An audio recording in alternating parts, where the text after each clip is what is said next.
backing and bam, backing and bam, backing and bam, backing and bam, backing and bam, backing and bam, backing and bam, backing and bam. Now, why the fuck my Twitch ain't popping up, bro?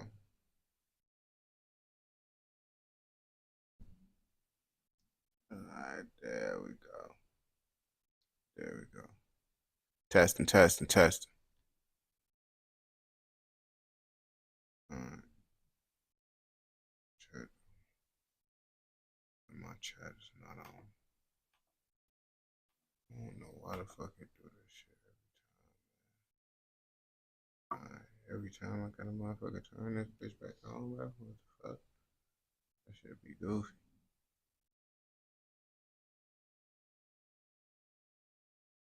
Yeah, my boy.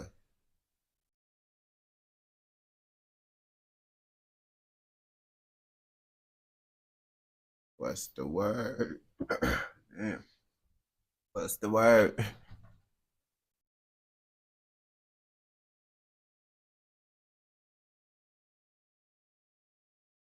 Yeah, man.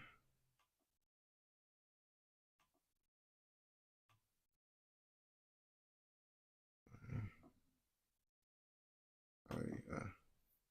Oh yeah. I was listening to Price Cut in. Always. Always.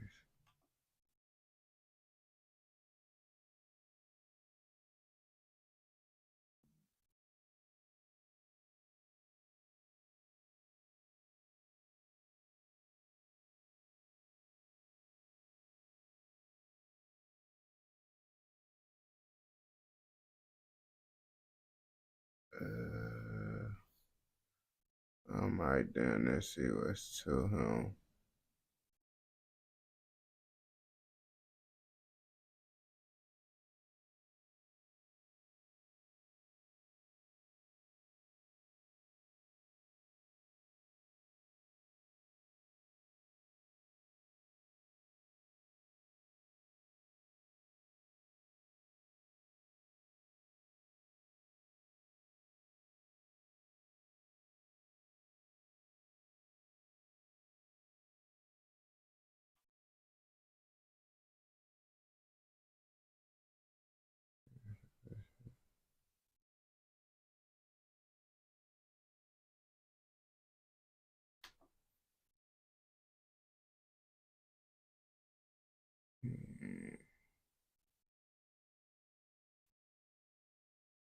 So you always knew that Bibby and Herb would, like make it type shit. So like set this tone of when Nicki Minaj like hopped on Chirac.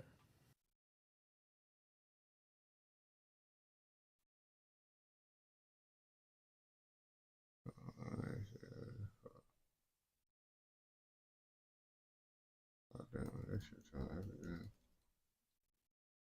Well, gonna have that generation. What you talking about that Section 8 shit? Yo, yo.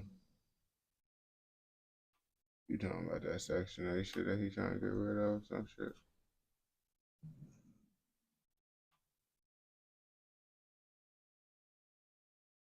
Oh, yeah, yeah. Yeah, he trying to get on motherfuckers' ass for that shit. They ain't gonna bap to you. Getting on niggas' ass, they trying to put Bap's ass on niggas, bro. Trump ain't fucking around with niggas, bro. They ain't gonna bap like, ain't gonna bap that Section 8 shit, bro. I know lots of motherfuckers on that bitch, boy. I ain't gonna bap to you. I know shit, I got family members that's on that shit. But that's why I'm low key happy that I didn't do that shit. Like my real estate company, whatever that I'm going with, whatever the fuck that real estate company, they don't even allow Section 8. Like they don't allow no section none of their houses. They allow Section 8. They said you gotta go somewhere else if you trying to be with that type of time. But I'm low key happy. I ain't, you feel me, on that type of shit because that make you like relying on shit, you feel me? Because lots of people that I know that don't put themselves in a better position. They on that government assistance, but it's like they don't got no reason to do better because it's like shit. It's easy. When you paying motherfucking 1,500 for rent plus all this other shit, you damn, bro. I was just telling my homies this shit. I was like, gang, y'all ain't gonna grow and get better if y'all don't leave y'all mama crib. Just telling him this shit. He pulled up to my crib. I was like, bro, the reason why I'm always growing and getting better is because I always put myself in situations where I gotta get better. I told him, I was like, man, I fucked up on all types of shit. I make sure my bills be paid, but it's certain times where I be like, damn, how the fuck am I gonna pay these bills? And then I figure that shit out, bro, because I'm put inside a situation where I gotta figure it out and shit. I be like, you put yourself inside an uncomfortable situation, you gonna be able to succeed. Like I ain't gonna back to you. I didn't even think I was gonna be able to afford this crib at first till I did it. I didn't know how I was gonna afford this motherfucker when I get up in it. I just been like, shit. If I have faith in my skills, I should be able to do it, bro. This shit should put me inside a situation to where I'm gonna grow and get better. And that's what I end up doing, you feel me? So I was telling my homies just, you feel me? Try to push yourself to be inside an uncomfortable situation, bro. Now some motherfuckers they might fuck up. I'm inside a house. A house. I got a garage. I got a front and backyard. And all that shit. I used to live in an apartment. That was my first little you did. I actually got this crib for a motherfucking birthday present. On gang. I moved into this crib on my birthday. Yo. I was living in a 1 bedroom apartment before this. And then I ended up getting this crib. I've been in this motherfucker for 2 years now. So shit. I'm be like, yeah, I'm trying to go up and shit. Especially on YouTube and shit, because I've been living off of TikTok. I'm be like, I could get this shit up. I'm really a short form creator though. That's why I be like, I'm low key gonna try to focus on doing some shorts and shit too. Because that's how I really get money on and shit. That's how I even built this page up off of shorts for real. I wasn't even doing long form content until recently.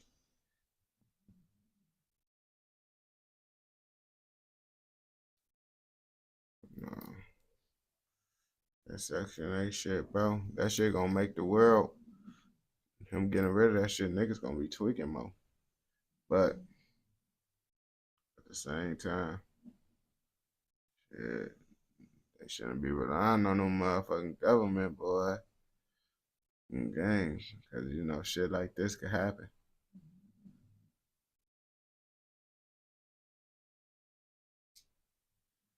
It's scary, though. Lots of shit changing, though. I ain't gonna back everything so fucking expensive now. Boy, lots of niggas ain't gonna be able to make it. Lots of niggas ain't gonna make it through this Trump shit. The Neat brothers. Oh, damn, that might see what's to them.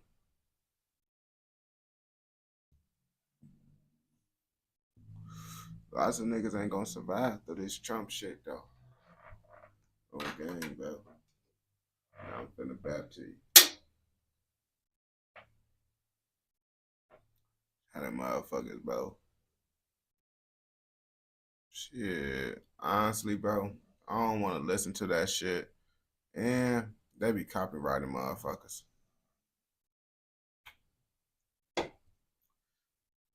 From Toronto, you know they be on a goofy here. Toronto, they be tweaking.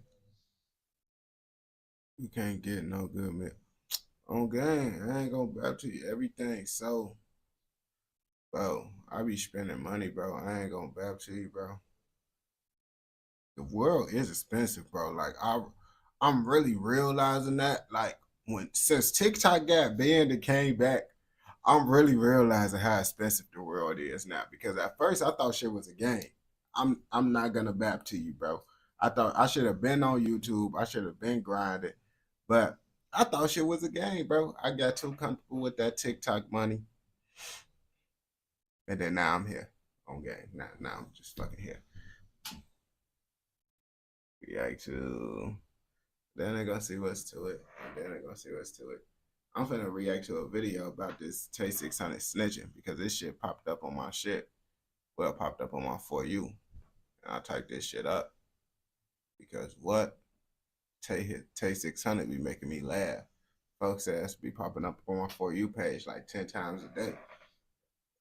Now, I know about that little snitching shit. Well, I heard about it, but I honestly forgot about that shit until I seen Cairo ass speaking about it on that situation.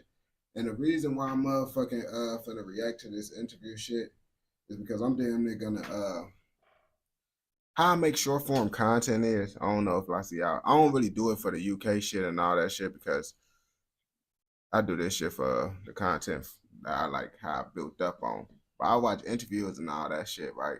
So I'm kind of doing when I choose to do reactions for shit. Are you from Chicago? You meant to say East over East? That's what you meant to say. Why do you watch to Toronto so much? I honestly don't, gang. I react to lots of videos. It's just Toronto motherfuckers. I do requests for the most part, gang. I ain't gonna bat to you. If you look at my page, bro, I didn't do no Toronto. Honestly, bro, I didn't know shit about Toronto, UK, none of that shit until I started going live. Cause I be seeing motherfuckers in the shit. Yo, yo, yo. I be seeing motherfuckers talking about what the fuck are you talking about, my boy Skinny? You was a guy, my boy. You can't be doing that. Yeah, hey, so much, so much. Oh man, nah, man. I be fucking with it, bro. People be requesting it. I've been fucking with Toronto. I just didn't know what was going on. I be telling motherfuckers, I be telling my peoples and shit that Toronto, bro, it's a whole different little world and shit. No one don't know that shit, bro. On game. That's why I be trying to tell it. And when motherfuckers on Toronto, cause I be seeing the comments. I just don't feel like responding, bro. But niggas be saying, bro, why you want Toronto dick? That was finna make me crash out, gang. That was finna make me crash out. But then I realized the only reason why they comment is because I'm doing something right. But nigga, it's the same shit with like when I started doing the UK shit at first. UK motherfuckers like, why you on UK tip?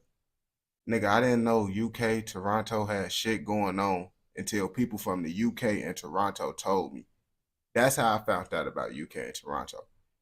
So that shit do kind of blow me when motherfuckers say that shit.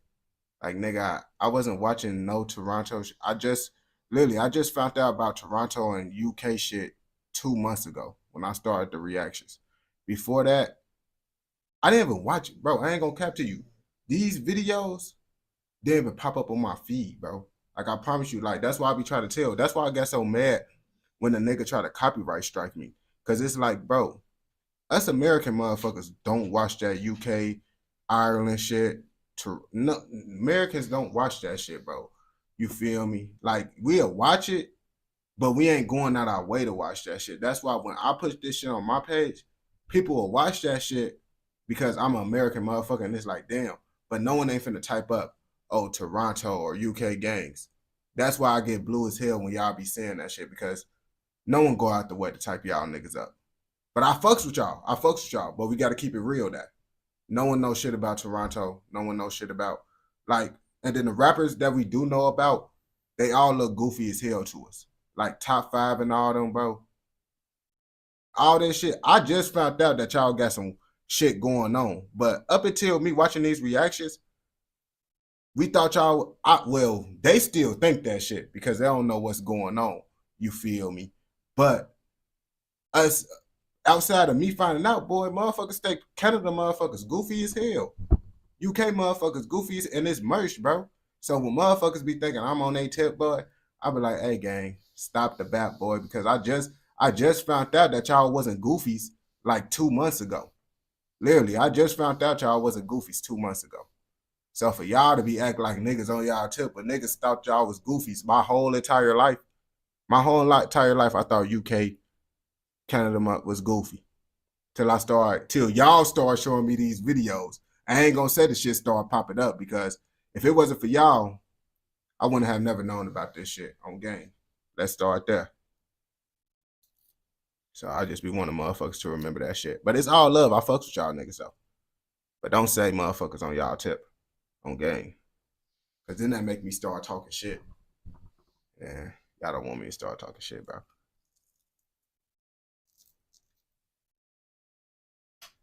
Cause I be defending y'all niggas.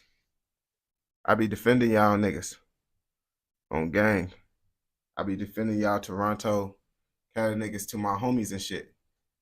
Cause let them tell it, boy, y'all ass goofy and don't got no guns for real. On gang. Let them tell it, bro. That's what I'm saying. I be trying to tell motherfuckers about y'all. I low key be defending y'all. But motherfucker be in my comments saying that shit. I gonna let the world keep on. I gonna let all my homies keep on calling y'all niggas goofies. On gang. I'm not gonna defend y'all, bro. Y'all keep on saying motherfuckers on y'all tip. Canada don't got more switches than us, gang. I ain't gonna cap to you, bro. I ain't gonna cap to you, gang. Lots of parts in America don't got more switches than Chicago, gang. Let's start that. It's so easy to motherfucker get a switch, bro. Like literally, bro.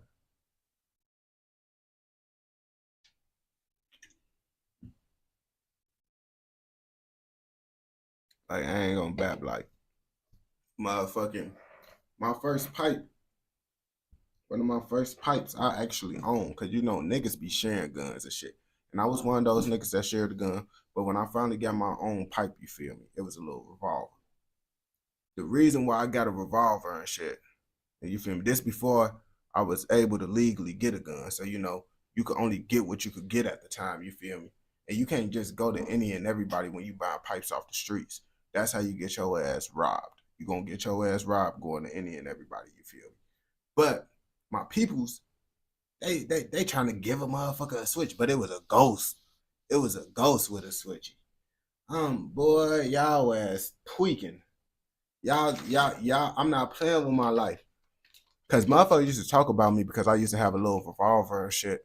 Just like y'all little UK niggas on gang. But I was talked about for that shit. So I gotta talk about y'all UK niggas for doing that shit. On gang, let's start there because motherfuckers talked about me for having a little 5-shot revolver on gang. You feel me? So you know how I gotta talk. I gotta talk shit about y'all. I just had to up my game, bro. I just had to up my game, bro. On game. But I wasn't finna be with a ghost Glock with a switchy. And it's easy to get a motherfucking button with a ghost. Like, them ghosts all over the city, bro. I ain't gonna cap to you, bro. You will see, boy, that shit some bullshit, bro. On gang. Like, them niggas got. And niggas really be riding around. They be playing with their life, gang. Like, if it ain't if I ain't. What accent do Americans think goofy? Toronto, I ain't gonna back to you. Motherfucking Toronto motherfuckers sound more serious than UK motherfuckers, bro. Y'all, I ain't gonna catch you. Y'all niggas be sounding motherfucking Jamaican and shit on game, but everybody talk about the UK shit, bro. I ain't finna back to you. Like UK, bro. I got used to UK. I got used to UK shit, bro. On game, cause it's like shit would play. I'll play some shit to my homies, show them some shit. And I'm from Canada. And Canada sound goofy as hell. Nah, UK got some real. Yeah, bro. Like I play some UK shit, bro. Show my homies some shit. They boy, how the fuck you listening to this shit? Dang. I'm turning into one of them niggas on gang. How the fuck am I listening to this shit, bro? Normally, bro, I would have said, boy, what the fuck is this? But now I'm able to listen to UK motherfuckers accent. Toronto has always been kind of like normal. Like y'all niggas just sound like y'all. I don't know, cause UK too proper on gang. That's the whole thing with the UK. UK too proper. You have to get used to it. On gang. That's why I tell motherfuckers, like, after a while, cause at first, bro, I ain't gonna bap. I couldn't even listen to no motherfucker. Like I liked it, the AI generated content, because I couldn't understand no UK creator for real that was using their own voice. But after I started listening to that, Now I can understand them motherfuckers and shit. I'm damn gang. I can listen to a UK motherfucker talk. Like at first I couldn't watch it. I ain't gonna back. I couldn't watch that shit. But now I don't even. It's nothing to me. You feel me? Toronto accent is just a bunch. Yeah, Toronto be sounding like Jamaican niggas and all that shit, bro. UK, they just. I feel with UK, bro, and then they slang. I ain't gonna cap to you. UK slang be kind of funny too. Like they slang and shit. They be saying shit, and it's like, gang, why is you saying this? Why you saying that shit? One day you need to back to doing. I ain't gonna back to you. What the music? I be trying, but I ain't gonna back with music. It's way more like the UK talking creators and shit. That shit I can listen to. That's no problem. But when it come to music, bro, I feel like, bro, the reason because I remember when New York, when New York rapping and shit was going on at the time. Yeah, I'm from over east. I grew up on 90th and Commercial. But motherfucker, I remember when New York rip music video was going viral with the reactions and shit. My cousin got a couple thousand views on that shit. Yo, yo, yo. But I just couldn't do that shit because that New York shit so man, like some of them different, but it's like that shit. I can't listen to a full motherfucking depending on what New York motherfucker, I can't listen to that shit all the way through. Nah, bro. I just be where I'm from.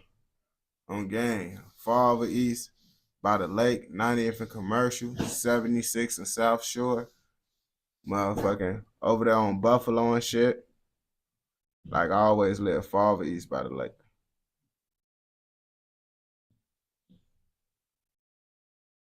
Yeah, I fucks with K Flock. I fucks with folks. But it's like the shit would get played out. The shit would get played out so fast, bro. Like my favorite New York rapper that's current like generation, cause I fucks with 50, but if we saying like current generation, bro, damn that motherfucking Lil TJ on gang. You talking about react. But yeah, if you been inside these lives, bro, you know when I'm not even doing no reactions, bro, boy, I'm not even gonna do that shit. Everybody had to learn, bro, what type of creator I am, bro. We just do whatever in this bitch. I don't be caring about the views, bro. I know motherfuckers leave when I be talking because they be wanting to hear the reactions. The reactions gonna come. That's why I post the videos and shit on game. That's why I post the videos. But I get to it. I get to it if you still up in this bitch for sure. I always get to the little digs, bro. But I don't rush nothing. I ain't one of those niggas that's gonna rush some shit that on game. We don't rush. We don't do that, bro. I ain't gonna count. I'm the type of nigga you damn near try to rush me. I might do it a little bit longer.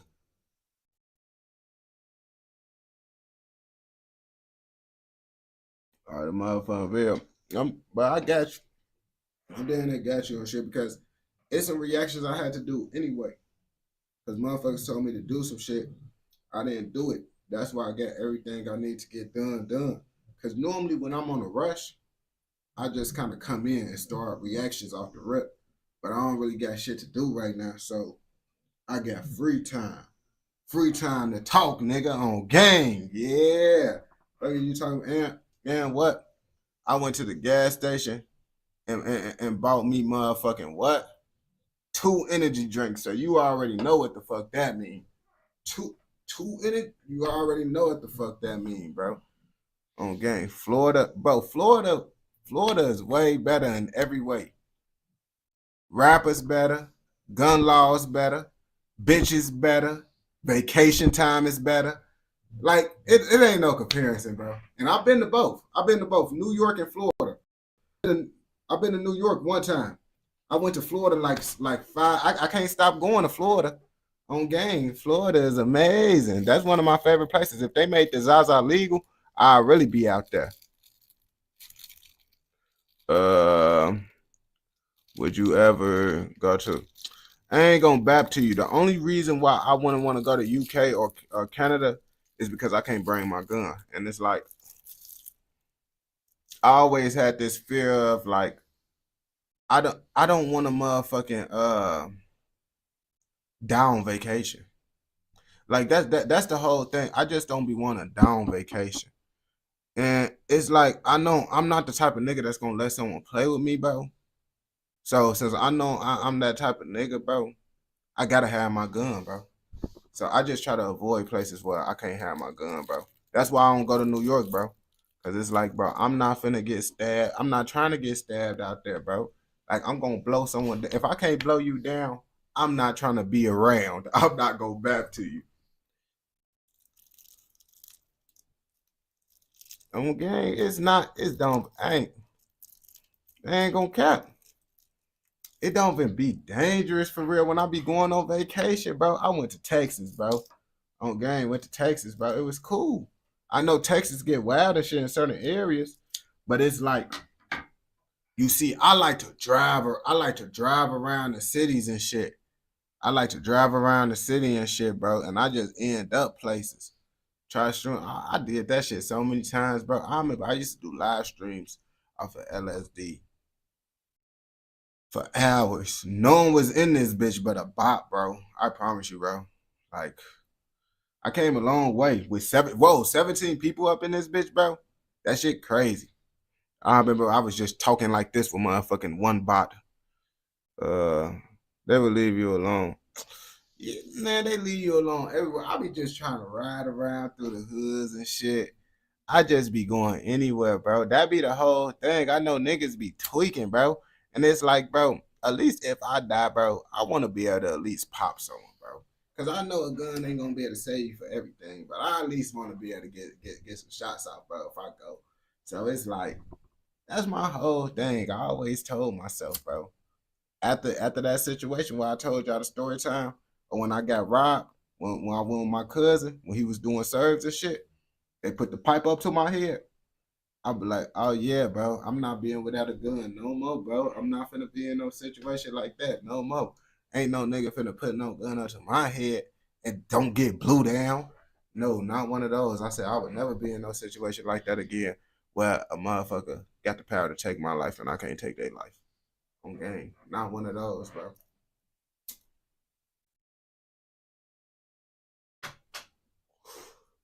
Uh Bro, this shit was in high school though. I ain't go back to you. Like this shit, I already knew what the fuck was gonna happen, bro. I just didn't want my cousin to go by himself because this dumbass didn't want to listen, bro. We told his ass, bro. We told his ass, like, bro, we don't know who the fuck folks is. And then I told him to keep going, bro. When I saw folks, I'm like, keep going, gang, keep going. His ass want to pull up and still do it. I already knew he fucked like he did everything wrong in that bitch, bro, on gang. And it's just like I was there. That's why I'm like I don't even be with niggas, bro, because I'm in control of everything now, bro. Because niggas think they know what they be doing, but niggas don't be knowing what they be doing. I know what I'm doing, and I don't care if a nigga think they know what they doing. You can do what the fuck you want to do. I'm gonna do what the fuck I want to do on gang. Hell no, nigga. What the fuck?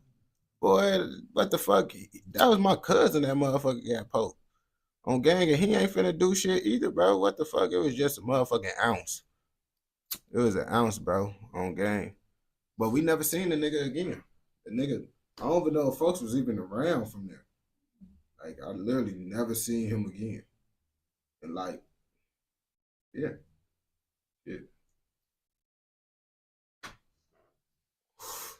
And even if I did see him, bro, shit, if I had a gun up on me, bro, I just damn near do the same thing to him, bro. I'm not finna try to take no life or no shit like that, bro. I'm not finna go to jail. But the whole thing is, it just be like, nigga, you go do some shit. I seen niggas motherfucking do some gangster shit. A nigga do some gangster shit back to them. They tell. The streets so wacky. It's just like, I feel like the whole game is like me. I never got robbed, sir. I never got like doing my own thing. Nothing never bad because I know how to move. Nothing bad happen when I'm in control. So I just be like, bro, when I went to jail on gang, I wasn't even driving. I was just in the car on gang, but I had a gun on me. But it's like I've been riding around with guns for years, and now I go to jail when someone else driving. I've been doing the same thing for years, but I get robbed when someone else serving. That's when you just realize, okay, bro, you when you by yourself, you good. When you put your faith in other niggas, bro, on gang shit don't go as well. Damn near every bad situation I was in, it's because I wasn't in control of the situation. I let motherfuckers I was just like, fuck it. It is what it is. And I just let niggas do what the fuck they want to do. I just like, shit, it ended up going bad.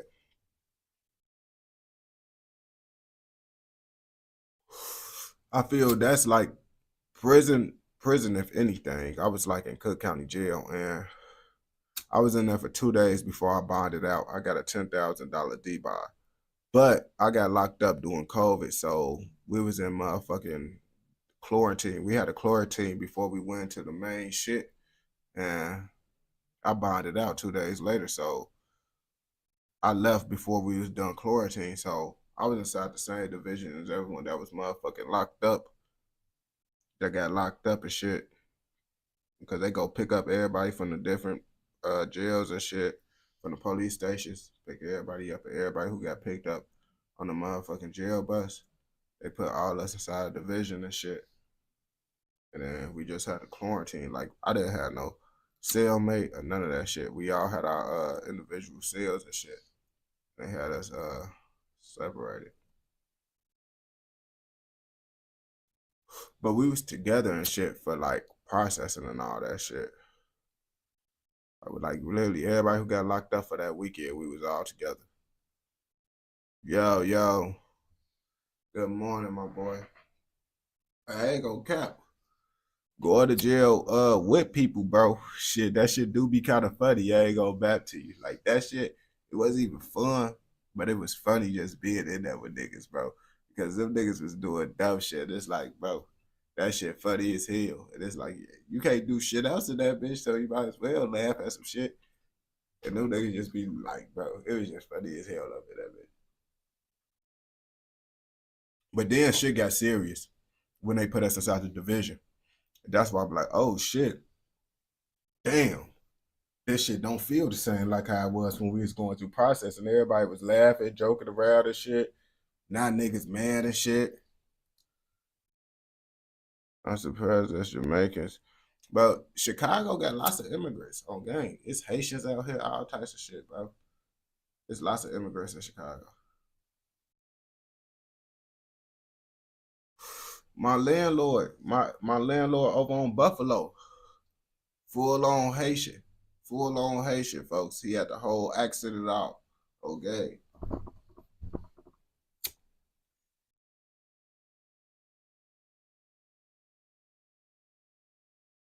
Damn, what the fuck? Oh, that's what I had to do. I didn't know if I had to burp or sneeze, bro, on game. But yeah, bro, being alone is the best thing ever, bro. That's why my life is good right now because I'm alone.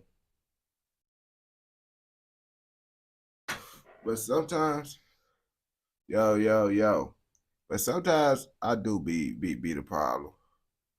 Cause I would say my homies probably wouldn't have went to jail if it wasn't for me. But at the same time, we went to jail because it was them. Cause I told them niggas not to do the shit, bro. But it's like if I would have took control, niggas wouldn't have went to jail. I ain't gonna bap to you. Would you ever take a price cut? Hell no.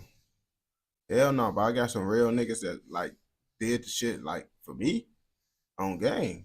And it's much. That's why I say I got certain niggas, bro, helping them out. It's like that would that would be kind of like snitching to say like I don't even talk about the shit. I just say they some real niggas for doing the shit. Cause I ain't gonna bap to you, bro. Them niggas didn't have to go to jail that night. My home, my homies didn't have to go to jail that night, and it's merch, bro. But it's like how the whole situation was, bro. They was just being real niggas, bro. On game. And that's just that. It's gonna leave it at that. They was some real niggas. Have you ever been to a nah, bro? I was in that bitch for 2 days. I was at the police station, then I was at the county for 2 days.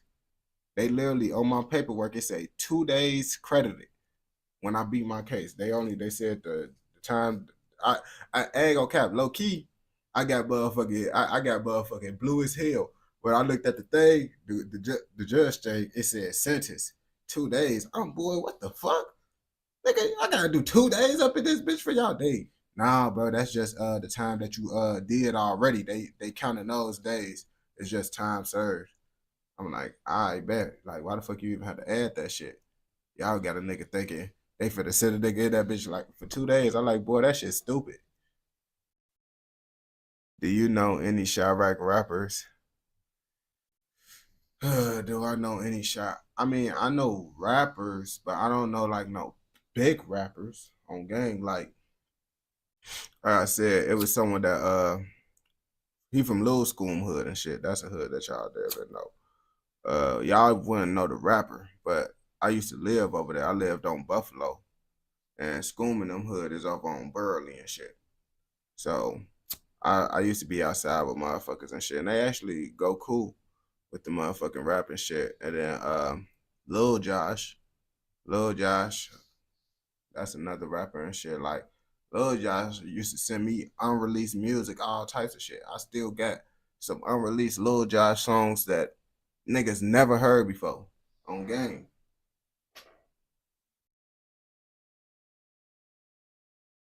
That folks motherfucking sent me personally. Unreleased Lil Josh. Lil Josh was gonna go up if he ain't die. I ain't gonna bap to you.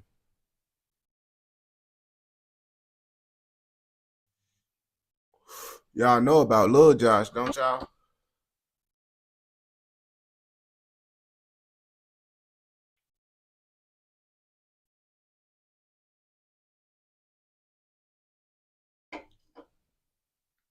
Don't tell me y'all don't know.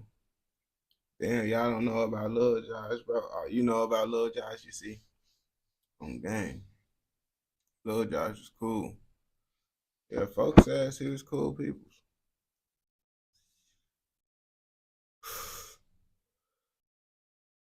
On gang, I fucks with his music.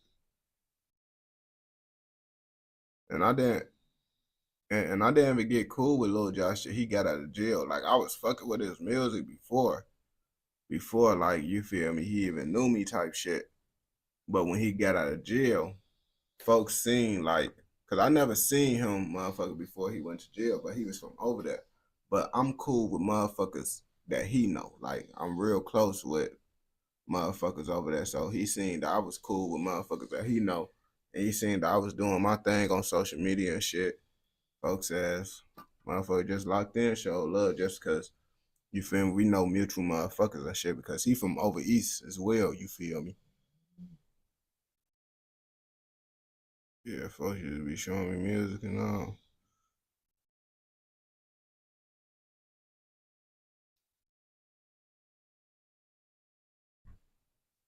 Mm.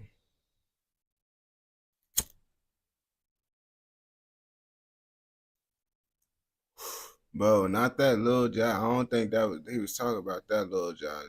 Lil Josh. See, that's my boy, folks. Okay, like these little DMs and now I'm looking at this shit. But this Lil Josh says, folks. Okay, hold on, let me play some of his music real fast. Nah, bro. I just stay over east. I ain't gonna bap to you. Like over east, far over east by the lake, the areas that I just said, bro. Those really the areas that I really be at. I never really went to like, you feel me? Of course, I've been to other areas and shit, but it's like I be going over there for other motherfuckers, and it's like, nah, but no. You feel me? I don't be over there type shit. You feel me? Is it bad to go into any hood? I mean, you can really go anywhere. It's just depends on what type of shit you got going on. Chief Keef really put Chicago on the map, but I listen to motherfucking Lil Durk more. I honestly never really like fuck with Chief Keef like that outside of Finito, Love Sosa, and Don't Like. I always fuck with motherfucking Dirk ass Mo. Nah, this Lil Josh ass fuck. His ass be going cool. Big Nacho, Black Block. Let's do it. It's 3 a.m. in Iraq. I ain't even supposed to be out here, but I'm out here. Free them niggas. It's 3 a.m. in Iraq. If he ain't got his shit on him, he in the way. I had Cuzzo clap shit, get out the way, come back like he on a break. We like UPS, cause Black Block box shit up, then send him away. Lil' bro, tend the dick if he'll go sweet for a bitch, then send him a play. I'll shoot anywhere at the end of the day. Broad day, don't talk, just up in the spray. On point, if he clutch, I'm bumping his way. On max, I'm trying to catch some today. In Free Eastwood, we used to be on that court, that shit was like running with clay. I was on Black Block in that court, y'all posted. 32 stuff in the Drake, them nigga got dizzy, spit they block so much, that shit was like huffing pain. 32 in the clip, plus one in the face. Lil' folks in the backseat, clutching the K. He so fuck me, get around, don't say shit, Lee got something to say. And if my block got war, we on that shit, believe we come to stay on B's. And if you love your life, I highly recommend. Don't be out there trying to blend. You fuck the ops, we gon' do it again. Load the chops, get deep in blocks, hop out with Glocks, now you in the wind. I done gun shit down, caught cases, but somehow I know I win. Tried to dumb me, little bitch, you foul. Block, block, the reason they say it wild. All these shorties thinking they grown. Nigga, you talking to me? Nigga, is you talking to me? Cause you gotta make that clear, bro. You talking to me? Huh? Cause I just had to read that shit, bro.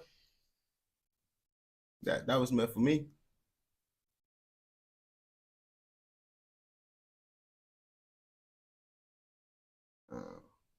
I don't like, damn, bro. Hey.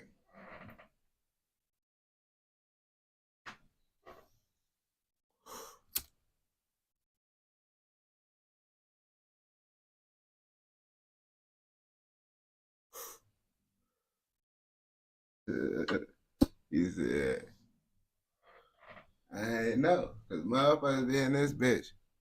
What? They had be tweaking this bitch in the comments. Boy, why y'all tweaking, bro? Like, why y'all be tweaking? Y'all be tweaking with a nigga. A nigga told me I better not come to Ireland. I'm like, I don't think I was ever gonna come to Ireland, bucko. Yeah, that shit be wild, bro. Nigga, I ain't gonna catch you down there. Everybody told me, boy, I bet you won't come to my city, nigga. I was like, damn, over the reaction game. It's like that now. Don't pull out the nine, folks. On gang. My bad. My bad. Nah, the shit be funny, bro. I ain't gonna back to you because it's like doing social media for like 5 years, bro. It's niggas that do this shit. Even when I was doing shit, niggas would be acting like they from Chicago and shit. Niggas be like, boy, you better not come out, woo woo, this down a third. I'm like, nigga, who are you, bro? Why are you saying this shit to me, bro? On gang. Like that shit be wild. Yo. Cause lots of motherfuckers, bro,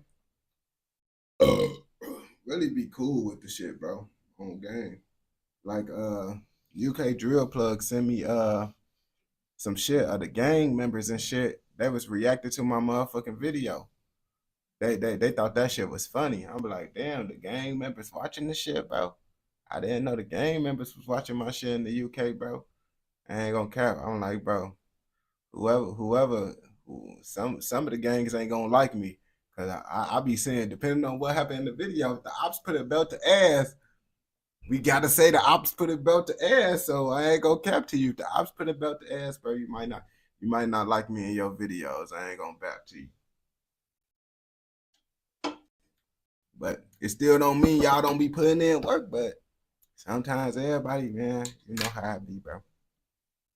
I'm pretty sure the people that be liking the videos is the ones that's on the winning side. Hey, go back to you. Those the ones that be liking my video.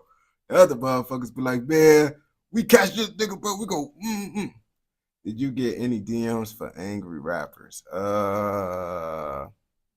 Rico Reckless. Rico Reckless ass got mad as hell at a video. What the fuck?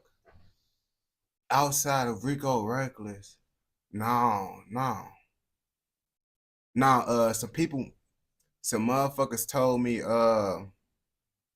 yeah, Rico Reckless, bro. That ain't, bro. Rico Reckless is Rico Reckless. I don't like, some motherfuckers, I guess, from 600, I think, cause my people's from over on Roadblock and shit. They told me like, yeah, bro, niggas is not fucking with what the fuck you doing. I'm like, nigga. I'm just motherfucking reacting to shit, nigga, boy, that shit. You're like, yeah, bro, but you know, if niggas know you cool with us, bro, you feel me? It's like, I'm like, yeah, you right. I am cool with y'all niggas, bro. I still do the reactions to shit, bro. But I ain't gonna lie to you. Certain niggas that I am cool with, bro, I will somewhat avoid the shit just because I know I would give my opinion how I want. So certain motherfuckers that like I actually like, if I know the people inside the type video or some shit, I want to like really do certain shit. Okay. Or like my peoples, like my family members be locked in with lots of motherfuckers and shit. So I don't be liking to do that shit, bro. Cause then they be like, come on, blood. Why you doing that, blood? Oh. Yeah. I just be speaking my mind though. Truth be the truth, but sometimes it's like when it's your peoples, bro, you don't want to speak the truth on the videos, bro. When you know the motherfuckers and shit. All the other motherfuckers, I don't really give a fuck because I don't know them, bro. But I guess if I'm cool with you. But Rico Reckless, I left that video up because I don't know Rico Reckless ass, bro. His ass just mad, like on gang. Like, what the fuck? Folks ass got mad because it was a video I reacted to a video about Rico Reckless. And he calling me a goofy because what the nigga said in the reaction. I'm boy, what the fuck is you, nigga? What? That shit don't even make sense, my nigga. That shit don't even make. I left that shit up, bro. I was like, boy, his ass over here just saying anything, bro. Like, what the fuck? I ain't gonna say he a goofy. I don't know him, folks. Only thing I know is that his ass got mad at a reaction video. And I'm like, yeah, but the video's still up. You just gotta type in, it's the Rico Reckless video that I did. I think his ass commented on that video too. Cause he commented on one of my videos too. Both ass was heated. I'm like, damn, bro.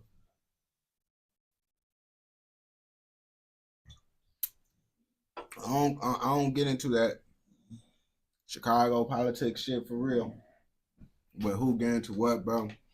I really just like, of course I speak my mind on the reactions, but I really try to keep, I don't really put my opinion on certain shit, bro. Cause it's like lots of motherfuckers, like I don't be trying to tell that shit because I don't be want to motherfuckers to just try to act like, boy, you got problems with me because people that I know. Cause niggas would do that shit just because people that you know type shit. And it's like, some motherfuckers that I know, shit, I ain't gonna lie to you. Niggas might try to blackball me, bro. Okay, and I'm not trying to be on the blackball side. So it's like, I try to keep, you feel me? I keep shit low key anyway, bro, on gang. Man, nah, but I ain't gonna cap. Niggas don't, Rico Reckless, bro, we don't be like, boy. I ain't gonna cap. Rico Reckless ass, he about as relevant as me, gang. I ain't gonna bap to you, bro. Rico Reckless ass, for his ass motherfucking. I used to fuck with Rico Reckless music. I ain't gonna bap to you. I used to fuck with his music though. A Spanish Vice Lord put me on to that Hit 'Em Up song. I was fucking with it after that. Boy, Meech is wrong, bro. Meech is wrong on gang, bro. Cause it's like, boy, you fucking with Rick Ross, gang. Like, I ain't gonna bap to you. If I was 50, I would have been mad too. I would have been mad too, just because it's like, gang, Meech, you was a nobody, gang. You was a no one cares about that old ass shit no more, bro. Now, currently, bro, you would have been a nobody without 50 Cent, gang. His ass would have been somewhere trying to stream like me. And it's merch, bro. Trying to get his story out on the internet so people could remember who the fuck he is again. I ain't gonna bap to you. That's what the type of road they would have been there. Motherfucker, Lil Meech down there would have been making TikTok videos. Yeah, y'all know my father really Big Meech. This the history of my father, if y'all ain't know. But 50 Cent put that shit on a global level. So everybody, because I ain't gonna bap to you. The first time I really found out about Big Meech was when Rick Ross said, I feel like Big Meech, Larry Hoover. And I only knew who Larry Hoover was. On gang, I didn't know who Big Meech was. I didn't know shit about BMF, none of that shit. Till, of course, I heard about them motherfuckers, but niggas ain't really give a fuck to really know about them motherfuckers. I'm not even gonna back to you, bro. Man, you just don't fuck with motherfucking Rico Reckless, bro. Rico Reckless, bro, he actually cooled out, bro. Rico Reckless got with Summer Walker and shit. Folks cooled out, bro. He on some chill shit now, bro. His ass not even on that Rico Reckless shit no more, bro. His ass just be cooling with his little you dig out the way now. On gang. He not with that Rico Reckless shit. King Yella, I ain't gonna cap to you, bro. King Yella, bro. Folks ass is about on the same level as AOKD, bro. Like King Yella ass, no one take folks serious in the city, bro. And it's like every time he come on the internet, bro, no one don't take him serious, bro. I ain't gonna bap to you. It's like his ass just be clout chasing, bro. An old nigga trying to clout chase on game. Like the crazy part about it, niggas didn't even give a fuck about King Yella when he was in his prime. Who the fuck was saying play that King Yella back in the day, gang? Who was really saying that shit, bro? No one was saying that shit, gang. Niggas was just motherfucking, his ass was around them niggas that was getting views on gang, and he was trying to rap, bro. That's why I be like, bro, his ass, bro, be trying to act like his ass was like really one of them niggas that niggas gave a fuck during that era. Like, folks that's really a Chicago legend. Like, bro, gang, stop it, bro. Ain't no Chicago legend. Bro, his ass be bapping, bro. His ass be bapping. His ass be bapping. I'm not finna cap to you, bro. No Chicago legend damn near gonna be doing YouTube videos and shit like that, bro. When I say they probably was known in Chicago, but you wasn't those nigga that people gave a fuck about. Cause the motherfuckers that people gave a fuck about either dead, in jail, or motherfucking they successful on gang. And if you not inside one of those positions, bro, that mean niggas ain't give a fuck about you. I ain't gonna bap to you, bro. I'm not finna bap to you.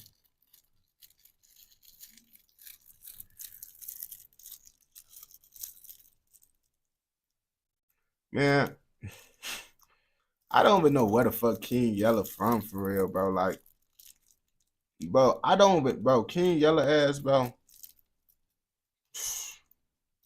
This the most I damn near heard about King Yella. Cause his ass be trying to clout chase and shit, bro. Niggas ain't talk about King Yella, bro. I promise you, bro. Certain niggas, bro, they make it look like they damn near was like talked about. Boy, no one, I promise you.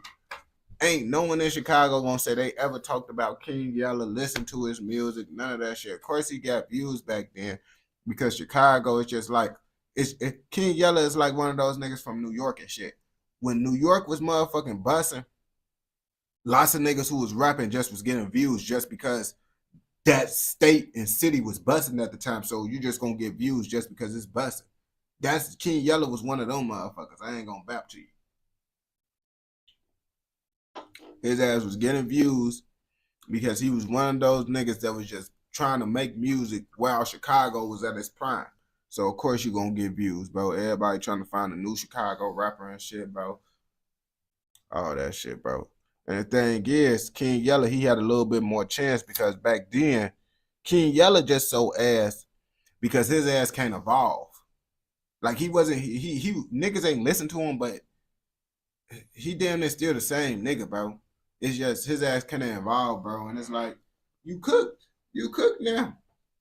You cook now. Some niggas can evolve from that old nigga shit too.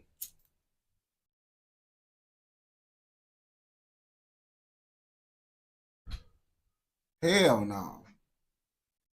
I'm actually low key lying, bro. I collab with King Yella goof ass, bro.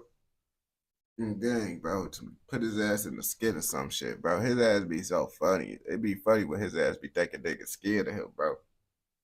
On game, put his ass in the skit. That one homie that think everybody's scared of him. Put his ass in that skit, bro. On game.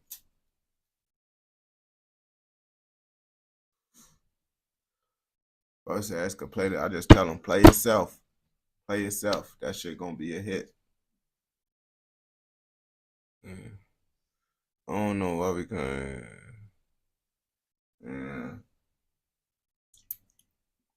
Why y'all hate King Yella ass, bro? King Yella, folks.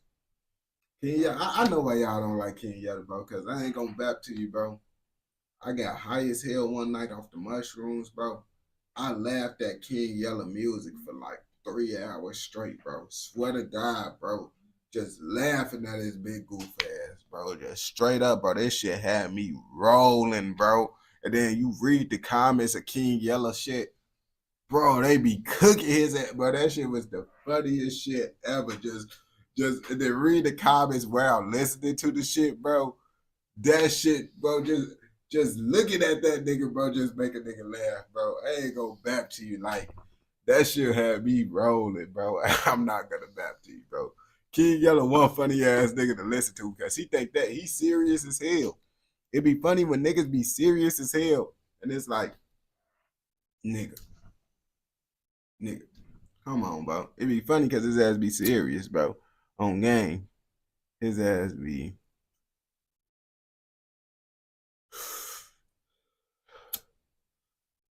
Man, I don't know what the fuck King Yella got going on, bro.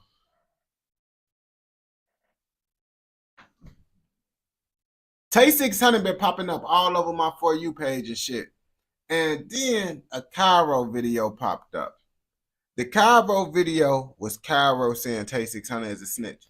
Now, of course, everyone in Chicago heard about this rumor before. It's old news. It's been around. It ain't no new news. I ain't finna act like it is some new news. You feel me? But I didn't never hear Cairo perspective on the Tay 600 situation. So that's why we decided to dibble and dabble on the internet and shit, do the TikTok, putting me onto this little clip. I couldn't find the original clip, bro. It was from DJ Uso. Now we watching No Jumper, but the title was the same shit, so I guess he talking about the same shit, you feel me? So let's see if Tay 600 really a snitch. A motherfucker just lying on him and shit. God damn, you see this shit? Now my motherfucking chat and shit motherfucking tweaking right now. Actually, it's not even a chat. It's my motherfucking window. You know, I'm finna just improvise and keep talking till we get this shit up, you feel me? Because I'm a smooth player with it, you feel me? That's how players do it. So you always knew that Bibby and Herb like make it type shit? So like set this tone of when Nicki Minaj like hopped on Chirac. No. I didn't know they was gonna make it like that. I know they was gonna get big though. Like, I ain't gonna lie. Like Bibby started rapping like I ain't gonna bap to you, bro. If I'm being honest with you, bro, I didn't never really see Chicago rappers as like being able to make it mainstream, bro. Like, just because every time when you see someone that's really going big, doing major numbers, it ain't no like that rapping shit, bro. Low key kind of dead. Like nowadays, bro. Like niggas like Bono 1700. He gonna get views for sure because niggas like us, we gonna always listen to that shit. But for niggas to go like big like Herb did off that rap shit, lots of niggas don't make it big off that rap shit like Herb did. They gotta do some Lil Durk type shit. I ain't gonna bap to you. Polo G type shit. Name how many rappers really mainstream off of just rapping. They gotta do melodic shit. I ain't gonna bap to you. So when I saw everybody just rapping, I'm like, I ain't gonna back to you. Lots of these niggas might not make it, bro. later on down the line. Or like a little after. But he always let me hear shit. Like You he'll know never what I let mean? nobody It's else fine. hear shit. Chief Keef, Just let but I ain't gonna cap to you. I feel like Chief Keef, I've been like, cause he opened the door. Like folks has opened the door for all this shit. So it's like he own just cause niggas see him as legendary. Cause I feel like damn near G Herbo, Lil Durk, all them niggas end up got better than him at rapping. I feel their music is 10 times better than Chief Keef. But since Chief Keef is just the fucking nigga that put us on the map with this drill shit, I feel niggas just gonna, you feel me, kind of look past the bullshit he be dropping sometimes. And the shit don't be bad, but I feel Chief Keef didn't start this shit, like the foundation of drill. He wouldn't even be relevant for real. Like niggas wouldn't be checking out his music like that. You feel me? It's just his status and what he did. Because who really be listening to Chief Keef like that for real? Who really? Yes, everybody gas him up when he drop his music and shit. But niggas ain't busting that shit back to back to back. You gonna keep on hearing niggas playing Lil Durk. Keep on hearing niggas playing G Herbo. Chief, you only gonna hear that nigga for like the first month he drop his album. The niggas ain't gonna play that shit no more. I ain't gonna bap to you. me hear before he Chief start Keef rapping. did. That's to this. I'm like, Chief Keef ain't started drill, but Chief Keef is the one that made Chicago drill global, like mainstream type shit. decent. But he was on some shit. Never let nobody hear. Like he'd just rap for me and shit. Then one day I just told him like, man, rap that shit for the guys, let them hear that shit. And then he just started rapping this shit. But I think it was like, what year that was? I was like 13 or 14. It was that summer. I had seen them on 106. I'm like, damn, this shit really real. For you ain't never just get on 106. Yeah. Like that's like us. I don't know what Keith from for real. His ass was repping O Block a lot, bro, when his ass was coming up. Shit, his ass was really the first nigga that put O Block on the map for real, Chief Keef. And then niggas forgot about that shit. And then King Von came around and put O Block back on the map again. Us like certain niggas like looking at your show or looking at any big ass platform, like Yeah, probably that looking at shit your wild. like Jerry Springer or something. Like, damn, man, I ain't gonna never get on there. And then finally get on here and be like, yeah, like that's a big accomplishment. Yeah, like to the hood. sometimes people come in and you can feel that energy that they just like cannot believe that they're here. Yeah. Like you're used Damn to bad. so you know you didn't really like geek out or anything, but like sometimes you can really feel it coming out of somebody like, oh Yeah, a damn, lot like of this is niggas a be doing huge that, deal like- to them, you know? Yeah, I know the nigga y'all just interviewed before I just came. Oh yeah, he was tripping. Who y'all talking about? The sauce dude that Flacco interviewed. No, I'm talking about. You know what I'm talking about. The one who I just laughed at. Oh, Trenches? Oh yeah, he was pretty geeked. He was hyped. What, Trenches News? I ain't gonna bap to you. Is they talking about Trenches News? Because if it's Trenches News, bro, I see folks pop up on my shit, but it's like Trenches News, bro. I don't even know what to say about folks for real. I ain't gonna lie. What's your thoughts on Trenches News then? I know you've been seeing the paperwork, everybody saying that Trenches News is probably the cooperator or one of the people who cooperated on Duck's case. You believe that? I talked to him about that Yeah, shit. bro. I had sent it to Nah, him. we remember. What'd he say to you? He said, what the fuck did he say? He tried to switch some shit around. Hey, him, me, and AK-47, they did some whole weird shit. I'm like, bro, what is he on? He sent some shit like, I sent him the shit, and he responded like 3 days later. I'm like, damn, what's this shit? They saying you the police. He like, bro, man, I ain't no police. You gonna see when it really come out. And I'm like, I ain't really taking shit. I don't. I ain't gonna bap to you, but don't every nigga say, oh yeah, bro, I ain't the police, bro. I don't got shit to do with that shit, bro. It's all bap. And then you see the footage of that nigga testify and said everything. So it's like, damn. Nah, I don't be listening. I never really listened to KTS Bond. I ain't gonna cap folks ass, was it? He wasn't like one of those niggas that people really listen to like that. I feel like he was just one of those niggas that's, because Chicago was busting. That's why his ass was getting views for real. don't really get no far. I just want to know is like, did you really corroborate with the police? Like that ain't my place to be saying your ass a snitch. Like I don't really know you for doing no street shit or killing nobody or like to like fault you for snitching. Like I really look at a lot of motherfuckers like that as hell. So for him to like be Yeah. like on some KTS and all them, I used to live down there by their area. You know, shit, they didn't fuck with the niggas that went to PAL. My little brother went to PAL because we lived literally right there. I lived on 76 and South Shore by the lake, you feel me? blog and shit, he probably got carried away and just wanted to volunteer some information. You never know. I don't know. Carried away though. It's like, Yeah, why are you even in that That's position? just like, yeah, like that's just like trap lore, like niggas like him. Like it's a million motherfucker. Like watch this interview. I mean, watch this documentary he making about y'all. He making you look like a killer on here. Like he like did some whole crazy shit with saying like you started this shit. I'm like, bro, I'm not watching that shit, bro. He's saying British and some weird shit. I'm not watching that I crazy talked to shit. Trap Lord Ross and He talking about he said British and all. I told y'all UK niggas that niggas don't like that action. Like the shit had to grow on me, gang. The shit had to grow on me. That's why I be trying to tell y'all niggas like lots of motherfuckers just wasn't fucking with that UK shit for real, bro. Just strictly lots of niggas, 90% of motherfuckers ain't fucking with that shit off the accent. Then other motherfuckers, they just don't want to give it a chance.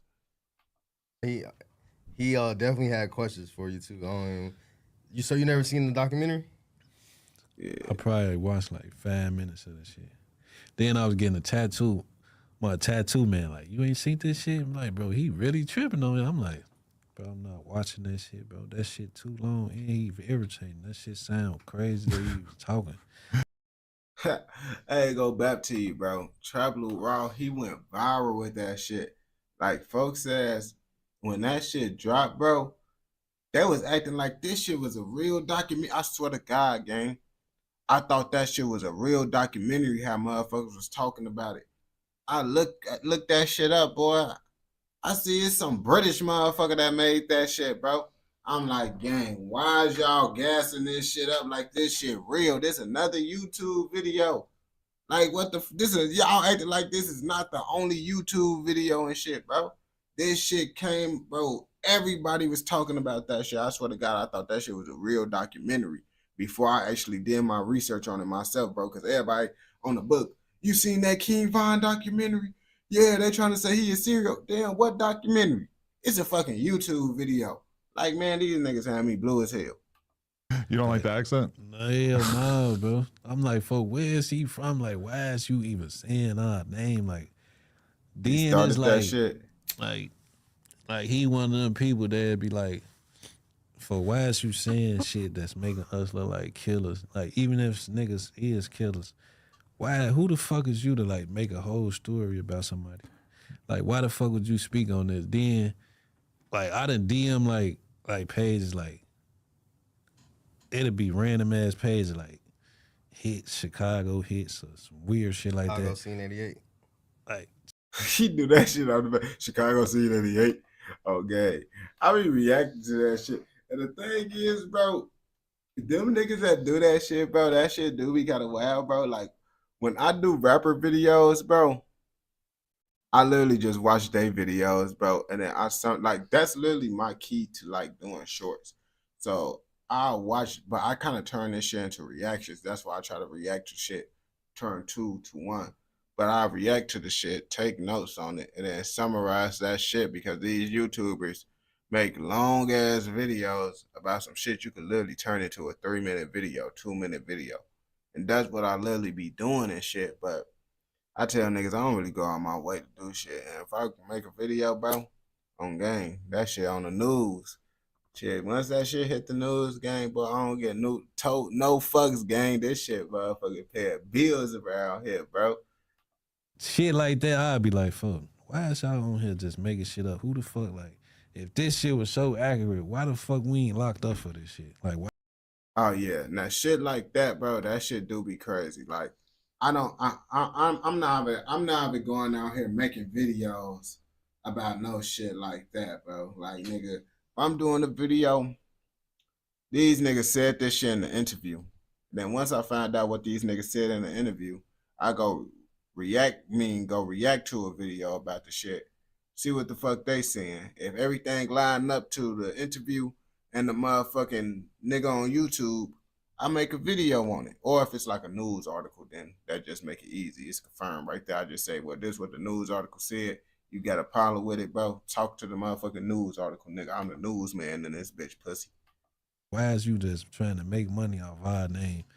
Like, stop doing that shit, bro. Then motherfucker be like, oh, y'all be self-snitching. I'm just putting out the information that y'all put out. Like, why the fuck, like, folks, like, what is you talking about? I don't know. That shit irritating. If you're not gonna watch the King Von documentary for anything else, though, you should watch it just to see the way that he lines up, like the timing of certain King Von tweets and certain murders taking place, because it's kind of like astounding, like how close together certain things are, like very incriminating tweets. Like that shit is what I think put a lot of people over the edge of being like, okay, Von seems like he really did all the shit that they're saying he did.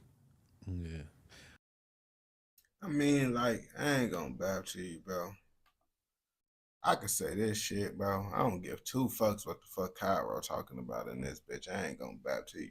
What I will say in this bitch, though, is if y'all niggas out here putting this shit on the internet, talking about this shit on interviews, bro, if y'all letting these niggas get paid off your story, you better let a nigga from your own city get paid off that shit. I don't know what the fuck Trap Lou, what y'all got to say about him, but I ain't gonna bap to you. Once I seen Trap Lou Raw getting money off of the city that I was born and raised in, gang, I'm be like, nigga, what? I'm finna go crazy on this Chicago content, bro, because I wasn't even doing that shit like that. But now I'm seeing, boy, folks ass making money on, bro, getting paid. His life changed, bro. I'm living in this shit, bro, and I can make the same. Hell no, bro. I'm finna run it up off that shit, bro. And it's like, nigga, don't post that shit on the internet if you don't, because I'm not, anything that I don't want no one to talk about, I'm not putting that shit on the internet. Like that's what I understand. I understand for nigga digging and diving into shit, actually being Batman. These niggas pulling up what the fuck y'all tweeted, and then pulling up a news article that's saying the same shit y'all just tweeted, and y'all saying what the fuck is Birdie got going? Nigga, what the fuck is you talking about, nigga? What the fuck is you talking about? That's the real fucking question. But who would know? That only niggas that know is nigga. That's that what I'm done. saying. You don't feel like some of the rappers from Chicago do a lot of self-incriminating shit though, like with the tweets and all that? Yeah. A lot of niggas do that. That shit, like that shit, that self-incriminating shit, that shit like a wave for real. But now it's niggas that's like, it used to be just fans like, damn, like taking heed like, damn, he must be like that. But now it's niggas. I ain't gonna cap. Lots of niggas be bapping too, bro. Cause how the fuck 3, 4, 5 different gangs said they killed the same nigga? Like some niggas be bapping like all that shit. I ain't gonna cap to you. Once the news article come out, that's when I say, alright, you feel me? You should make the video up on it.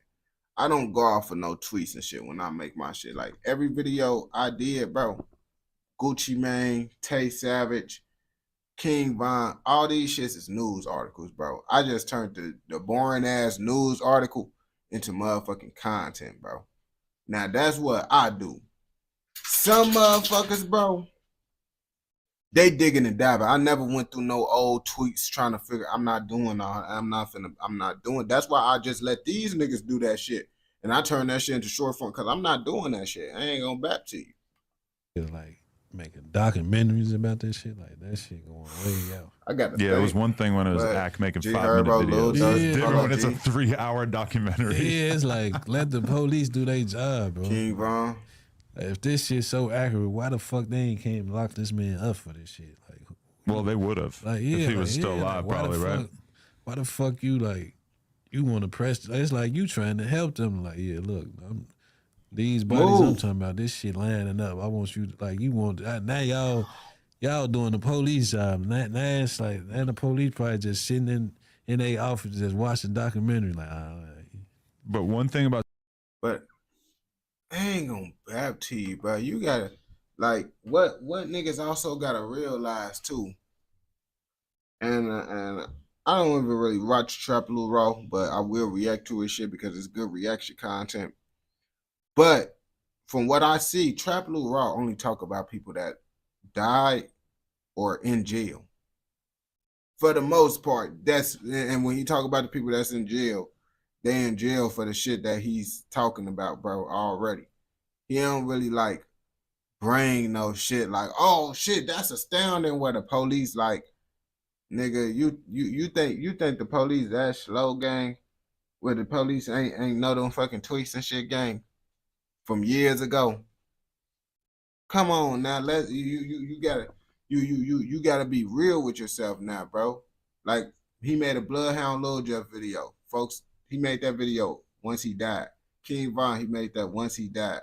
The Lil Durk video, he made that shit basically just speaking on what all the shit that this nigga said, bro. The FBI said that shit. These niggas just reading what the FBI said. Now, if that shit true or false, that's on the courts and shit to decide. You feel me? But if a nigga just repeated, you think the courts don't know these niggas is just repeating what the information that we found already? Do you really think the courts don't know that shit, bro? Like, y'all slow as hell if y'all think the court really gonna be like, oh yeah, this nigga made a YouTube video on this whole FBI indictment, bro. And he basically said the same shit that we said in the indictment. You gotta make the shit make sense now, gang. Now, if he not saying shit, giving new evidence for the indictment and shit, that's different.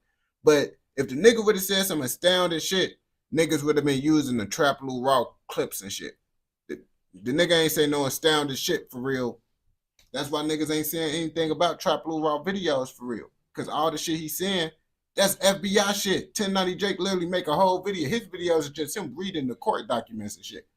But Trap Lil Raw turned that shit more interesting. You feel me?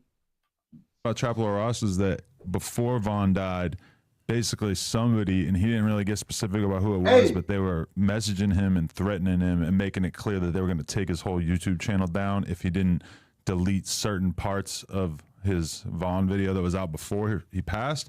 And the one thing that damn, he made the King Von video before he. You see, now I can't speak on that. I can't speak on that now. You feel me? Now you doing shit like that's my number one rule with me making my street content on these niggas. If it's not some shit that's already known to the world, bro, I'm not doing it. You feel me? Like what I mean by known to the world, you feel me? Yeah, I didn't know about that video game because the first time I found out about Trap Lil Raw was when he made the shit when he died. I don't know what the fuck he got going on with that shit. But I ain't making no video. Like when I say it's known to the world, I mean news articles and shit.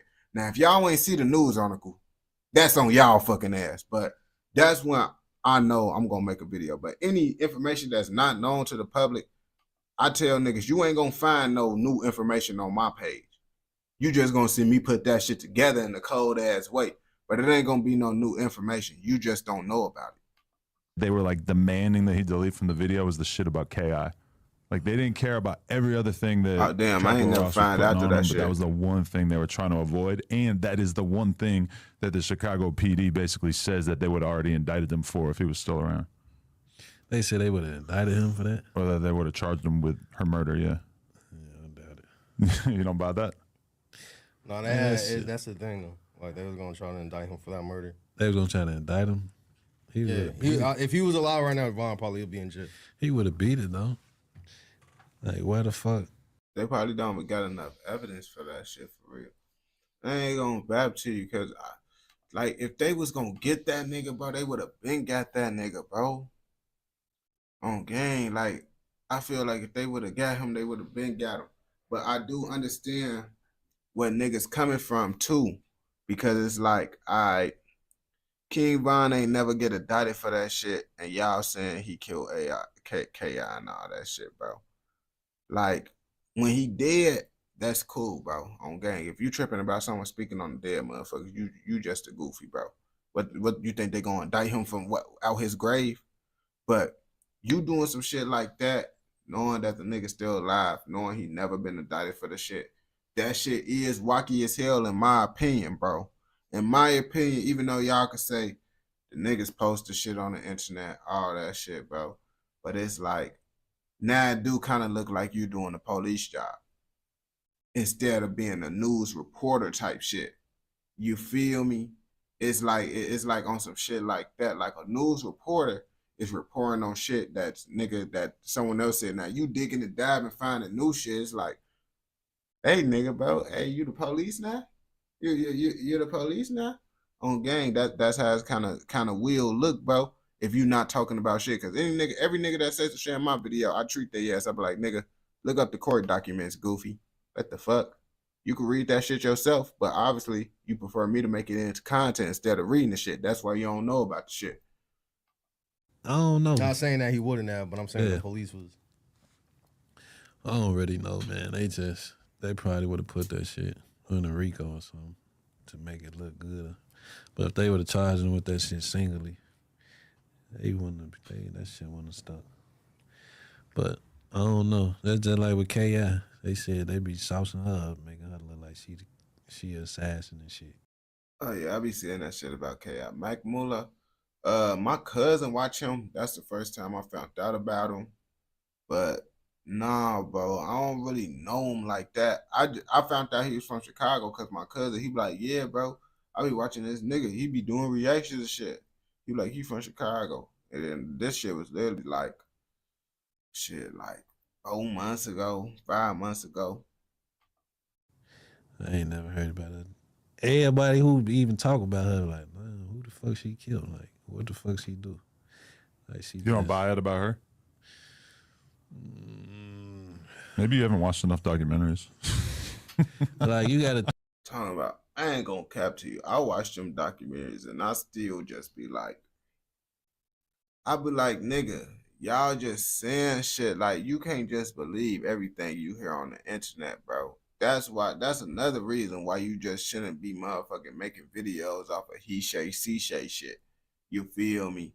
Unless you the type of motherfucker that's like, oh yeah, this rapper said this to like gas it up. Like, oh yeah, this rapper, you feel me, in the interview type shit, that's different.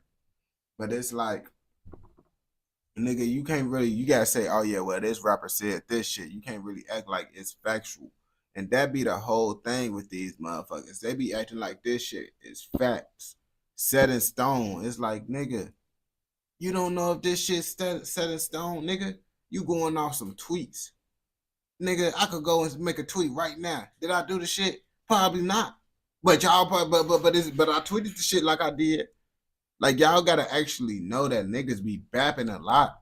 People bap a lot. You'll probably think like, oh, why would someone bap about that? Why would people bap about lots of the shit they bap about? That's what you really gotta realize, bro. That's why I be like, that's another reason. It's some snitch ass shit, and niggas be bapping. So your ass damn near might be wrong. You make a whole video that someone else get locked up for the shit. Now you looking goofy. Think about it, like, I'm really from Chicago, so Right. you gonna know who doing what and who not doing shit. Like, that shit gonna speak for itself. So, by me, like, I ain't never heard nothing about that. But do you respect the fact that like a huge percentage of the drill rappers that were trying to make it like 10 years ago have become vloggers, or like J-Mane becoming like basically a comedian? Like, do you kind of respect that people are taking these different career paths now that... Yeah. I don't know. I probably seen that shit in J-Mane, because J-Mane wasn't never really street like that. Like, he ain't never no nigga. Like, he wasn't no, like, he was a 1 foot out of ass nigga. Like, he ain't never was really. I ain't gonna bad to you. J-Mane was on some shit. It's like, J-Mane was doing so much dissing. It got to the point, like, you gotta understand, bro, no one wasn't really talking about J-Mane, bro. Like, even when he was doing all that dissing and shit, we were like, bro, look at this nigga dissing to get views. That's what we really looked at J-Mane as, bro. When J-Mane ass was rapping, folks, we was looking at folks as motherfucking a nigga that's just dissing for views. Kind of like how motherfuckers looked at Rico Reckless, like a motherfucker that's just dissing for views type shit. You feel me? Doing the most. You know how that shit be. Street for real. Like, he was just guilty by association type shit. Oh man. Like, you could tell he just guilty by association. Just like, you growing up in Little Reese, then beard, and then you all of a sudden just end up on the opposite side. Like, what the fuck? How the fuck that shit even happen? But, you know, I know, like, I know him like being in Chicago, like he ain't really street, like he ain't really like so. By him being a blogger, like I want to say it like no pat on the back or he get a clap, like cause that's some shit I expected, cause he was already on the straight path in my eyes. He was just On game, niggas gotta know how to just be in their lane, bro. And that be the problem too. Like me, bro, I'm not one of the niggas that's trying to be like, oh yeah, street, all that shit. Like, yeah, I come from that shit. I was around that shit, but I'm not gang banging. But the thing is, niggas confuse being street with motherfucking gangster. And that be one of the biggest problems. Like, nigga, a street nigga is a nigga that know how to pay his bills from the trap, know how to move in the streets, make money off the streets. That's a street nigga, you feel me? A nigga that ain't that know how to move in the streets, not getting robbed and shit, all that shit. Now, a gangster is a nigga that's gang banging, catching bodies, doing all that shit.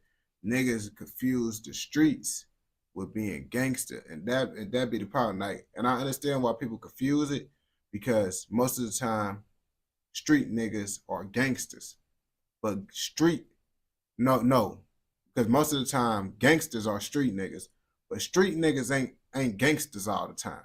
That's what niggas be getting confused, bro, and that be a big problem. Like, nigga, you see a nigga talking like me and all that shit, niggas gonna be like, oh yeah, folks trying to be a gangster. Nah, this how a nigga from the streets talk, bro. Like, y'all gotta understand, street niggas and gangsters, niggas gonna talk and sound the same, yeah, because they both come from the same shit. But niggas gotta understand that shit. Niggas get it confused and like, boy, you ain't no nigga. I'm not a gangster, bro. Like, I did street shit, bro. Like, trapping and all that shit, bro. I wasn't out here catching bodies, robbing niggas, all that shit. That wasn't my cup of tea, you feel me? And niggas just gotta know they lane and all that shit. Niggas be trying to be gangster just because they from the streets. Just because you doing street shit don't mean you gotta be a gangster. And lots of niggas think, oh, if I'm doing this shit, I'm from the hood, I gotta be a gangster. Like, nah, bro, it's cool, bro. Niggas gonna respect you for being you. You don't gotta be none of that shit. Like, I learned inside the hood, growing up in the hood, bro. Niggas gonna respect you just for being a real nigga that stand on business, bro. As long as you ain't no bitch ass nigga, bro, niggas gonna respect you, bro. That's all it is to it, bro. Niggas gonna not respect you if you motherfucking you out here trying to do this street shit and then they find out you ain't not like that. But if you let niggas know, like, yeah, bro, I ain't with that shooting niggas, sliding on niggas, but I will, you feel me, get on a nigga ass. If a nigga, I ain't no goofy, I ain't no bitch, niggas gonna respect you and they ain't gonna fuck with you, you feel me? But niggas think they gotta play that little gangster role and shit all the time too. You feel me? just doing shit, making people think he like that, but he ain't really like that. But I think if you're going to compare J-Mane to anybody, it's kind of Charleston White. Because I think he saw Charleston White sort of playing like a character version of himself and realized that he could do that and just like hype his shit up way more. And No, you don't see it? I don't know. I feel like I don't know nobody like Charleston White. You can't compare it. Nah, bro. J-Mane, Rico Reckless. That's the biggest comparison that I could real life have to J-Mane. Rico Reckless, in my opinion. You feel me? But Charleston White is a nigga that's ain't nobody out. J-Mane ain't outright saying he's snitching on niggas doing it. Like how the fuck you gonna compare J-Mane to Charleston White? That shit don't make sense. You feel me? That shit just don't make sense. Oh, He one of a kind. Really a fan. He like, I ain't gonna lie, I be really paying attention. I watched a couple of his interviews. I watched the DJU shit. I fucked with that. I've seen a lot of his say cheese shit. Hey, and look, you notice how folks said he fucks with Charleston White. Charleston White, he do a YouTube. He diss the people that motherfucker he cool with. But the thing is, Charleston White, that's why I said niggas gonna respect you for being a real nigga, bro. Regardless of niggas be trying to fake it and shit. You see, folks said he fucks with Charleston White. Because Charleston White, folks is being him at the end of the day. And he still will get on a nigga ass too. Like, that's what niggas don't understand, you feel me? I don't know if y'all interviewed him. But I see him I hates see me. him. Yeah. Yeah. He don't fuck with you. He talks shit about me all the time, and that's why I hated that sometimes I'll end up watching an interview clip with him, and I'll be like, damn, this guy really is like a fucking genius. Yeah, like everything he do, like that nigga calculated for. That's one thing I noticed about him. Mm-hmm. Like, I ain't gonna lie, Gangsta is I fuck with gangbanger. J Mane though. Like just like being in Chicago and just slipping through the cracks of like not having no cases or not catching no gun case, and like he got his gun license and shit. Like once you see niggas like that like escape that type of shit, you got a question like you was either over lucky or you weren't really super out. Yeah. I ain't gonna cap. J-Mane ain't never catch a gun charge. Like that shit is like hard to like kind of like, you feel me, not get caught with a gun, bro. Like that shit, bro. Like I feel like that's just a normal thing. You don't even gotta be gangbang. If you a nigga that's like trapping, doing all that shit, bro, you gonna wanna have your gun, you feel me, doing that type of shit. And it's like that gun shit, bro, it is hard to like slip through the cracks of that. But just because you go to jail and all that shit don't mean you a gangster and all that shit either, because I went to jail, got locked up for a gun, and I'm not a gangster. I'm not gang banging and shit. So what the fuck that tell y'all? The way street, like it ain't that many niggas that didn't catch no case. But how do you feel about him basically like profiting off of telling all these stories, whether it's Fredo shooting at him or whether it's seeing Tay Savage shoot at people and shit like that? I ain't gonna lie, he taking that shit too far. That shit weird. I wouldn't be talking about no nigga shot at me. Like even if you like trolling or none of that shit, I'm not saying nobody shot at me. I'm not saying who shot at me. You gotta say that type of shit in third person. Like you ain't. Yeah, bro. Yeah, bro. You gotta like, you feel me? Niggas be tweaking. Niggas be doing, even when I tell stories, when I told the little story when I got robbed in motherfucking high school, gang, I didn't say no names, none of that shit, bro. Like, you're not supposed to just do that shit, bro. Like, third person type shit, like he said, bro. In any of my stories and shit, you don't see me saying like, bro, that shit just weird, bro. That shit just weird. I ain't gonna bap to you. You supposed to be saying that type of shit on no interview. Like they laughing about that shit right now. Like certain niggas like probably benefiting. Like, oh yeah, that shit making me look cool. Or if a motherfucker get on the interview and say I shot at them, I'm gonna be like, bro, what? Like what type of time you on? Right. Like why the fuck would you say that? Yeah, that shit weird. That shit. I'm not even laughing about that type of shit. Because you put a big disclaimer in that 16 interview where you were like, we ain't never did nothing to nobody. We good kids. We ain't doing shit. Like a big disclaimer in the middle of the interview, even though like so much of the other shit you said in the interview is like basically kind of going in the other direction. But I ain't gonna cap to you. Cairo could kind of get away with it like that, though, just because Cairo is not a rapper. It's kind of like, Cairo, I understand why Cairo down there speak like how he do, because Cairo, if you really think about it, Cairo never wasn't really an internet ass motherfucker. You ain't never, motherfuckers posted Cairo on the internet, but you never seen Cairo really going on the internet doing all that shit. Of course, he did that little shit with G Herbo, ain't taking him to motherfucking Dubai or Jamaica or some shit like that. But folks was never on the internet for real. You feel me? You don't never really see them pulling up old tweets of Cairo and all that shit. You feel me? Cairo was really, you feel me? His ass really be smooth with it. So it's like when he say, I ain't with none of that shit, all that shit, bro. It's he could say that shit because he ain't just going out here. Got 30 diss songs back to back to back. Got tweets and shit talking about, yeah, I'm finna smoke this nigga. So it's easier for him to get away with saying that shit. Other niggas, it's like, why the fuck is you saying that shit, nigga?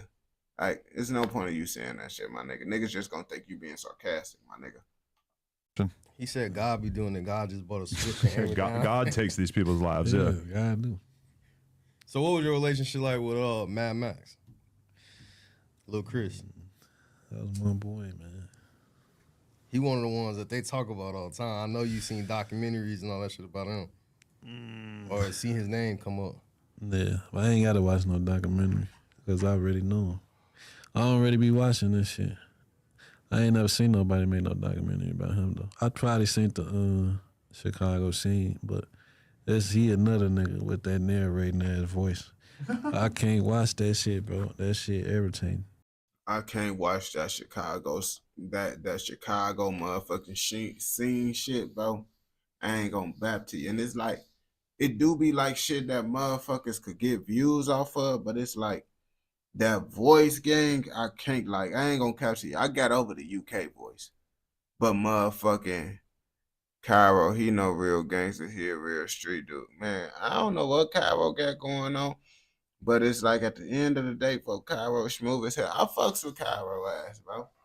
I fucks with Cairo. Just off what I see on the internet and shit. Obviously, I don't know folks ass, but from what I seen, folks ass seem like he a cool motherfucker and shit. Like I ain't gonna bap to you. I knew folks was damn near cool when his ass was joking about the motherfucking the McDonald's situation. I seen some shit. Folks was acting like he had PTSD at McDonald's and shit. I'm like, folks ass had me rolling that bitch. See that shit and I'd be like, I just go to the party like, where somebody call me like, man, he said some police shit on this part. I'd be like, let me see, man. Let me see what he talking about. And I'd be like, man, this nigga weird. And just cut that shit out. But that's bro though. How do you feel about people saying that, like on his deathbed, that he might have gave a statement when he was like, yeah. I know you've seen people talk about that. Yeah, I swear to God, I'm so tired of that shit. They steady talking about that shit. Like, I'm gonna just say this shit. Like, I'm gonna just say, bro, wrong, cause he know what we signed up for, like getting in the street shit. But like, let's just say your sister just getting, like your sister getting a train ran on her on camera or some shit. Dear Lord. And then like somebody like put the video. What the fuck is bro going with this shit, bro? I think I get where he going with this shit. I get, before he say where he going with this shit, I want to think I understand where he going with this shit. Basically, your sister get a train while her. The video is on it. Folks ass not saying motherfucking he agree with what he's doing, what she doing, but you know how it be. Video out, and then you live with your sister though, and then you like, it's either you could like walk around saying like, man, my sister a hoe, or you could just let everybody in the neighborhood like, man, yeah, his sister a slut, like, yeah, she easy and shit like that. Like, that's what niggas gonna say. That shit, wow. And you gotta let these niggas say this shit, cause this was really like, this shit ain't no lie. This shit the truth. She on camera suck a dick, he ain't getting fucked by 2-3 niggas. So what the fuck is you like? This your sister. It's either you finna say, hey, y'all stop talking about my sister, or you can agree with everybody and say, man, my sister a slut. Like, but this your blood sister. Like, that's how I'm looking at that shit with him. Like this, I look at him like a blood brother. So I gotta let everybody else troll, even though he wrong. I know he wrong. I don't involve myself in no snitch shit. I don't fuck with that shit. I'm not finna get on. So basically what I said, bro, he just basically said, so I did get it. No fucking internet saying, oh yeah, bro, this my homie, he a snitch. This what other niggas supposed to say. That's their input. They ain't wrong for saying that shit. I'm not finna be joining, getting on their bandwagon saying the same shit they saying. Even though I know they ain't wrong for saying this shit, they want me to say this shit because I'm tweaking with niggas. I'm got the interview playing with Herb, or I'm saying Tay 600 a snitch. So when this shit come out, they want me to be like, oh yeah, you being biased and shit. Like, why you ain't say this shit about your homie? What the fuck is I'm supposed to say about my homie? This y'all job to say that shit. I don't. On game. Like, he is making sense with that. Like, nigga, I'm gonna talk shit about y'all people, but it's like, I'm not finna say, yeah, but my homie motherfucker the snitch. Nah, bro, that's on y'all to bring up. Why would I make my homie look bad? Because at the end of the day, that's still my people's. So what does that make me if I'm over here saying, yeah, this is my people, but he snitched the shit too? Niggas not finna do that shit, gang. I ain't gonna bet to you. Niggas gonna talk shit about the other people and hope motherfuckers don't talk about their people. That's how it go. Supposed to be saying that shit. I don't give no fuck what y'all say. That's y'all opinion. So did you know Tay 600? Because you was one of the people, because, all right, so Tay got mixed people saying that he snitched and he didn't snitch. And then I think you went on DJU and you said, fuck all that, he did snitch. So, like, how do you... That's the clip I seen, bro. That made me motherfucking watch this video, bro. Because I seen a little DJU clip on TikTok. That shit popped up. I'm like, let me see what the fuck he talking about. Because a lot of people saying he didn't snitch. So how are you saying he snitched? Right. I don't got shit against Tay 600, man. I don't need... I just say the interview, like somebody just asked him about the Mad Max shit. Like, he like, yeah, that's up for his homies to say. Like, he know what type of nigga I'm is on some street shit. I don't know. I ain't gonna say he's scared or no shit like that. I know Tay 600. Tay 600 was a gangster, like, before the snitch allegations and shit. But he know, like, he know I ain't lying. I ain't finna, like, I ain't got shit against him. Like, before I put that shit out, I DM'd him and said, you know I'm about to call your ass a snitch on this interview. I ain't just say that shit. I sent that shit to him. I told my homie. For me, you can't even be mad at a nigga. But it's like, at the same time, nigga, Tay 600 should be like, man, if you did the shit, bro, you can't even be mad at a nigga for, like, you know, bringing that shit up. Because at the end of the day, you know what come with this shit, bro. As a nigga that's living the type of lifestyle you live, bro, you not allowed to snitch, you feel me? I DM'd him and I wasn't following him, so I'm like, I seen shit too. Shit. So when I got out of jail, one of the guys was following. I'm like, damn, y'all still following dude? I'm like, tell him I'm finna say something about him in this interview. When my homie told him, he like, man, why you coming at me for? I ain't never got into it with him. I ain't never did nothing wrong to him. I'm like, bro, that shit not cool, for like, you got somebody in jail for 40 fucking years. Damn. Wow, did he? 40 years. Hey, man. How the fuck can Tay Savage sleep at night, bro? He be giving all these fucking story times, laughing and shit. Nigga, you got a nigga locked up for 40 fucking years. Listen, that's 40. When you say 40, you know, man, he got 40, nigga. That shit is a long ass time. Because the thing is, they saying that he took his statement back or something. Man, listen, man. Ain't no taking no statement back once that motherfucker there. You said it, bro. That's all it take is a statement to get locked up. Like, if he shoot me. Oh, gang. You can't. Nah, bro. That's why I be getting on Gunna ass, bro. Niggas be trying to say Gunna ass ain't no snitch, bro. He said what he fucking said. Now y'all niggas, oh, Gunna not a snitch. Gunna is a fucking snitch. We seen Gunna ass tell. Now, it's like motherfuckers be like, oh, why y'all worried that he tell? He ain't telling on y'all. Nigga, no one don't give a fuck that the nigga tell, to be honest with you, but it's some shit to talk about. This nigga talked about that street shit, that gangster shit, and then motherfucking he told.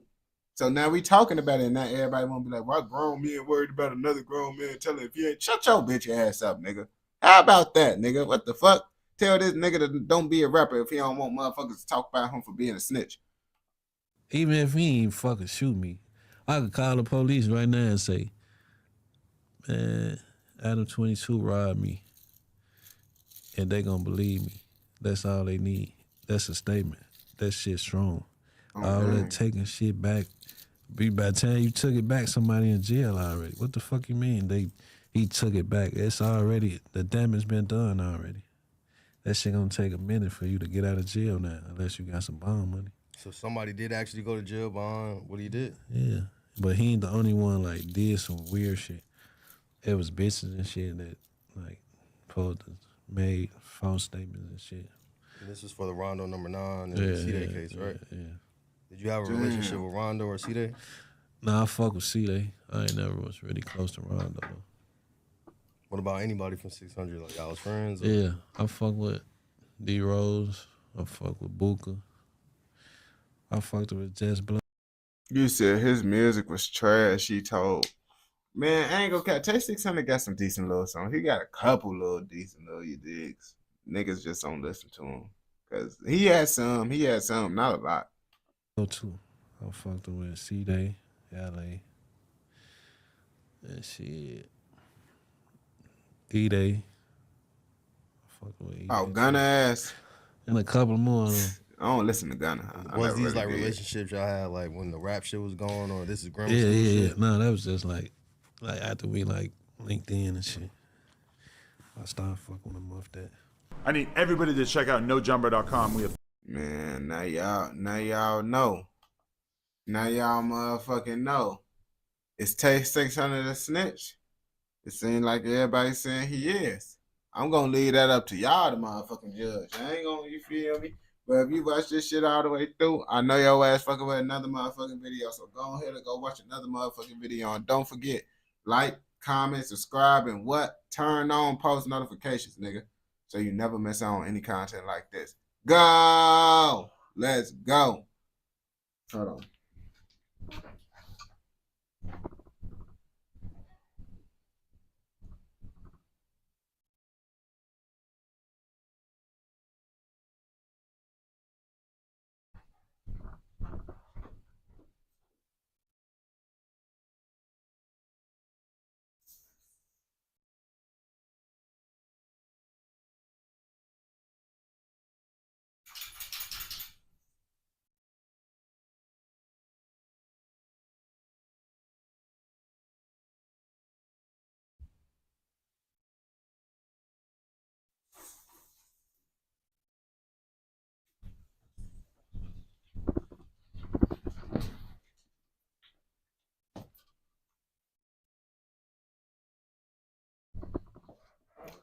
Wait, how y'all just I ain't gonna cap. I seen paperwork too.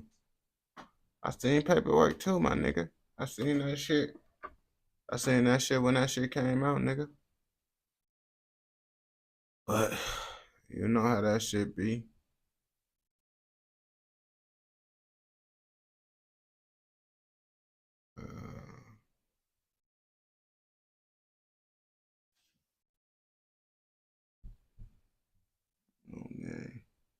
Okay.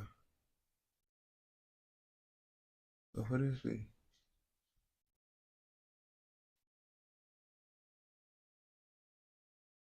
Okay, what?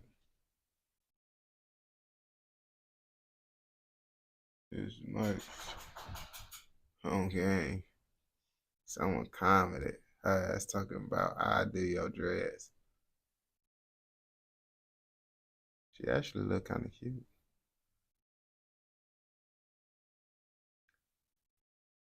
Where you from? On game. Gotta put that. See where she from. Obviously, she gotta be from Chicago because the video is about Chicago. Fucking dummy. Okay, let's see what's to it. I wonder if I'm gonna ever see that comment because it's like when I reply to a comment, I never see that comment again, even if they respond back.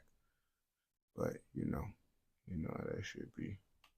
YouTube don't show it up no more once you reply back to it, or once you respond to it. I was like, damn.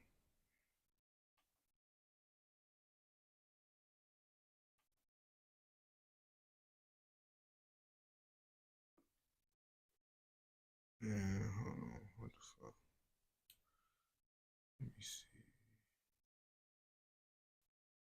I had some shit I wanted to do. I know which one. Oh yeah, fuck it. I'll do this one. Since this shit just popped up. No. 1,200 motherfucking 3 hours, bro. What the fuck? You know the hoods and people he dissing there. What you mean? What you talking about, brother? Let me see what you talking about.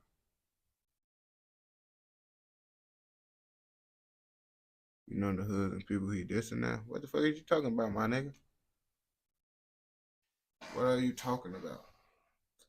I threw a plate in the garbage, bro, last night that had food up in it. Motherfucker, I smell that shit. I'm low-key finna go take out the trash in a second, bro, after this video, because it's 13 minutes. And I ain't gonna lie to you, bro. That Mexican food, bro, smell like fucking Cause I had to see where the smell was coming from, bro. That's why I got up. Thought the dogs down there threw up or something. Then I went to the garbage. I'm like, oh shit, it's that fucking plate that I threw away, bro. I'm like, bro, what the fuck? Cause at first it's like a subtle smell, but the more closer you get to the garbage, that's when you smell that shit. I'm like, oh shit, that's why you're not supposed to really throw away. You throw away some food, bro.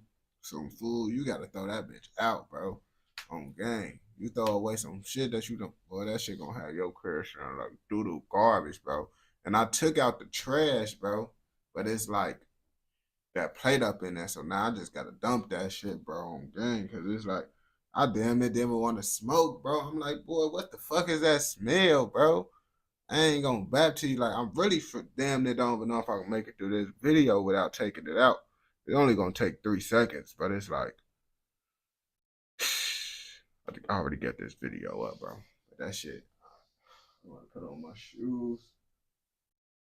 Wait, bro. I'm just gonna close the door real fast on the game, bro.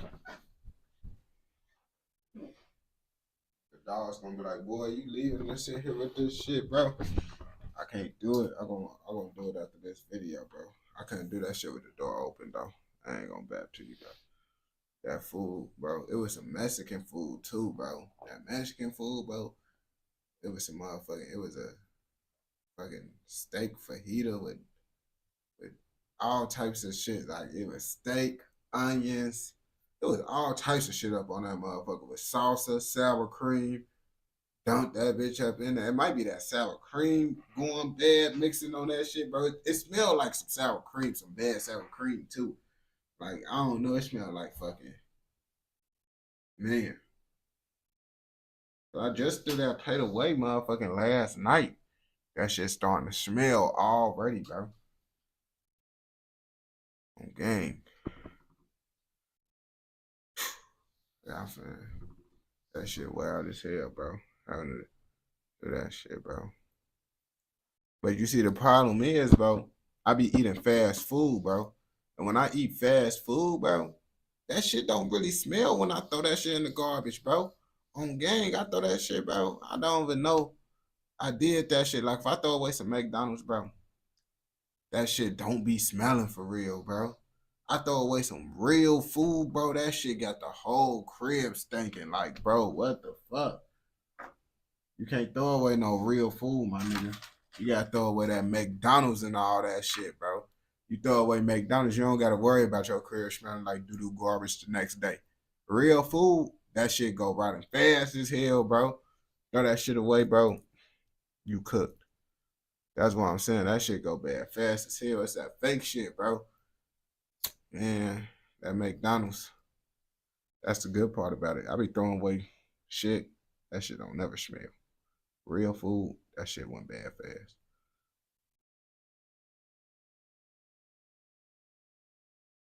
Mm-hmm.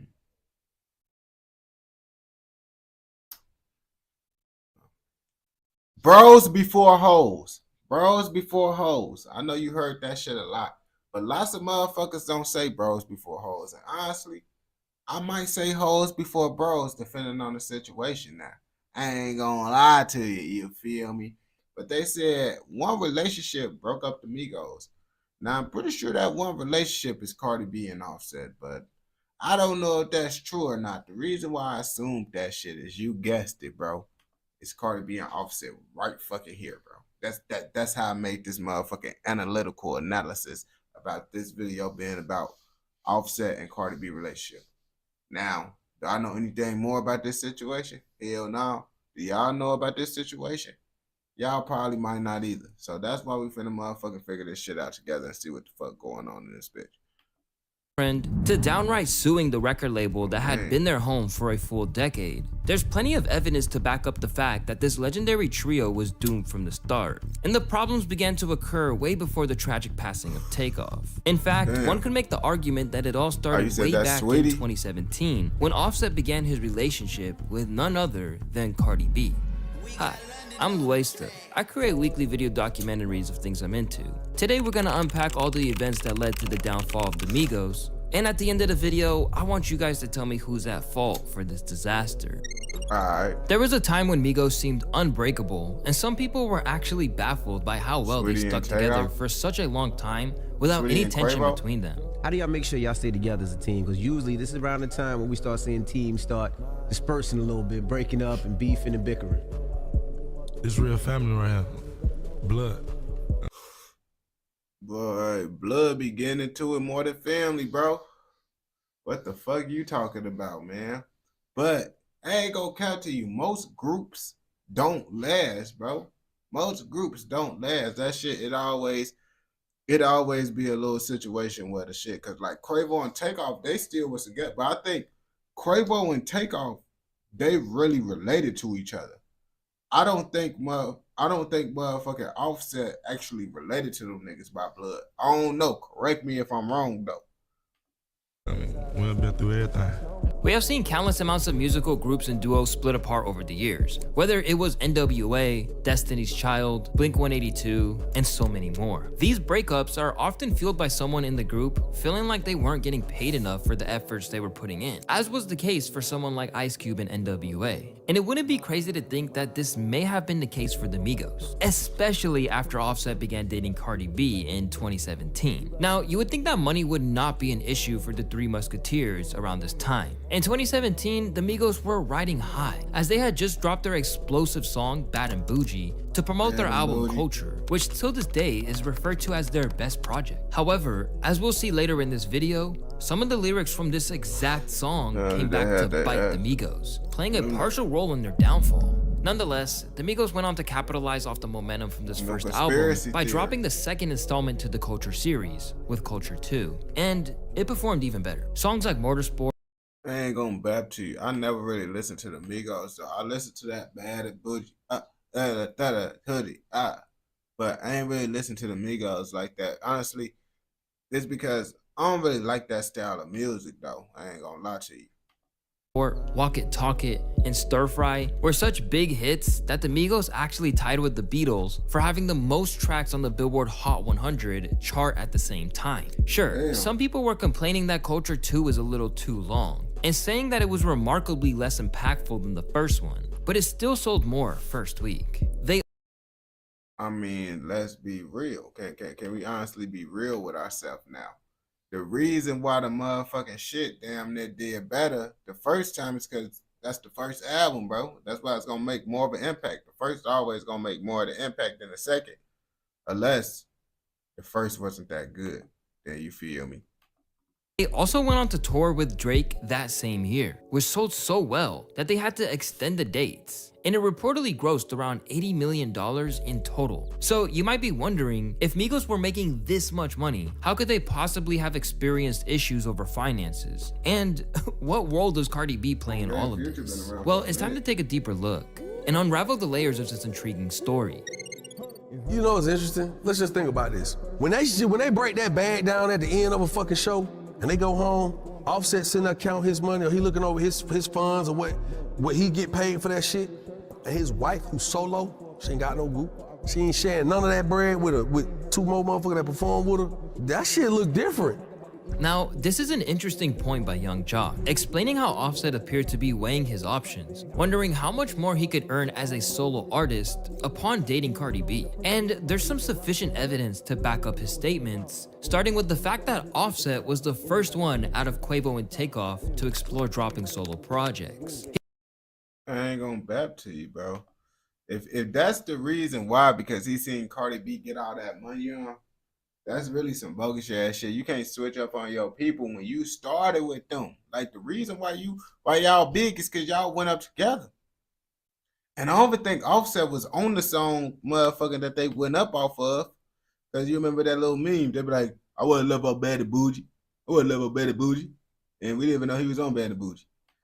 He dropped Without Warning in 2017, which would also feature 21 Savage, before dropping his own album a few years later. This opened the door to solo projects from Quavo and Takeoff as well. And while all of their projects received a decent amount of positive feedback overall, Offset's projects got way more buzz and better reviews than those of Quavo and Takeoff's. His song Clout, for example, which featured Cardi B, still remains in the top 5 most viewed videos on the Migos' YouTube channel, something you can't say for the other two artists. I ain't gonna cap because that's that Cardi B shit. Cardi B gonna get views. Like the females, they ass be motherfucking, them females be getting numbers. Cause females, bro, they gonna listen to that shit, bro. And then, especially if they make some party style shit, you know that shit gonna motherfucking just get played by clubs, all types of shit. That's why the Migos was going up and they got so many views because that shit was getting paid at the clubs and all that shit. In the group. So it's not hard to see why Offset might have been contemplating going full on solo, as his music was already making waves on its own. However, when asked about pursuing their careers as solo artists, Quavo said, I don't look at it like I'm doing my own thing. I'm just looking at it like I'm bringing some back to the brothers. I'm going to go get some. I know they're gonna be proud of me when I go get it. You feel what I'm saying? So every time I know Offset leave that house, I know, you know what I'm saying, gonna come back with something. If he don't, something going on. You know what I mean? So although Offset may have been feeling a bit differently than the other two members in the group, the biggest evidence of this being true was when Offset literally tried suing Quality Control in 2022 over rights to own his own solo music. And I'm sure you guys know how Quality Control is the label that the Migos have been signed to this entire past decade, and is ultimately what really put them on the map. So this was pretty shocking, especially since the Migos have always been diehard supporters of their label and have never had any issues with them before, let alone. I ain't gonna cut to you, but everybody always be kind of cool with their label in the beginning. Then they realize that they label, like, everybody gonna kind of get that type of feeling eventually, because it's like, bro, you gonna see how much money you could be making, and then you gonna see what the label motherfucking doing. And the label, they just gonna be like, you know how that is. They gonna give you money, but you ain't getting as much as what they getting. And then niggas end up having a problem with them later down the line when they get bigger. Publicly. With Cardi B's net worth being over 3 times greater than Offset's, it's likely that dating her pushed him to aim for new financial heights. This legal move from Offset was another huge red flag. He probably wanted to level up his status so he wouldn't be seen as the lesser earner in the relationship. But cash might not be the whole story. And what went down in 2022 could actually be the key piece that ties everything together. The pandemic was the cause of many things. Schools and businesses being shut down, countless amounts of riots, and who can forget the toilet paper crisis. But for music lovers all around the world, it was the delay of their favorite artists' music that was the center of their stress and worries. Well, the Migos were in a similar boat. They constantly delayed their highly anticipated sequel album, Culture 3, with fans eager to get this project after Culture 2 didn't quite deliver the same long-term impact that Culture 1 did. Despite recording most of the songs in just a few months, the crew had to wait on tracks from other artists, which resulted in a 2.5-year hiatus from the trio. it was like 60% done. I ain't gonna cap to you, bro.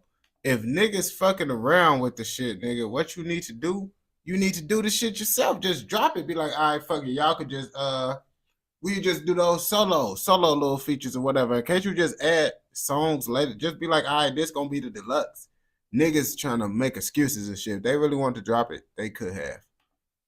Like for like 2 years, these last records, like Justin Bieber, Drake, all them records came like 2-3 weeks ago. You know what I'm saying? So unfortunately, even with all that time, the album was still one of their worst received yet. Fantano went as far as to say that it was, quote, one of the most creatively bankrupt things that Migos have ever put their names to. Feeling a strong 1 to a light 2 on this one. I bet Quavo didn't see that coming when he rapped about his skills getting better on the song Avalanche. We started to see Reddit threads like this pop up from time to time, claiming that the Migos are now boring, pointing out how the trio dropped a combined 55 songs in 2018 alone, and the effect was evident when all of these tracks sounded so similar. It had many people wondering, what happened to the Migos? Did they simply hit their peak? I mean, honestly, I always felt this way about the Migos, so it's like, y'all just starting to see what I've been saw, you feel me? Well, the likes of academics boiled it down to the fact that the trio had simply become too Hollywood. The hottest the Migos were was when they were when they were going around the country and beat niggas up, shootouts. When they were doing nigga shit, they were in the street. But although they were no longer doing ratchet shit, it was clear that something much deeper was going on behind the scenes. Especially after Quavo and Takeoff dropped a new project called Only Built for Infinity Links, going by a new moniker of Unk and Few. On the surface, it might not look like a big deal. The Migos had their own solo careers, and plenty of songs feature only 2 of the 3 Migos. But something was different about this. The day after its release, fans noticed that Cardi B and Offset unfollowed Quavo and Takeoff on social media, which for some reason I never really understood, like, who the fuck is really going through searching the motherfucker shit to make sure, like, oh yeah, like, how do y'all even find out that these motherfuckers is unfollowing fuckers? Like, who the motherfucker that's checking this shit to see this shit? Is a pretty big deal in the celebrity world, and it had people talking like crazy. It just went on to show that things were definitely not okay between the Migos. This was the moment that the rap community truly started to see that the Migos might be done for good. But why? Proof of their split continued surfacing in June 2022 when the three skipped out on their Governor's Ball performance. And they were dodging every question and rumor coming their way. The fans be tweaking. Breaking up, right? Anything you can say? No. This didn't stop fans from claiming that this was all just one big publicity stunt to promote their album, but when taking a deeper look at some of the lyrics on Quavo and Takeoff's album just a few months later, the answers all lied in between the lines. And again, it all circles back to Cardi B and Offset. Now, it's no secret that Offset has struggled to remain loyal in his marriage with Cardi B. I mean, we have all seen the infamous clip where he hides his phone on a live stream when Cardi B comes in. But he's been in many worse situations. Hey, I ain't gonna bap to you. Would you really be loyal to motherfucking Cardi B though? Like, I ain't gonna bap to you. I wouldn't be loyal to Cardi B, you feel me? Because Cardi B, she really on some shorty ass. She like, you can't take certain women serious, bro. I feel like that past shit, you feel me? I ain't gonna bap to you. But at the same time too, you know how that shit be, you feel me? Including one instance where a sex tape with him and another woman dropped only 3 months after they were married. But how could this affect his career and, most importantly, his bond with the Migos? Well, if we take a look at some of his lyrics, he may have been hinting at it this entire time. I done fucked a lot of niggas' wife. Honestly, she fuck with me, a wife to be. I take your bitch right from you. Bitch, I'm a dog.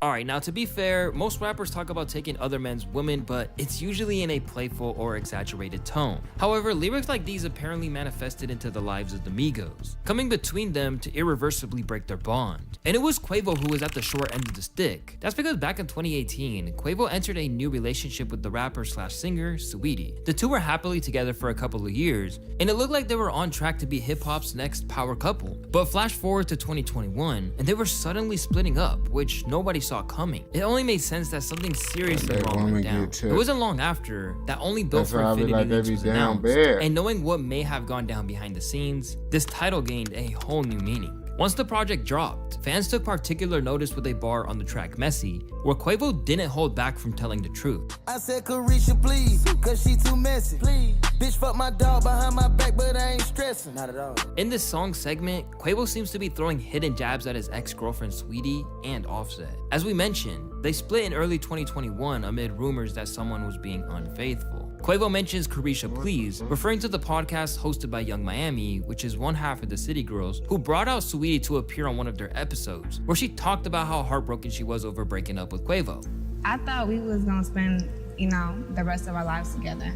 When this song initially dropped, many thought that Quavo was hinting at the fact that Saweetie had cheated on him with Offset, leading to the group's breakup. Others suggested that Lil Baby might have been involved in the cheating scandal, but so far, none of the people mentioned have spoken out about the rumors in detail, at least. However, yeah, the internet was trying to make all that shit go crazy and shit, but I feel like, y'all know the internet try to overgas everything and shit. I feel like if they ain't speaking on that shit, bro, just don't speak on that shit. But y'all know how the fuck motherfuckers be getting. However, the silence speaks volumes, and it seems pretty straightforward, leading many to assume that Offset had once again snuck around, but this time it was against his lifelong homie. And Quavo pretty much confirmed the situation when he gave this statement on the Big Facts podcast. We just stand on loyalty, you know what I mean? We stand on real deal loyalty. Again, it's all just speculation, but before we could get any clear answers, a devastating event occurred that would forever change the course of the Migos' destiny. Out of that developing story right out of Houston, rapper Takeoff, best known for being a member of the Grammy Award-winning group Migos, has died. Tragically, Takeoff was fatally shot, and rumors started swirling that Quavo might have been responsible. Quavo argued with several men about the dice game. This is according to police. The fight got physical, and police say video shows two people firing shots. Now, there have been many reports that have came out since saying that Quavo has not been responsible, but nonetheless, Takeoff was... Yeah, my fault for motherfucking pausing that shit. I had to motherfucking pay my motherfucking phone bill, and that dumbass fucking T-Mobile shit made me sign up for some stupid shit.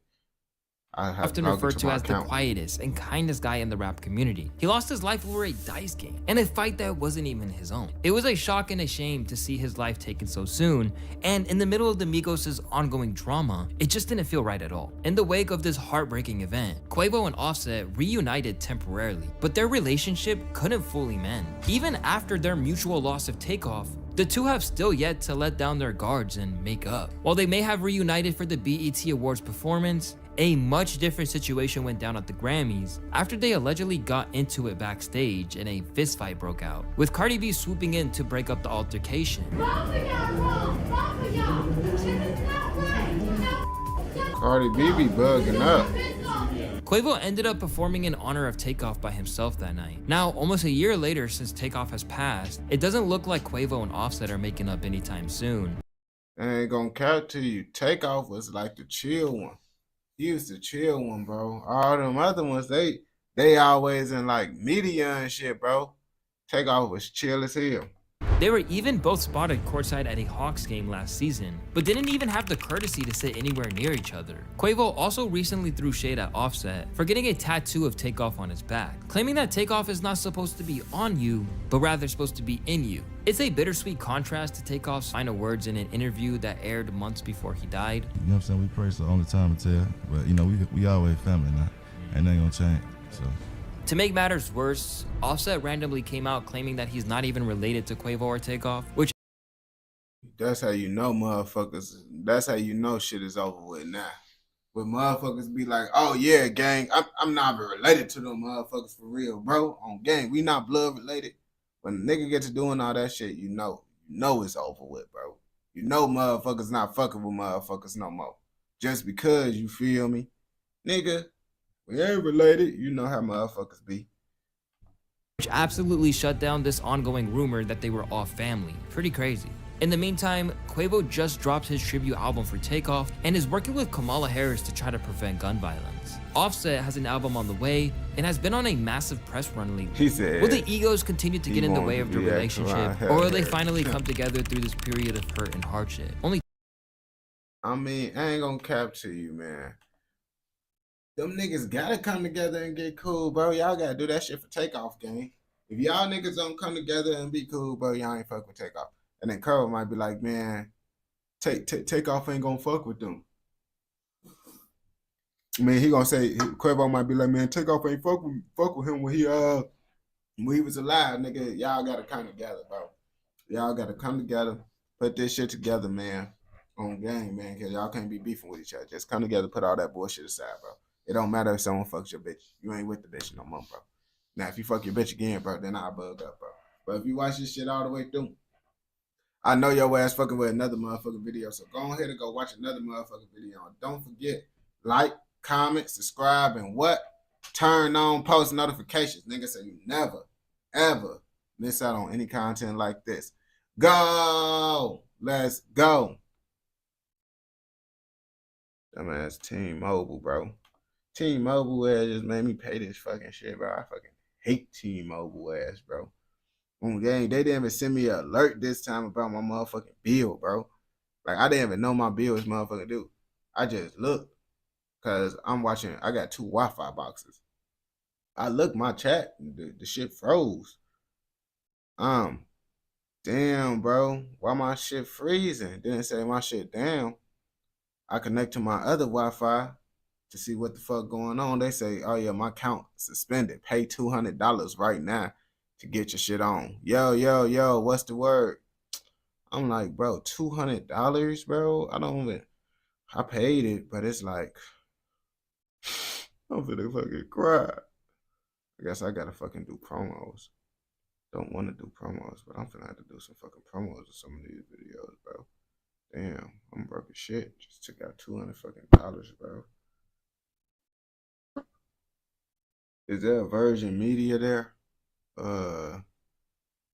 No, I don't think it's a Virgin Media out here. I don't even know what that is for real. Yes, bro. T-Mobile, bro.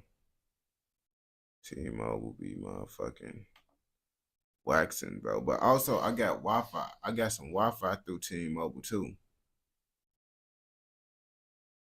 On game, bro. T-Mobile everywhere, bro. Oh, you talking about Virgin Mobile?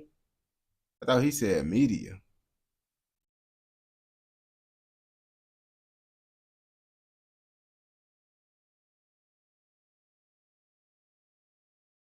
Yeah, I thought folks said media.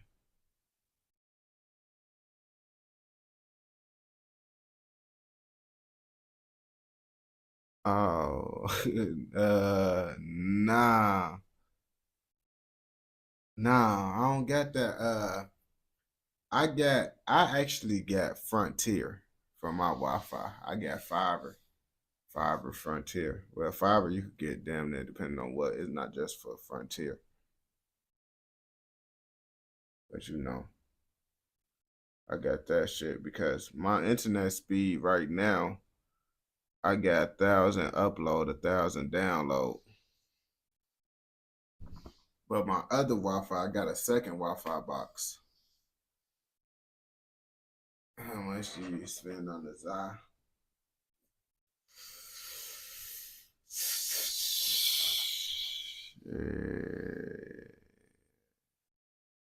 It's kind of like it's motherfucking free.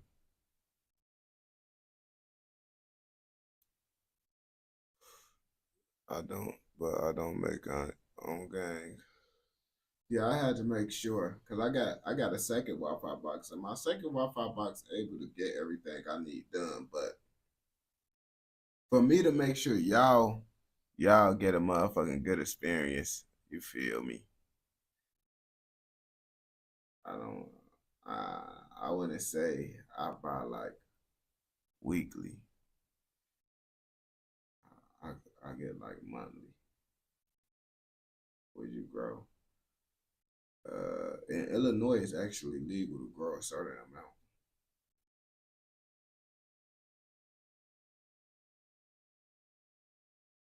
In Illinois. So, Chicago. I don't live in Chicago no more. I live in Illinois though. But yeah, Illinois, Chicago, Illinois, that's where I'm from.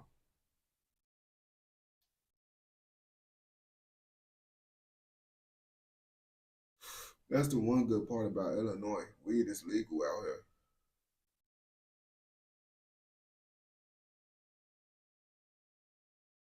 Yeah. Yeah. It's Indians and shit. Natives and all that shit.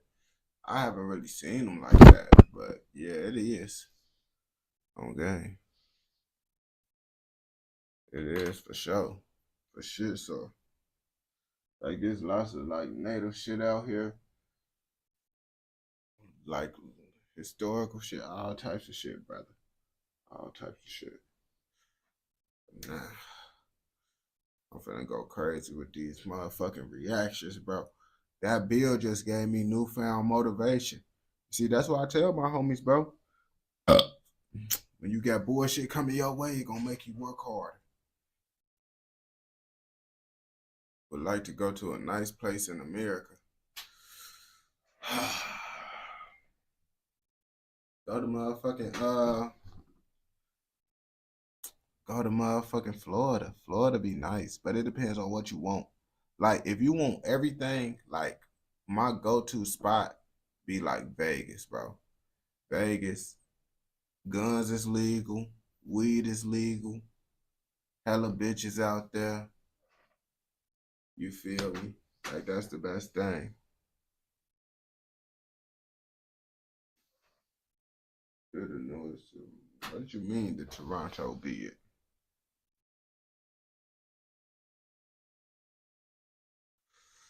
Texas, weed not legal out there.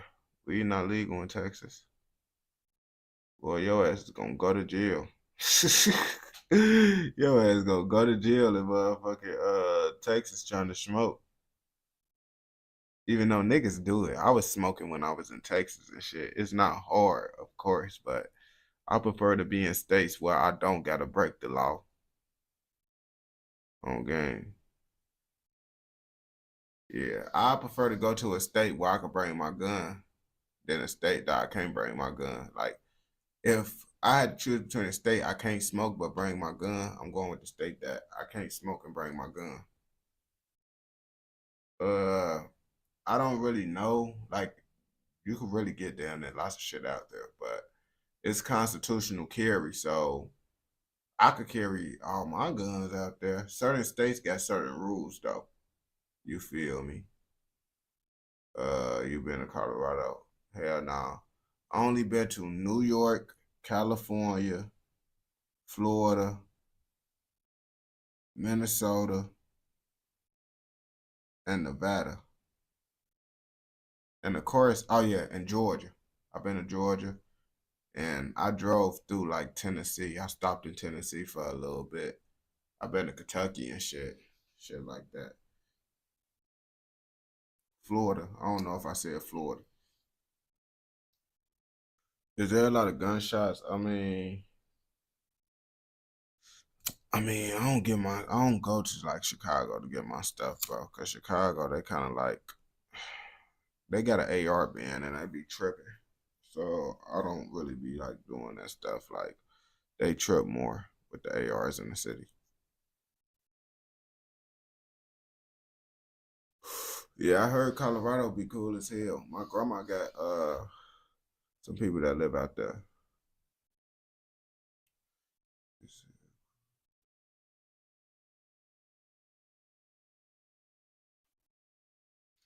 I don't know who the fuck the Zigzag Crew is, but apparently they very notorious. Now, if they from your area, you probably know about these motherfuckers. Now, I know they not from America, but I know they from one of y'all motherfuckers' countries. Who country? We finna find out in this motherfucking video. Let's see how they motherfucking really get.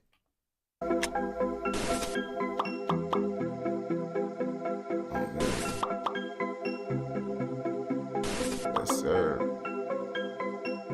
Western Manitoba is home to some of the deadliest street and prison gangs in Canada, such as the Manitoba Warriors and Indian Posse.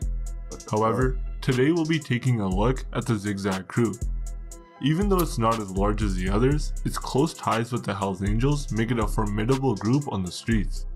Continue watching as we dive deeper into the Zigzag Crew, its operations, and how one secret agent almost destroyed the Hells Angels organization in Manitoba. Them police ass niggas. That because y'all be letting any and everybody hang with y'all, bro. Stop letting all these niggas be a part of y'all gang, bro. Make it very exclusive, bro. Y'all gotta make y'all gang exclusive because y'all gonna let those rats infiltrate.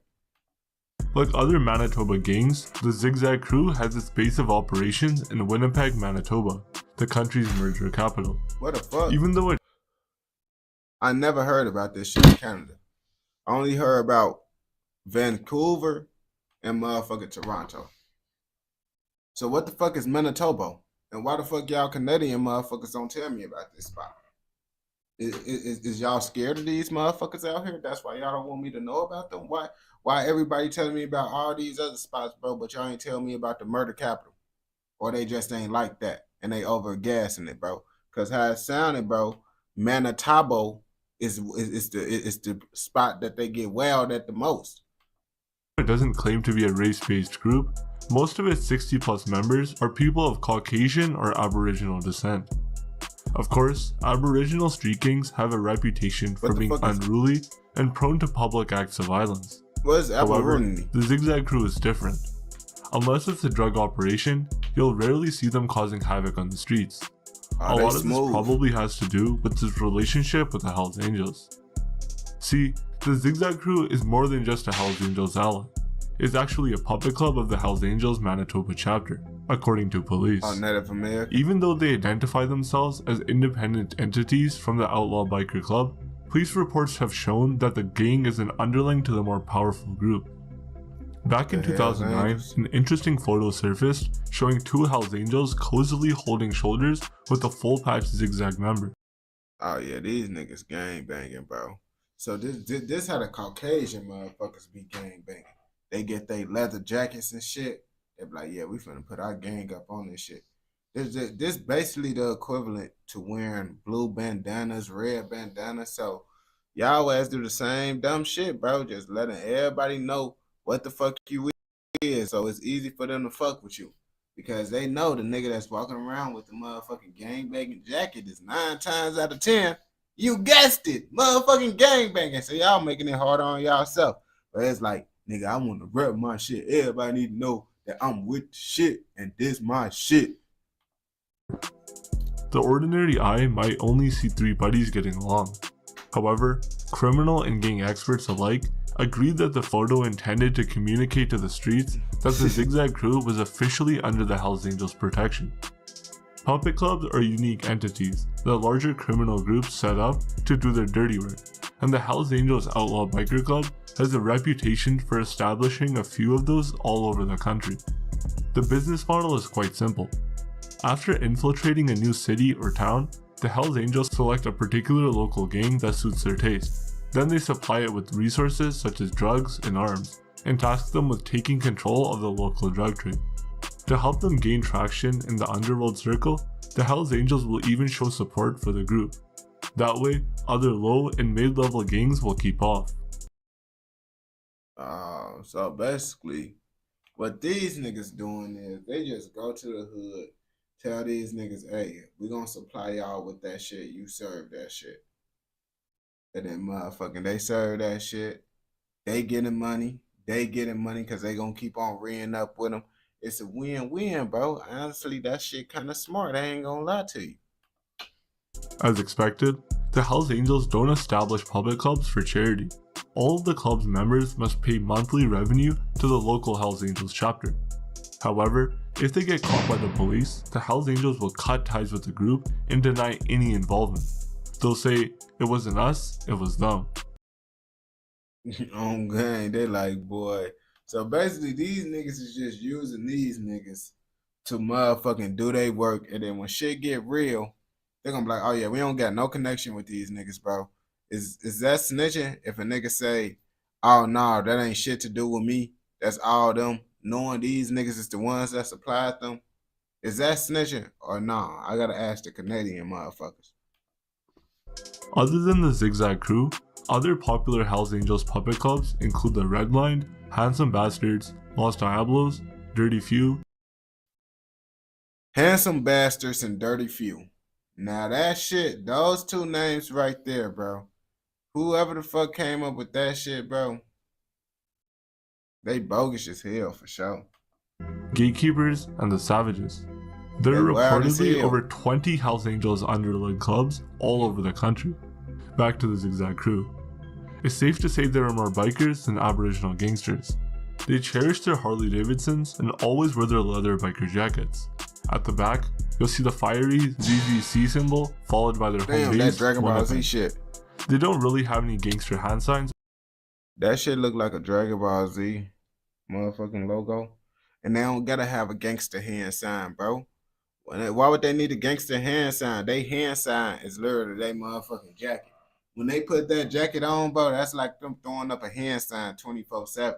Y'all niggas just be motherfucking extra shit when y'all be throwing up y'all gang sign while wearing the bandanas and all that shit.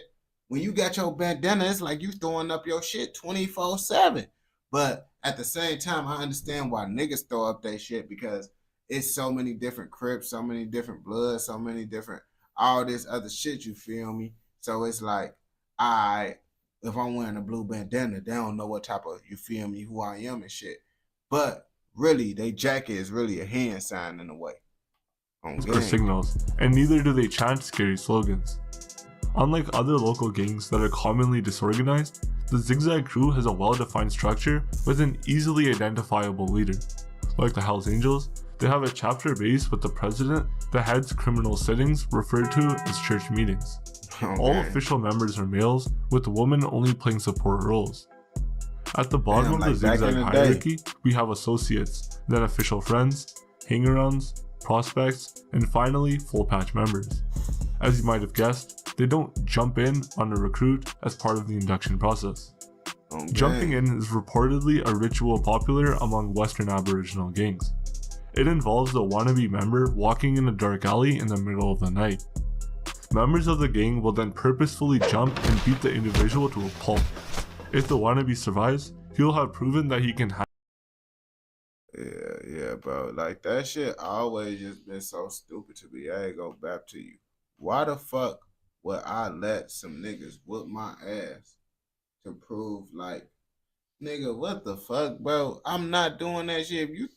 If you think I don't fuck with you, bro, then I ain't fucking with y'all, bro. But for you to whoop my ass for me to prove that you fuck with me, bro, that shit, nah, bro. I'm just gonna make my own gang at this point. I ain't gonna lie to you. And they be like, well, your gang gonna get blicked up by our gang. All right, bro. We just gonna go to a different city and start gang banging then, nigga. handle himself in a rival street fight. Instead of such a dangerous operation, Zigzag recruits slowly earn the trust of their senior members until they are fully assimilated into the club. You cannot become a Zigzag member if you have a past as a cop or any other authoritative position in Canada's legal system.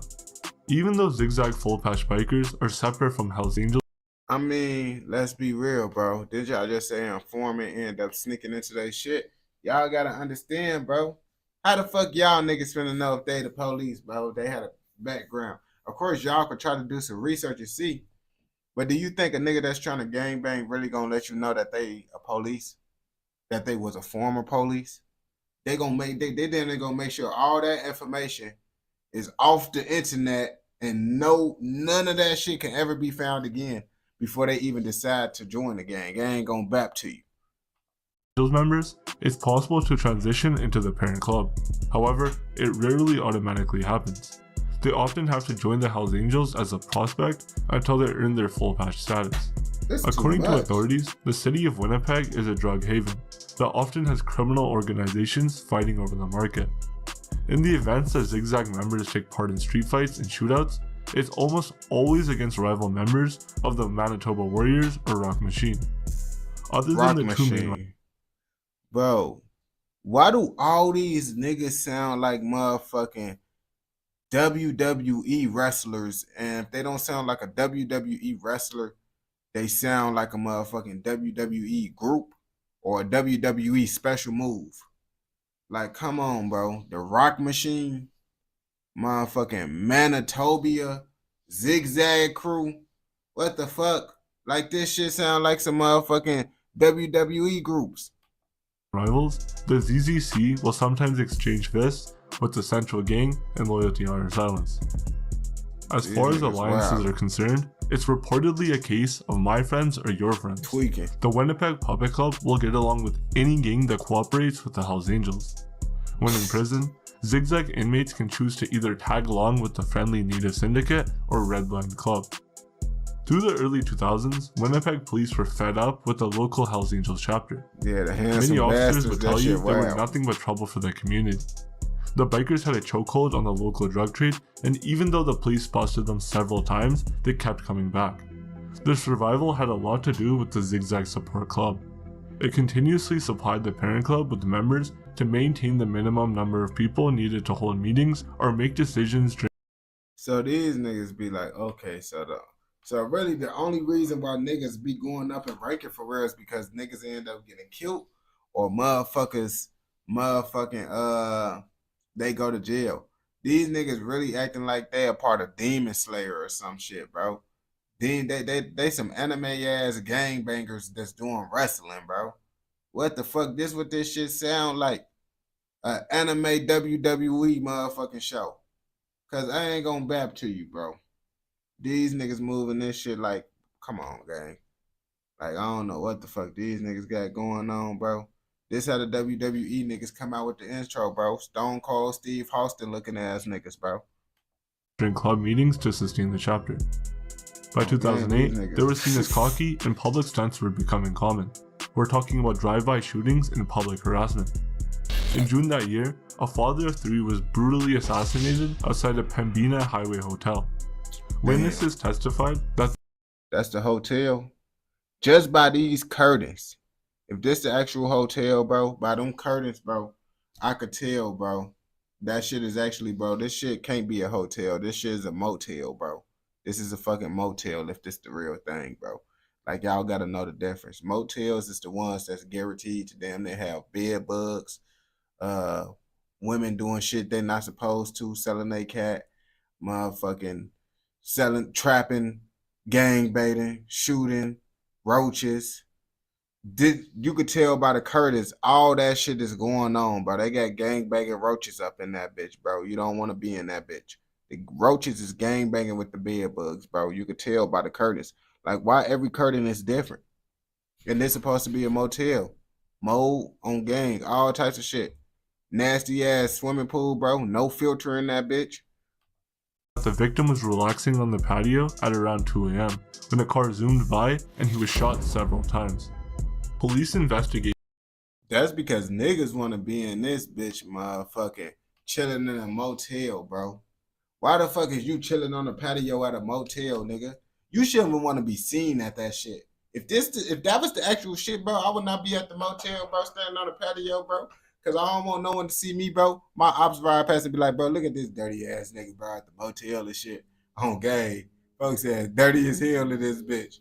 Like, nigga, and then you gotta understand it's a motel, bro. Everybody coming in and out doing all types of shit they not supposed to be doing, bro. You don't think no one seen your ass up there, bro? Thinking this shit a motherfucking vacation home and shit? You gotta be smarter than that, bro.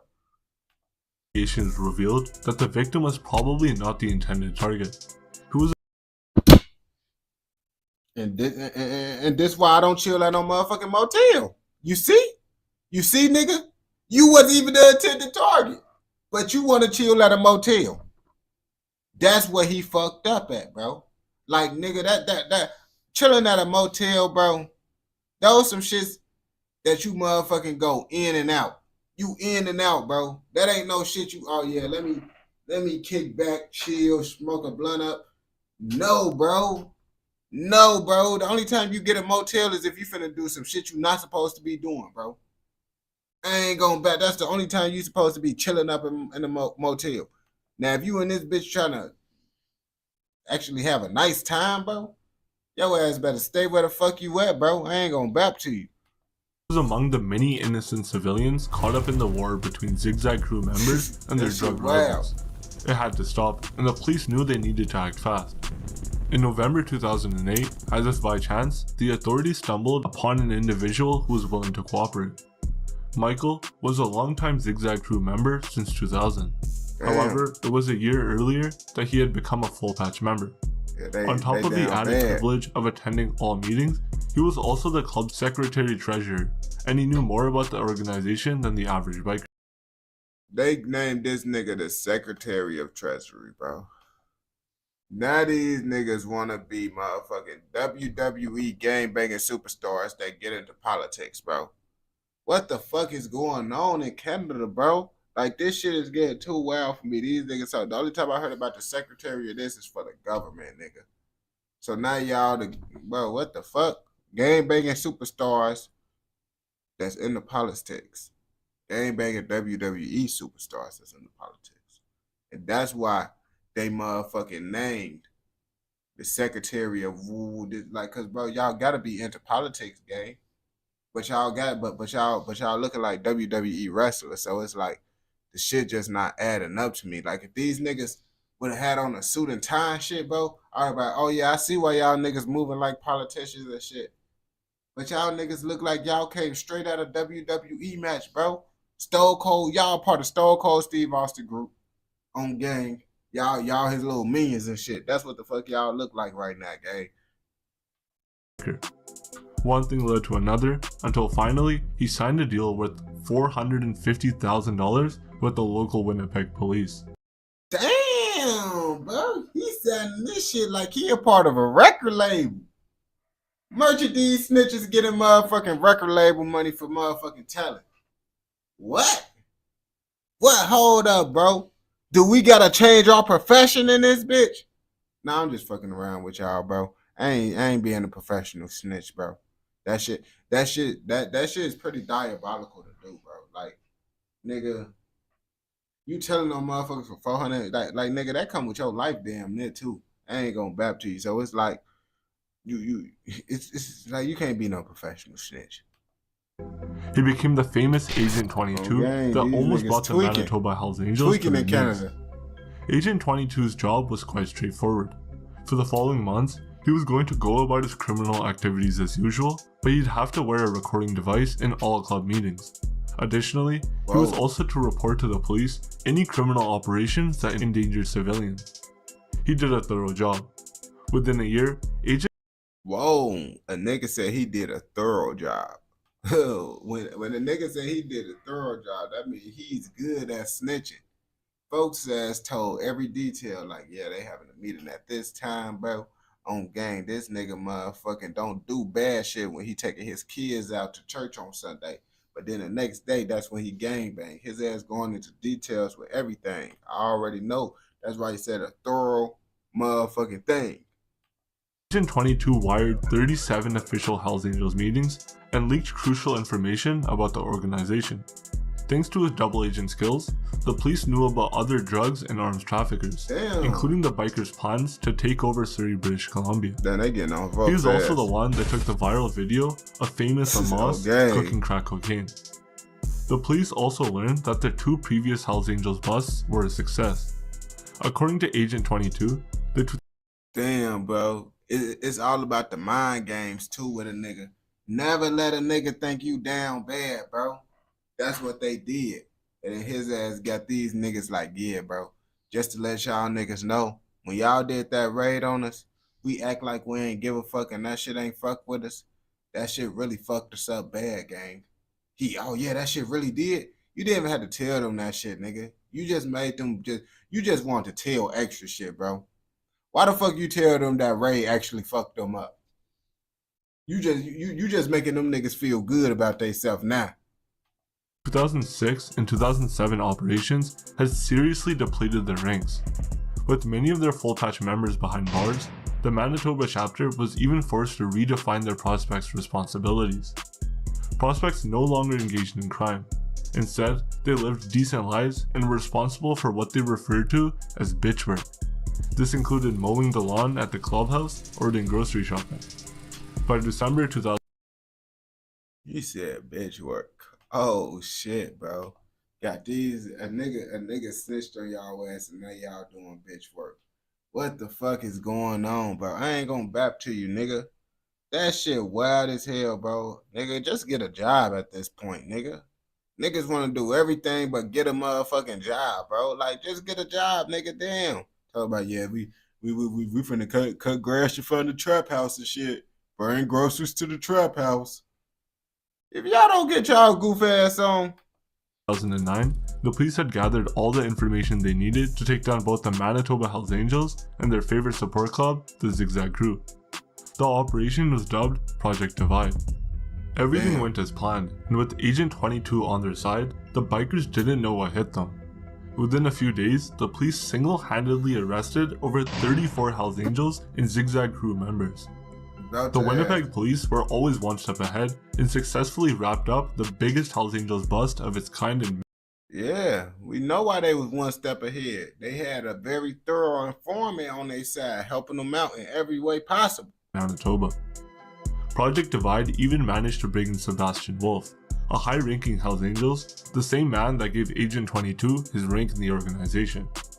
Wolf... What the fuck folks ass? Folks ass look like he tried to be like handsome Squidward or some shit, bro. Get his ass old. Was as dangerous as they come. A huge towering man that no one wanted to mess with. Jawline about strong as hell, bro. Do y'all not see how strong folks' jawline is, bro? That's that motherfucking handsome Squidward jawline on gang, bro. That bitch about bulky as hell. Were afraid to get on his bad side. Because of his brutal nature, the police explained that they had to get a no-knock warrant to enter his apartment for the arrest. The plan was to overpower the Hells Angels with heavily armed officers to give him less time to react. Mr. Shuttleworth was another interesting individual arrested thanks to Project Divide. On gang, he gave this nigga the motherfucking handsome Squidward chin as well. These niggas walking around looking like handsome Squidward. That shit funny as hell, bro. Cause if niggas don't know who handsome Squidward is, bro, y'all might be thinking like, damn, a nigga calling this nigga handsome. But you gotta know how you gotta know how the fuck handsome Squidward look like, bro. According to police evidence, he was among the individuals that directly dealt with Agent 22. Specifically, he met and illegally sold a firearm to the police informant. Damn. During his trial, Shuttleworth pleaded for mercy, claiming that he only engaged in criminal activity to pay for his son's birthday party. Nigga, you think they really give a fuck? Oh, actually, bro, he just doing it for his son's birthday. We gonna get, nah, nigga, you better get that job at Mickey D's, nigga. What the fuck? You got caught, now you just saying you need the money. You should have went to Mickey D's, nigga. Because Mickey D's, you wouldn't have been inside this situation. You would have had some money. Now, it's probably not the money you want, nigga. But shit, you don't want to be in jail, do you? Upon further investigation, the authorities found out that Mr. Shuttleworth was a former RCMP officer who served between 1991 and 1994. However, he eventually retired, claiming he was suffering from work-related PTSD. He had served in the Northern Reserve, where he witnessed horrific incidents, including children being burned alive. During the court proceedings, I was finna say, I know this nigga didn't say work-related incidents. He talking about gang banging. I'm like, these niggas getting on my last nerve now, bro. These niggas acting like this shit a job. They got niggas breaking groceries, cutting grass. I thought this nigga was saying this is work-related issues with the gang banging. I'm like, nah, they going too far with this shit.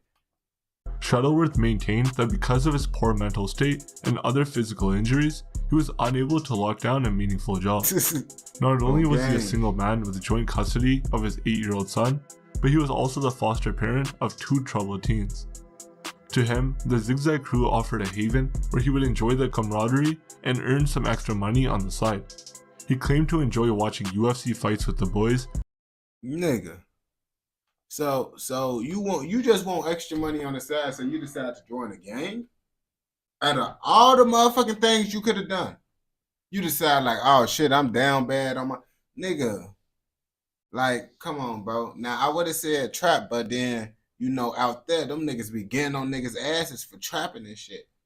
But it's like, nigga, they got y'all niggas motherfucking cutting grass and shit at the trap house anyway, bro.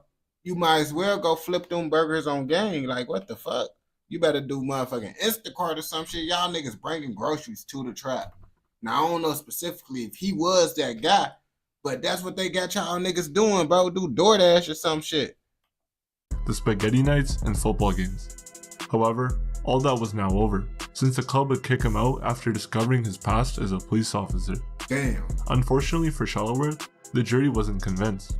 It was quite clear to the judge the Zigzag Crew was more about crime than it was into spaghetti nights and togetherness. The former RCMP received the mandatory minimum 3 years. That's not that bad, bro. And it's like his ass thought, oh yeah, bro. Let me tell them, bro, you think the judge haven't heard every gang member try to say, oh, this a brotherhood. This a family, bro. It ain't like that. This a rap group. They heard all that shit already. So you trying to make this shit sound like it's good? You over with, nigga. The only way you be in this shit is you better act like you not involved. You better act like you not involved. Cause you trying to justify, oh yeah, it's good. We do spaghetti shit. So nigga, was you a part of this shit or not? Yeah, but we eat spaghetti and shit. Nah, nigga, you with that shit, bro. Y'all just don't be eating spaghetti and shit, nigga. Sentence for arms trafficking and participating in a criminal organization. Multiple other arrests and seizures have taken place through the 2010s. However, the one in 2017 was the most sizable. Winnipeg police arrested and charged several Full Patch Zigzag Crew members, featuring drug brothers Joel and Nicholas.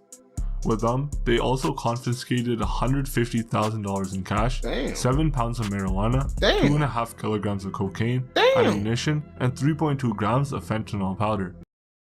And these niggas just be eating spaghetti and watching football games. You see, this is why I think the judge be getting on y'all ass even more, bro. Just because, bro, y'all niggas be thinking they dumb, bro. If I was a judge, bro, and I know you a part of a gang, nigga, and you get to telling me, oh yeah, bro, I'm with this shit because we do spaghetti and watch football. Extra time, nigga. Extra, because you thought I was a goofy. You thought I was a fucking goofy. I feel like lots of judges feel the same way, bro. Y'all get to seeing a niggas. Like, bro, how the fuck you think the judges don't be feeling when y'all niggas be saying, fuck the judge, y'all can lock me up, y'all know what I did, and then y'all come into the courtroom like, it's not like that. I'm a loving kid. I go to church. We play the game on the side. Now you making them look like a goofy. Now you assaulting their intelligence. So what they finna do? Fuck up your life even more on gang. Among other illegal substances. Even though Project Divide dealt a huge blow to the Zigzag group, it was clear that the gang was still alive and kicking. Today, police officers insist that Winnipeg still has a crime problem and that the Hells Angels still deserve part of the blame. A division commander once stated that as long as there is demand for illicit drugs, the supply chain will always remain. As always, don't forget to like the video and subscribe to. As y'all can see, bro, them Hells Angels niggas. Them Hells Angels niggas, they control lots of shit, bro. They damn near control your hood if you in Canada, nigga. So shit, you better watch out, nigga, cause if they hey, you see them leather jackets? Them niggas coming through your hood like Stone Cold Steve Austin, riding on the motherfucking dirt bike and shit. Nah, dirt bike, a Harley motorcycle, playing rock music and shit. You know them niggas coming for you, boy. Just know them niggas coming for you, man. But if you watch this shit all the way through, I know your ass fucking with another motherfucking video. So go ahead and go watch another motherfucking video. And don't forget, like, comment, subscribe, and what? Turn on post notifications, nigga, so you never miss out on any content like this. Go! Let's go on game. Can you react to the largest biker group? How long is that shit? I low key, I'm gonna do this shit because I'm gonna be on this bitch for a minute though. Yeah, them niggas be lying, bro. Niggas be thinking niggas slow. And that's why they be getting on their ass, bro. Niggas be, I was like, bro, at the point, bro, if you gonna lie, nigga, you better lie and act like you not involved, bro.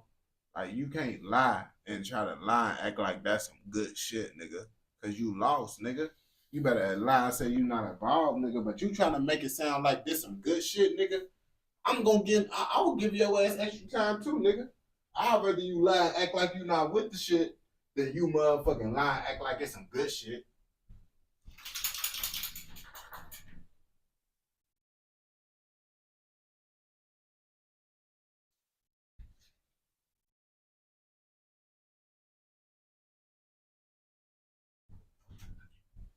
It's like, yeah.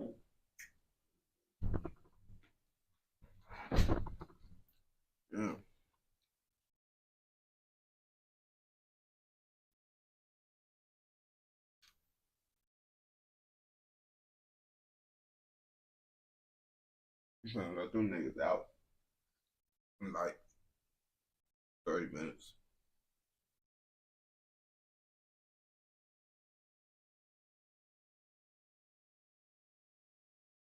I check out his shit too. Okay.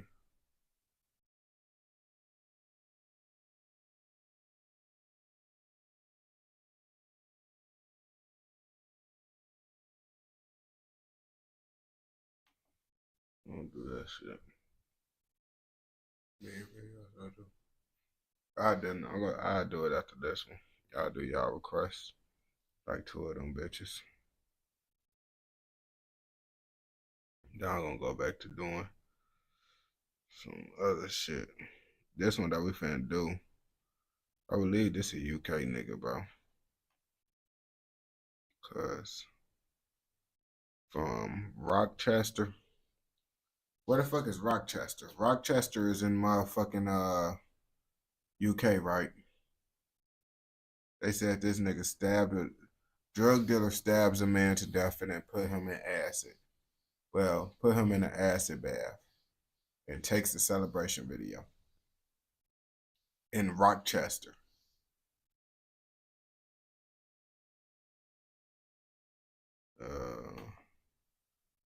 Now this shit is by Ape Squad. I believe this gotta be a UK nigga.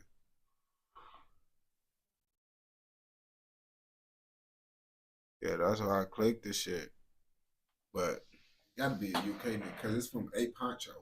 And don't Ape Poncho do the UK shit? Ape Poncho? Yeah, it's from Ape Poncho. Yeah. It's a drug dealer stab, man to death, and then put, look, bro. On game, bro. Look at this shit. That right here, my nigga. On game. And it puts him in the acid bath.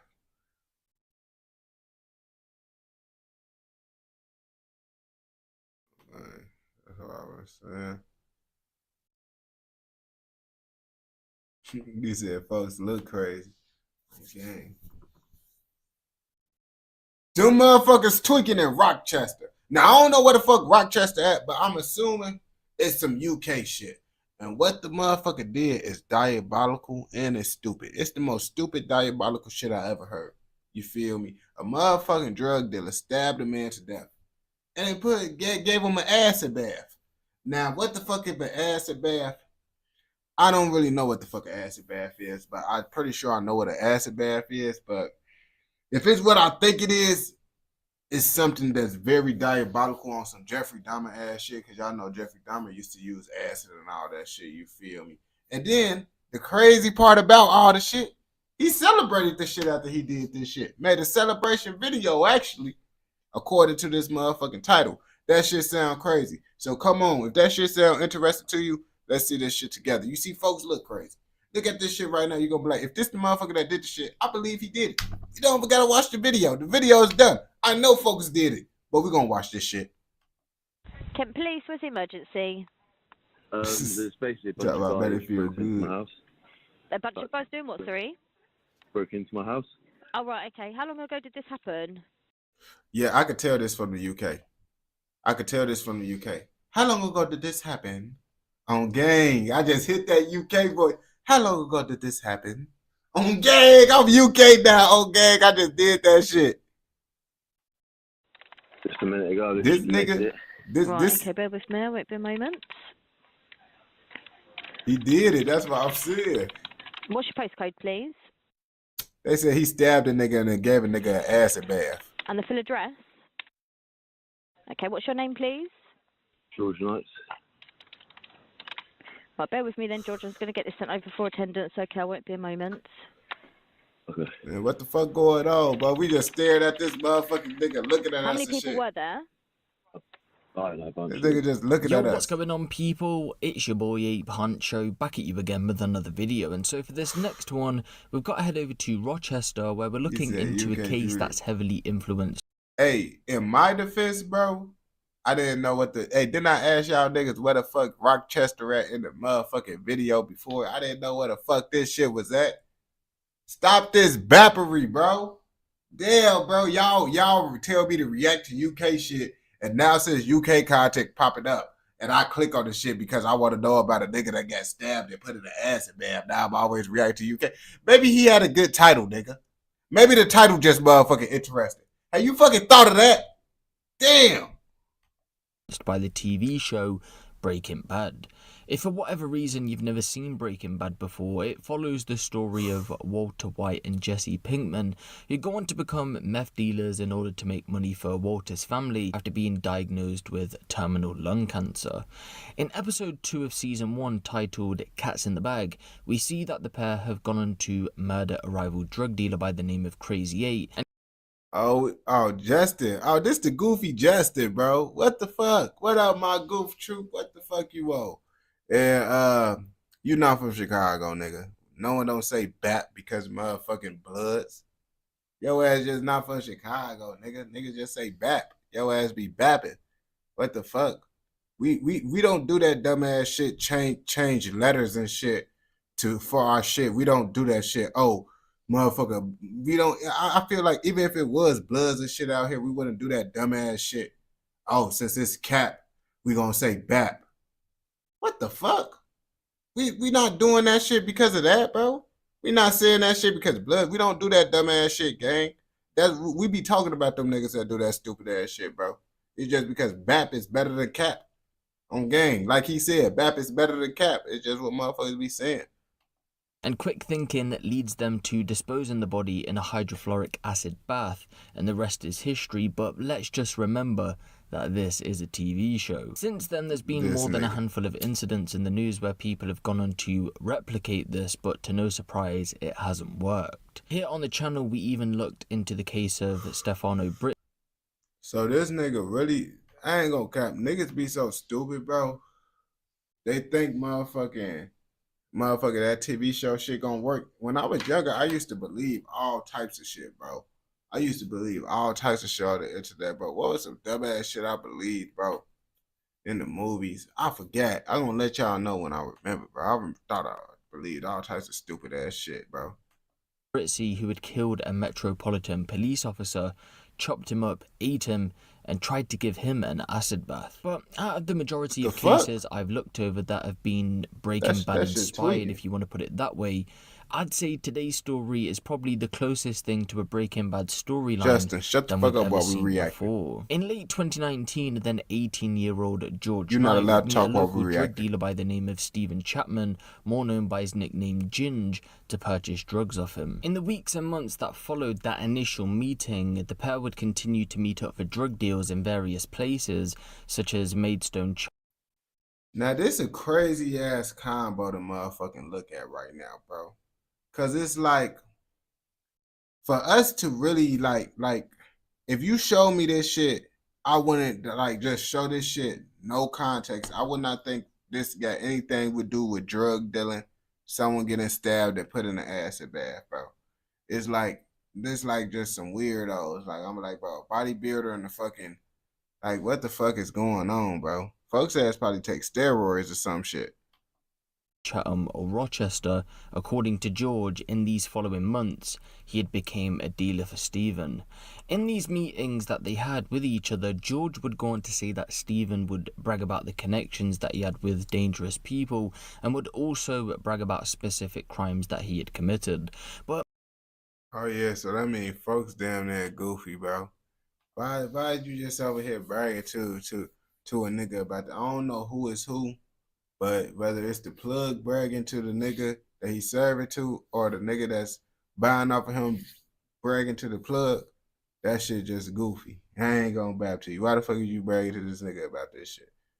if we look at how this case goes, we can easily see through George's lies. Again, according to George's account, which I personally don't believe, he would go on to say that. So which one's the serial killer? This the guy that we seen inside the motherfucking thing? Is this the one? This the nigga in the beginning? Because I think he looked more like the motherfucker in the beginning. I don't think this was the guy that we looking at in the beginning. So is this the person that got put in the acid bath, bro? Like, I ain't gonna bap to you. I'm kind of confused on who is who right now. That in the summer of 2020, so roughly 6 months or so after the pair had initially met, he told Stephen that he didn't want to sell cocaine for him anymore, and Stephen told him that wasn't going to be an option. He goes on to then claim that an enforcer had been sent to his home because he had purchased cocaine from someone in Cornwall. Yes, Cornwall. And according to George, this person... Yes, Cornwall. Can listen, bro? Can y'all motherfuckers from the UK, if anyone from the UK in this chat at this time, can y'all please explain to me cornhole? What the fuck is cornhole? Because he said that shit like a nigga supposed to be like, oh my gosh, cornhole. Yeah, I know what the fuck that shit mean. You see, if you want to fucking go global with this shit, you feel me? You can't can't be Cornwall? Cornwall? What he said he purchased from Cornwall. So what the fuck is Cornwall, bro? That's what I'm trying to figure out right now, because he just said, yes, Cornwall. Like, niggas supposed to know what the fuck that mean. Wait. It sounds like a place. Hold on. ...in Cornwall claimed that an enforcer had been sent to his home because he had purchased cocaine from someone in Cornwall. Yes, Cornwall. And you see, he said Cornwall. Yes, Cornwall. What the fuck is Cornwall? It's a place in the south of the UK, east of the lower tip. So is it like a bad place, a good place? Like, why is he saying it like, yes, like that could, how he said it, I could take it as that's a good place or that's a bad place. Like, yes, Cornwall, like why the fuck is a nigga buying drugs from there?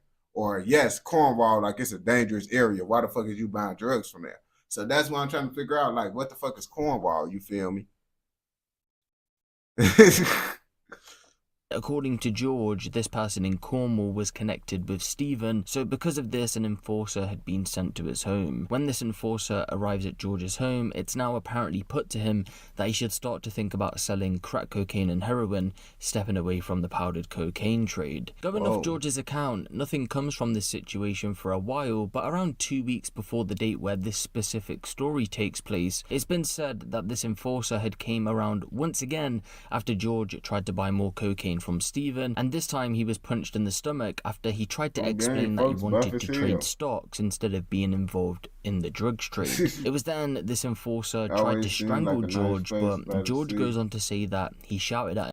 On gang, so that's why he probably was saying that shit, because it sounded like folks were saying, yes, Cornwall, like it's a good area, and motherfucker, like why the fuck is his ass doing that shit? That was my first take from it, but then I'd be like, I don't know. It could be he could be saying that because it's a bad area too.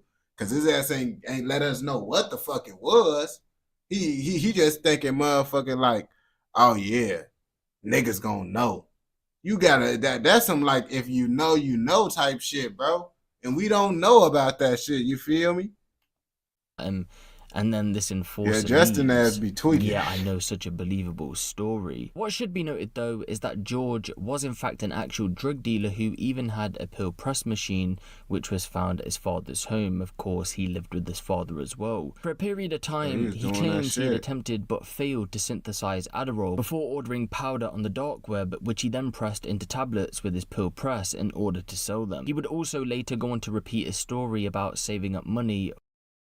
I know this nigga had to be doing steroids too on game, because it's like I always felt like, bro, maybe I'm just a skinny motherfucker, but I feel like if you that buff nigga and like your muscles like that, bro, your ass down there taking some shit, bro. Like I always thought, once I found out what steroids was, I'm be like, yeah, most of them WWE athletes down there be taking that shit.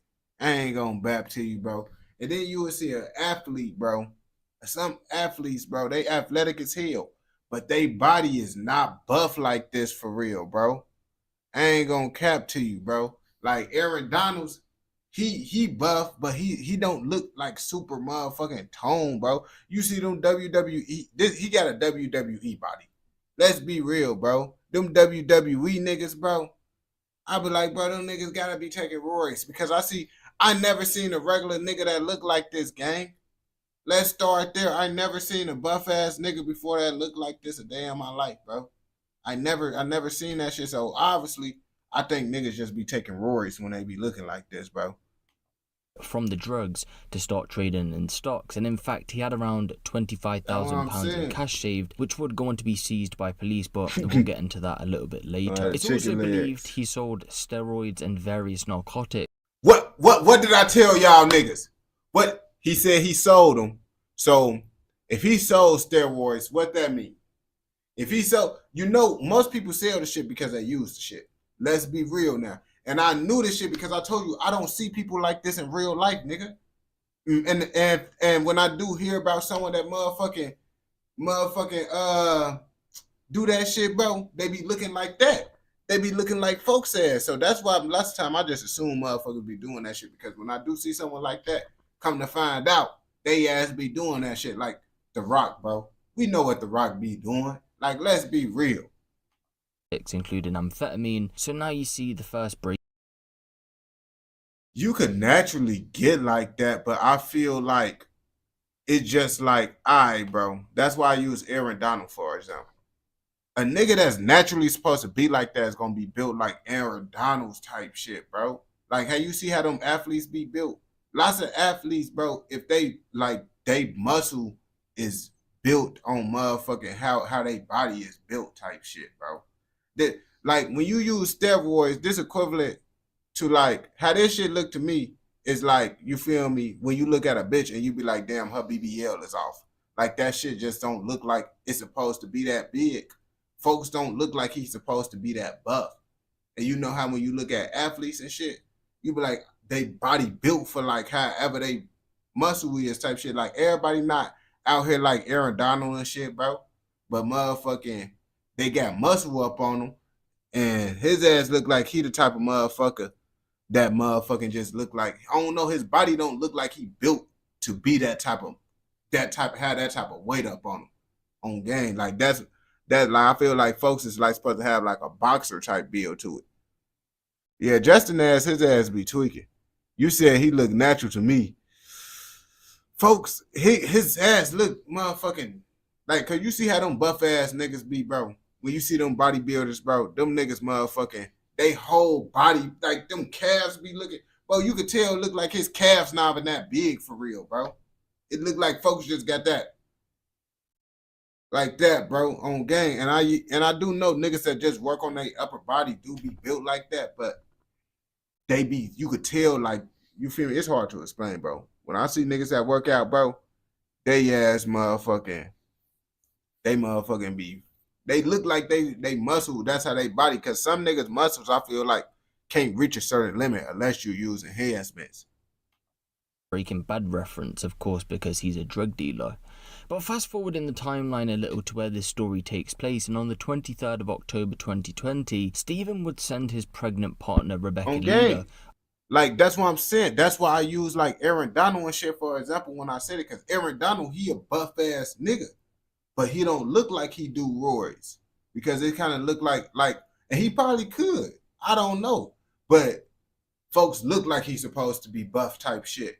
Like shit, like the shit achievable, but certain motherfuckers, you could, like, when your body off, bro, it's like, bro, and you probably could achieve it the natural. Some motherfuckers just look off when they work out. But lots of the time, bro, you know how that shit be. A WhatsApp message around 8:30 p.m. saying that he was going to meet someone quick on Delse Road in Rochester, and this message was accompanied by a picture of George. Then a following message is sent that says, quote, "I won't be long, I love you." But little did Rebecca know this would be the last time she would ever hear of Steven. Nigga, fuck me, nigga.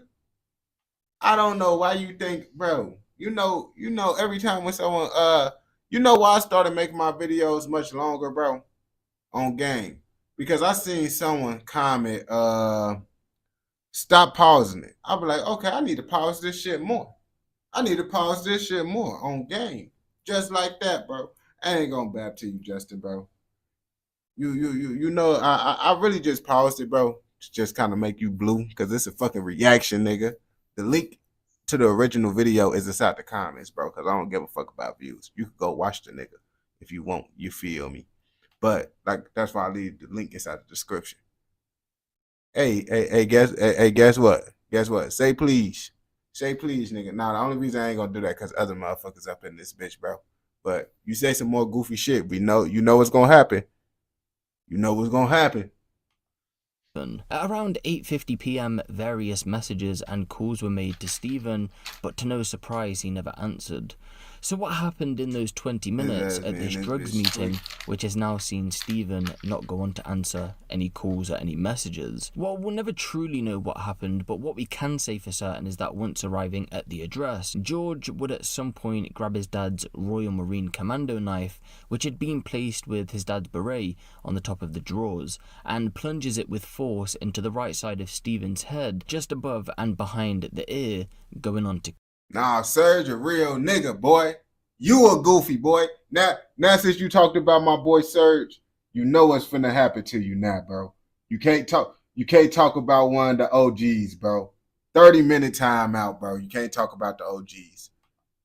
Kill him. A pathologist would later come out to say, quote, "Severe force had to be used to inflict a wound, like what had been found on Steven. But we did say this story was inspired by the TV show Breaking Bad, and in similar circumstances to Walter White and Jesse Pinkman, putting a drug dealer in an acid bath to get rid of his body, that's exactly what George tried to do. After the attack took place, he was captured on CCTV stealing a neighbour's wheelie bin.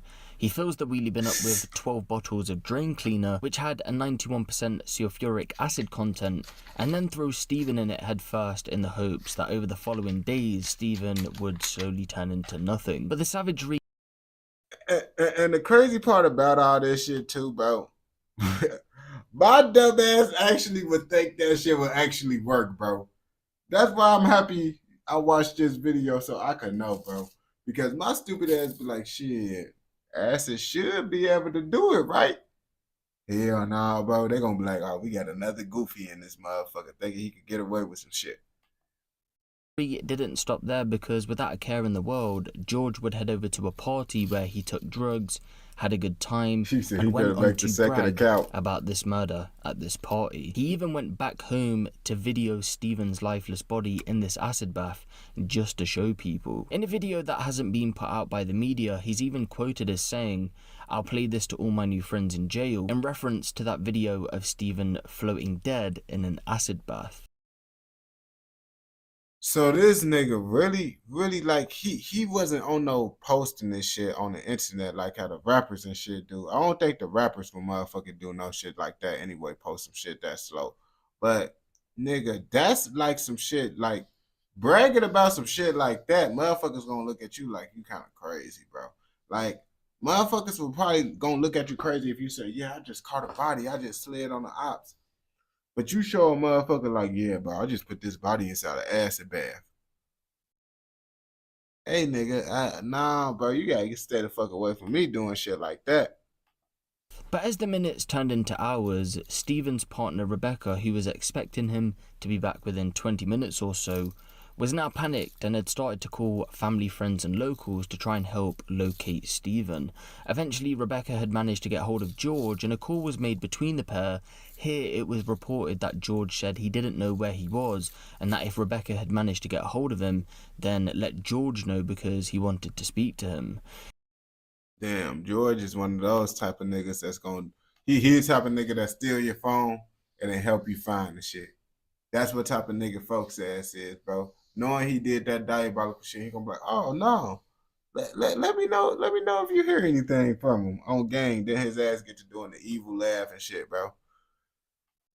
It was then Rebecca became convinced that Steven had been picked up by police, and so she started to ring the local police stations, but of course he wasn't there. This was soon followed by a trip to Dels Road, and when she arrived there, the first clue as to where Steven was would be right in front of her. Her car he had been driving was parked 3 doors down from George's address. A subsequent knock and shout on George's home would see no answer, and so she... Fucking dumbass, bro. So you telling me this nigga, bro, gonna lie and say he not there, knowing the car is literally by his motherfucker? Like, nigga, you don't think motherfuckers gonna slide through that bitch and still check to see? Like, I ain't gonna catch you. That's what I damn near do, bro. Nigga tell me, oh yeah, my people's missing, and I think they was around them. Let me slide through this motherfucker and see if something looking off. I see their car. I already know what the fuck going on. I ain't gonna cap to you. I had a gravity bone before. My ex-brother got that shit, though. I left as a that missing shit. person. With George the last person to see Steven, a phone call was made to him by police. Hello, is this George? Yeah, it is, yeah. Hello, George. PC from Medway Police Station. Okay, sure. Hello, mate. You said that you saw George last night. Can you just kind of tell me what... sorry, Steven. Can you just tell me what happened?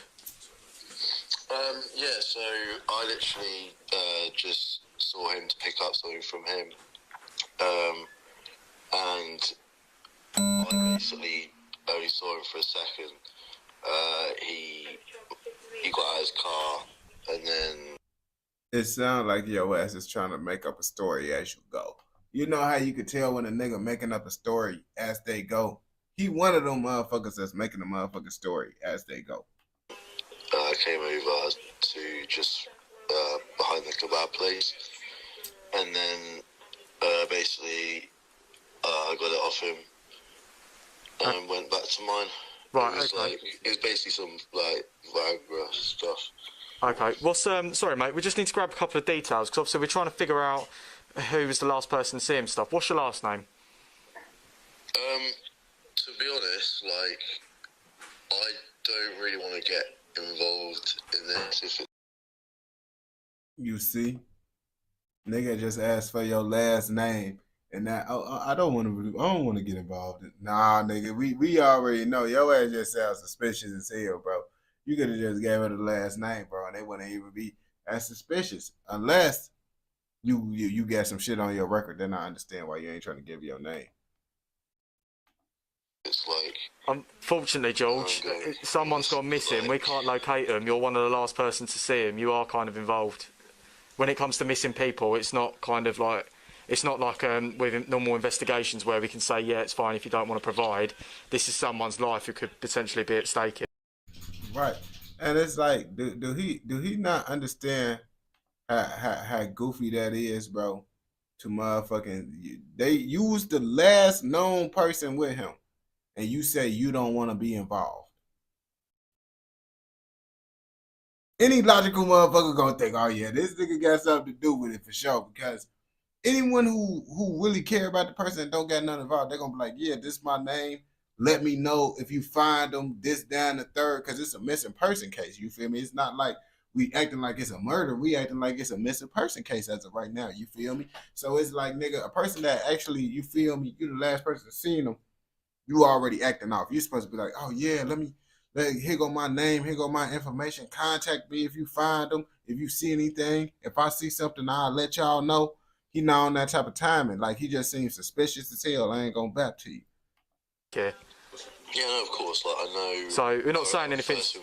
We're not saying anything's going to happen. We just need to build a picture of where Stephen's gone, what's happened, and build up why he might have gone missing. You know, if he's just gone away to a hotel for a night, absolutely fine. But we need to figure out what happened prior to him going missing.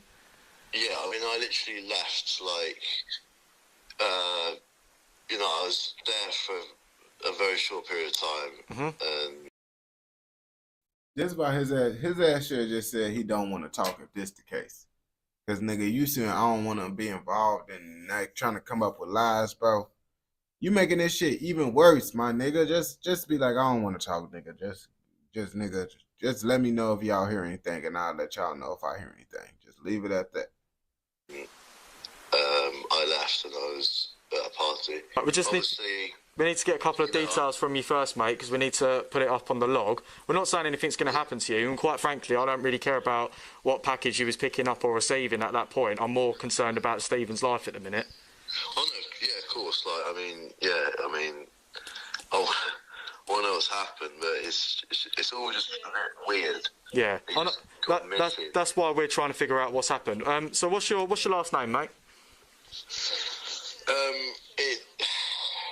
If I really have to give it, because, you know, I know, like...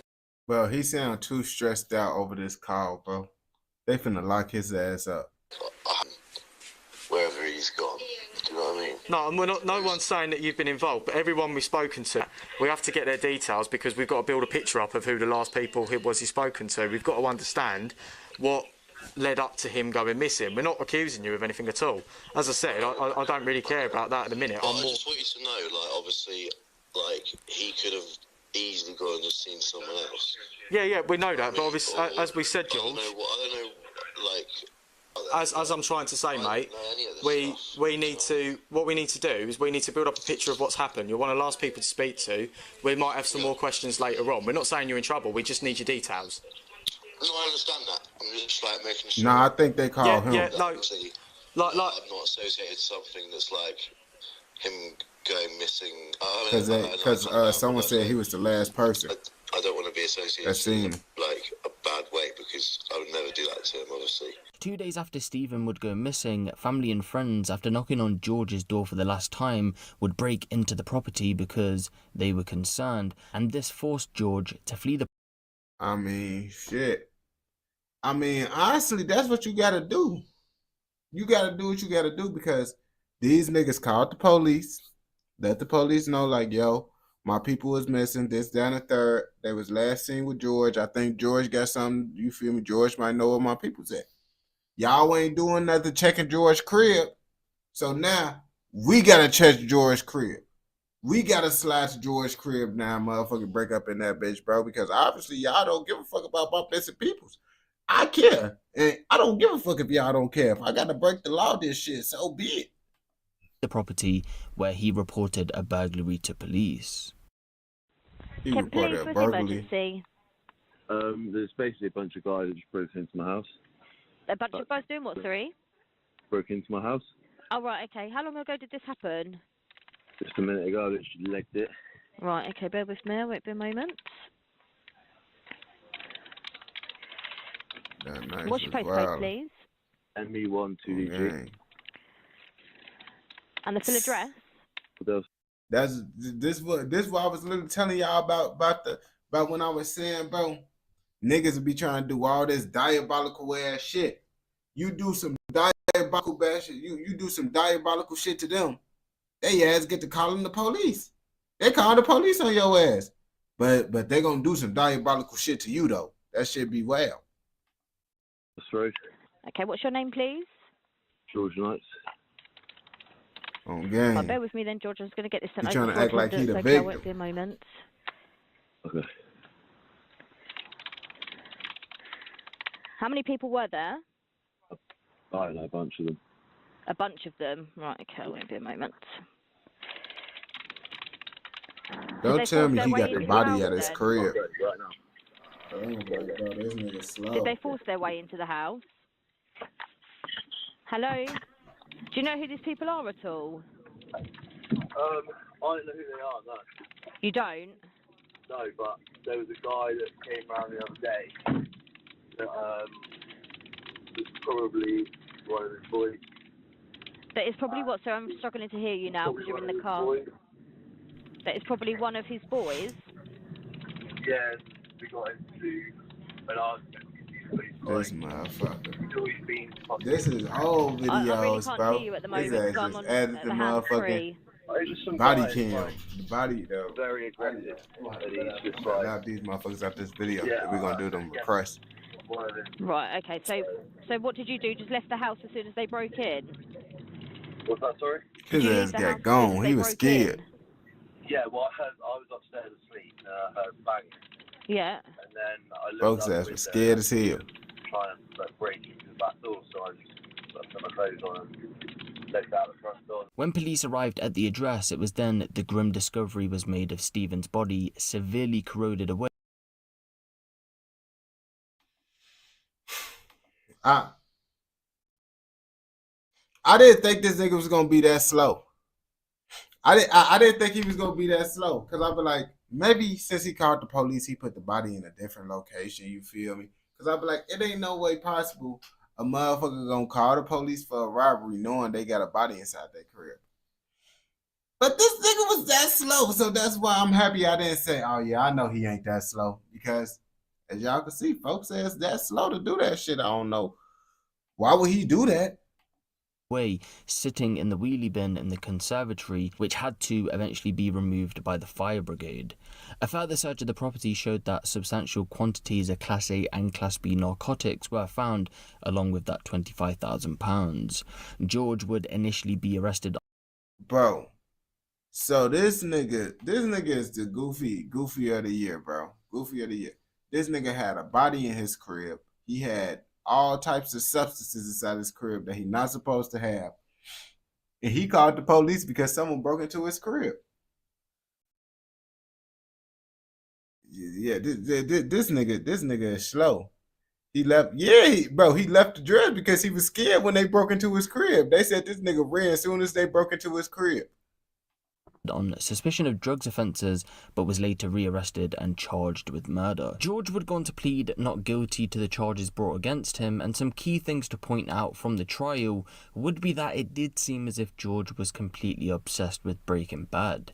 In a drug-fueled world of his own, it's believed that George had turned his dad's kitchen into a drugs lab when he wasn't around. He would binge-watch Breaking Bad, and when trying to apply for a driving licence, he even tried to use the name Walter Walter White. In court, he would go on to admit to the jury that he borrowed the acid bath scene from Breaking Bad in order to dispose of Steven's body, but ultimately claimed this was a case of self-defense after George had told him he wanted to stop selling drugs for him, which meant in turn Steven was losing out on money. Talking of the moments leading up to the murder, George said that Steven said he was strapped, and after feeling his life was... Bro, niggas always, like, niggas just be thinking like, oh yeah, I'm gonna say self-defense. I'm gonna say self-defense.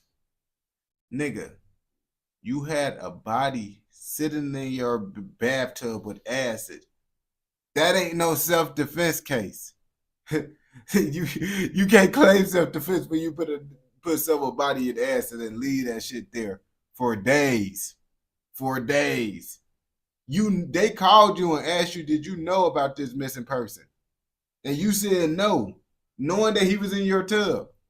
You can't claim no self-defense, nigga. At risk. He went upstairs to grab the money for the drugs, and he also grabbed his dad's dagger just to have on him in case anything went down. He then says a fight soon breaks out, and eventually George goes on to stab him to death, and you guys know what happens next. The jury seen right through his story though, and eventually he was found guilty after less than 6 hours of deliberation, but as of yet, he's yet to be sentenced over this case. But this case was an interesting one just from the simple fact that after all the evidence had mounted up against him, he still went in court and tried to claim that this was a situation of self-defense. And I think what's most shocking is, I mean, let's be real. Folks' ass is crazy. He of course he gonna do some slow ass shit and say it's self-defense. The nigga called the police on himself basically. Cause yes, he calling for a robbery, but the nigga basically called for himself. He basically called for himself because he knew he had a body and all that shit inside his crib. So this nigga is just slow, bro. So of course he gonna claim, oh yeah, he don't got nothing to do with it. He not the brightest. is the fact that he thought he would get away with it, even after admitting that he did go on to dump him in this acid bath. But I think to make this story even more sad than it is, on the first day of trial, believe it or not, Steven's girlfriend had actually gave birth to his child, and now Steven won't even be able to meet his child. But I do want to take this time out just to say rest in peace to Steven, and I do... Damn, rest in peace to folks, man. That shit, wow, folks' ass is just slow, bro. George ass, bro. This is why I say, bro, just stay away from motherfuckers. Cause you never know. Motherfuckers might be on that George type of time and you never know it, bro. Like, for real, motherfuckers be tweaking in their head. But if you watch this shit all the way through, I know your ass fucking with another motherfucking video. So go ahead and go watch another motherfucking video. And don't forget, like, comment, subscribe, and what? Turn on post notifications, nigga, so you never miss out on any content like this. Go! Let's go. Hold on, y'all. I'm finna go let out my motherfucking dogs real fast in the backyard so they won't piss. I just gonna leave it live on.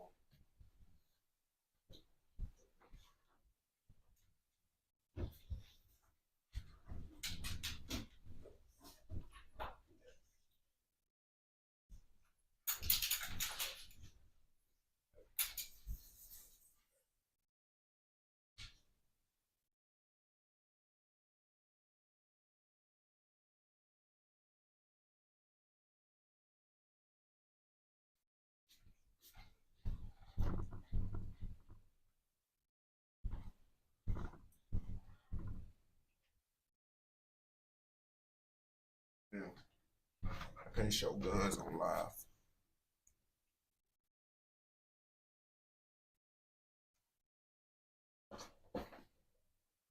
Yeah.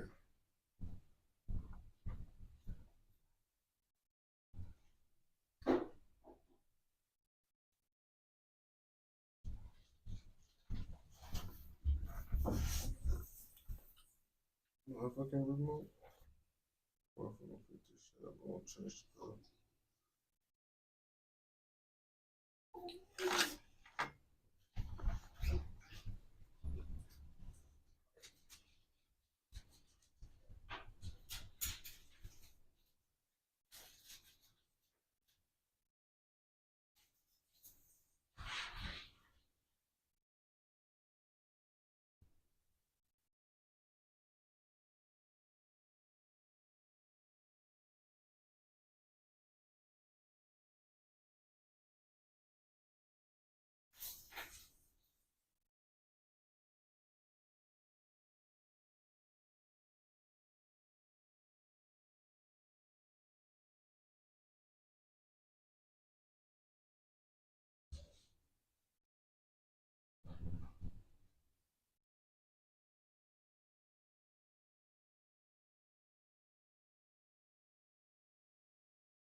Yo.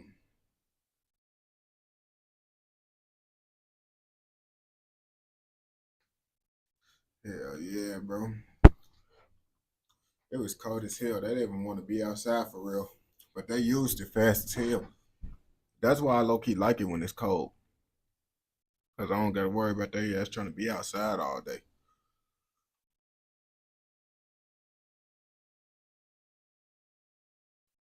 Alright, what video y'all want to react to?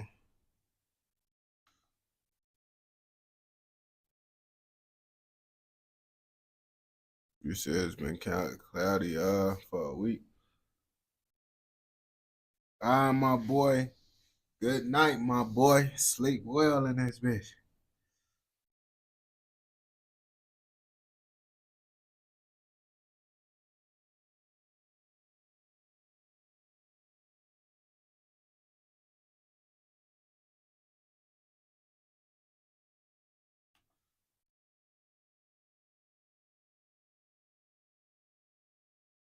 You're talking about Dabby.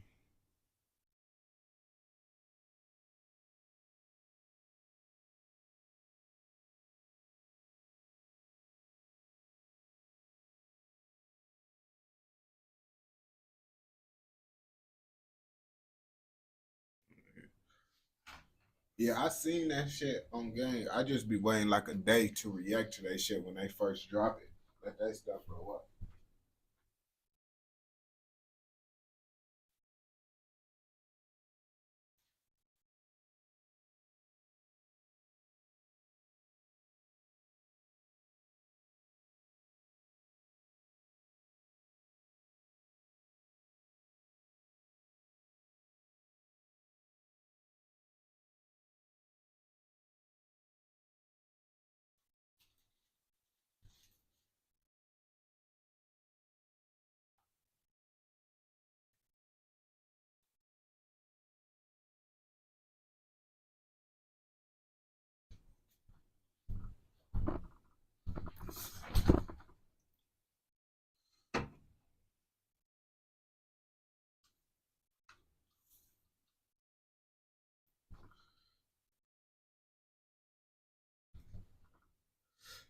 Gotta cool out on them energy drinks, bro.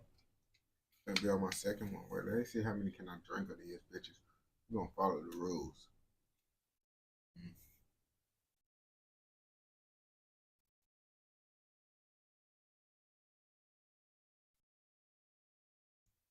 Normally you got a warning on say how many. I guess I could take as many as I want. Oh no, I'm just fucking around.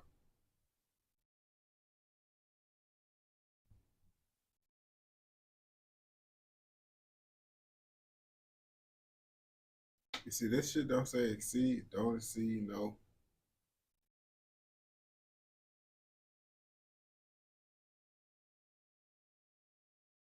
Okay, we good. Cause that 5-hour energy say don't, cause I got 5-hour energy right here, bro. They say don't exceed a certain amount.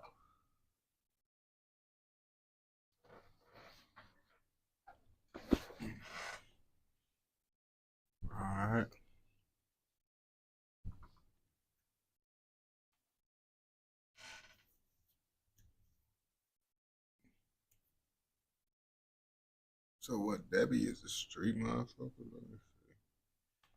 So what? Debbie was a gangster.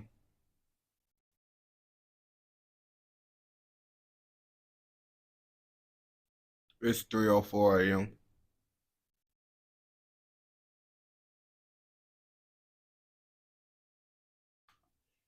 Alright.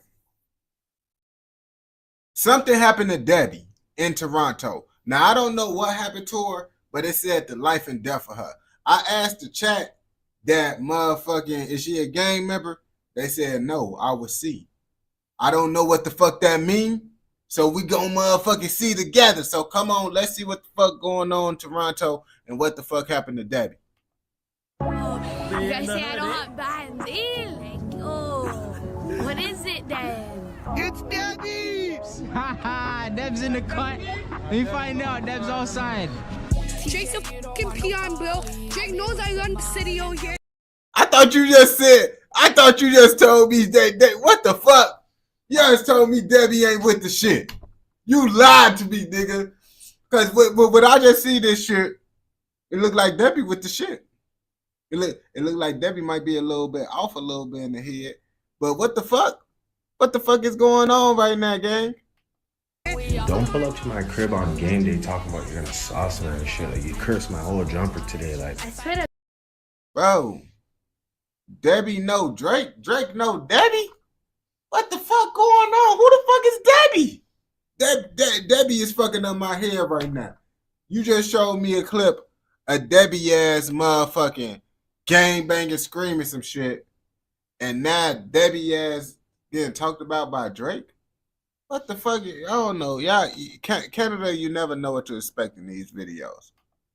God, if I catch Drake laughing, yo, you don't know what's gonna go on with him.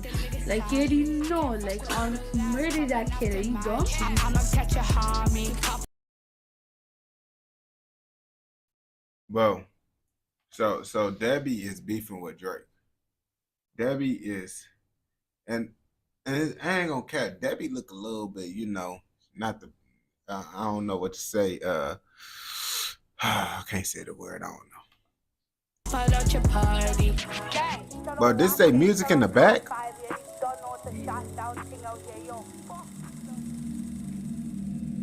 If you've ever found yourself scrolling through viral videos of odd moments from Toronto, chances are you've encountered her face. Okay. The unfiltered, often chaotic moments of a young woman going viral on social media captured the attention of many. Yeah, Shorty might be like medium special. I don't think we can say a little special, probably like medium special. Earning her a degree of internet fame that would be hard to replicate. Maybe a lot of special. I honestly, maybe a lot of special. Because I ain't gonna bap to you. She do got the build of someone that's, you know, special. That woman was Debbie from Toronto, whose real name was Alexis Matos. Her tragic death in 2021 sent shockwaves throughout the city, leaving people to reflect on the darker truth. Damn, I thought Debbie got killed. Ah, man, I feel a little bit bad, bro. Motherfucking she OD, bro. It was probably a lot going on for her, man. A lot going on for her.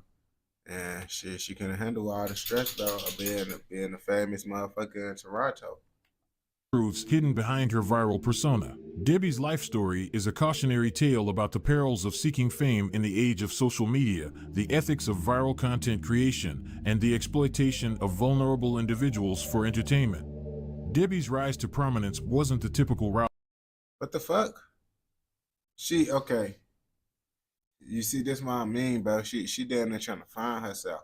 Cause why she look emo and then she went from gangbanging? Or did she go from gangbanging to emo? Or emo to gangbanging? Like, what the fuck is going on? Or all this shit just a little act? Whatever motherfucker get the views, that's what she doing at this point. Route to fame. She wasn't a polished artist or an influencer she with a looks great carefully on game. That's curated what I'm online saying. presence. Instead, she was thrust into the spotlight in 2018 at the age of 15 through videos posted by local social media outlets known for showcasing viral moments from around Toronto. These videos painted Debbie as a wild, unpredictable figure, a teenager with an unfiltered attitude who often found herself in public confrontations and outbursts. But that shit, I'll steal your man from you, you ugly bro. Shut the f up, Debbie. Her antics weren't always flattering, but they were undeniably compelling. Many of the videos that propelled Debbie into the spotlight featured her having emotional breakdowns or public freakouts. Some showed her getting into fights with strangers, while others captured her rapping in a raw, unpolished style that defied expectations. One of the most infamous videos of her made its way onto World Star Hip Hop, the notorious American website known for posting viral videos of fights and outrageous moments. In the short clip, Debbie can be seen getting into a fight with a boy who throws her to the ground and spinning back kicks her in the face. I ain't gonna bap to you, bro. If that was my weird sister, bro, it's over with, folks. Over with, bro. Swear to God, folks, anyone do something to my weird shit, on gang, we breaking folks y'all. You ain't finna hit my weird sister with a spinning kick. What the fuck? You hitting my sister with real life WWE boo, and she a little bit slow. So you hitting my slow sister with WWE moves. Now I'm really gotta whoop your ass, gang. You not finna do that shit. Do she got any relatives? Cause it's fucked up if she don't got any relatives. She is gonna have to take the ass beating, bro. Because I ain't gonna let nobody do this to my weird sister, bro. I'm gonna crash it out. The kid would later post a message to his Instagram with the caption, "If you're gonna..." Bro, folks look a little bit off himself. He look a little off himself. I ain't gonna back to you, bro. Is what is going on right now? Act like a man, get treated like a man. In Toronto, Debbie became something of a local legend, her antics drawing both mockery and admiration. From her controversial use of the N-word, What game? You never had game, nigga. to bizarrely proclaiming herself as You never had game, nigga. I ain't gonna bap to you, bro. This shit right here, bro. It's like, gang. When you see someone say the N-word, bro, I don't even be giving a fuck for real, bro. It depends on how a motherfucker say. Motherfuckers be too sensitive with the word. Like, bro, nigga is a common word, nigga. Like, what the fuck? It depends on how a nigga say the word, nigga, bro. We gotta stop. We gotta stop with this overly sensitive with niggas motherfucking saying that shit, bro. Because if you really that sensitive of a motherfucker saying nigga in a way that's not disrespectful, bro, you too emotional, gang. You just too emotional. Now, if a motherfucker say it the disrespectful way, that's different, bro. But it's like, bro, we say this shit in every song, every sentence, and you expect niggas to just not say that shit? Like, that shit kind of, I ain't gonna cap to you. If I was white, bro, I would have been saying nigga. And I would have said, fuck y'all. So that's why I don't even be mad at them, bro, because it's like, as long as you're not being disrespectful with it, because me, everybody saying that word, and now I can't say, boy, get the fuck out of my face. This is not back in the day with Jim Crow, bro. On gang, it's not one of those, bro. You know what the fuck I mean when I say that shit. Somali. Do I look white? No, I'm Somalian, nigga. Debbie's actions left many questioning her motives and identity. Her unpredictable life seemed to attract chaos. In separate viral incidents, she was pelted with fireworks, doused with water, and even slapped in the face, moments that both shocked and entertained the internet. Debbie's notoriety reached a new peak when she appeared in a Nelk Boys video, a massively popular Canadian content group. I'm a fighter too, so if it was ever serious beef, you would have got knocked out. The video garnered over 7 million views, exposing her to an even larger audience and cementing her as a viral internet personality. Amid the turbulence, Debbie made sporadic attempts to shift her narrative. She began working out, sharing glimpses of her fitness journey, perhaps as a way to reclaim control over her life. In a surprising move, she also attended Black Lives Matter protests at Dundas Square, a gesture that added yet another layer to her complex public persona. Because I'm talking facts, Black Lives Matter. The videos of Debbie were like a car. That Black Lives Matter shit, bro. I ain't gonna back to you, bro. That shit right there, bro. that shit pissed me off, bro, to the point, bro. I saw so many people motherfucking just, it's like it became the trend. When it became the trend, bro, like, I ain't gonna cap to you. Like, that shit. Now, she a real one for going out. Like, I can't get mad at no one for protesting and all that shit, bro. But then it get to the point, like, is you doing this shit because you really give a fuck, or are you doing this shit because everybody doing this shit? Because me, personally, bro, I ain't gonna bap to you, bro. Black lives matter, but do black lives matter enough for me to go out here and protest and damn near get beat with nightsticks and pepper spray? Hell nah, bro. Martin Luther King did that shit for a very long time, man. I feel like he did the best he could. And what we got, bro, be grateful for. I feel like, bro, nigga, yeah, we already got fucked up enough, bro, and that shit ain't work out, bro. So it's like, if y'all ain't learn y'all lesson, bro, y'all could go ahead and do that shit, bro. I learned my lesson from Martin Luther King and them, bro. Okay, we can sit in the front of the bus now. Like, it's no reason for us to be protesting and shit no more. Car crash in slow motion, hard to look away from, but painful to witness. Many people found themselves laughing at her behavior, unsure of what to make of this unpolished, raw personality who seemed to be simultaneously entertaining and tragic. But as much as people mocked her, they couldn't seem to ignore her presence. In fact, her fame grew quickly, and Debbie became a fixture in Toronto's viral video scene, often seen as a comedic figure who captured the essence of the city's raw street culture. I follow you on IG.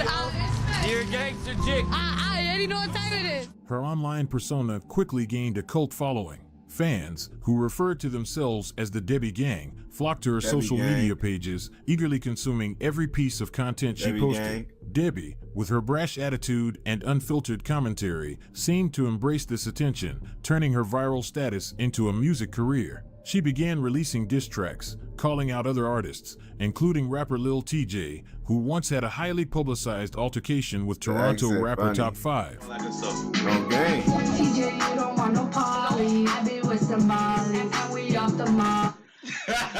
you dumb? You don't want no Polly's. I'm with the Molly. Are you dumb? She said she's Somalian too, by the way. But Debbie's most audacious move came when she showed up at Drake's house, trying to challenge the rap star to a basketball game. I ain't gonna bap to you. The problem with Debbie is, bro, I ain't gonna bap to you. Like, if that was my weird sister, bro, I'm instantly, bro, I'm getting on her ass for doing that shit, but at the same time, bro, niggas ain't gonna be playing with her. Niggas ain't gonna be making jokes about her. I ain't gonna cap to you, bro. I'm not even really making jokes about her like that as I normally do, just because I ain't gonna lie to you, bro.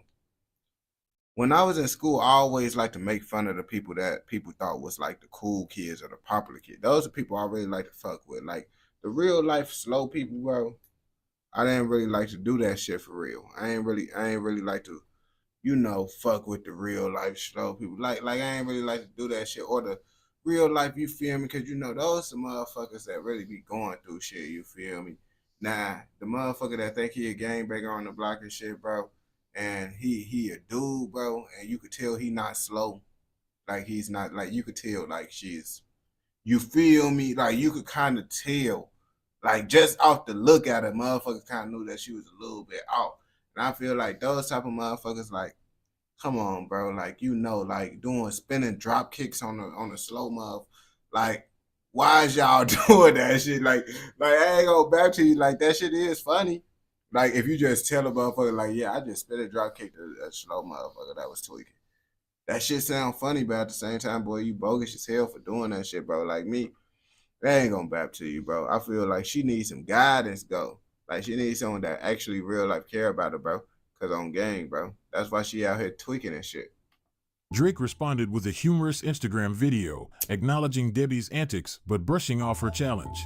Trying to tell me to leave because Drake didn't want it. Drake knows I could crush him in ball any day. Drake's a peon, bro. Drake knows I run the city over here. Come on now, Drake. Come on. Come outside, fam. Come outside, fam. You don't pull up to my crib on game day talking about you're gonna sauce man and shit. Like, you cursed my whole jumper today. Like, you know what I'm saying? I don't like all that energy, like negative energy, man. Keep that energy away from me, man. Stop pulling up to my crib when they have games to win and shit. Debbie later followed this up with another video. And you could tell, I could tell Drake ass wasn't really that serious. He wasn't that serious. Drake ass know, bro. He know what type of prey. Like, come on, bro. If folks said no, that's why he not even that serious. Drake the type of motherfucker, I'm suing you, come to my crib. But he know motherfucker a little bit off. That's why Drake ain't suing motherfuckers and doing the shit that Drake normally do on game. This time calling out Drake for being a culture vulture and threatening to pack him up. Yo, Wagwan, you guys already don't know. Like, what's Drake on? All he knows how to do is steal man's lyrics. Like, yo, I swear to God, if I catch Drake lacking, yo, you already don't know what's gonna go on with him. I already know why, because, like, you feel me? The people that's a little bit, you know, off, they crave for validation and shit. Even though people that's not off crave for validation, but those other people crave for it a little bit more. So they see motherfuckers, you so funny, you a real gangster. They really gonna keep on pushing that shit just because they want the validation from other motherfuckers, which is kind of sad, bro. And it's like, motherfucking, I joke around with the slow motherfucker. Be like, ah, yeah, you really with the shit. I'm a part of the problem too. I ain't gonna act like I'm not a part of the problem, bro. Cause I do that shit too, bro. I ain't no hypocrite, but I know I'm the problem, bro. But niggas don't know they the problem. Like, you already know, like, on murder that kid, are you dumb? Oh, You gang. don't know 10 down shit out here. The fact that she was being both ridiculed and admired only fed into Debbie's larger-than-life persona. She was the kind of character who captured the public's attention through her outrageous behavior. She was a person who made people laugh, made people shake their heads in disbelief, and made people question the ethics of the social media world. She may have been playing a role, but as her fame grew, it was clear that something was deeply wrong beneath the surface. Debbie was open about Top five, the biggest gangster in Toronto, bro. Ain't nobody tougher than top 5, bro. I ain't gonna cap to you, bro. Like, y'all Canadian motherfuckers better not play with top 5. He the most savage nigga out there, bro. about her difficult upbringing and how her childhood was stolen by those meant to protect her. She recounted how her own father raped her, and at his worst, brought strangers into their home to do the same in exchange. Nah. You see, now I'm really ain't gonna talk about it, bro. That shit fucked up, bro. That's why, cause I was wondering, like, bro, she gotta have like some fucked up peoples, bro, for her peoples to let her be out here doing that shit, bro, on gang. Like, they just said her dad literally did the R to her, and then let other people do that to her. Like, what is dad at? We need to find out what folks said, bro. His ass better be in jail somewhere. Exchange for petty cash. To her, this wasn't a horrifying anomaly, it was routine, a cruel version of normal. When her mother lost her battle with cancer, any remaining sense of security disappeared. She drifted between foster homes and the unforgiving streets, never knowing where she belonged. Desperation led her down a dark path, and soon, opiates became both her escape and her prison, numbing a reality too painful to endure. She often spoke about her dad. They said her dad forcefully did some things to her, and then let other men forcefully do some things to her for petty cash. Folks need to be in jail for life, or you need to be unalived. her battles with mental health, depression, and substance abuse, sharing her pain with her followers on Instagram Live. Sadly, the pain was too much to bear. From self-harming to popping an excess number of painkillers on live streams, Debbie began publicly displaying signs of being suicidal.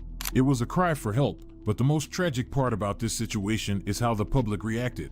Instead of getting her the help she desperately needed, they encouraged her self-destructive behavior. They laughed at her, pushed her to the edge, almost.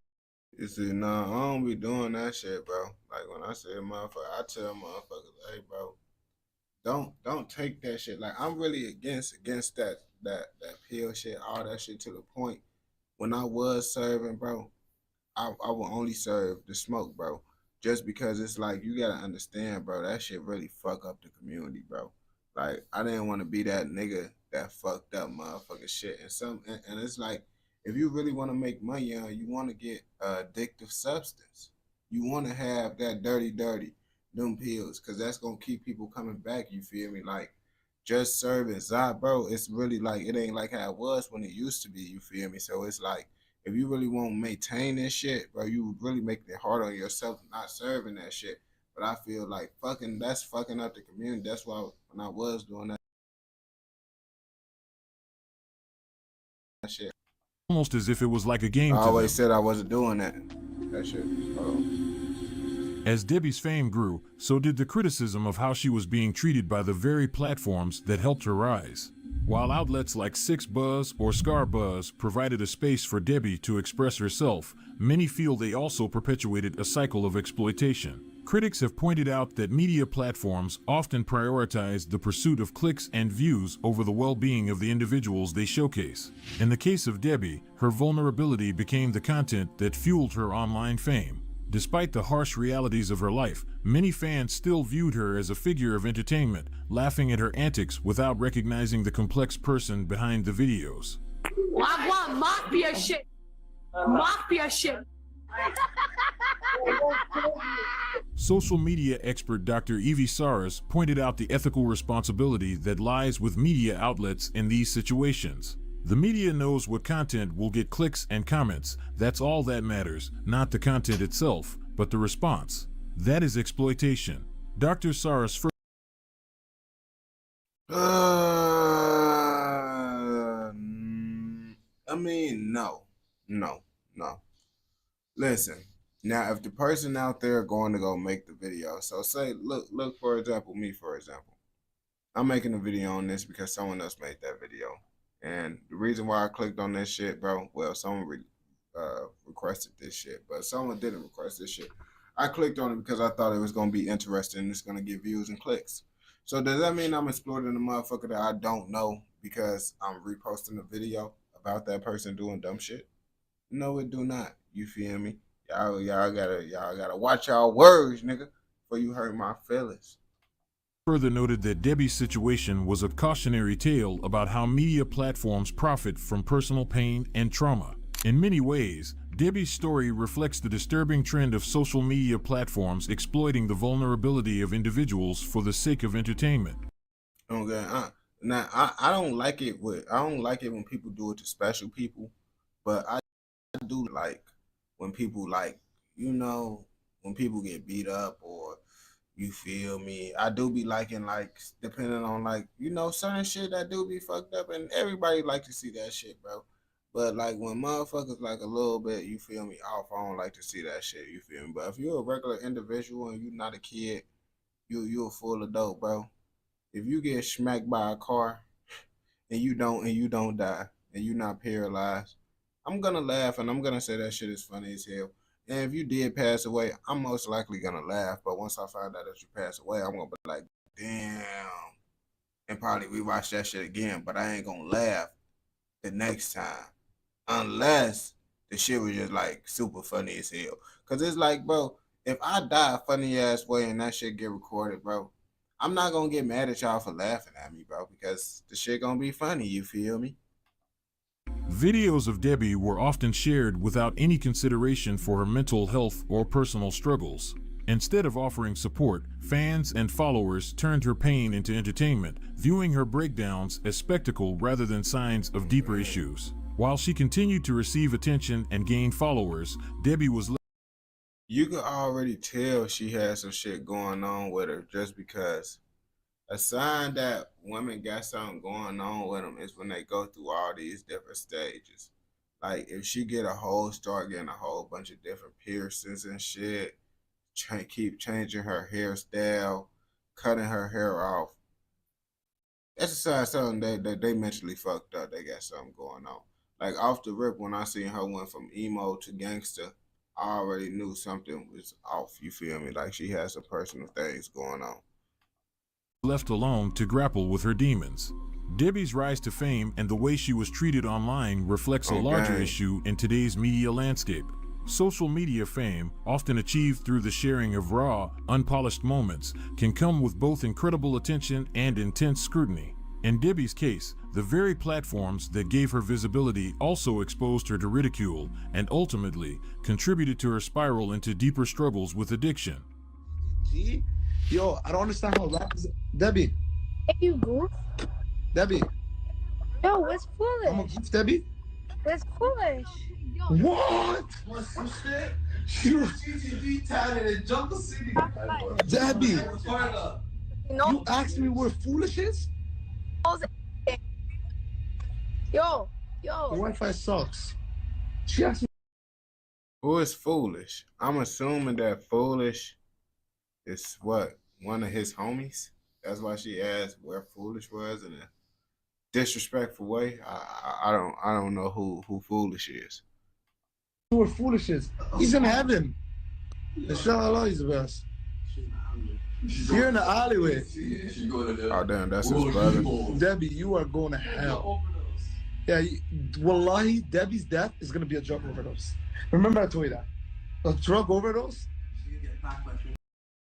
I mean, you could kind of tell because it's like, I mean, at least he ain't say, "Oh yeah, I'm gonna smoke you. I'm gonna get you killed," because you know how she is. Like at least you could respect him enough to not be tweaking like that with her, bro, on game. Because I thought he was gonna do some goofy shit and try to act like she his op. I'm like, top 5. I hope you ain't that damn bad, bro. Because I knew she was gonna say some wild shit. It's about how his ass gonna react to her ass and shit.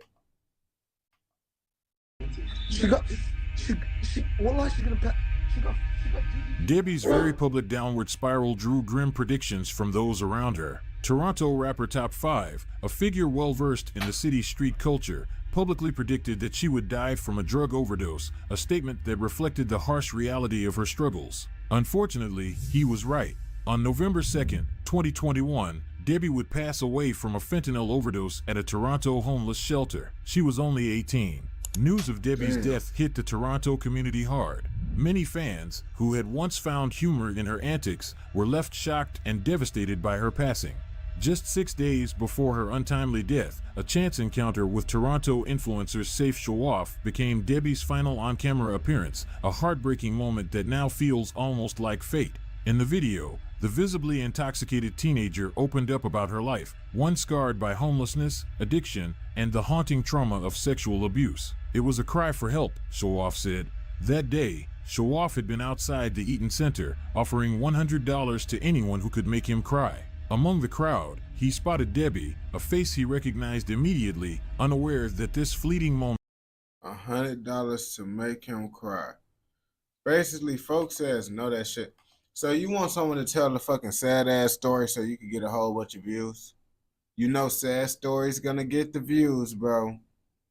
So you gonna tell someone say a fucked up story, exploit these motherfucking drop they trauma for $100, bro, and you gonna get a whole bunch of views? Now that's kind of exploiting motherfuckers, bro. Talking about $100 make me cry. They gotta say some sad shit.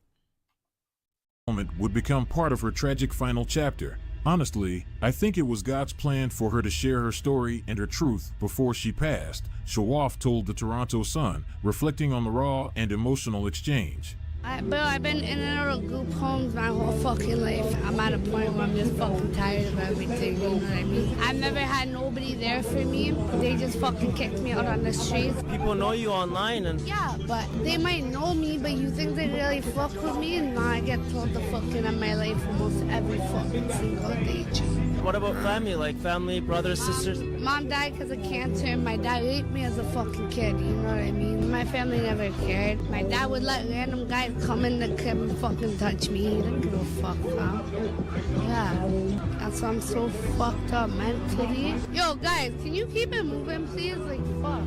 Are people bothering you? Fam, I can't do nothing without people trying to record me now, you know what I mean? Are you good with like money and stuff? I'm broke. I legit have 0 cents to my fucking name, fam. How about getting a job? Is it difficult? Because of face tats. People don't want to hire people with tats on their face.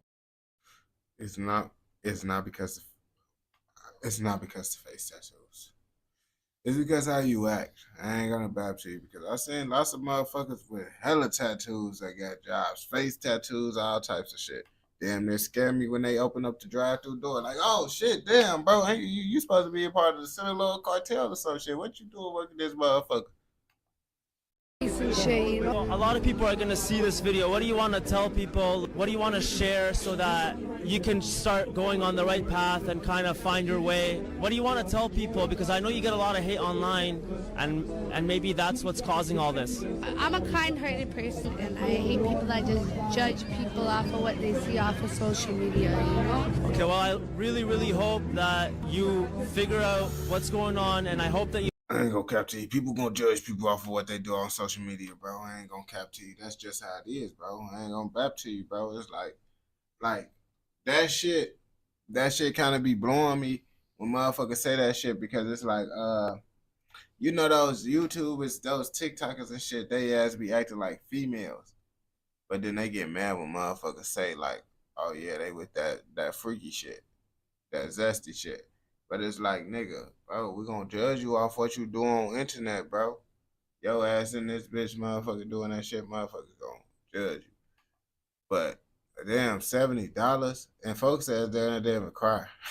You find a way to find happiness, peace, and love in this world. And I don't know what to say. Like, I feel so bad to see you this way, to be honest. And I hope it gets better. That's what it is. All right, you need a hug? Put like $5 on you so I can go grab food. If not, don't worry about it. Okay, I don't have 5, but I have 20. Just please don't spend it on drugs. Told you his ass there wasn't gonna give her ass the money, bro. Oh, gang, bro. What? I need this $100 to get like 5 more stories that I'm not finna cry about. Cause let's be real, bro. Let's be real now, bro. Ain't nobody finna cry. Like, all of us said this a motherfucking sad story.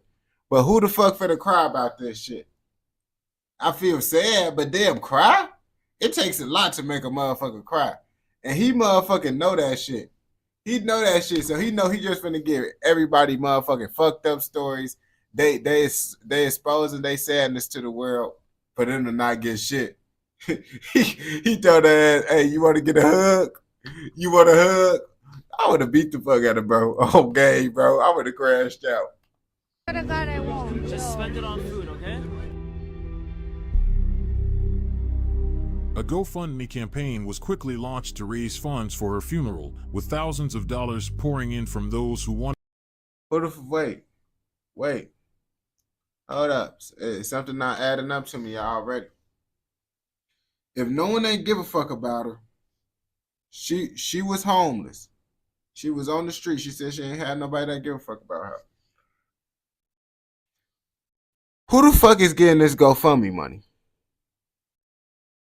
Who the fuck is getting this GoFundMe money?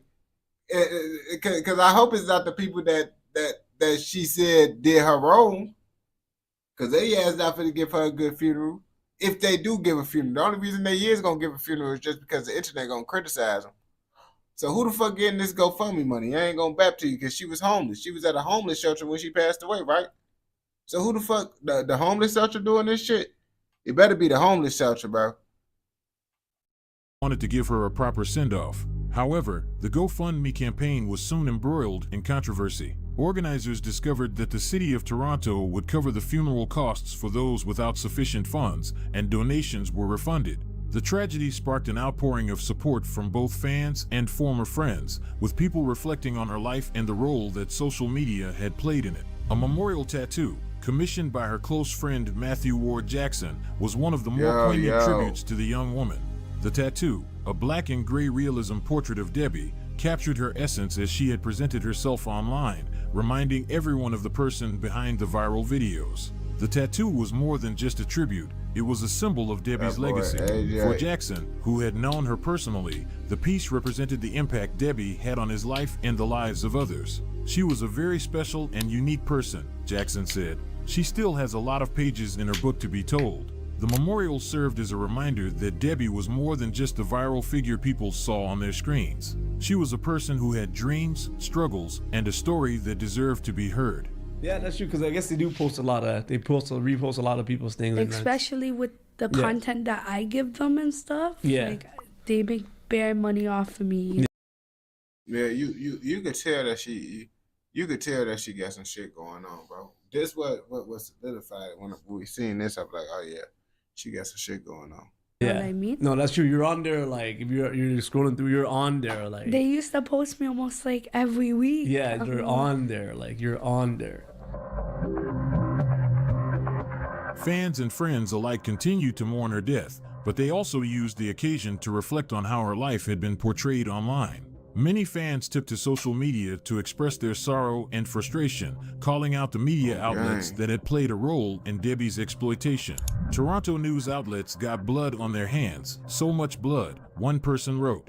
The news about Debbie is really sad, especially when it was obvious Shorty needed help with her mental health and addiction and people were just making fun of her the entire time, wrote another Twitter user. Meanwhile, Keep Six Solid, one of Toronto's top blog pages, resurfaced a message he posted on his Instagram story back in 2019, at the peak of Debbie's notoriety. It reads, "All this madness with Debbie needs to come to a stop. To all the pages that keep posting her, reconsider it please, or you'll be to blame when this little girl dies. I've chosen not to partake in the posting of Debbie videos. Get her some help, people." These words echoed a sentiment that many people had felt. While Debbie was a viral sensation, she was also a young woman in need of help that was never truly given.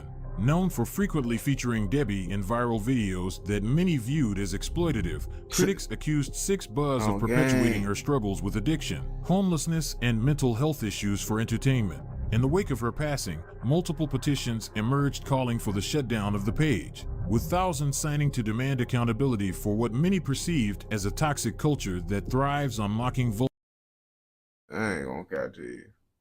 Six Buzz, bro. I didn't even know there was a Canadian page, bro. But y'all can't get a nigga page down. Cause you gotta understand the nigga just reposting videos that was already made, bro. I mean, now it's a difference, bro. Like, me personally, bro, I'm not doing that shit, bro. I'm not gonna, like, you feel me, just post clips of people down bad, bro. That's not just my type of thing, you feel me? But, you feel me, to fully blame him over the situation for reposting the videos is like, motherfucking, y'all was the same motherfuckers that's watching that shit. That's why he steady reposting the shit. He reposting the shit because y'all love that shit. On game, y'all steady watching that shit. Y'all like that shit, bro. And what them pages gonna do? They love them views. So if y'all keep watching that shit, sharing that shit, supporting that shit, what they gonna do? Keep posting it. But y'all want to just throw the blame on everyone. It's all y'all niggas' fault. vulnerable individuals. The intense backlash prompted Six Buzz to reflect on its practices, with the platform vowing to approach sensitive topics more responsibly moving forward. As public pressure mounted on similar platforms to reconsider their roles in perpetuating harmful content, Scarbuzz, another Toronto-based blog page known to frequently mock Debbie, deactivated less than a week after her death and hasn't been seen since. Okay. Damn. We watching, her name is Debbie. She was basically like, I don't know how to explain, but because she had a fucked up life. She was doing shit that, you know, crash out behavior. She ended up ODing.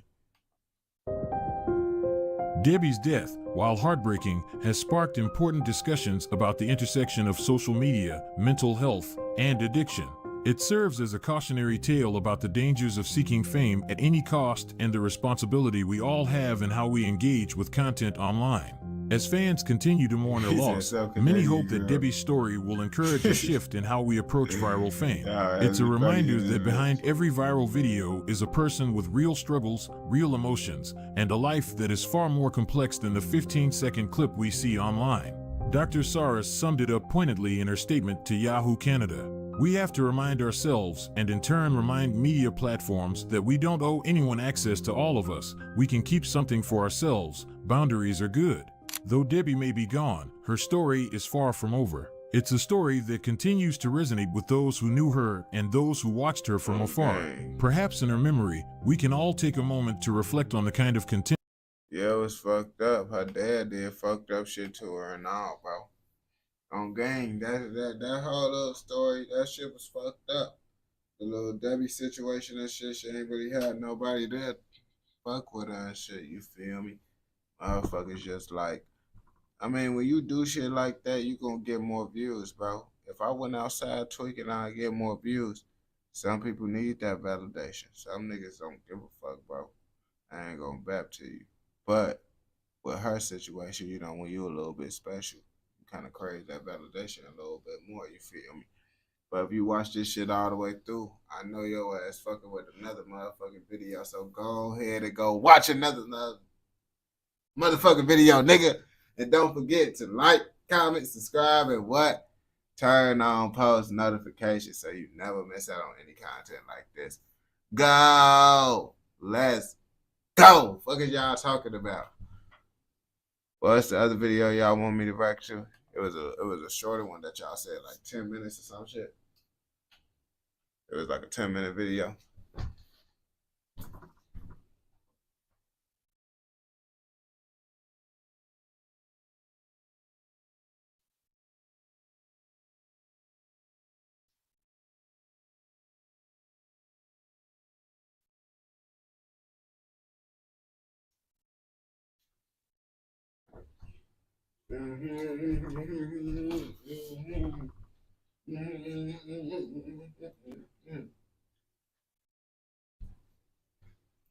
Right on the cover of 30 here, girl.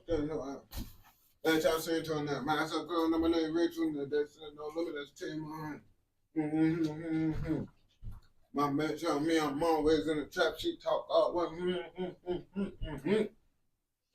Always doing one as always. Fuck a nigga out, nigga out.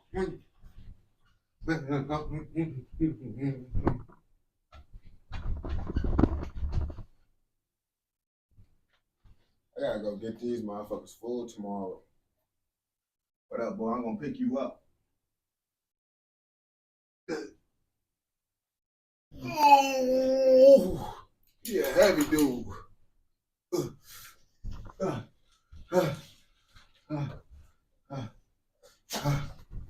Go, bro. Bro, you too heavy.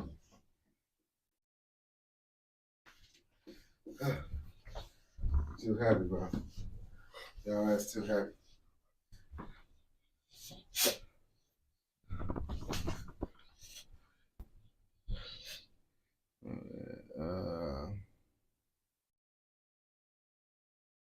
Oh yeah. You said some Jimmy the Dry shit. Let me down there see what's to Fat Diesel with the tweezel. Fat Diesel with the tweezel.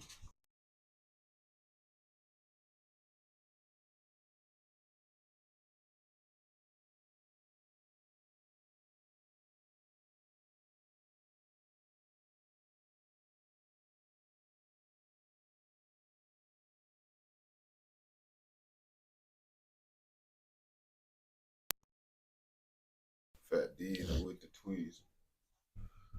Let me take off y'all harness. Watch out. Get back, Fat Diesel.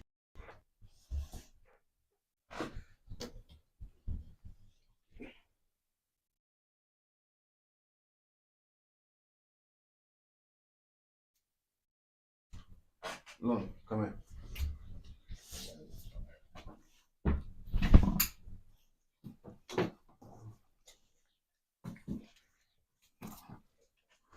All right, get there.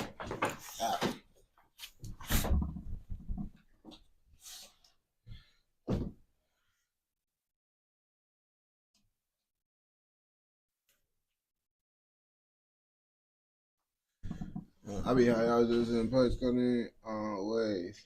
On game, Fat Diesel with the tweezel. His ass be in this bitch cooler.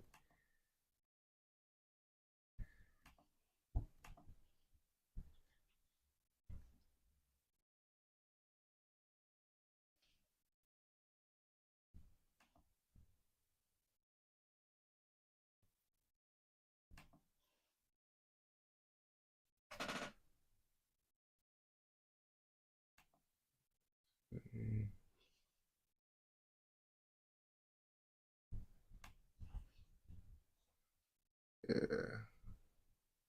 No, that's down to his real name. Well, his real name is actually Fat Fat. But he go by many names. Fat Diesel, Fat Diesel with the tweezel, or Fat Fat.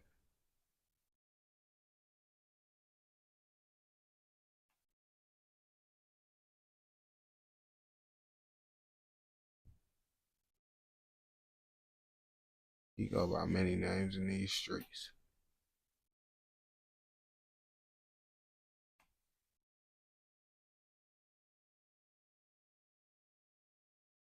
Okay, for you.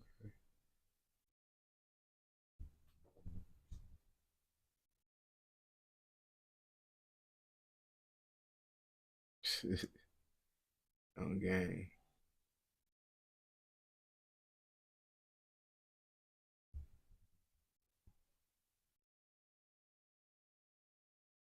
And his ass here so long.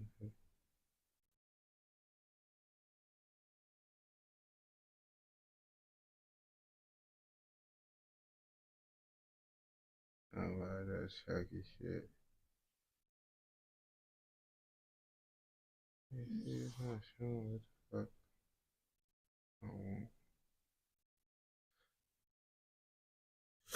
I wonder, do they even got a fucking story on that nigga since y'all keep saying that shit?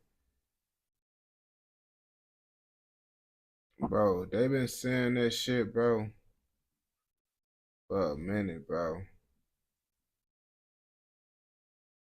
Like, they say out there and they look like everybody, bro. Like, that shit be bad.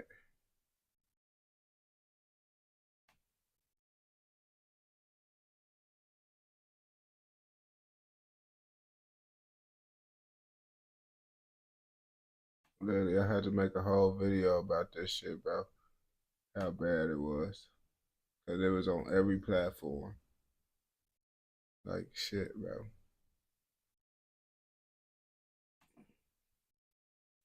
That's what the fuck I'm finna do, bro. I'm finna ask y'all niggas. Because lots of y'all niggas down there ain't see this shit. Chucky Wackelman's my brother. That's what lots of motherfuckers be expecting me to say. Because everybody think I look like folks' ass. But I'm going to show y'all who the fuck I look like. I look like this guy, Oso Everest, right here. But lots of motherfuckers say I look like lots of motherfuckers. So I want to ask y'all, who the fuck do I really look like? I think I look like him. Don't y'all agree? This shit gotta stop, though. Y'all say I look like everyone. And it's on every platform. Someone literally comment on YouTube saying I look like Chucky. This video don't got shit to do with Chucky. I don't know if I got a universal look to people or some shit, but everybody say I look like a dick. I ain't gonna bap to you. Now, this picture right here, I kind of thought that was me for a second, bro. For a second, my homie sent this picture to me. And he be like, bro, I thought this was you. And I be like, at first, it caught me a little bit, bro. That one did kind of look like me a little bit, bro. Just a little bit, bro. I wouldn't say full time look like me, though. Different person. My homie gonna text me talking about, I thought this was you. And I ain't gonna lie, at first glance, I thought that was me for a second. But I feel that's because we got the same hairstyle right now, literally. And before I had dreads, motherfucker said I look like Hakeem from Empire. And honestly, I don't see it. But even my mama said I look like him. That's why I'm like, do I look like him? I'm like, nah, they just tripping. And when I was playing football, motherfucker said I look like Tyrann Mathieu. Yeah, I don't really see the Tyrann Mathieu. Motherfucker said I look like Tyrann Mathieu. I was like, bro, I honestly don't think I look like these people. The person that I thought looked like the most was that random motherfucker in the YouTube video, in my opinion. Matthew, I didn't even know who the fuck Tyrann Mathieu was till motherfuckers was saying I look like him. I'm still trying to figure out why motherfuckers say I look like him. Lots of motherfuckers said I look like NLE Chopper before he cut his dreads off. But looking at us side by side, we don't look alike. We just the same skin complexion and we had the same hairstyle. This the only motherfucker. As y'all can see, I didn't look like NLE Chopper. You see, that's why I had to do it. That's why I had to do something with NLE Chopper. Do a little video. As y'all can see, side by side. Do we look alike, my niggas? I don't think we look alike. Like, that nigga just the same skin colors. But why y'all niggas laugh at this shit? This nigga got the motherfucking same skin color as me. Damn, where you see him? I did an event with him. This shit was like backstage and shit. I got a whole video with NLE Chopper and all. I got like a little vlog. I didn't post because I didn't know how to edit that shit. But yeah, I backstage with him for an event. I was on the flyer and all. You feel me? Like I tell people I'm known from TikTok. Like that's how I be able to do events and shit. But yeah, I was backstage. I met his mama, met his pops. I met Allen Iverson. Folks was there. It was a whole bunch of free food and shit at the event. It was like cool and shit. We don't look alike. We just the same skin complexion. We had the same hairstyle. This the only motherfucker I agree with y'all if y'all say I look like, because this is my dad and obviously he do look like. Man, you said, nah, y'all could be cousins, so shit. What happened to it? I don't know. I don't know what NLE got coming. When I met him, that was like a year ago, 2 years ago. His ass was cool as hell. Like me. I don't know how the fuck y'all think I look like Lil B. It's because we got the same. Oh, yeah. A nigga comment said I look like Lil B. Like, y'all just be saying anything, bro. I forget. That's what's the final straw what made me make this video. Because a nigga commented and said I look like this nigga. And then I seen the other comment of a motherfucker, bro, you look like none. That's what I'm saying. That's what I'm saying, bro. That's what made me make the video, bro. To make this shit. Because everybody say I'm look like everybody, bro. Everybody come and be like, you look like this, bro. I was like, no, but this was the final straw. I'm like, how the fuck I look like Lil B, bro? This shit, niggas just be saying anything. I ain't gonna cap to you, man. But niggas be tweaking. But out of all those people, who do y'all think I look like the most, bro? I need to know, because the reason why I just watched this video is because someone called me Chucky. Someone called me Chucky inside the motherfucking live stream, bro. So now I had to show that shit so y'all could see. Who the fuck do y'all think I look like? I think I look like me. But if we can say I don't look like myself, who would I look like outside of myself? You feel me? I need to know. Because this stuff got to stop, bro. Because out of all the people y'all keep saying Chucky, is it really Chucky? You see, I wasn't expecting y'all to say that shit. You see the whole reason I showed the video. Yo, good morning. I showed the video so y'all niggas could be like, oh yeah, he don't look like Chucky. And y'all niggas just went straight back to the Chucky thing, bro. So the whole point of the video was for nothing, bro. I showed the shit for nothing, honestly, bro. Like literally, I was like, yeah, when I show the video, they ain't gonna say the shit. The niggas did it. Niggas did it, bro. Nah, bro. I got my boy in the making of that shit though. I got a boy in my boy. I contacted UK Drill Plug. I told him, I'm like, yeah, it's bullshit on the internet right now with this Friends video, and I ain't gonna watch no long ass documentary, but I wanna watch some shit about Friends, bro, and that shit gonna go up. He like, I'm on it, my nigga. So I don't know if he gonna be up on it for real. He might not. He might will. You feel me? On gang, yes sir. And I damn near might contact Skyboy. Tell Skyboy to damn near do one too, cause they cool people. Like lots of the people I react to, I honestly get cool with, bro. Like Skyboy, Swamp Stories, UK Drill Plug. I contacted DJ U. His ass said I was cool doing the videos and shit. So lots of the people I actually contact and get cool with. That's why I don't really be trying to do new motherfuckers, because lots of the people I react to, I get approval for. But certain motherfuckers, I know, like, nigga, you using other niggas' videos, bro. But, you know, they still be on bullshit. Swamp Story is my boy, bro. Swamp Story is my boy. I can go to our message, bro. We follow each other and all. On gang, folks. Swamp Stories, literally, bro. I didn't even know. We got cool folks. I fucks with his YouTube content, but folks fuck with my motherfucking TikTok content. And I ain't gonna cap to you. I feel like that do help like a big part. It do help a big part in my connections. I ain't gonna lie to you. Because lots of people is more likely to like respond knowing that you get somewhat of a name somewhere, even though motherfuckers don't know. But if you do know about my content, you more likely to fuck with me. You feel me? So we both fuck with each other content. I didn't know he fuck with my TikTok shit, bro. So, you know, after that, we end up locking in with it. Cause, you know, I try to ask motherfuckers and shit, like, when I could get in contact with them, I asked them, like, yo, can I react to your content, my nigga? You feel me? If they got an Instagram. Like that email shit, bro, I'm not doing that shit because I don't use email. But if I can find your Instagram, I'll contact you. His ass been like, bro, you don't even gotta ask, bro. Like, I fucks with your content, bro. Keep going crazy and shit. I'm like, damn, his ass fuck with the TikToks. That's what's up. Yeah, that's why I be like, I don't be doing that shit. That's why niggas that be with that shit, bro, niggas be thinking I be trying to take their content. I be like, nigga, I just not react to your shit. I ask you too. It's not like I'm just trying to take it without asking, but it's like certain niggas, they got an Instagram that's easy. If your Instagram not the same page as your YouTube, my nigga, you can't even be mad at me for not asking, my nigga. Because honestly, that's how I really find everybody that I'm cool with, they page is literally the same stuff. Skyboy, he actually contacted me. He commented on one of my posts on Instagram, but he seen my reactions and shit. But the people that I react to, they see my reactions because they know when people react to their shit because they let you know that shit to let a nigga know you like we can copyright you. That's why they let niggas know. So everybody I react to, they know I make it if they check their shit. Some niggas be bitch niggas and copyright strike niggas though. Them niggas be tweaking. Add me on here.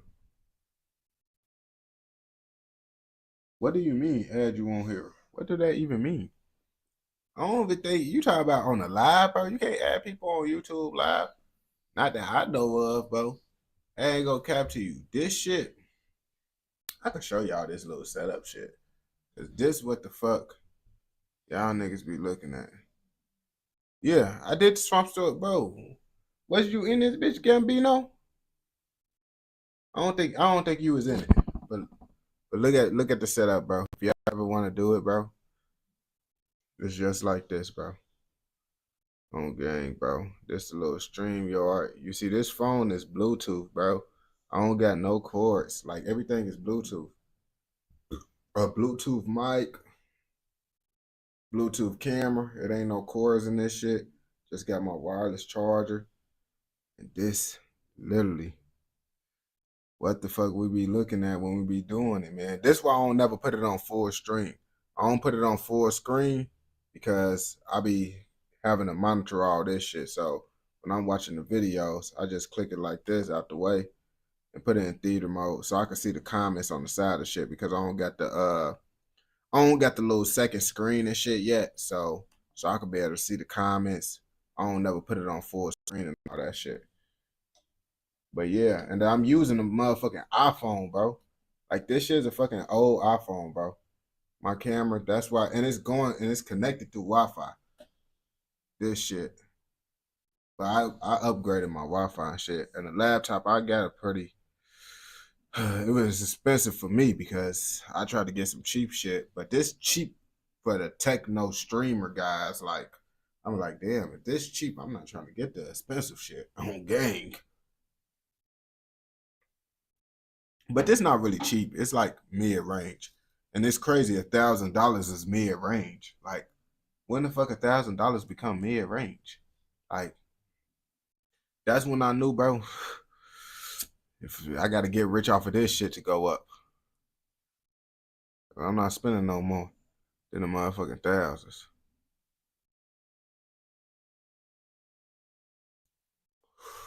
Hell yeah, bro.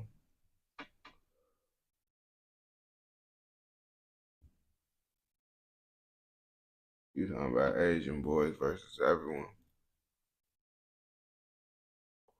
I don't know if I watched that shit or not.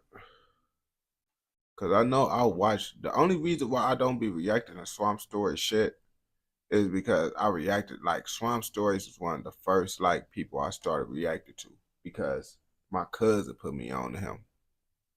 So, like, I forget lots of the videos I reacted to, but I reacted to lots of his shit. I ain't gonna bap to you.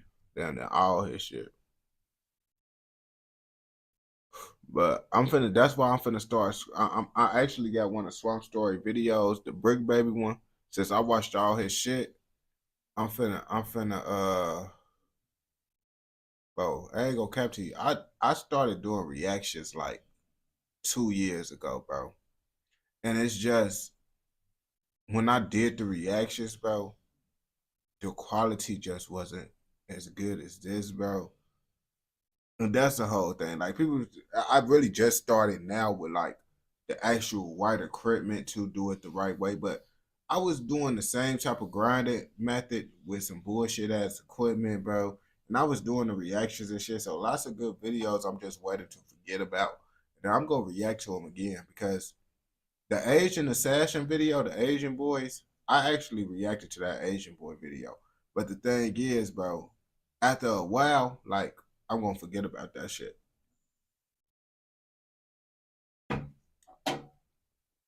Okay, because I remember like certain little parts of that video, but I'll be like, I couldn't remember exactly. But like, lots of that shit, you feel me? I did. Because I've been doing this for a good minute.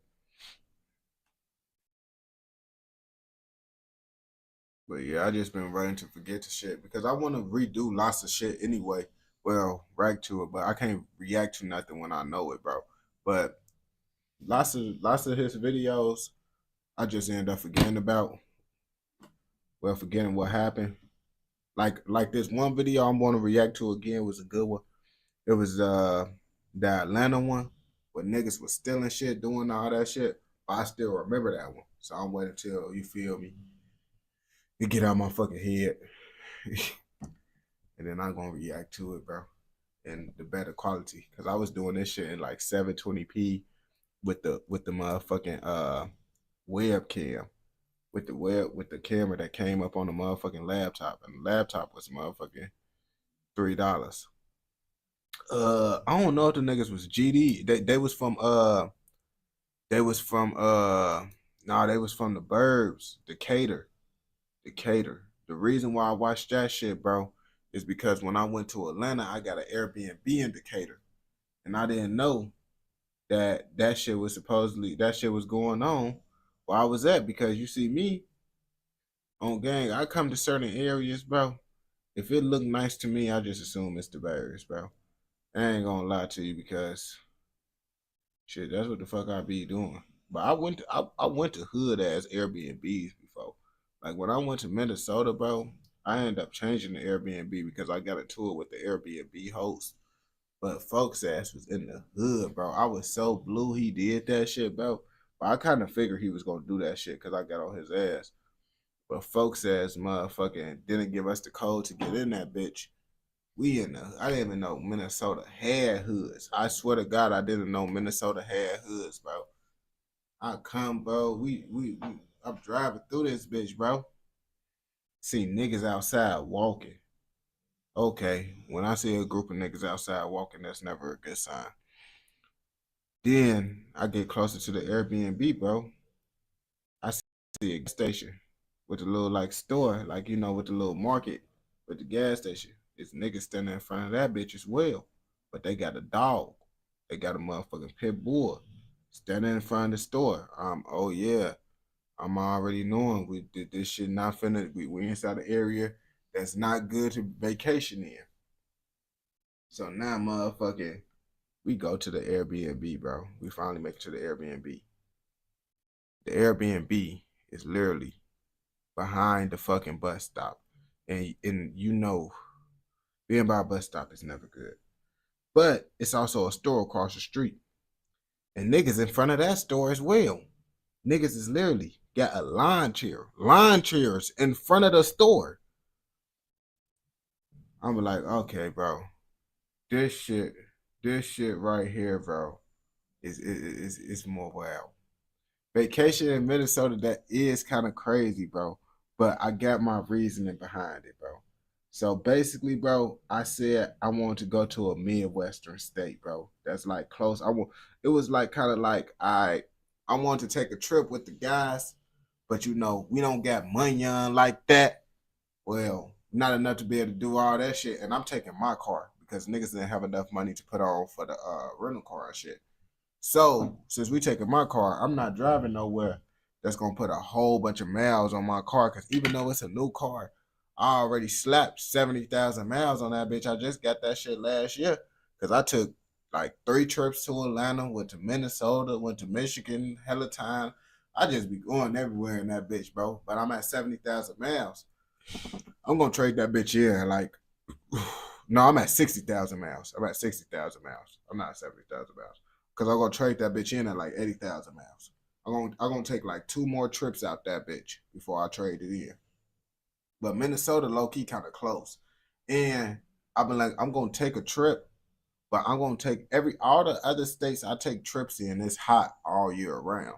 So I want to travel to a state where like, all right, I wouldn't be able to travel to in the wintertime. And I'll be like, Minnesota. Oh yeah.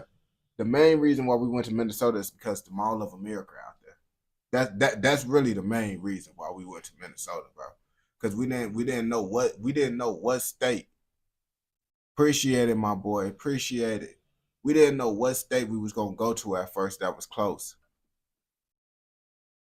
Oh, you talking about the people with the with the hijabs and stuff on? Like with the hijabs and shit, bro. I seen lots of like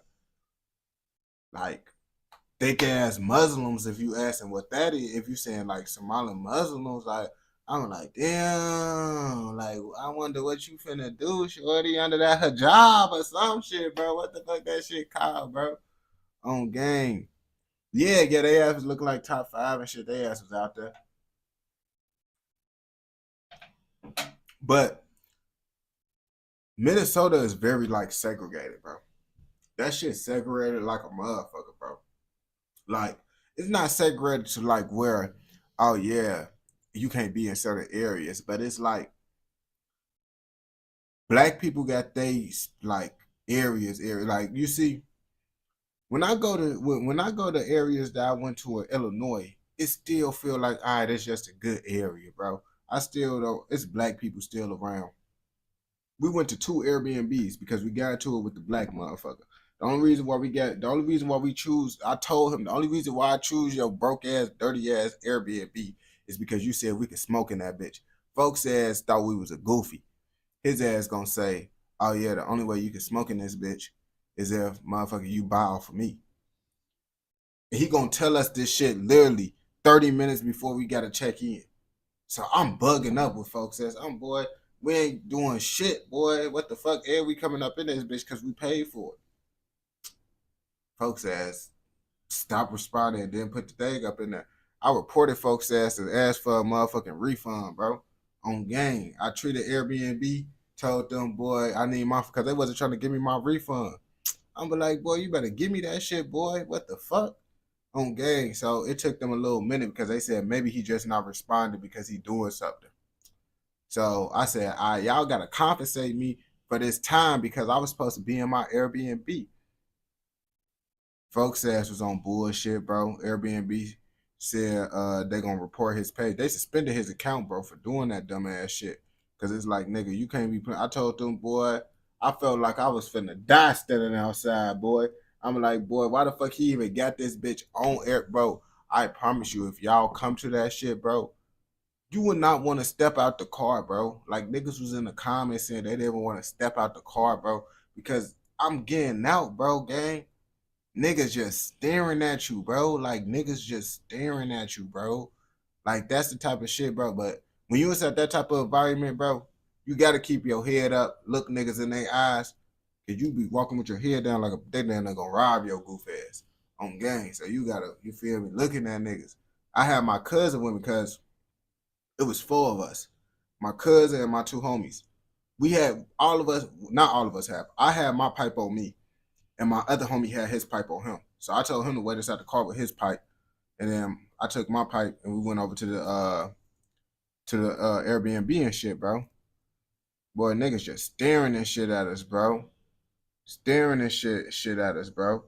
So we, all right, bro. We just doing our thing still. Is it like dogs they feed on flip? Shit, they're on gang. Like niggas gonna fuck with. I swear to God, bro. Niggas gonna fuck with you, bro. On that shit, like that's what I learned just with anything, bro. Like even if you is scared or nervous, bro, you never supposed to like even with a group of niggas might think, oh, you see a group of niggas, bro, put your head down or look the other way. Honestly, staring a nigga inside his eyes will actually damn it might save you lots of the time. Because when I look at motherfuckers in their eye, they get uncomfortable. And I could tell they get uncomfortable because it's like they don't know what to do with their eyes now when I actually stare at their back. Like the niggas be looking so tough with the ski man. I just look at them in their eyes while I'm walking. And it's like they get to like, they stare at you, but it's like they don't really know. Like that shit make them niggas feel uncomfortable. I ain't gonna cap to you. You could look, but you gotta let them motherfuckers know. Like, I ain't gonna capture you staring too hard. It's like, but you gotta let them motherfuckers know, like, nigga, I see, like, you feel me? Like a stare. I feel like it's kind of like the stare that you gotta do is like nigga, bro, I damn near kill you, gay. But not on no menacing shit, bro. But you gotta look at them like so, like they know. You gotta let them know, you feel me? Like you let them know, bro. Like when you look at nigga inside his eyes, bro, you can tell by that look and shit. Like you could tell by, you feel me? If a nigga gonna allow you to do some bullshit to him or not. Mean mugging is not mean mugging. You stare a nigga in the eye. You look at him. I ain't gonna bap to you, bro. I promise you, bro. Niggas, staring niggas in the eyes, bro, is like, niggas try to like overdo it and shit, bro. But you're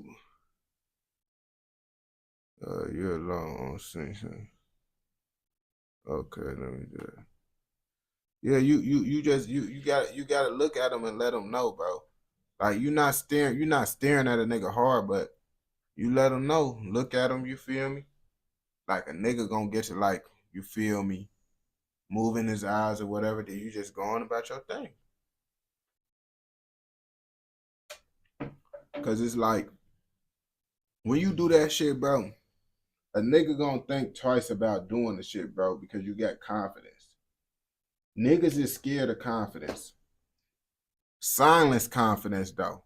When you get to doing all that bapping and shit, niggas damn near like, you feel me? Like, it's kind of like, you niggas can see through that. But it's like, you got silent confidence, niggas go, cause it's like, you could probably don't got no pipe on you at all. But you move a certain type of way, not no talking, not no, you feel me? You could look at them in the eye and be like, yo, what's the word? But that type of smoothness, like when I look at a nigga in the eye, I say, yo, what's up? You feel me? But when you do that type of shit, bro, it's like, this nigga, it make them like, damn, bro, what the fuck? This nigga just looked me in the eyes and said, what's up? But now I know, you feel me? Like that type of confidence shit fuels motherfuckers on game. Like it's like, this nigga not scared, but this nigga not on no bullshit. It make niggas don't even want to get on bullshit with you though at the same time. Cause it's like, shit, he was respectful, but it seemed like this nigga might get on a nigga ass. I ain't gonna cap to you. Niggas, I got into it with niggas. Like I literally, bro, a nigga, bro, we was at motherfucking Walgreens, bro. We was at Walgreens, bro. A nigga was staring. I knew that folks ass was there and they're gonna be on some bullshit because the way he was staring at me, bro. He was one of those niggas that like to stare and act tough. So he was staring at me. I look at his ass back. And I'm like, his ass finna be one of them motherfuckers. So he's still staring at me, bro. So I stare at his ass back. You good? Boy, you good? He up pipe. Folks ass up pipe. You good? Boy, you doing all that shit for what? I swear to God, on everything I love, I told folks, you doing all this for what? I got a pipe too. And I don't gotta up it on you over a little disagreement. Literally, show them my pipe. On game. Show them my pipe. Because I have my pipe over too. I got a pipe too, gang. But it don't gotta come to that, bro. It don't gotta come to that. You feel me? And then he been like, nah, you right. You feel me? Woo, woo. I'm just having a bad day and shit, man. My phone dead. I'm trying to get around and shit. He was like, can I use your phone? I'm like, nah, man, I don't even let people use my phone, but you feel me? Just don't be doing all that shit, you feel me? Because it's no reason for us to be beefing with each other. We don't know each other. All this shit for what? Everybody got a gun. Everybody got a gun, nigga. So it's like, don't use that bitch over dumb shit, bro. And then nigga, he understood that shit, bro. Just real nigga shit, bro. Cause niggas see that shit, bro. And then he gonna listen. It's like you gotta let a nigga know you got pipe in that situation. Cause then niggas gonna think like, oh yeah, this nigga, you feel me? Niggas gonna think they could bitch you, bro. If they think you don't got a pipe. So you let them know, like, shit, it's whatever. It's whatever. It could be one of those. But it's like, nigga, it don't gotta be that. You feel me? Cause I don't want to use my pipe. You damn near don't want to use your pipe. But your pride ain't gonna let you say that shit though. My pride, I don't even get it, you feel me? I don't even gotta have no pride to motherfucker. It's just like just being a man, but I feel like a nigga can respect that shit though. Like a nigga can respect you, you feel me? And that's why I learned this out the hood, bro. Growing up in the hood, I didn't never have no problem with no gangsters because the thing is, I respect them and they respect me. You feel me? Like how I came out with Brody, when Brody motherfucking tweet, I could have bugged up this, that, but I told him like, bro, I didn't come at him disrespectful or none of that shit when I could have tweet. And the thing is, in those type of situations, we was in Indiana at the time. That's why folks were so easy to put out the pipe. In Indiana, I could have blew folks down legally. I literally, but it's like, why would it come to that, bro? Why would it have to come to that over we looking at each other the wrong way? You feel me? But a nigga take you more serious when you got a gun because it's like, you saying this shit, you don't got a gun. Niggas like, boy, you don't even got a gun, boy. But when he seen I had my shit, he like, damn, he could have upped his shit just like I upped my shit. But he didn't. So it says a lot about the type of individual he is, you feel me? And people, my peoples was around me. It's multiple situations that I had like this where I de-escalated the situation. When niggas want to tweet, I de-escalate this and I just let niggas know. Like, I'm not trying to, you feel me? I'm not one of those niggas that want to beef with you. I'm not even trying to do that. And I'm not trying to act like I'm tougher than you. None of that shit, bro. It's just, you feel me? It's no need for that. I'm just letting you, because niggas, you gotta let niggas know you ain't trying to tell them nothing. You feel me? I'm just, you feel me? Just real shit. Because niggas, you act like you telling niggas some shit, bro. Niggas gonna get mad at you, bro. It's all about how you feel me, address the situation. You feel me? Lots of niggas don't know how to, if two emotional niggas looking at each other, it's damn near gonna be a shootout. I ain't gonna pap to you. Someone gotta be the bigger person. If someone not the bigger person, it's gonna be a shootout. Lots of time, people is not the bigger person. Ain't no one gonna be the bigger person, so it's gonna be a shootout.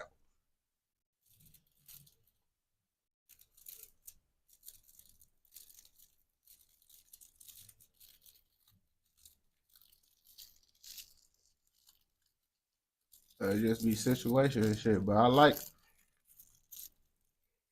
like that shit, bro. Or who I am, bro, because it's like I wanna, like, when I get up, I know this shit, just speaking on the shit ain't gonna stop niggas and shit, but I wanna, like, you feel me? I always want to be able to do something, like be able to have like niggas, someone to relate to. For niggas and shit to relate to type shit, you feel me? Like just real nigga shit where like, cause I feel like, bro, ain't nobody finna listen to no fucking Geechee, bro. Ain't nobody finna listen to no Geechee trying to tell them some shit. And niggas may say I'm goofy cause they see me speaking on certain situations through the camera and shit, you feel me? But anyone who know me know, you feel me? I'm just a nigga that come from this shit, but I really want everybody to, you feel me? I really trying to help niggas out, be better niggas and shit. When I be doing shit, speaking on shit, calling shit goofy and shit, bro. Really, I look at this, bro, because I really trying to make the community know, like, yeah, this shit, you feel me, cool, but just know this shit goofy on game. Because I grew out of that shit, bro. I wasn't sliding this shit, though. I ain't gonna bap like I was sliding. Niggas be bapping.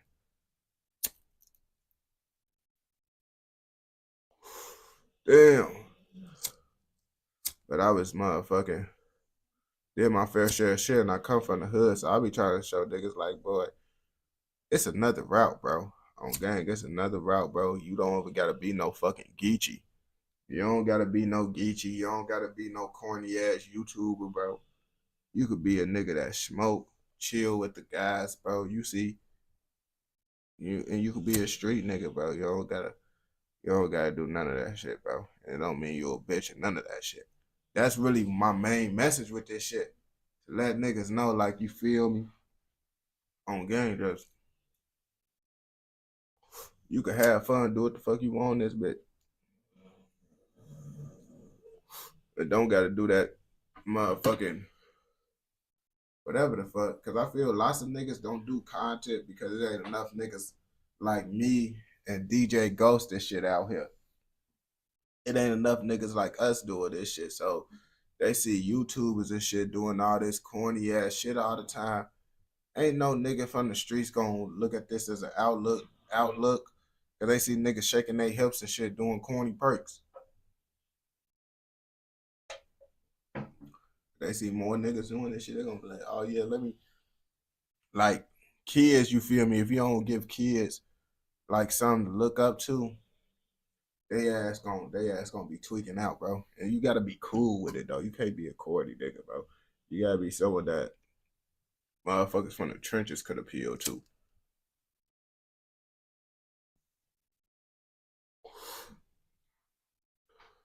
Cause it'd be crazy, bro. Like gang members and shit. Niggas that be in the game, lots of motherfuckers I know, they in the streets, bro. And y'all know the same way I be talking about this shit, goofy, I tell my peoples this shit, bro. So this always been the message, bro. But people fuck with me for being this way though. They still ain't gonna change though on gang. Them niggas be like, boy, I know, I understand, but you know how this shit be. I don't know how that shit be.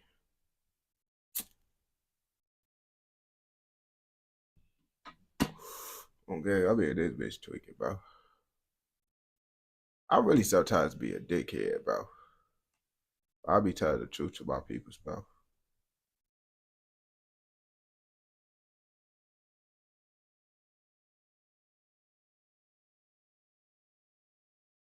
Yeah, de-escalation, bro. De-escalation is key, bro. That's how you live longer, bro. De-escalate. I learned that de-escalation is like one of the best things, you feel me, that you could have as a man. You gonna need that. That's how you gonna be able to maneuver through this world easily, bro. And that comes with controlling your emotions. But if you know how to de-escalate, bro, you can handle anything. Especially if you want to deal with women, you gotta know how to de-escalate. If you don't know how to de-escalate, bro, you ain't gonna be able to be inside a relationship with a woman. I ain't gonna lie to you. Let's start there, bro. If you don't know how to de-escalate, I don't think you're gonna be able to last long with a woman on game. Well, be like, when I say last long, like if you try to do any marriage or any of that shit, bro, nigga, if you don't know how to de-escalate, bro, don't try to get married. You gonna get a divorce. I ain't gonna lie to you. And I'm telling you this shit as a nigga that never got married, none of this shit, bro. You got to know how to do that shit, bro. And when you just see the shit, bro, even with my mama and shit, bro, my people's that my mama, my dad and shit, folks ass didn't know how to de-escalate certain shit, or he just stopped giving a fuck. But you gotta be prepared to know how to de-escalate shit, bro. Like little bullshit, bro. On game.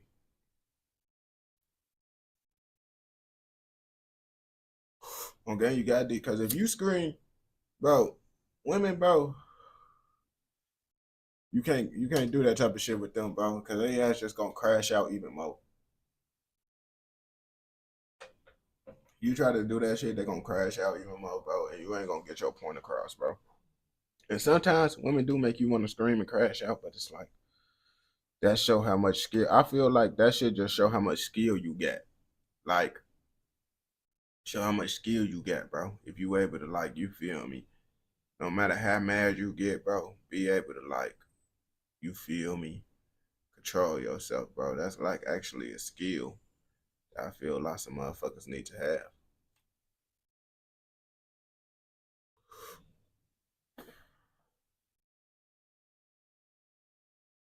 That shit. That shit, I mean, it be hard. Yeah, that's what I'm saying. It be hard. That's what I'm saying. It do be hard. But it's like at one point you feel if it's like an everyday thing, bro, like niggas, it be everyday thing with niggas, bro. Every day niggas bapping out, arguing with them. It's like you can't be doing that, bro. Like I understand, bro. Like once every motherfucking 5 months or so, you you be like, bitch, stop fucking talking to me. You got me fucked up. Then you be like, my bad, babe. You know, after 5 months of dealing with your bullshit, sometimes you feel me. Niggas gotta say, bitch, shut the fuck up. But you know, we good now. Nothing. 5 months later, I'm gonna say that shit again though.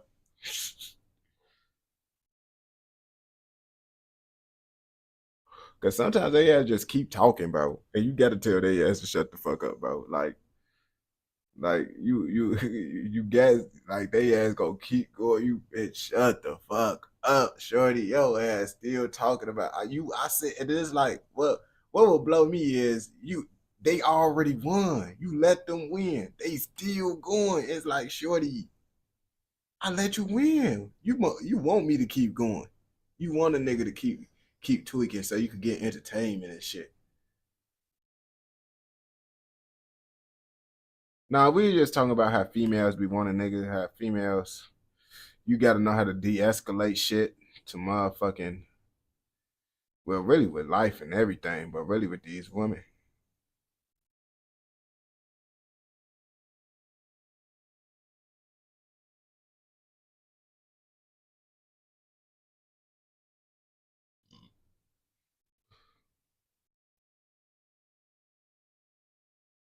Gang, just cool in this bitch.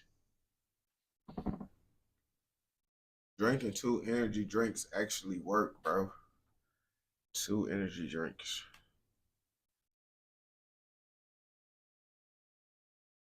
People say, why you drink energy drinks? Bitch, because I used to take X pills. And I think this better than the X pills, if I say so myself.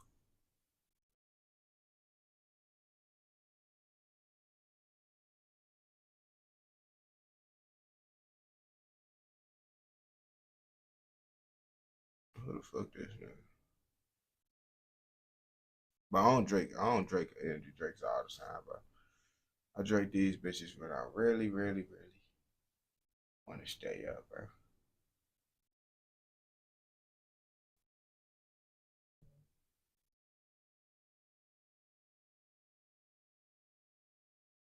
Like these 149 shit.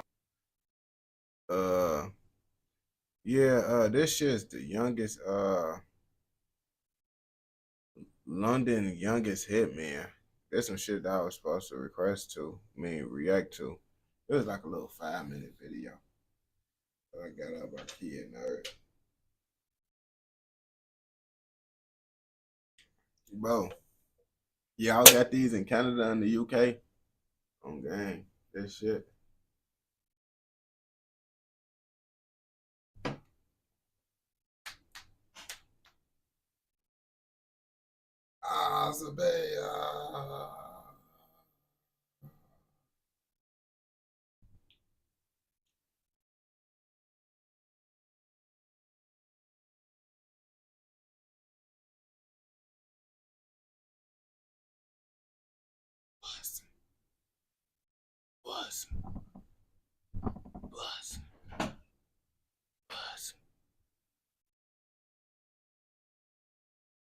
Okay.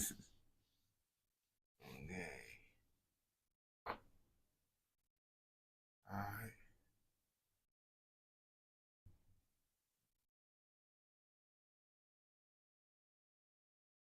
If you need someone knocked off the map in London, the London youngest hitman might be the person you need to call. You feel me? Now listen, I don't know if he's still alive because you know sometimes I react to the videos and they tell us about this diabolical ass shit motherfuckers did. And like, but unfortunately, he passed away. Like damn. So then y'all can't call him to get the job done. So you're gonna have to call someone else, bro. I'm sorry, bro. I lied to y'all. But he's still, at the end of the day, London's youngest hitman, and we finna figure out his story on what made him the youngest hitman, and is he still doing that shit? Because if he's still doing that shit, hey, shit, we might have to get his contact information. I'm just fucking around, or am I? Oh shit, we starting off with this nigga in a camera. Doing, boy, is this a shotgun? What the fuck he got in his hand? What the folks got what he in? Is this a shotgun? Nigga, they ass just showed a motherfucking video in motherfucking 144p resolution, bro. If you change yourself to 140p resolution, bro, that's what the fuck that shit was. What's up guys, it's Kid Nerd here, and today we're looking at the story of London's youngest hitman. The story of Santre Gell, who hit national news after murdering a young mother right at her doorstep. Before we get into the video guys, please don't forget to subscribe and like. Hey gang, you came in this bitch talking kind of fast, bro. Like you came in this bitch just like, I don't know what the fuck you, like this an older video gang, but I see you switched it up a lot, bro. Folks switched it up a lot, gang, because it's like this some of his older shit, bro, and his ass starting off tweaking, bro. And also turn on post notifications. Santre Gell grew up in the Kensal Green area in northwest London, or in the borough of Brent, where the KGB or Kensal Green Boys operated. And if you know anything about northwest London around the 2000s to early 2010s, it was a complete war zone. The KGB were notorious London Bloods, and they had beef with London local crit gangs, with the likes of Stonebridge and South Kilburn. You see, like this building right here, bro, I low-key like the architecture of it, bro. I could tell lots of niggatry be going on up in that motherfucker for sure. Which popular rappers K-Coke and C-Biz are from. Kensal Green harbored many Jamaican immigrants during the 1970s, many of these immigrants being victims to Yardie gangs, who operated mass drug operations across England. Yardie gangs caused such a massive disruption to the UK drug trade, with their violent and savage Ooh, that's how I thought y'all UK niggas was really popping out, bro. If y'all did have a gun, everybody had them bitches, bro. And y'all was having Wild West shootouts, bro. But then I realized that y'all got some other shit. But y'all still be having those motherfucking dinka-donkas. And I don't know what the fuck a dinka-donka is, bro. But it's like some shit that's like, bro, when you shoot that bitch, bro, that bitch like dinka-donk. Tactics to eliminate opposition. So Santre Gell, like many others in this area, was actually a descendant from Jamaican parents, and his family had a history of violence. Gell's half-brother actually killed someone back in 2004 for quote-unquote disrespecting him at a party. This is only 2 weeks after his other half-brother robbed and killed a lawyer in cold blood. His other half-brother robbed and killed the motherfucking lawyer. This shit crazy. It's crazy I'm even able to fucking understand this shit now, bro. If this was me from motherfucking a month ago, bro, before y'all had me watching all this UK shit, bro, I would not been able to understand this motherfucker at all. I'm not gonna bap to you, bro. I feel like when American motherfuckers hear this shit, bro, they might just turn off this shit, bro. Just because their ears not accustomed to this shit like I am. Dad abandoned his family for pretty much all of his life, and his mother was never home and pretty much lived her own life. So Gell was pretty much left to fend for himself from young. Not to mention he was also expelled from school.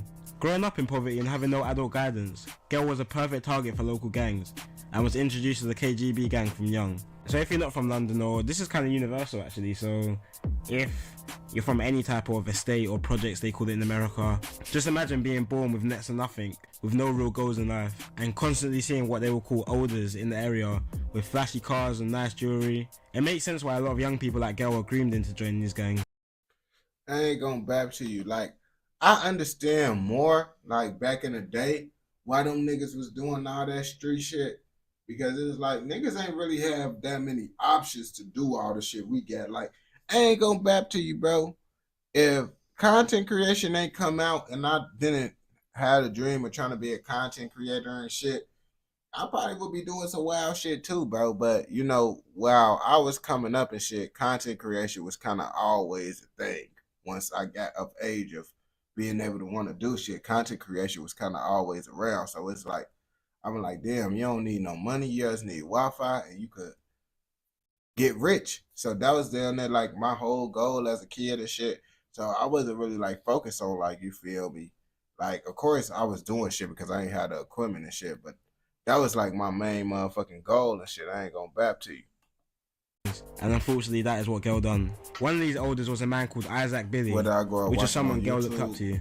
Isaac was highly respected in his area and very feared, and younger and less senior members like Girl would do anything to gain the respect from him.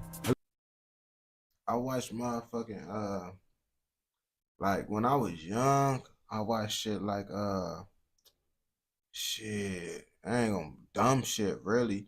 Annoying Orange, Fred, motherfucking like goofy shit. I ain't gonna bap to you.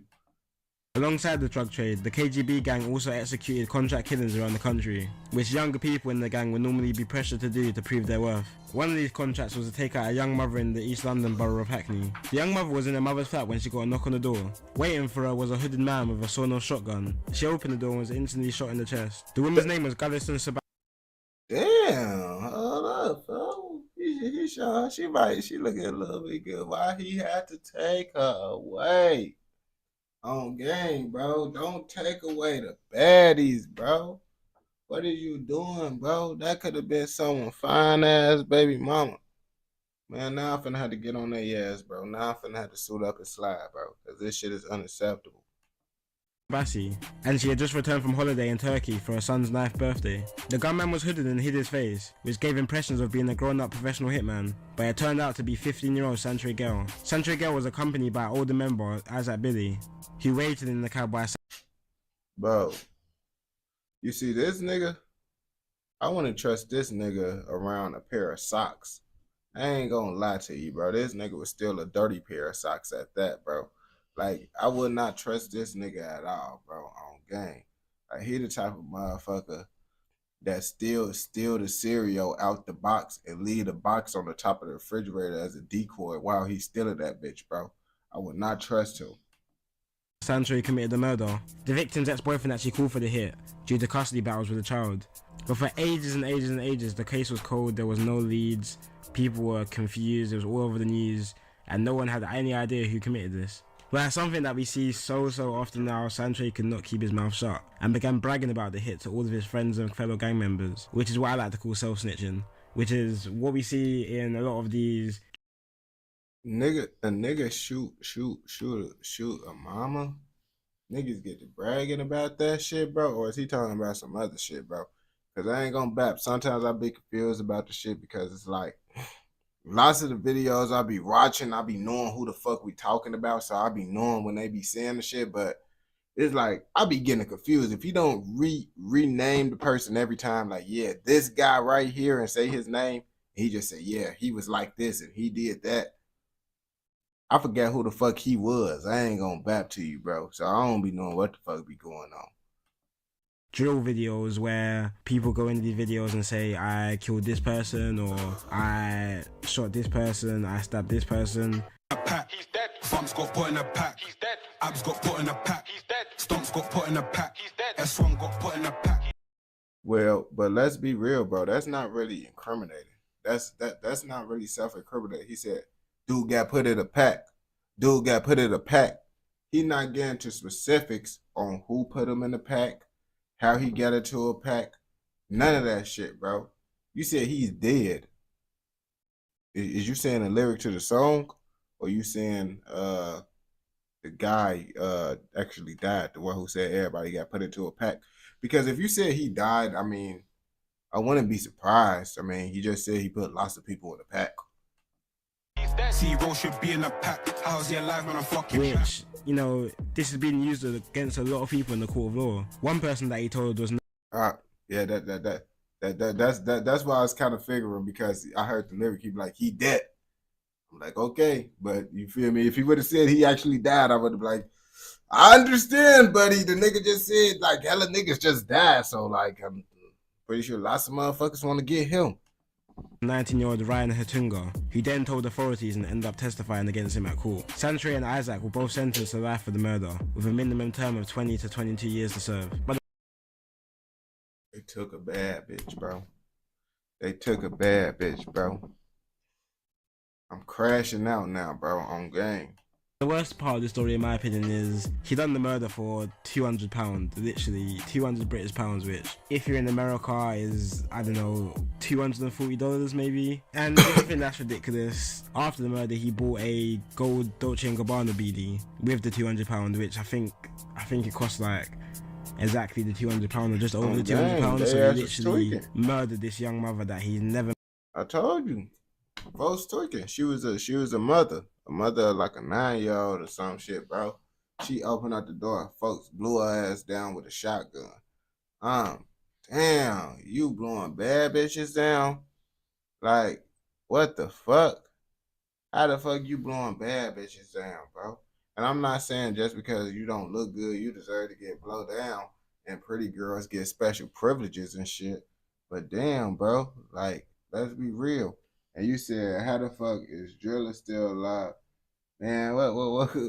Bro, I ain't gonna cap to you. Drilla ass actually end up, I got a story time with Drilla ass, bro. His ass motherfucking poured up while I was on the LSD trip one time. Met before was innocent for a gold Dolce & Gabbana beanie, which, yeah, it's just so sad to see how low people value life in these estates in London. And not even to mention that the hat was Dolce & Gabbana. You could have bought maybe a Moncler hat for that, something a bit better than the Dolce & Gabbana hat. But let's not even talk about the fashion sense. It's quite. A nigga did a hit for a motherfucking hat. To buy a motherfucking hat, bro. These niggas be doing shit for anything, bro. Like, niggas just think this shit a game, bro. This is why I think this shit, bro. Niggas just think shit a game, bro. Like, this shit is not real life. Quite sad because we can see from Santray's upbringing that he didn't really have much guidance in life. He didn't have any role models to look up to. His folks straight from GTA San Andreas on gang. His ass is straight from GTA San Andreas. Like, his ass really think this shit a game. Dad left, his mum was pretty much abandoned him. Both appreciate it, my boy. Murdered someone also. It's just a trend we see so often in young people, especially young black people in London. He's currently still locked up. He'll probably be locked up till he's around at least 35. Then he'll have the option for, or the possibility of parole, which he may or may not get, depending if they think he's changed or if he's got into a lot of fights in prison, which is something that happens because you're mixed with all these different gangs that have beef with your area. Alright, nigga, so basically you telling me this nigga is in jail, this nigga might get out of jail if his ass act good. That's it. That's what you was trying to get out in those last couple, you feel me? I got you, my brother. You was talking fast for the whole thing, and then now you want to slow down and shit. This shit crazy. This shit is fucking crazy. I mean, that bitch tweaking, bro. These energy drinks really gave me an energy boost, bro. It really gave me an energy boost, my nigga, bro. Drunk 2 of these bitches back to back. What, bro?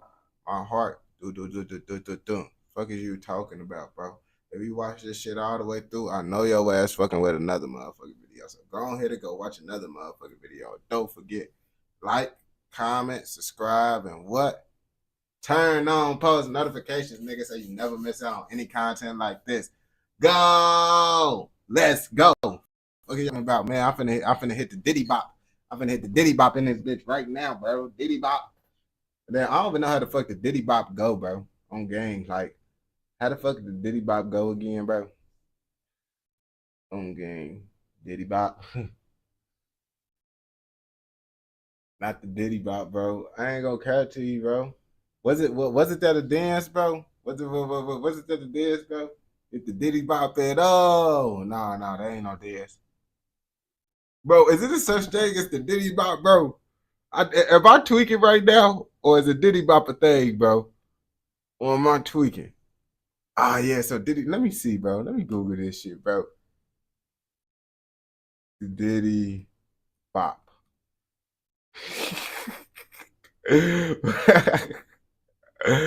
Oh, niggas still be Diddy Bopping, bro? Oh, no, bro. What the fuck, bro? Don't tell me niggas still be Diddy Bopping, bro.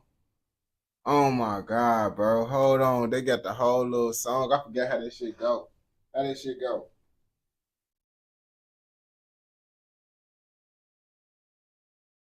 Okay, see how this. What the fuck is this? Hey, this ain't no Diddy Bop.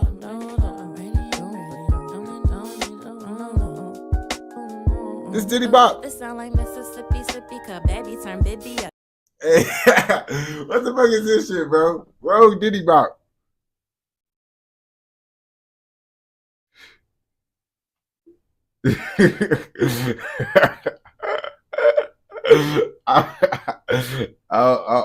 Oh no, bro. Oh no, bro. Is this a Diddy Bop, bro?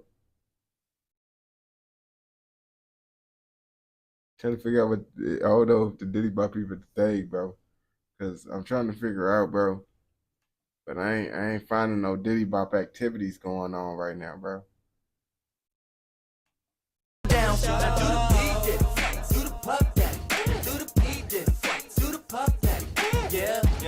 Now watch me Diddy Bop up out of here. Now watch me Diddy Bop up out of here. Big Diddy flights, Puff Daddy, Big Diddy flights, Puff Daddy. Yeah, now watch me Diddy Bop up out of here. Now watch me Diddy Bop up out of here. Now I'm so laid back, so much flavor in your ear, might have thought I was Craig Mack. I get that off, all credit tax off. I get everything for free, just for getting blackballed. And you know, I don't know, bro. I don't know. Diddy Bop just popped in my head, bro. I don't know what the fuck this shit is. But Diddy is dancing right now. He Diddy dancing. Why you worried, bruh? Try to get your quarters up. Everything big in my life, so notorious. I puff L's and I got enough scales. Need an order, come and meet me at room 112. Fuck 12. Puff Daddy. I mean, this an old nigga dancing, bro. Now watch Bro. me Diddy Bop up out of here. Now watch me Diddy Bop up out of here. Oh shit, bro. Oh shit, bro. They said this P. Diddy doing the Puff Daddy dance, bro. Okay, I guess I just told y'all it's P. Diddy dancing. I just told you it's P. Diddy. They had P. Diddy dancing in the suit. They had P. Diddy was doing, but I don't even know what the Diddy Bop is, bro. That shit just popped up in my head, bro, and I'll be like, yeah, I for the Diddy Bop, but I didn't really know what the Diddy. I forget what the Diddy Bop was, bro. I honestly don't even know what the fuck that shit is for real, bro. I ain't gonna bap to you, bro. That shit just came up in my head, like Diddy Bop. Hit the Diddy Bop, and no, it's Superman, and yeah, I don't know where the fuck the Diddy Bop came. Is it Millie Rock? I hit the Millie Rock, and no, I did meant the Millie Rock. I did mean Millie Rock. I meant the Millie Rock, bro. I ain't gonna cap to you. Millie Rock, I think I meant the Millie Rock, bro. Like, yeah, not the Diddy Bop, not the Diddy Bop, bro. I honestly mixed up the whole name, and I found out the Diddy Bop though. Like I found out about the Diddy Bop though, because I'm trying to, because I knew I was tweaking, because I'm like, bro, is it really a such thing as Diddy Bop, bro? Because I can't. Every time when I try to think of the Diddy Bop, nothing is coming up to my head, bro. I'm like, bro, I don't even know what the fuck a Diddy Bop is, bro.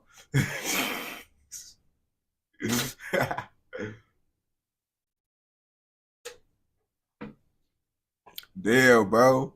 That shit crazy, bro. And I found the video from 9 years ago of a nigga doing the Diddy Bop, bro. Bro, that's what I'm saying. I remember hearing that shit, bro. But it's like, I wasn't talking about the Diddy Bop, though.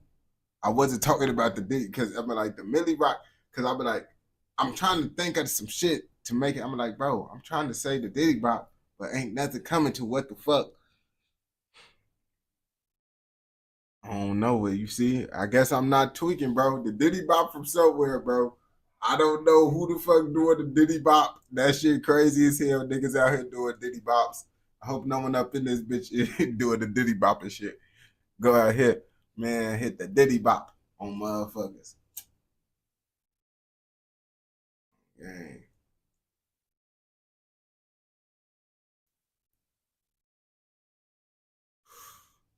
Oh, gang, you see, I remember shit. I be remembering shit.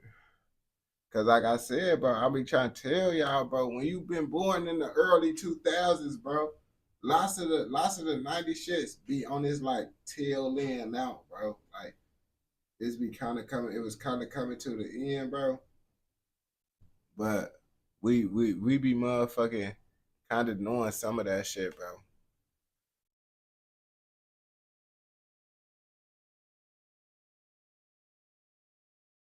Like I feel like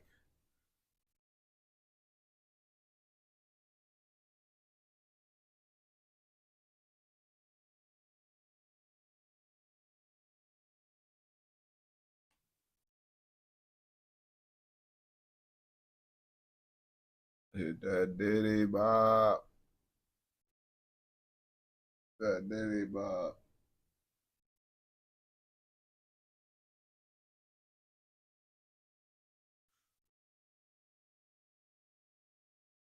Oh, in the early 2000s, bro, shit was starting to change, but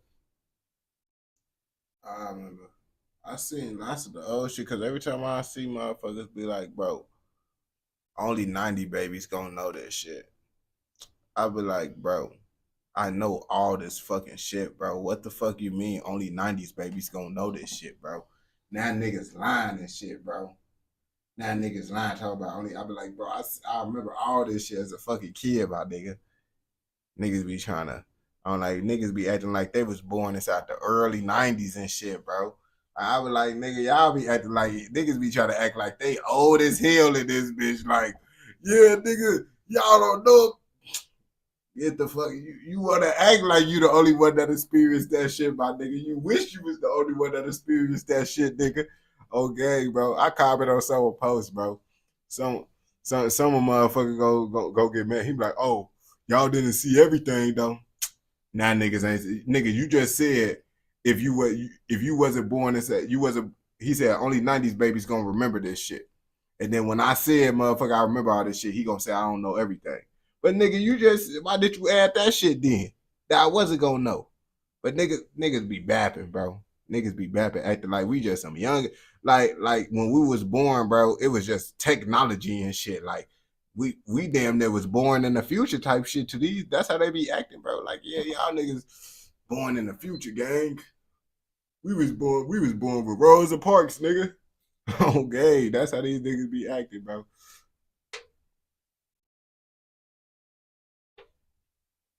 Okay, that's what I'm saying. Niggas be born in 1992 and be like, oh yeah, bro, nigga, you don't know back in my day, nigga. Nigga, back in your day was like what? Motherfucking 8 years before me, nigga. Back in your day was so fucking different, nigga. So fucking different, nigga. On gang, niggas be having an 8-year difference. Think they ass. Alright, bro. Niggas be 28, 29, bro. Swear these niggas is just so different, bro. I'm 22. Nigga 29 think he just. Nigga, I'm 30.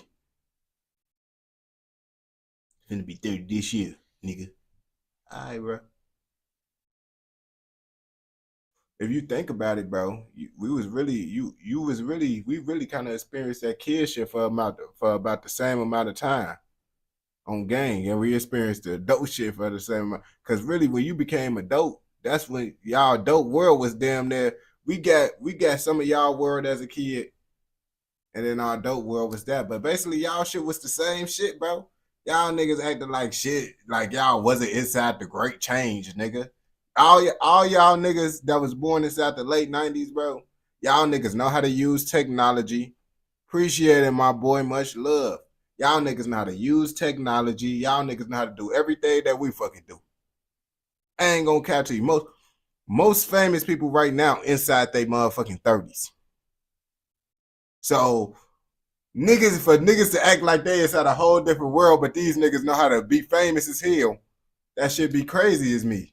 And they be and they be famous off of motherfucking YouTube and shit. But niggas grew up inside a different time. The niggas that grew up inside a different time, not on YouTube, doing content, bro. They don't even know how to hop on this shit for real.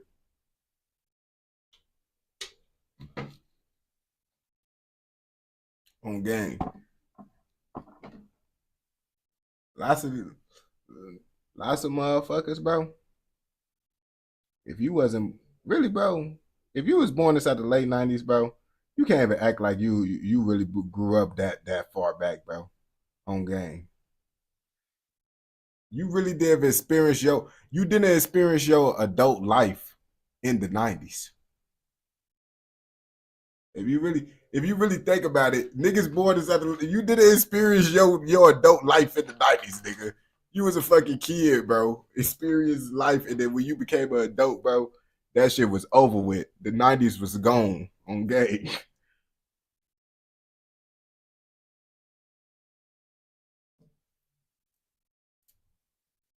Lots of niggas, what? Niggas be like, that's what I'm saying. Niggas be toddlers and shit. Niggas say, oh yeah, they from, nigga, you was, when it was the early 2000s, niggas was like 16. Niggas talking about they from back in the day. They from the 90s. Nigga, you was 16 in the 2000s, nigga. Your times wasn't that much different, bro. It's just like, nigga, I wasn't experienced the shit in 2000 on game. You see, on 2000, bro, I wasn't even born yet. I was born in January 2002. So basically, I could have been in 2001, but I was born in 2002 on game. And that shit, bro. That shit was pretty crazy, bro. That shit was pretty crazy.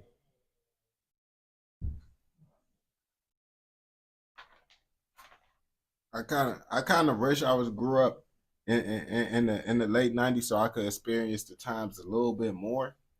But at the same time, I've been like, shit, the early 2000s, I feel like in the 90s, bro, y'all had to deal with more discrimination and shit more. So I'm be like, y'all can low-key keep that shit, bro. Y'all can low-key keep that shit when I think about it, bro. On game. Like, people was a little bit more together when I was born. People was coming together more as one. So that's more of a good thing.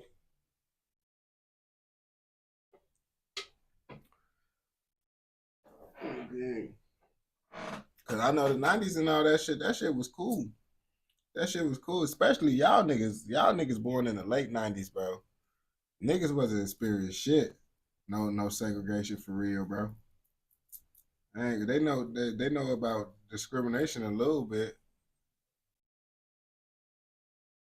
Niggas be acting about they know about the discrimination and shit, bro.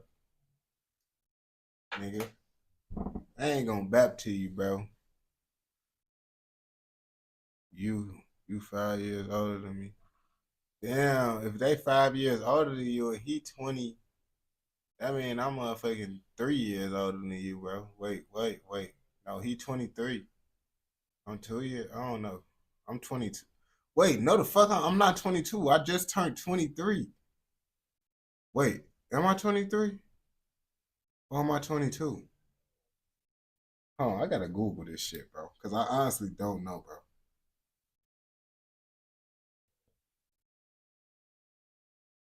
I'm 20. Wait, hold on.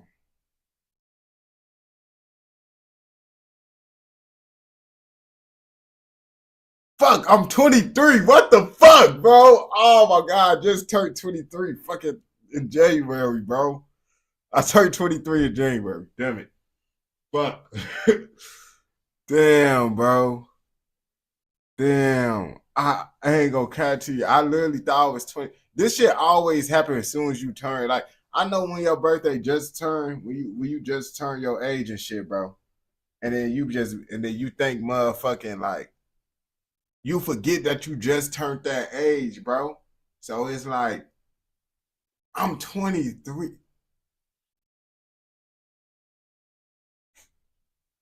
This shit crazy, my nigga, because it's like, nigga.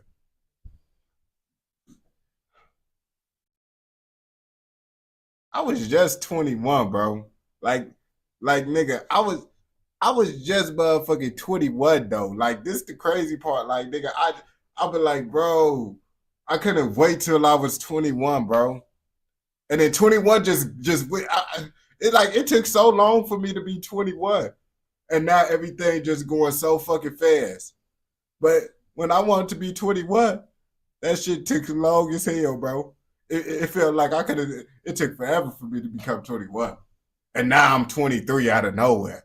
What the fuck is this shit, bro? On gang, bro. This shit don't feel... Time was... Man, I ain't gonna cap to you, bro. That 21, bro. Trying to get to 21, bro, feel like the longest time ever, bro. And then once you get to 21, it's just like everything just don't matter no more. Like it's all over with, bro. Like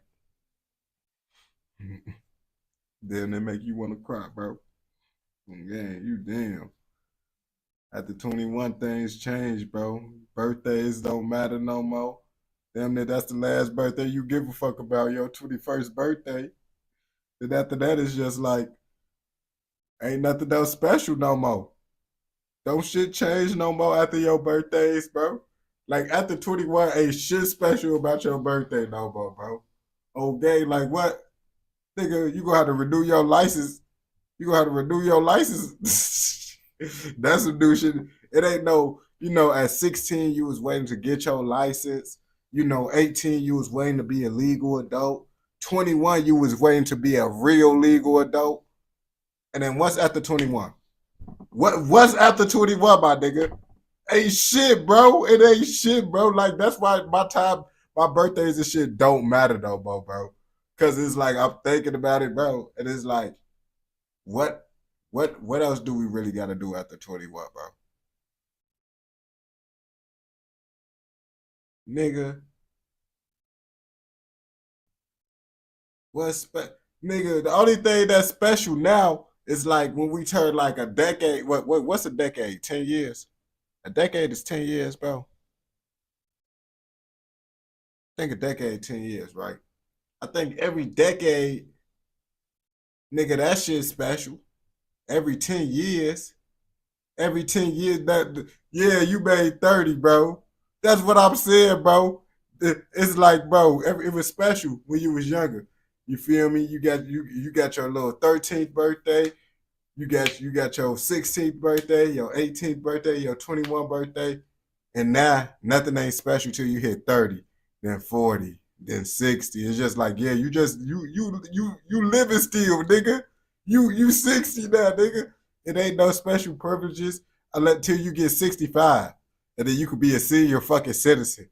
Congratulations, bro. That's what the next achievement gonna be. That's the next thing we gonna get, bro. On game. We gonna get that motherfucking handicap sticker. That's the next thing we really waiting for now, bro. What else do we gotta get, nigga? Just that handicap sticker, nigga. That's all that's waiting for you now after 21. A handicap sticker. This shit crazy, bro. Damn. But at least that's a long ass time for us to get that handicap sticker. We good, bro. But that's the next special thing for us.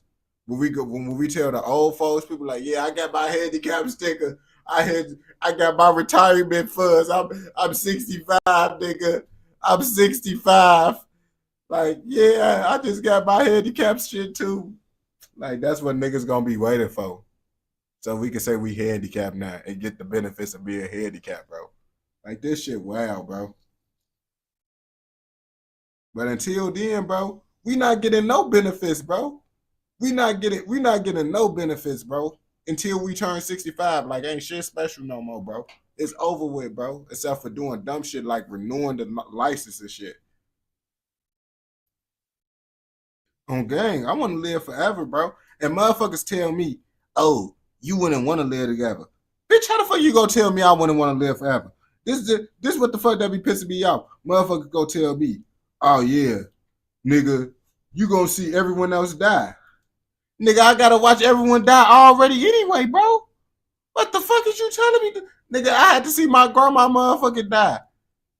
It's like, nigga, this what the fuck we gonna have to see, nigga. So it's like, nigga, I tell niggas I want to live, bro, forever, bro, just because it's like, bro, I want to learn everything, nigga. And for me to learn everything, I gotta live forever, bro. I want to learn everything, bro. All religions, all types of shit, bro. And it's like, damn, some motherfucker gonna be like, old heads be like, why won't you start right now? Bitch, I'm struggling to survive right now. That's why I don't got no time to motherfucking learn about every religion, nigga. Nigga, what the fuck? I'm surviving right now, nigga. I don't got time to motherfucking pray. I can pray, but I can't read. I can't read, nigga. No, I'm not reading that shit, learning that shit right now, boy. I'm finna die. What the fuck? Okay. So it's like, that's why I need to live forever, so I can have time to do this shit. Because right now, you can't do that shit. You feel me? On game. You talking about do the reaction at 5 in the morning, nigga? You think I'm just playing with you. I'm doing reactions. But when I got energy, nigga, if y'all don't know this, bro, I only get to doing reactions fast on time, bro, when I know I'm going to get tired, bro. When I know I got energy to talk, yeah, it's 5 a.m. out here. When I got energy to talk, nigga, what the fuck you know? Why did I take off my headset, though? I'm all out of my what? But luckily, bro, yeah, I be on that Batman shit. 11 a.m., that shit crazy. I got everything I needed for this live stream, so I'm finna go get my photo leaf from the other spot, bro, because you know we need that. Oh, sorry, Fat Diesel.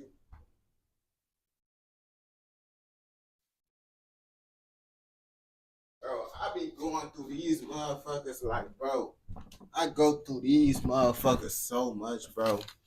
Like, these shits right here, bro. These is fucking a lifesaver, bro. These is lifesavers, bro. Like, I ain't gonna lie to you. Like, I go through these motherfuckers so much, bro. Like, bro, I be, like, if I show you all the bro, this is all the motherfucking you did. And I threw away some of the packages, bro.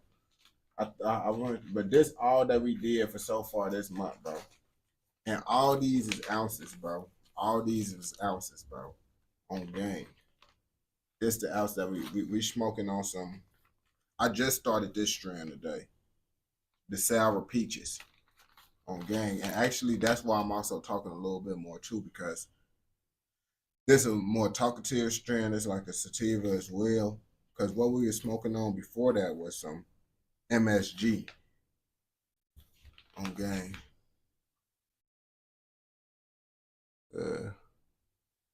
Cause why no family man? Man, you know people ain't gonna visit that nigga, bro. You know why people ain't gonna visit no Eric Holder. Hey, oh, this feel like a good one. You know, I feel on the Fonto leaves before I get them and shit to make sure they feel the right way. And the crazy part about it, I didn't know. I used to see motherfuckers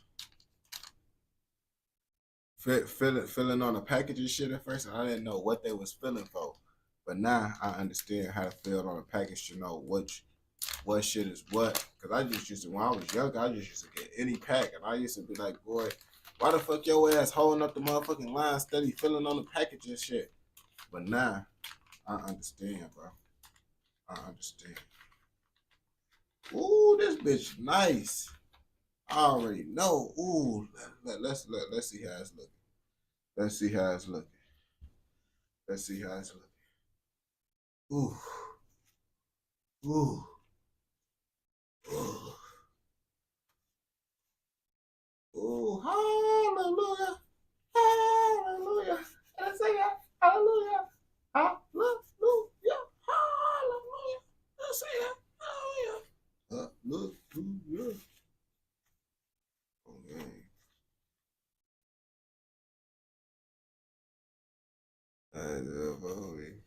Okay, bro. You see the Fontos, bro. You see how many you could make out of this shit, bro?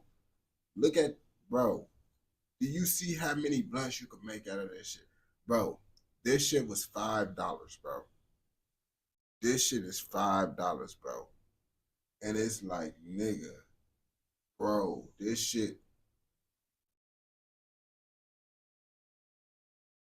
Okay, bro. Bro, this shit is so crazy. Bro, it's to the size of my fucking, bro. On gang, it's the size of my motherfucking heart, bro. Okay. Hallelujah, bro. This is what I'm saying, bro. Hallelujah. This is what you gotta do when you hold this shit up, bro. When you get a good one, you gotta say hallelujah. Cause sometimes they be fucked up, bro. But this shit right here is amazing, bro. Like, I got the perfect one. Like, when I felt this shit, I knew that this shit was gonna be like the one, bro. Like, I knew it. Like, I knew this bitch was gonna be perfect, bro. Dang, bro. I didn't even get out. And it still folded a little bit too, bro. Bro, it's moist, bro. It's soft as hell, gang. This shit is soft as hell. This shit is soft. That's what I'm saying, bro. This shit nice. Like, I know this blunt finna hit, bro. I'm just trying to get all these. You see, bro? You gotta, y'all gotta get one of these hoes, bro. These bitches only be, like, you save so much money, bro, with these, bro. And it's like, if you want to smoke some skinny shit, bro, you can motherfucking do that too.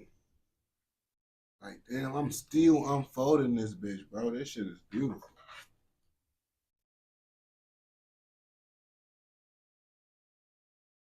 Cause that other shit that I was using, bro, that shit was low key. Like, still, bro. But you know, I was making it work, but this shit right here now. This shit right here now, bro. Perfect. No stems or nothing, my nigga. No stem, bro. You look at it, bro. It's really no stem, no fat ass stems up in this motherfucker. It's just one in the middle, bro. That's how you know this bitch good, bro. Cause some of them bitches be having big ass stems all through that bitch. Yeah, this called Fonto.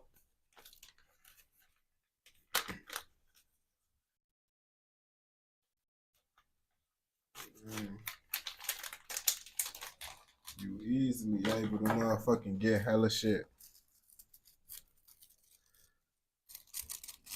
On gang. This shit.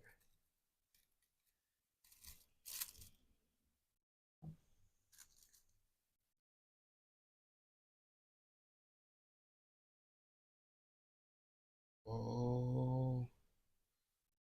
Better than normal. On gang. I ain't gonna cap backwoods, bro. I be like, them bitches be expensive.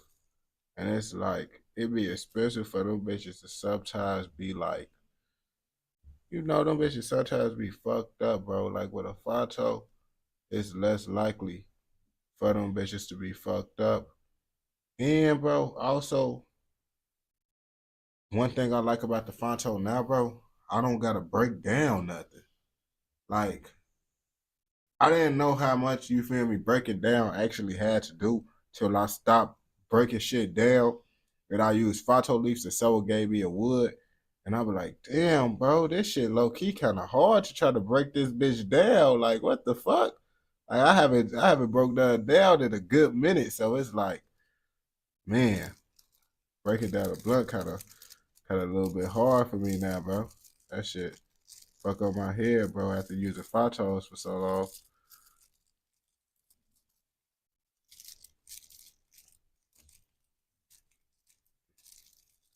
Cause I used to really smoke Dutchess, bro. Like, that was the Dutchess. Till they went up. And then it's like, niggas not finna do that shit, bro. $2 for 1 pack of Dutch. Damn near like, or it's like motherfucking like, it be like 170, 180. But it's like, come on, damn near $2, bro. For a pack of Dutchess, bro.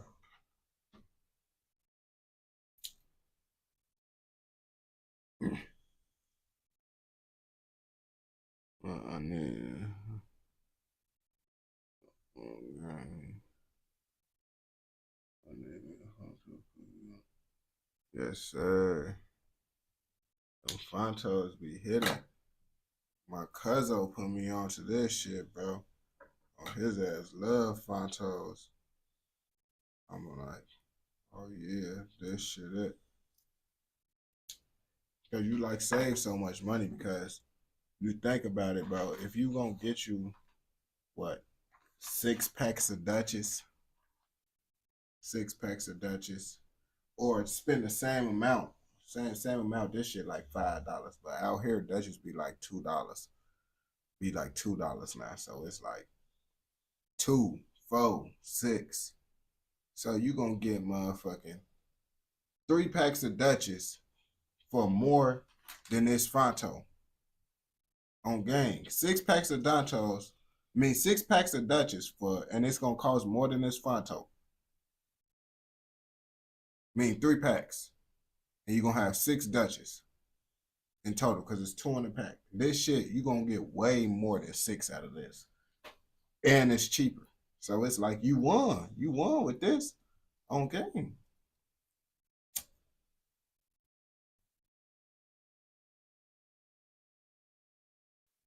And backwoods, we're not gonna get on that expensive shit. Cause y'all know y'all damn near. You could get 3 packs of Fonto. That's what I'm saying. That's what I'm saying. That shit. That's why I'm like, I'm not gonna be on that backwoods shit. Cause that shit, everybody know that shit. You get that shit really a waste if you could get a Fonto, bro.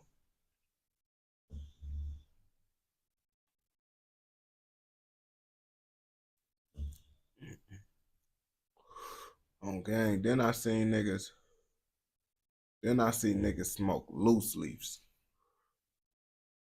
They be tweaking, bro. Them backwood niggas be smoking for show. Them niggas be smoking for show. On gang, just to say, oh yeah, let's smoke the backwood. Them niggas be goofy, bro. I know some homies that be appreciated, my boy, appreciated. Motherfucking, my homies do some of that goofy. My homies finally stopped doing that goofy shit, bro. Like that shit used to blow me like, nigga, so you telling me you spending more money just to have your shit the same shit as mine. Your shit is the same shit as mine, nigga. But you having way more problems with your shit. You was a fucking goofy. You my boy, but you a goofy. And it's like, man, he finally understood that his ass was a goofy.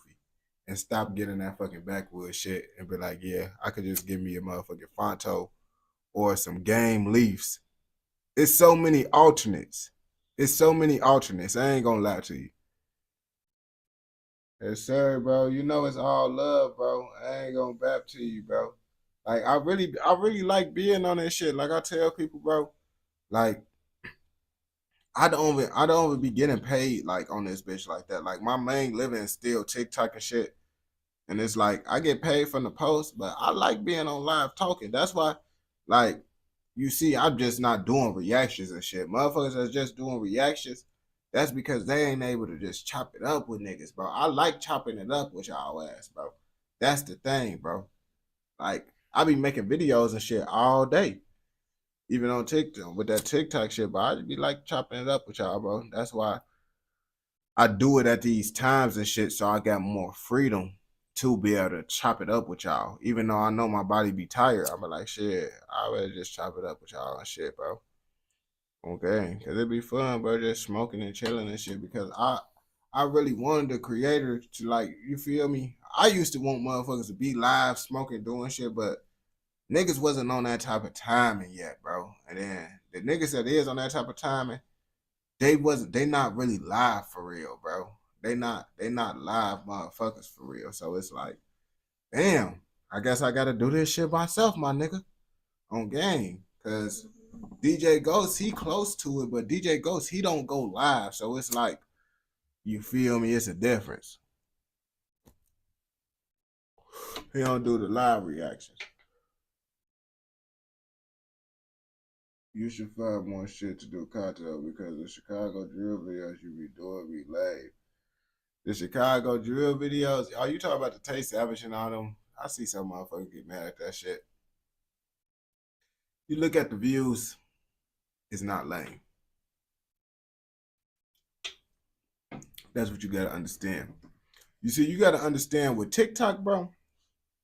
You see this shit. You notice how I don't smoke in my shorts. I don't do none of that shit in my shorts. Shorts is a job. My short form content is a job. Live stream and long form content is a hobby. And that's what y'all gotta understand the difference is, bro. So when I do my shorts, bro, it's not about, oh, this, that, and the third. It's about what's gonna go up, what's gonna work with the algorithm. I know what's gonna go up and what's not. You feel me? Like, it's not about, oh, posting this content, because it's about what the algorithm gonna promote and shit. And that's why I be telling niggas, bro, because it should be blowing me. Because it's like, if y'all niggas look through my content, you will see I got all types of videos. I got all types of videos. Donald Trump videos, Democrat versus Republican videos, food reviews. But you know, that shit don't get views like the other shit. I post actually lots of content. But that's what y'all got to understand too. If that content is going to your feed, you know what that says about you? YouTube feel that content resonate with you the most. I make dog video. I make gun content video as well. The gun content video is actually my biggest content, if you ain't know, on shorts. That's my biggest content, not the rapper shit. So if that content not going on your page, that means that don't resonate with you. My Republican videos don't resonate with you. The rapper videos is what the YouTube think you're gonna fuck with. So when people talk about those videos, you really gotta take a deeper look at yourself. That's what it really boils down to at the end of the day. Because most of my videos go up off of the recommendation feed. Yo, what's the word? The recommendation feed is gonna show what they think you gonna fuck with. So that's why I be trying to tell niggas, when y'all be see the content, y'all say don't do it. I be like, nigga, the only reason why you seeing the shit is because the YouTube algorithm say think you go fuck with it. Because you watch similar content.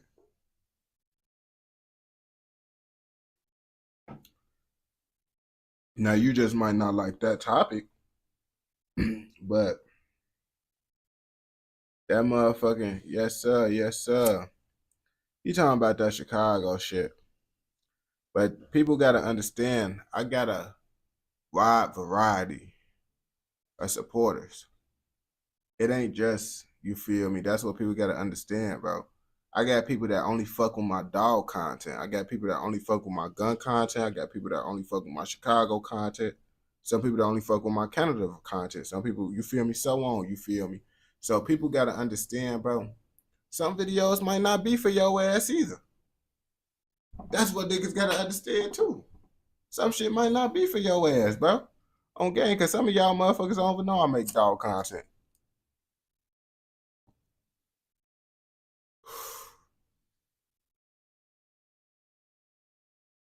You do scientific. No, I really like animals. Like the shit that I really like, well, the main thing that I really like, I ain't gonna lie to you, bro. I watch lots of documentaries about like politicians. I'll be watching shit about World War I, World War II, animals, like shit like that. I ain't gonna, but that shit don't really like, I ain't gonna bap to you. That shit don't really go up on. I had to start a whole different page on that shit, bro. And honestly, bro, that shit just not interesting enough for the algorithm to post, which I don't have a problem with it. I'm not a dummy, bro. I'm not just gonna keep on making content that's not doing well. If I'm keep on posting the content, that means it's doing good. People need to understand that too.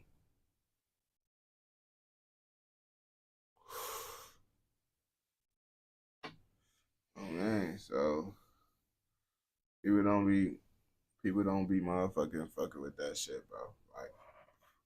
Like lots of shit. I try all different shit, bro. Like even with my reactions, like I react to shit that I know ain't gonna go up. Like I know what's gonna go up and what's not gonna go up on game.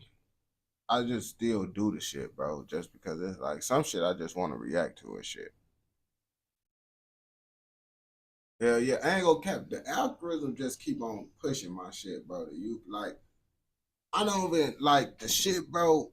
That shit, the recommendations just promoting that, and I don't even know why, because YouTube don't never promote my videos, but now they promote my Canadian videos, really all the other country shit. But honestly, I like to do the out of country shit more than the Chicago shit. Like, watch the shit. But Chicago shit, I make more of my content on, because my short form supporters, they fuck with that shit. Like I tell people all the time, that Chicago shit, bro, it's easy money, bro.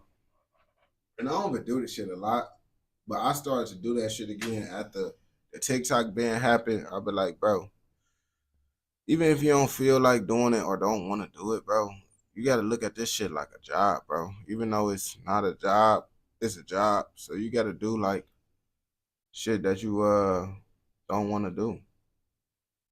How much you make, it fluctuate. It fluctuate. I ain't gonna lie to you. Shit, money did drop since the TikTok ban for sure. But it really depends. Cause that promos doing all types of shit, bro. Cause I made over 100,000 in total off of social media in the 4 years of me doing it. That's not a lot, but in 4 years, that's a lot for me.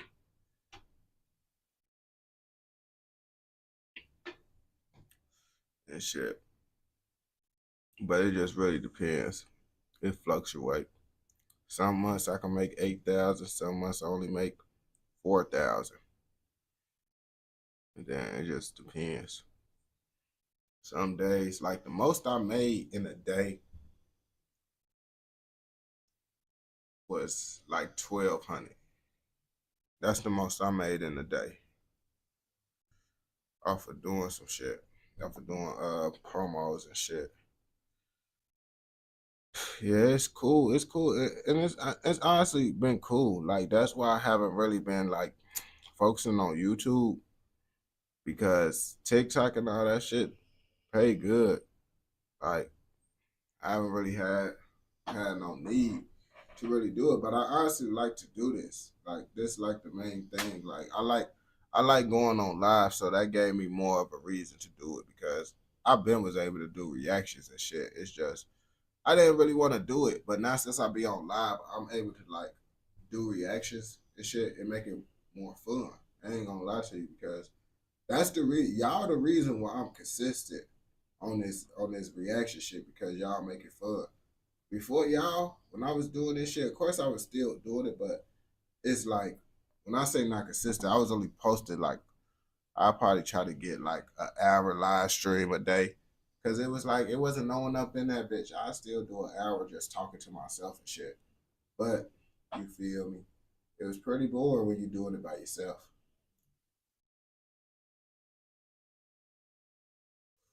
That shit was crazy.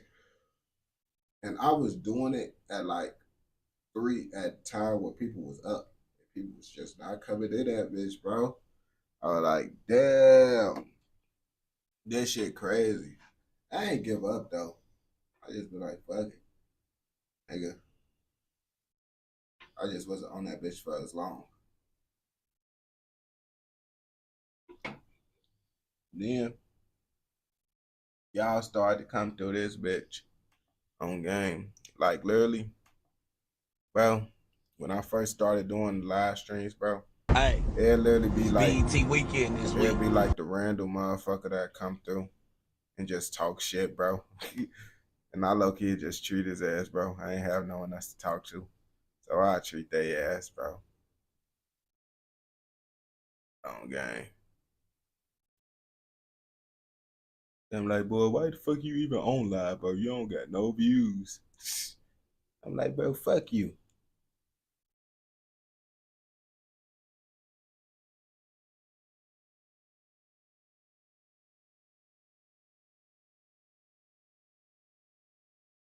Probably was the same people that come in this bitch hate now. They ass just don't do it as much. I don't know what the fuck. It might be the same motherfuckers.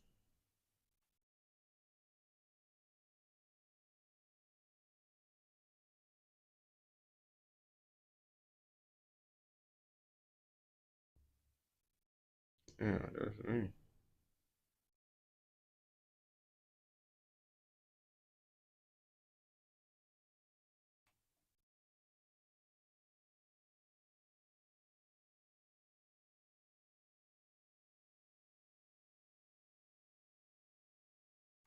I'm gonna watch this shit.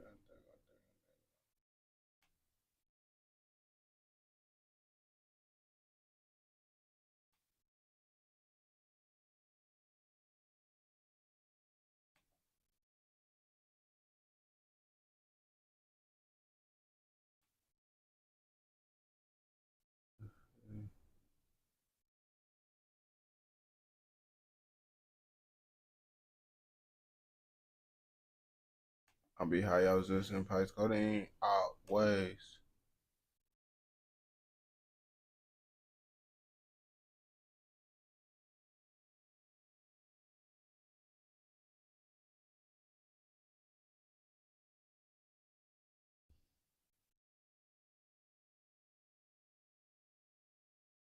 Let's see.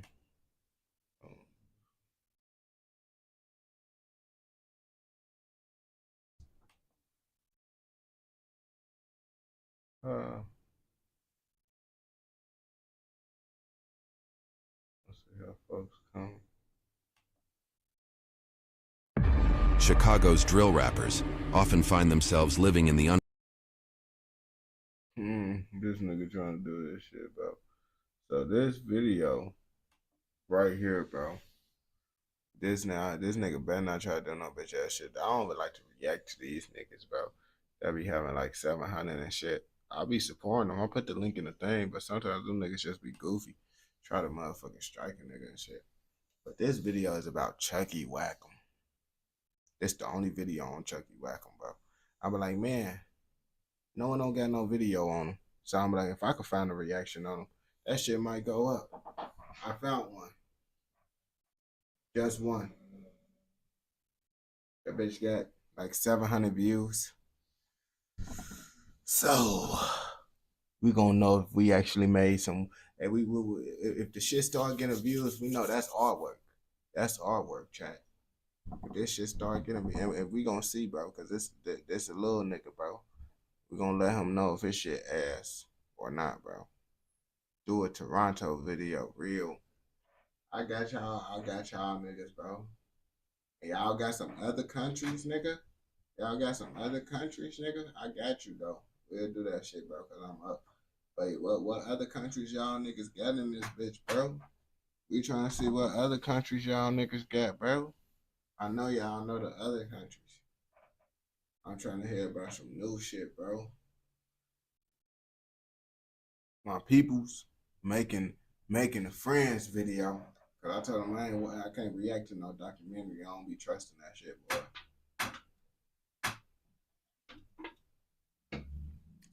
But I got y'all with the Toronto shit, my niggas. Mexico.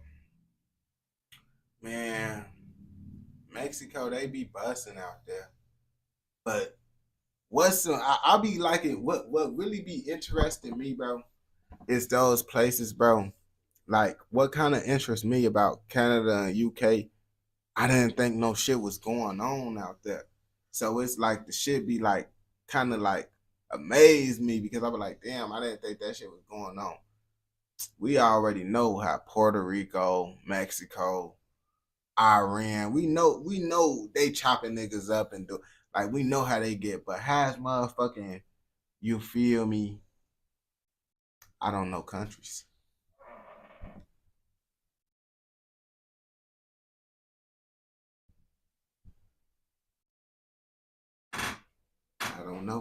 I don't know fucking countries, nigga. So, on that note, nigga, we gonna react to this Chucky Wackham video since I don't know countries. Cause, yeah. Jeez. Man, I don't be trusting. I be watching videos like with the content creator. I don't be doing the documentary shits because them niggas, bro, that shit. Unless it's like a Trap Lou Raw type documentary where them niggas say it's a documentary, but it's like, yo, but it's not like really a documentary. But them real like documentaries where else niggas like, I don't be doing no. Them bitches be too risky on this bitch, bro. I don't take them risks. South Africa. We're gonna type them bitches up. We're gonna do this Chucky. Damn.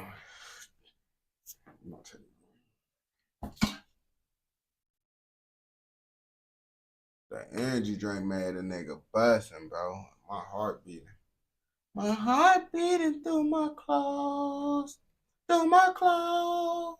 Yeah, I know. Oh. On game. Tell Taylor Swift I'm trying to hop on her song right now, bro. Tell Taylor Swift what? I'm trying to hop on her song. Haha. On game. Where my glasses go? Damn, I feel like Bama in this bitch. Where the fuck my glasses go? I can't see shit. Damn it. Fuck.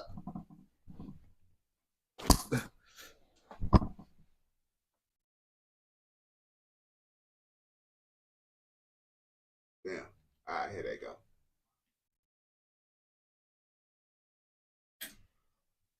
Oh shit. Fuck. Hey, I don't know how the fuck I just did that, but I just got up on my middle toe. What the fuck? How the fuck I just stand up on my middle toe? Damn.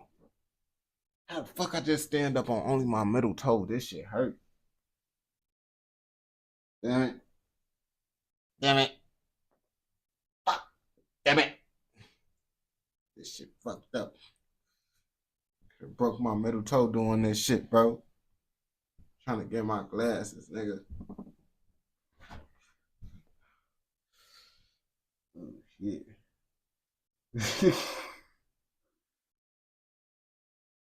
This shit crazy, bro. This shit crazy, bro. My toe really hurt, bro. I really just fucked up my toe.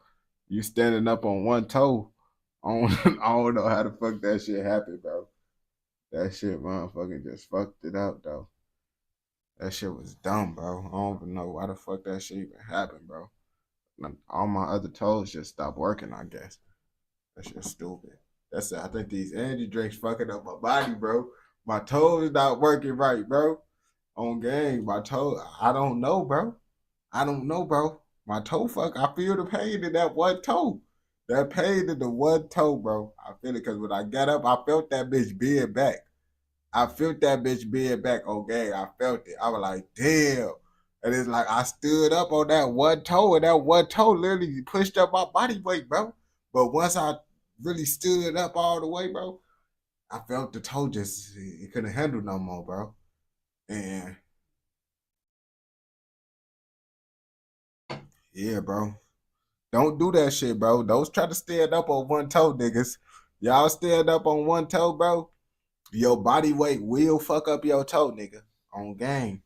Just an early warning, bro. Niggas think this shit sweet, bro. Standing up on one toe. Gotta smoke a blunt after that, but we finna start the video up. Who the fuck is Chucky Wackham? Everybody be talking about him, so if you don't know who the fuck he is, you've been living under a rock. Once he got signed to OTF, everybody started listening to him. And it's like, everybody say I look like folks. So that's another reason why I'm doing this shit, because I want to ask a wide variety of people, do I look like this motherfucker? Because motherfuckers inside the chat was saying that shit. Now, I don't think he's still up in the chat, but we had a debate, and lots of motherfuckers said I look like him. So now we finna do a story on Chucky Wackham. Like, this is the only video we found about Chucky Wackham anyway, so hopefully this shit is good. Let's see what they talking about. Chicago's drill rappers often find themselves living in the underworld full of chaos and violence, predominantly caused by poverty and lack of resources. The effects demonstrated repeatedly in the King Vons and the Little Jeffs. leaving the majority with little to no hope of making it out. Therefore, you know what kind of like pissed me off, bro? This is what kind of pissed me off, bro. Niggas be in this bitch saying King Vons and Lil Jeffs, bro. They is Chicago niggas. They is Chicago niggas, bro. So it's like you can't just say, oh, those King Vons and Lil Jeffs. You feel me? Man, wish she had the hair like yours. My hair be busting on game. But motherfucker, you can't say that because King Von and Lil Jeff act like a Chicago nigga. Stop saying Chicago niggas act like King Von and Lil Jeff. Lil Jeff and King Von act like Chicago niggas. That's what y'all get it fucked up, everybody. That's why, like, in Chicago, motherfuckers over be hating on niggas and shit. When they be saying that shit, it's just like, nigga, you not from Chicago if you think niggas trying to be like King Vons and Lil Jeff. No one in Chicago been like, oh yeah. I mean, I did see some videos of niggas, but it's like niggas cite nigga shit. Like, come on, at one point everybody was saying J-Mane overwhoop it, this, that, the third. People still overwhoop it, all that shit. Do it mean niggas want to be like J-Mane because we said his shit? No. But y'all pick and choose with certain motherfuckers that we say certain nigga shit, oh, that we want to be like them. But niggas could say we overwhooping and all they want, and that shit okay. For becoming solely dependent upon the one thing that has been proven to actually work. Drill music. Its influence displayed heavily by Chicago's icons, Chief Keef and Little Durk. But as of recently, a new artist has emerged, OTF Chucky.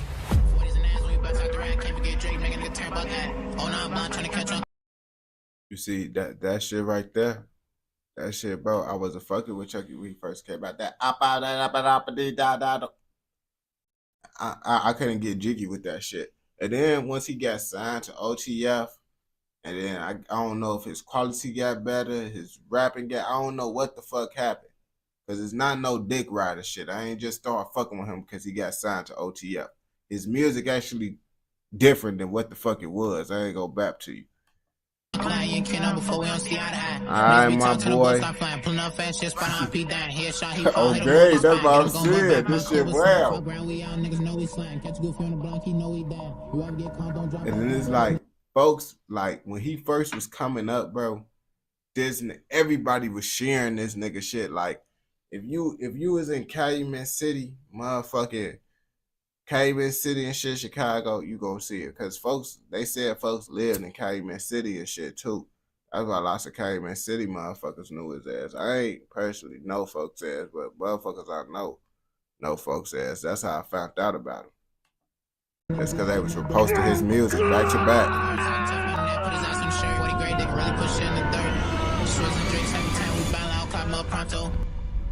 Raised on Chicago's low end, located on the city's south side, Chucky grew up the oldest out of 5 siblings. Like most of us, he grew up living a normal childhood despite such dormant conditions and would jump off the porch at just 13, 14 years old. He attended Thornridge High School, but would be later. You see? Thornridge, that's in the, I don't know if that's somewhere, that's either in South Holland or motherfucking Dalton. That's either in South Holland or Dalton. But you see, that's why I know motherfuckers said his ass lived in Cal. This school is by Calumet City and shit. So I guess he lived out that way too. That's why his ass went to Thornridge and shit. But I end up, you feel me, when I moved from the city, I end up going to TF North and shit. So yeah, TF North, it's Thornwood, Thornridge, all them shits. Expelled his sophomore year for fighting and would have to attend the GED program at a local college. Chucky would attempt to follow through with this endeavor in hopes to make his mother happy, completely unaware of the career that lies ahead of him. Growing up in Chicago isn't that simple though. Similar to many cities within the US, particularly LA. I don't think his ass know that Thornridge is out the suburbs. I honestly think folks don't know this shit. Because he didn't state that shit at all. Then he just said growing up in the suburbs. I think his ass honestly believed that's a city school. I mean, I guess you probably could believe it if you weren't knowing shit. But no. Yeah, I know where the fuck that shit at. And just because a nigga went to a suburban school I don't mean the motherfucker ain't from the city too. Niggas end up moving around. People don't stay in the same house forever, you feel me? Some motherfuckers do, but some motherfuckers don't. Avoiding gang culture is almost impossible to accomplish as a minority. One of the main reasons being that almost everyone around you is already involved. Chucky would eventually fall victim to this cycle, adopting the culture under the BDs. He would spend his teenage years indulging in street activities. However, some Reddit users still have managed to question the depth of his direct involvement, thirsty to quench their appetite for an artist's bloodbathing backstory, detailing every drill they've ever been on in their social medias live. Yeah, bro, I ain't gonna cut. That be that goofy shit too that I be telling niggas about. Like, why the fuck? It's like, for niggas to like take you serious and think you a real nigga and you ain't a bitch, they want motherfuckers to snitch on themselves. Literally, I was just having this conversation with motherfuckers. If I came on this bitch tweaking, saying goofy ass shit, telling them myself, oh yeah, he a real ass nigga, he really about it. But if I don't tell none of my business and just be in this bitch, keeping everything to myself, streaming, oh yeah, folks are goofy, folks as be streaming, ooh, this, that, the third. It's like, niggas want you to tell on yourself for them to take you serious, bro. That's how they trick you out your position right there. Ready begin on niggas. And it's like, I ain't go back to you, bro. Like, Reddit motherfuckers, bro, them niggas a different type of breed, bro. Like, these niggas be talking like they know these niggas personally already. Something rappers seem to be doing every day now. But Chucky is one of few that has been taking a more discreet approach, expressing how much he hates interviews. And instead of self-incrimination, he's been glorifying the fact that he was able to escape such conditions at just 18 years old, something that's very rare where he's from. The oldest of 5 other siblings and a mom that drove an Uber by day, Chucky grew motivated to self-reflect on a way out and decided to try rapping. After getting kicked out of school, now having an excessive amount of time on his hands, Chucky spent 2 months in his room recording songs on BandLab. This nigga was inside his buff, bro. That nigga was in that room making trillers back to back to, I swear to God, but I can't say this nigga wasn't grinding, bro. He was grinding so hard, I didn't even know who the fuck he was for real. He wasn't even getting numbers like that for real. His ass still trillers in the room with a Glock with a 30 in that bitch. I'm like, bro, this nigga, this bitch drinking. But I pop out the cup on no grave. I'm like, bro, what the fuck folks ass doing to that bitch? And uploading daily to Instagram Reels, growing his followers to around 30,000. On gang, he did that for sure. It come easy to Chucky with his first song, What They Gon' Do, being leaked as an unreleased track. It became favored locally and amongst his friends, motivating him to drop the song. Chucky, unaware of how DistroKid's distribution mechanisms work, thought that it would only be uploaded. Now, Chucky got better. He got better. I ain't gonna cap to you, because he took down all that shit that he had before he blew up. Because if you would have seen that shit before, y'all would have been like, oh yeah, folks got way better. He was in that bit do with the same Glock. He had the Glock 30. He had a Glock with the 30 up in that bit. Pants tight as hell, bro. This how folks was in the room. I ain't gonna use my gun, bro, because they gonna motherfucking take out my live and shit, bro. Folks ass was in the room, bro. This how niggas was, bro. Pants about tight as hell in this bitch. Folks ass was in this bitch like this.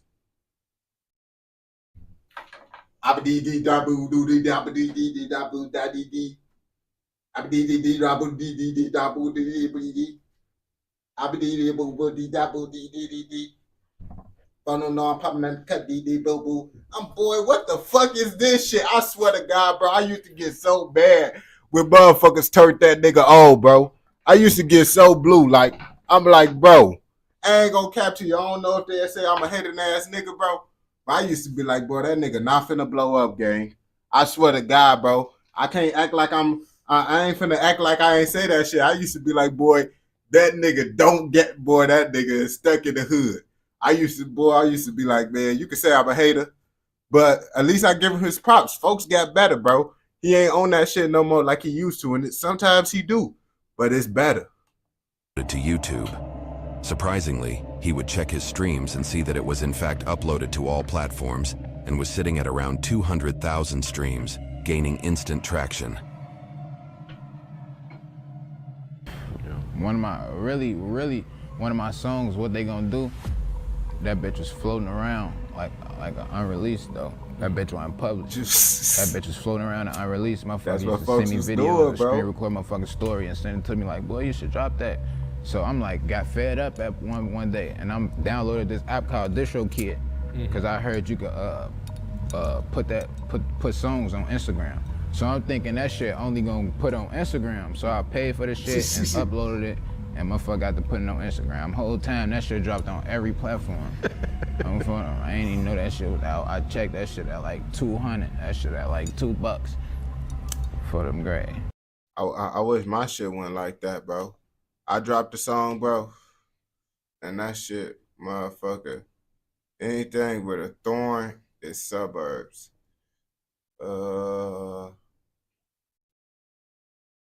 Yeah, damn near, bro. Damn near, bro. I ain't gonna capture you, bro. Cause I'm trying to think of some. I mean, it's Thorpe. It's Thorpe. It's Thorpe. But that's not it. But that's not that's like the ending of it. I forgot the first two letters in front of it. But it's J some Thorpe. You feel me? But that's not the same thing as Thorn. Today, What They Gon' Do sits at 1.2 million views on YouTube as of this video, as an audio upload. Y'all ass be tweaking. Over the demonic-like beat, Chucky raps in his congested-like voice, and his unorthodox-like flow about boxing and his ops and being mad he knows them because they're broke. The success of this song created a buzz for him that the drill community couldn't ignore, catching the attention of Lil Durk. Having mutual friends with the drill icon set a tone for the two artists. I ain't gonna bet. I think the main reason why Durk signed him, bro, because Durk knew that he was feeling like it, that his ass was gonna get locked up, bro. Cause look, Durk ass started trying to sign hella motherfuckers. Like, and I didn't know why his ass was signing hella motherfuckers. And then he ended up getting locked up with that Fed case. I'd be like, it didn't make sense at first. But then you put it together, and then you get to thinking like, alright, bro, maybe this nigga did this shit because he knew he needed to have some money on coming in. And that was the whole little thing right there. Artist to only make the situation make more sense. Durk, being a well-established artist and having had 10 years of experience, in my opinion, will only add fuel to Chucky's fire. Shout out Smirk. Yeah. How did that connection happen? Great. Moral of the story, folks. Day before my birthday, we was at the crib. We was with my nigga Big L. Everybody in that bitch, and the nigga Turkey was basically telling me like Blood was basically looking into me and shit. Like he was gonna want to sign me and shit. And I was talking to this label, Alamo. And you know, Smirk early on in his career, he signs Alamo and shit. So it was just like everything was connecting dots. We just locked in, made that shit. Well, Durk ass was looking, but the thing is, bro, gang, you never know who watching you. That's why I say, bro, keep going, keep pushing on game, because it's like it was some situations and shit. Hey, not the voice. I know y'all niggas just didn't say I sound like Chucky, bro. Nah, bro. Now y'all bapping. Now y'all, cause you see, y'all was going too far with the look shit. Because I still don't think if we put them up, bro. I don't think so. Because it's because we light skinned with dreads, nigga. Like, because we light skinned with dreads. Because I think most light skinned with dreads, y'all gonna say look the same, bro. Because we light skinned with dreads. But y'all say sounding the same, bro. Now that shit just wow. That shit just wow. That shit happened, bro. Them thorough as hell. Phone them, love the fuck out them gang. Yeah. Nah. You see, it's because motherfuckers say the same shit. Like how motherfuckers be we say the same words and shit, but nah. His next big drop would be Nike Tech, which sits at 1 million views on YouTube as of this video, and King Tut, which Chucky states is his favorite song ever, would be dropped shortly after also becoming a success. Having just released his latest project, Tweak Till the End. Yeah, that King Tut, I ain't gonna cap. I think that's what put him on the map, bro. Everybody start posting that shit. It wasn't just his homies posting that shit then. Damn, cause his ass was getting numbers on that other shit, but I really started seeing everybody post him on that King Tut shit. Chucky starts the intro, Silver Spoon, off by chanting his signature ad-lib, "Come Here," vividly painting the picture of him chasing down one of his favorite ops like a lion on his prey. He completes the project with his signature choice of beats, a dark, chilling piano-like melody that will perfect for a new Saw soundtrack. His Me vs. Me song sits at 6.9 million views as an audio on YouTube, showing obvious indications that it's highly favored amongst the people. I ain't gonna cut. That's not even my favorite song by him. My favorite song by him, bro, it's that Free Smirk. It's that Free Smirk. I fuck that. That's really my favorite song by him. Chucky, only rapping for a little over a year, has been able to sidestep many obstacles and challenges despite growing up in Chicago at just 18 years old, and this is only the beginning. His name may be He adding all this extra shit. Like, bro, you trying to scare nigga and shit now? You trying to scare nigga, bro? That's why we not watching this shit all the way through, bro. I mean, it's only like 20 seconds left. This nigga finna say, yeah, he accomplished a lot. Don't forget to like, comment, subscribe on game. So what I'm finna say, man, you know what the fuck I'm finna say. You know what the fuck I'm finna say. If you watch this shit all the way through, I know your ass fucking with another motherfucking video. So go ahead and go watch another motherfucking video. And don't forget, like, comment, subscribe, and what? Turn on post notifications so you never miss out on any content like this. Go! Let's go! Well, I honestly didn't think 2 energy drinks was gonna do what the fuck I thought it was gonna do. That's the thing, because normally energy drinks, bro, I get tired. So I'll be like, man, let me try drinking 2 back to back, bro. And I'll be like, I don't know if this shit gonna work. But this shit work.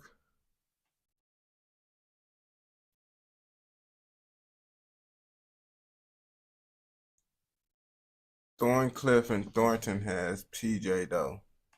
What the fuck is PJs? Nigga, yeah, said Thorncliffe and Thornton, nigga. What are you talking about, my boy? What are you talking about, my boy? What the fuck is PJs? What the fuck is PJs? PJ.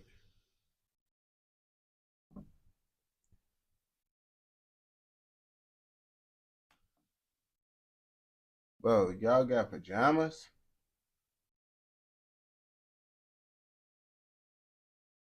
Not for a reaction video, bro. I just be doing reaction videos, bro. Like I don't be charging nothing, bro. I just be doing everybody's stuff, bro. When people request it, bro. I be doing my videos, but I be having plans. But I always do request the shit, bro. What you trying to do? As long as it ain't no shit that I think motherfucker gonna tweak. But like, it's like the shit I be doing. Yeah, we could.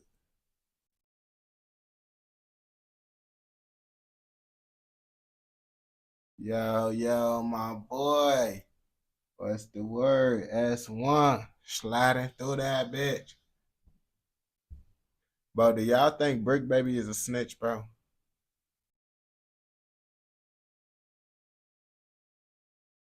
You think on game, we most definitely love and appreciate it, my boy. Gotta go get my dog some food. That shit go to my dogs fun. These fucking dogs, bro. Do y'all know who Brick Baby is, and do y'all think that nigga a snitch, bro? Because Slump Story is very adamant about this nigga being a snitch, bro. Yeah. I'm trying to figure out, yo, is he really a snitch or not, bro? On gang. Like, he a snitch. Alright, we finna watch. We gonna do like 2 parts of this shit, bro. We gonna do 2 parts. The Swamp Story did a video. I normally don't do the longer videos, but like I said, I wanted to start doing this shit so I could be able to, you know, react to different shit. So we're gonna do like 20 minutes of this, bro, and do the next part tomorrow. Yo, about this Swamp Story shit. Cause I always hear them saying Brick Baby is a snitch, but I don't really know the details. So now we finna figure out if Brick Baby really a snitch or not.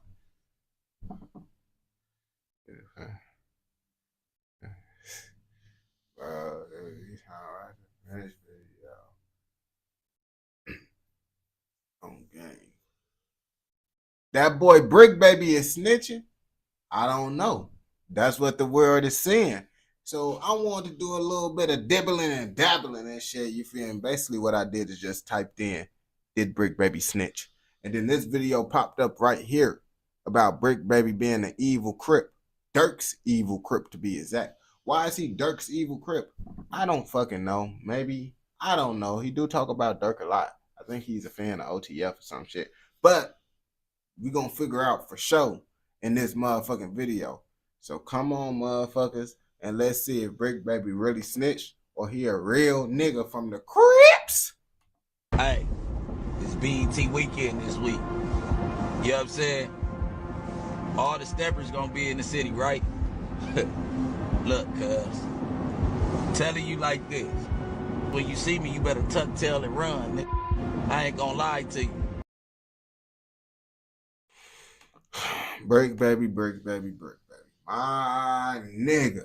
Why the fuck do you always be just acting tough? Every time I see this nigga just be acting tough. Like, nigga, when you act tough too much, bro, niggas start to think, boy, your ass be faking. Don't be faking, Brick Baby. It's my weekend. And six, I got a dime on Charleston Whitehead. It could be more. Me and you can't. Now, if a motherfucker actually did slide on Charleston White, I'm pretty sure Brick Baby, he's not gonna give him no money. Let's be real, bro. Brick Baby don't but look like the type of motherfucker to even give a motherfucker money, bro. His ass just be saying shit, and then if a motherfucker really do it, he gonna be like, damn, you really did that shit? I was even for real. I don't forget that shit no more. Have no business. You threaten to put money on my life. I'm a victim of a crime against a gangbanger like you, and you out on fair. No. I don't want to fight. I don't want to box. Keep on running content on my name. I'm putting Kill Squad in the street. Yo, this nigga, peace, my boy, be smooth. Nah, Brick Baby, bro, like, folks ass, bro, his ass, he's scared to throw them hands up. Man, Charleston White gonna call the police. That's what Charleston White want to do. Charleston White gonna call the police on that nigga you touch him, bro. On game, that's what he wants you to do, bro. He wants you to touch him so he can call the police on your ass and sue you.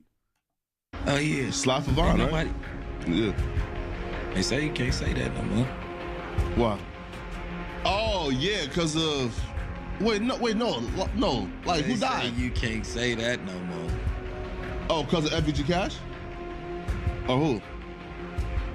Nah, because Lil Pop. You see, and who is saying that he can't say that no more? I honestly never heard nobody say that they need to stop saying Sly Favon outside of that Brick Baby clip. So I feel like Brick Baby was just one of those motherfuckers that, I feel like, he kind of be acting like a fangirl or OTF a lot, bro. Like, nigga, your ass be over here doing a little bit too much for him. He be like, Lil Pap. He didn't even get charged for no Lil Pap situation yet. And you bringing up Lil Pap. Would y'all consider that kind of snitching, bro? Or y'all be like, nah, that ain't snitching? I mean, that shit kind of weird, bro. For him to do that shit, knowing that they actually did that shit, you feel me? They said that shit on the interview when No one else ain't specifically say that Lil Pab got popped. Cause Lil Durk, you feel me? He never really said motherfucking his ass got popped. Appreciate it, my boy. He never really said that shit. He was subliminal with it, but he never outright said that shit in the interview, bro. Even inside the DJ Academics video. But motherfucking folks ass, his ass saying this shit like those his ops or some shit.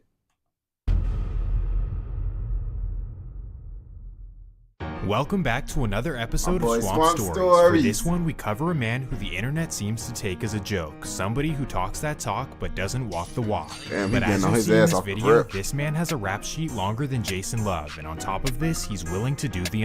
Hey, hold up. Hold up, my nigga. Did y'all just peep what folks said, bro? Did y'all not peep what he just said about the little Jason thing, bro? I don't think y'all niggas peeped that shit, bro. Peace out, my boy. Y'all didn't peep what... The Unthink video, this man has a rap sheet longer than Jason Love. This nigga said he got a rap sheet longer than Jason Love. Swamp Stories, my boy. I gotta have a conversation with you about that, about what you just said. Like, I don't know if that was a joke or what was that supposed to be, bro? What would y'all consider that? Would y'all consider that like a joke or what the fuck? What I don't know what is like the reaction that someone's supposed to like thinking about the shit like what will be someone's reaction to this shit? Like what was someone's reaction supposed to be to that shit? Like is you supposed to be like, damn, that shit funny as hell? Like that shit just like funny because you just said that shit, bro. Like that shit not funny though. Like that's what I'm saying, bro. That shit is wild, bro. That like, bro, I know who folks is, bro, but I know what he do, but we ain't finna just talk about folks stuff on this bitch. Like I don't honestly, bro, I don't even know how his stuff is down there, bro. On gang, like yeah, bro, we seen him mess with his shorty or whatever, bro. But ain't no one, you feel me, remembering how folks shit is, bro. Ain't nobody remember how folks shit is. I ain't gonna bap to you, bro. His ass, nah, bro. We gotta, nah. And on top of this, he's willing to do the unthinkable, crossing his own flag for the money. And most importantly, you'll get to see who he really is behind the scenes and why he's about to spend the rest of his life in prison. So if you ever took Brick Baby as a joke, this video will certainly change your mind. He getting on his but ass. Before we get into it, let me roll the intro. Back in the day, bro, I used to have my gutters out of my hand, bro, before they changed the rules on live.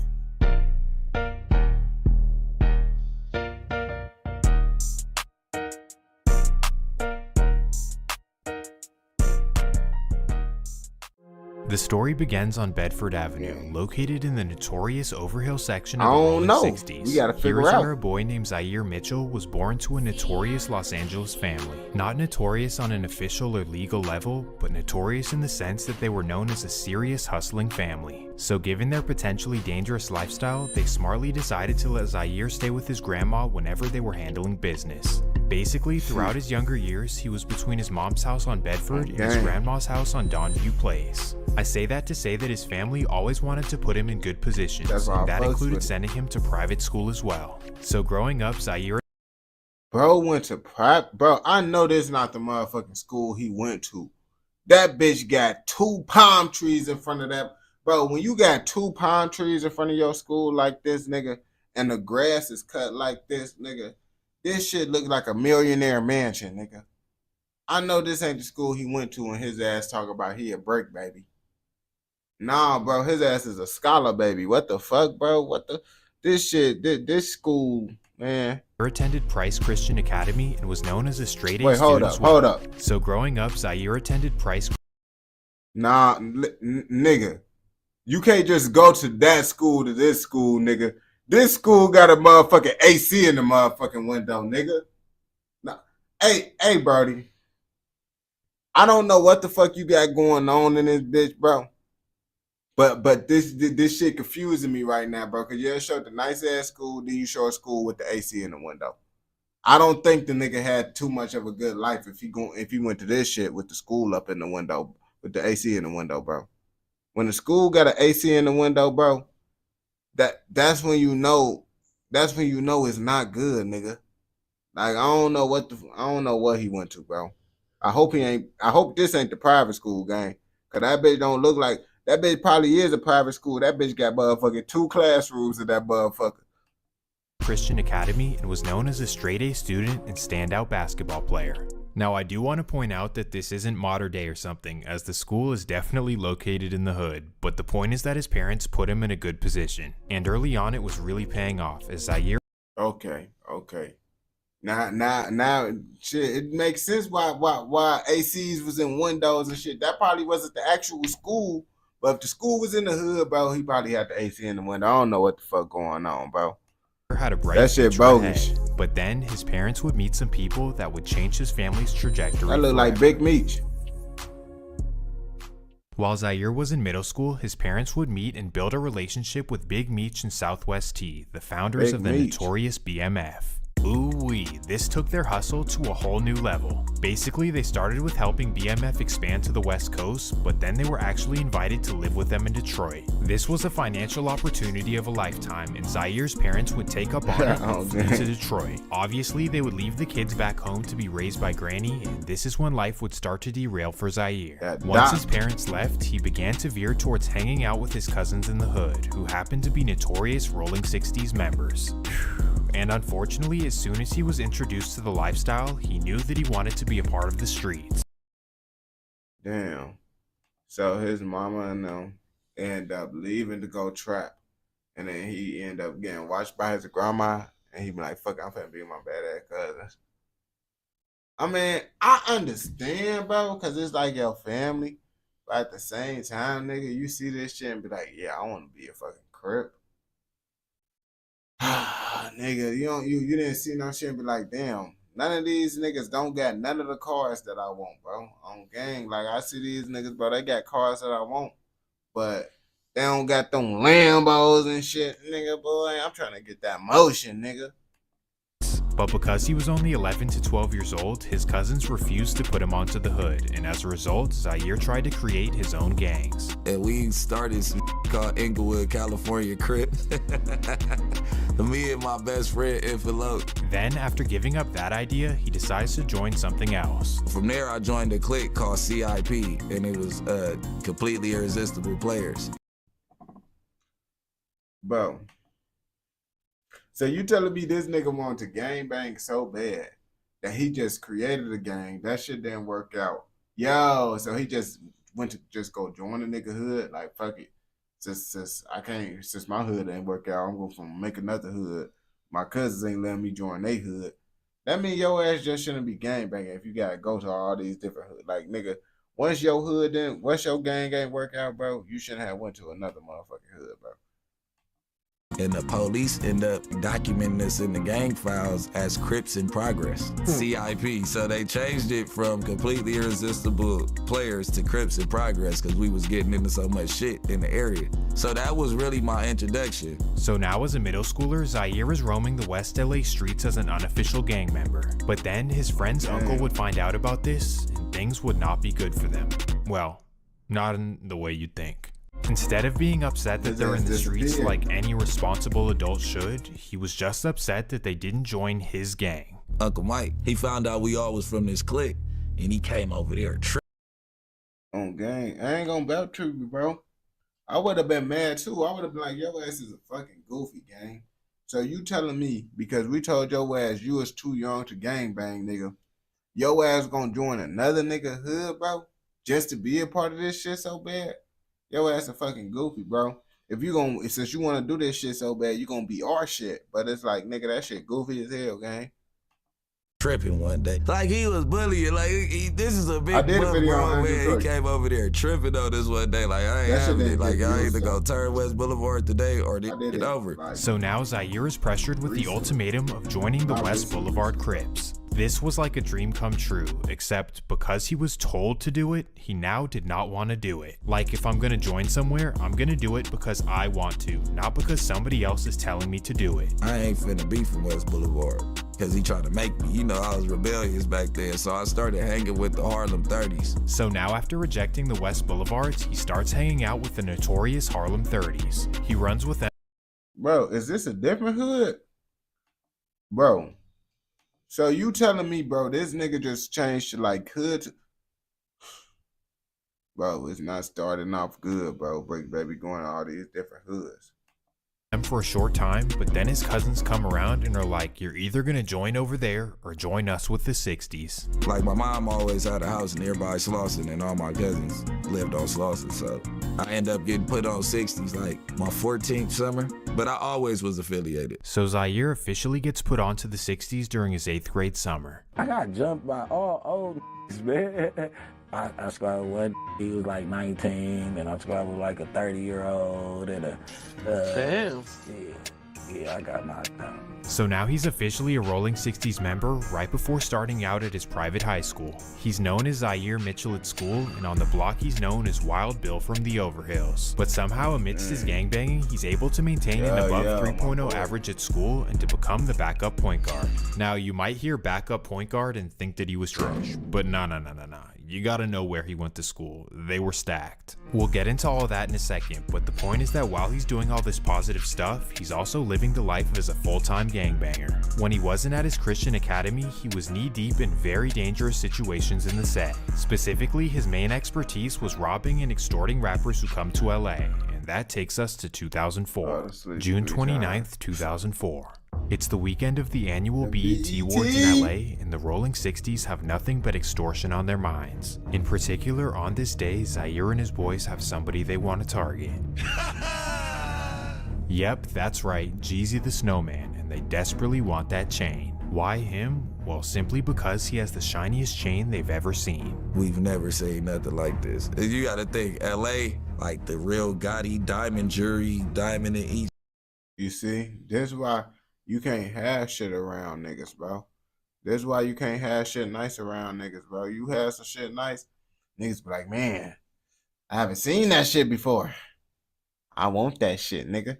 Go buy you that shit. Nope, I just gonna take kids on gang. Each link, like, this has never been done in LA yet. The rapper's jury is very feasible. It's like, if you get you some rapper jury and go to the jeweler, you up a couple $100,000.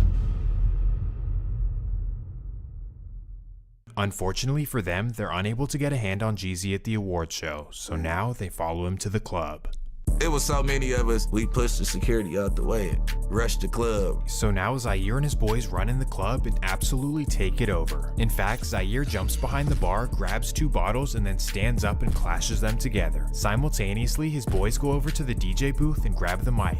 Tell the whole club to roll the 60s in here, like, ooh, like it's one of them nights. After doing this, they wiggle over to the section that Jeezy's in, looking to snatch his chain. We trying to ease our way to Jeezy. We see the snowman. We trying to go do our thing. But as Jeezy's crew notice what's about to happen, they whip out their Blicks. They got like a chopper. This is my first time ever seeing like a mini Carbon or something. Like they got a chopper out, like.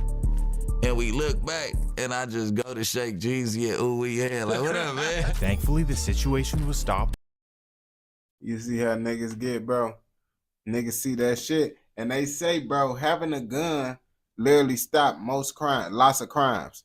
You see how niggas act. Niggas be with that hot shit till they see that hot shit. Then they out, shit, I'm not with that hot shit, let me cool out. So you just having a gun. You don't even gotta really even have to use that bitch on a nigga.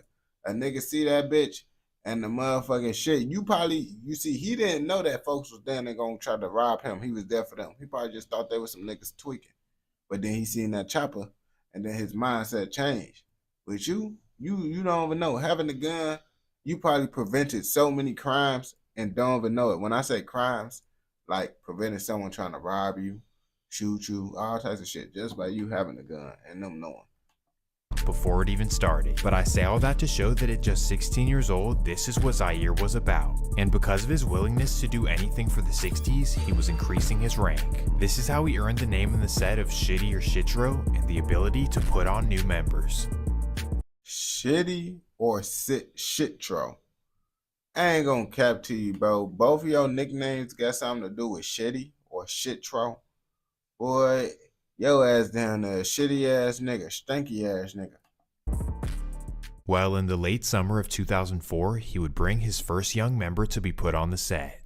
This would be a young friend of his by the name of Eric Holder. Eric was only 14 years old, but already thirsty and ready to put in work in the set. Hold up. Gang. Eric Holder is Brick Baby people? Eric Holder? That nigga? The motherfucker that shot Nipsey? Nah, bro. We ain't fucking with Brick Baby no more, bro. We never fuck with Brick Baby, let's be real. I'm just be saying, all right, we ain't fucking with him no more. No, we ain't never really fuck with Brick Baby. So of course, Zaire brings him to the set, puts him on, and he earns the nickname of Lil Shitty. Big Shitty and Lil Shitty, a duo that would forever make history in the set. So being a big homie at just 16 years old meant that Zaire had a rider by his side. At first, this meant protecting the trap, which happened to be Zaire's mom's house. This is where you could find a whole lot of money, jewelry, and illicit. Fucking goofy, bro.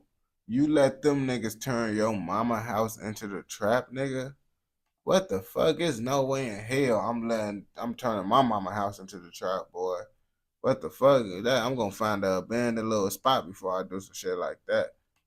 Items inside. So because of Zaire, his mom's house became the hangout spot for the Overhill 60s. My house was the spot. She had money and shit in the house and a lot of jewelry. So she let all the gangbangers kick it at the house because she had control of us. I had control of my homies, but we was like the security blanket. Now remember, as he's committing felony robberies and hanging out on the block, he's still enrolled in private school and playing on the basketball team. So now it's the fall of 2004 and Zaire's team has a major season ahead. The team is absolutely stacked as they have a 6'10 D1 center, a 6'7 D1 wing, and the point guard is Devin Williams, who you may know as In the Lab. Well, long story short, they're so good that they have an undefeated season in their league and they make it to the state championship game in Sacramento.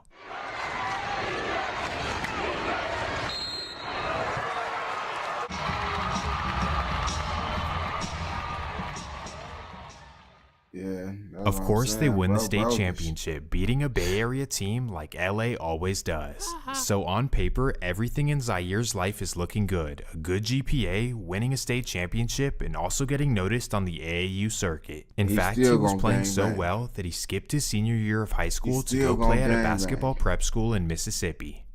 Now you'd think that with this great opportunity, Zaire would go into it with a positive mentality. Now that I'm out of state, I'm gonna leave the gang stuff behind me and simply focus on basketball. But sadly, for whatever reason, he simply cannot let the street life go. So right after his senior year at the prep school, he catches his first case. As he's riding around Mississippi in a car with no registration, the troopers get behind him. And because he has an illegal weapon in the car, he decides to take him on a chase. So he bends a few blocks, giving him enough time to roll down the window and throw out the clip and then throw out the weapon. So then after getting rid of it, he rolls his window up and then pulls over so they can talk to him. Unfortunately for him, the officers did see him throw it, so they go around and they end up finding it. Damn. At this point, everything he's worked hard for is at jeopardy. He could quickly become a felon. However, because of a technicality in Mississippi law, he gets off with a misdemeanor. Threw the gun, so they found the gun with no clip. That's a misdemeanor.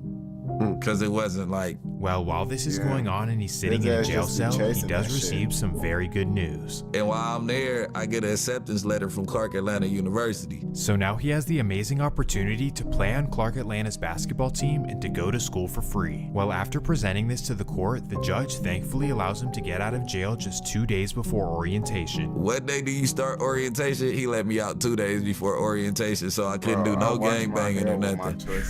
This was a close call, but thankfully they let him off easy and he's able to now focus on, well, is he? Oh, watch my hair like this. You'd think that catching that case would scare him straight, like everything I've worked hard for almost was out of my hands. Like now I'm gonna focus on basketball and school and definitely stay out of trouble. But nope, Zaire's entrance to Atlanta would be quite the opposite. As soon as he touches down in the city, he links up with his Rolling 60s cousins who now run with BMF. So while his classmates are sleeping in the dorms and kicking... So this is what the nigga was talking about, because the nigga motherfucking said, oh yeah, motherfucking, I run the A. we control the A or some shit like that. And motherfuckers from Atlanta be like, bro, you don't run shit in the A. I guess this why he was saying that shit, because he got peoples in Atlanta. It on campus, he's with Big Meech at the club and sleeping in his mansion as well. So I'm the youngest little dude. You know what I'm saying? Young in the club. 17, 18. I'm with Meech and them though. And as soon as he was introduced to their lifestyle, he fell in love with it and was willing to do anything to impress Big Meech, including trapping and moving weight while being a full-time college student. So just like that, an 18-year-old Zaire is risking his— Bro, this nigga Brick Baby, he want validation so bad. Like, look, his ass want validation so bad, bro. That's why he, like, this nigga down bad, bro. I ain't gonna bap to you. freedom once again. And unfortunately, during his second semester, it would all catch up to him. While heading down the interstate with 75 pounds in his car, a Georgia State trooper gets behind him. He throws some of the bags out of the window, but unfortunately they— Bro, so he didn't learn his lesson from the last time. And Georgia State Police, boy, they don't fuck around. They don't fuck around. You see, when Georgia get on your ass, bro, you could try to run. But nah, bro, they gonna ram your ass off the fucking road and beat the shit out of you, bro. Catch up to him before he can get rid of it all. And just like that, Zaire is arrested and is facing a serious Class A felony. While enrolled as a college student, he's now facing up to 8 years in prison. At this moment, everything he's ever worked for is now way out of the window. They caught him red-handed with serious weight, and he's going to be sitting in prison for quite some time. Well, long story short, he pleads guilty to the felony, and now his future is at the hands of a judge. Somehow he gets another lenient judge who sentences him to 4 months in jail, 10 years probation. Receiving only 4 months for 75 pounds is very strange, especially in the South. On top of this, during this exact on game, bro, I was finna say 10 months. He had that white or that it don't matter in the South, cause I ain't gonna bap to you, bro. They tweaking for an ounce. They tweaking with an ounce. So you got 4 months, 10 years of probation for that. Like that shit just don't make sense, bro. I got a motherfucking misdemeanor charge for a 3.5. Bro, don't play with my boy Serge, bro. Serge be up in this bitch. He a real nigga. He haven't been up in that bitch, bro. Stop playing with my boy. exact time, BMF was taken down and all of them got 15 to 20 years. With 4 new big arrests, Atlanta police believe they have the just about for. shut He down the chatting in so-called this Black bitch, Mafia nigga. family. That's what the and chat as our Julia for. Harding reports, these suspects were hiding out in one of the city's most popular areas. Anyone tied to BMF typically has an extensive criminal history, so we consider them to be very violent. Federal agents seized this limo with secret compartments that had almost $1 million hidden inside. An organization that at one time claimed to rule Atlanta. Now agents say that's no longer the case. So now with all of BMF arrested, Zaire just threw his life away for nothing. You started trapping to impress them, and now you'll probably never see them again. So now that he doesn't have a school to go to or a crew to hang out with, he only has a choice but to return back to Los Angeles. Yeah, folks look like Future. Let me see the next time folks pop up, bro. So right after his release from Fulton County Jail, he makes his glorious return to the wicked, overhill Los Angeles streets. It's now the fall of 2006, and Zaire is back to ground one, hanging out with his 60s homies in the hood. He's now just another failed high school athlete who's back in the hood doing absolutely nothing. We all know some of those, don't we? But not only is he doing— It's crazy. Because this nigga had a chance. He could have potentially, I don't know how good he was, but he could have potentially made it, bro. But this nigga is so motherfucking fixated and trying to be a street nigga. I ain't gonna cap to you, bro. He is a follow the leader ass nigga, bro. Like, bro, yo, my boy, his ass literally threw away everything just for BMF, bro. For BMF. Like on gang, and I didn't even know these niggas was motherfucking. I didn't even know Brick Baby was cool with motherfucking BMF. So that what that tell you? That they don't look out for him. they don't motherfucking look out for him. I ain't gonna cap to you. Doing nothing productive, he's also in the process of risking his life every single day. Why, you might be wondering? Well, because while he was in Atlanta, his little homie Eric Holder was causing havoc in the streets. So upon Zair's return to LA, he was putting his life in immediate risk. And Eric Holder, the motherfucker that killed Nipsey. It's an early October afternoon, and Zaire and Eric are rolling through the set headed to their local corner store. Zaire has his shirt off and a blick sitting in his lap as they get to the store. So when Eric parks the car, Zaire hops out and puts his blick under his seat. He then reaches for the back door so he can grab his hoodie and put it on. But that's when he's met with a barrage of gunfire. Shots are flying from all the way across the street, but somehow Zaire is hitting his shoulder. It then ricochets and hits him in his neck, which completely shatters his back. So now he's laying on the floor and can't move anything under his waist. Now, this picture laying on the ground, bro, that he got, bro, this shit is motherfucking diabolical, bro. But they said this shit motherfucking shattered his back, bro. And it's like, his ass lucky his ass ain't get paralyzed. They ain't gonna bap to you, bro. Thankfully, that's when Eric runs around to him, picks him up, and ties him down in the front seat. He then runs around to his side of the car, hops in, and speeds away to the hospital. They ended up taking me. My boy was panicking, driving 100 miles per hour. I'm like, man, slow down, because I didn't have no feeling, so my neck keep. I'm like, bro. Thankfully, he ends up surviving after making it to the hospital. I bet Big Baby thought he was so cool telling that story, bro. Big Baby seemed like the type of nigga that motherfucker think he's so tough when he tell the stories about him getting shot.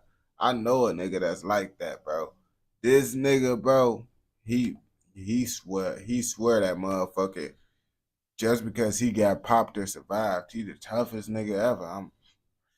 Hi, my nigga. Yeah, you hard body for sure, but shit, did that just mean you just not that smart and you don't know how to move right? I don't know. That mean you like super savage though, nigga. Hospital, but that's when the doctors give him devastating news. Like, I was in the bed, like when I first got shot, and he was rubbing the bottom of my feet. So what happened, my nerves were shattered. I had fractured my neck. I'm telling them, like, I could feel you rubbing my foot. He like, no, you can't. You're paralyzed. You'll be, he was like a Middle Eastern dude. You'll be paralyzed forever. You'll never walk again. I'm like, bro, I just felt you rub my feet. He's like, you want to feel me rubbing I ain't gonna bap to you. I would have been blue as hell, bro. I would have been blue as hell, nigga. I damn near would have been scared. But it's like, I would have got mad because it's like, nigga, I'm telling you, I feel you touching my feet. And this nigga like, no, you don't. Like, nigga, you rubbing my feet, nigga. No, you don't. You paralyzed, nigga. Like, bro, fuck is wrong with you, bro? Like, give me a new doctor or some shit. your feet. I'm like, what the f? So for 6 months, he lays in a hospital bed thinking that he'll be in a wheelchair for the rest of his life. A whole lot of time to lay there and think about all of his wasted potential. So now he's pissed off at his rivals and he tells Eric to go put in work. So from what we know, Eric Holder immediately hit the streets and started knocking down rivals. So not only did he save his life, but he also allegedly eliminated those who did this to his friend. Eric's loyalty to Zaire was unparalleled. Even though Eric Holder did that bitch ass shit to Nipsey, bro, you can't say he ain't a real nigga. He ain't a real nigga. You can't say that because, folks, he saved his homie life and he ended up sliding to get that motherfucking get back on the motherfucker. He was basically forever indebted to his life. Well, after months of being angry in a hospital bed, a miracle comes out of nowhere. We sitting inside the hospital, we watching TV, and I just move my legs up like, and she like, what the f*** are you doing? I'm like, I was like, oh shit, I was trying to get comfortable. And my legs just moved. She like, what the fuck? Like, oh, she ran and got the nurse. Went to rehab, physical therapy after that for like 4 months. Crazy. Somehow after 6 months, he's able to fully recover and get back on his feet. And after his full recovery, he would smartly get out of the LA streets and head back to Atlanta. Yeah, that's the smartest thing I do. I ain't gonna cap to you. I would personally, bro, never gangbang, claim this gangbanging shit again, bro. If I get a chance to walk again, like, it's a difference of you saying, oh yeah, bro, you not being paralyzed, and then you just gotta say, oh yeah, I don't want to be paralyzed, so you trying to stay out this shit, whatever the fuck. But you being paralyzed for a little minute and then getting a chance to be like, oh shit, I could use my legs again. Bro, once I learn how to use my legs again, bro, you will never see me motherfucking gang banging and shit again. I'm gonna be now you may be thinking that this was his wake-up call to get out of the streets, but this wasn't the case at all. Instead, he heads back to Atlanta with a serious mission in mind, and he brings Eric with him. Basically, he wants to become the king of the streets, the powerful leader of the Georgia Rolling 60s. At this time, and really still to this day, the streets in the South had absolutely zero structure. Nobody listened or followed orders from anyone, and it was pretty much every man for himself. No certified OGs, DPs, put-ons, none of that. So essentially what Zaire was trying to do was bring the Los Angeles way to Georgia, where he could have people under him and serving anything he wanted. So in order to do this, he hit the streets hard and recruited new members, guys who were under him and who would do anything he said. And in the process, believe it or not, so this nigga, you gotta remember, this nigga tried to make his own gang in his own city. That shit didn't really work out, so he had to join other niggas' gangs and shit. And then this nigga went to a whole different state so he could be able to do this shit. Lots of niggas do try to go to different states to try to do shit because they can't do inside their own state. They took over some serious hoods, and this is how Zaire truly made his name in Atlanta. From the notorious Four Seasons apartments, the West End, and a Southside hood known as Shady Park. While in the process of expanding the set, Zaire unfortunately brought some havoc to the streets. In typical LA fashion, he began robbing and extorting rappers, a trend that Atlanta had never seen before. No, that's somebody I robbed that was Gucci best friend. This is how he becomes known for robbing in Atlanta, somebody that you'd rather have on your side than against you.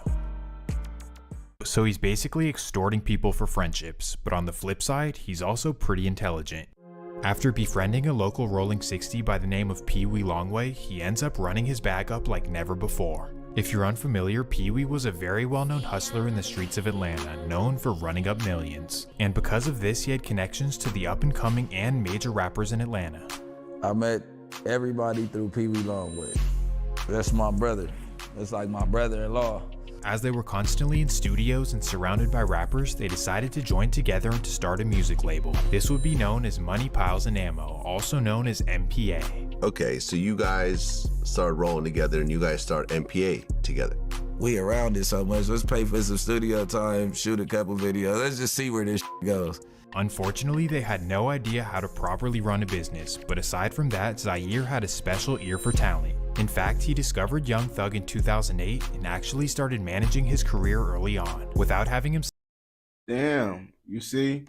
That's why I need to start watching Swamp Story stories, bro. Because I didn't know that motherfucking Brick Baby is the reason why we know about Young Thug. I always thought, damn, I don't know who the fuck found Young Thug. Signed to any sort of paperwork, Zaire had him in the studio and was also introducing him to some bigger names. In fact, in 2009, he even brought him to LA to try to get him in the studio with Nipsey Hussle. I started showing him the game with what's going on the West Coast too. Right. You know, I took him in front of Nip in like 2009 and told him to work with him. And Nip was like iffy. Thug was slime, man. He was real, like, you know what I'm saying? He was out here robbing, doing all, you know, regular hood. So the point is that he was helping out Atlanta artists and he had a really good ear for talent. So not only does he have a potentially major label at his hands, but he's also doing pretty well financially. In fact, in 2009, he copped a nice condo in Sandy Springs, a fly whip, and you know, he was just doing his thing. Once again, things are truly looking good for him, but sadly, this is when he's met with some terrible luck. October 22nd, 2009. It's a Thursday night in North Atlanta and Zaire is headed down Interstate 19 headed towards downtown. As he's cruising down, a Georgia State Patrol gets behind him and runs his tags. Unfortunately, he never registered the car, so the officer hits the cherries. Ah shit, here we go again. Zaire knows that he's riding dirty as a convicted felon, so he smashes on the pedal. Now he's on a high-speed chase cutting in and out of traffic in Buckhead, and then skirt, he smashes into a pole. You see, bro, niggas like this, bro, they still will never learn, bro. Because it's like, nigga, you got paralyzed, well, you got temporarily paralyzed. You fucked up your motherfucking football, well, your basketball career. Now you just ran away and motherfucking crashed. What else finna happen to you? You still, he still ain't changed because this some old shit. Brick Baby still the same Brick Baby, bro. Just like that, the officers are able to pull him out of the car and they find weapons inside.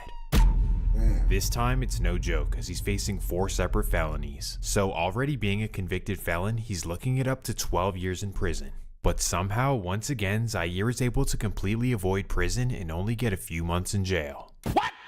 A convicted felon in documented Rolling 60s Crip only gets a few months in jail for 4 separate felonies. That makes no sense in my mind. Yeah, I ain't gonna cap to you. It's not adding up because it's like, nah, nigga, you got caught with some big shit too when you was riding, nigga.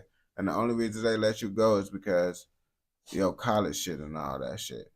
Then you get caught again in the same state with a gun and you flee. Nah, bro, that shit ain't making sense. But he wasn't on probation. Wait. Then he get 10 years Wait, hell no, bro. Nigga, he said he had 10 years probation for that other shit. And then he did this shit. So how the fuck he only get a couple months? Well, once again he gets off easy and he's right back on the streets in early 2010. But not for long. On July 28th, 2010, he would have another high-speed chase while on probation. And yet again, he's caught with a weapon and facing 10 years in prison. But mysteriously, the judge lets him off easy and he only does 18 months. Now before you call him a snitch or an informant, do understand that this is Fulton County, which is a complete joke. Well, regardless, it's now 2012 and the MPA boss returns to the streets. While he was away, Pee Wee Longway was able to discover young rappers Lil Durk, Rich Homie Quan, and a group called the Migos. Rich Homie Quan before he came out. I'm hearing 21 Savage before he came out. So as soon as Zaire got out of prison, he was connected with them and actually started helping their careers. Not only did he pay for their studio time and connect them with rappers, but he also provided them with protection. Durk being an outsider from Chicago and the Migos being suburban wannabes, they both could use some protection. But most importantly, the biggest thing he provided was protection whenever— Damn, he just threw some shots at the motherfucking Migos. Bro, Swamp Stories just be throwing shots at all types of motherfuckers. He said some suburban wannabes. Well, I did hear the Migos and shit from the burbs and shit. But you know, I don't be knowing too much about it. But that's what I heard, bro. What they say. Rumor has it on game.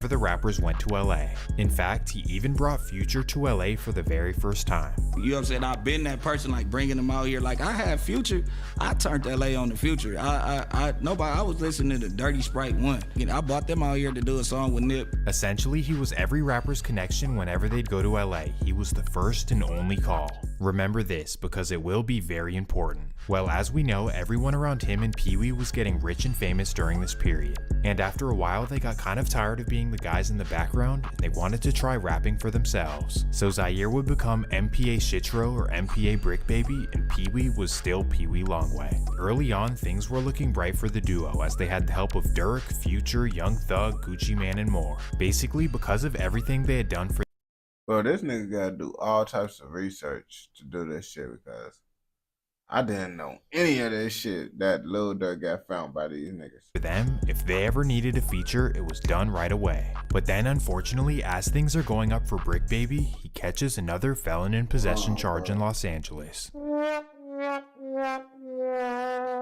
And this time he's sentenced to 3 years in prison. As he's sitting in a lonely prison cell, everyone around him is getting rich and famous. Young Thug signs with Birdman and blows up, Future blows up, Lil Durk blows up, Rich Homie Quan blows up, Pee Wee Longway blows up, well, kind of, but you get the point.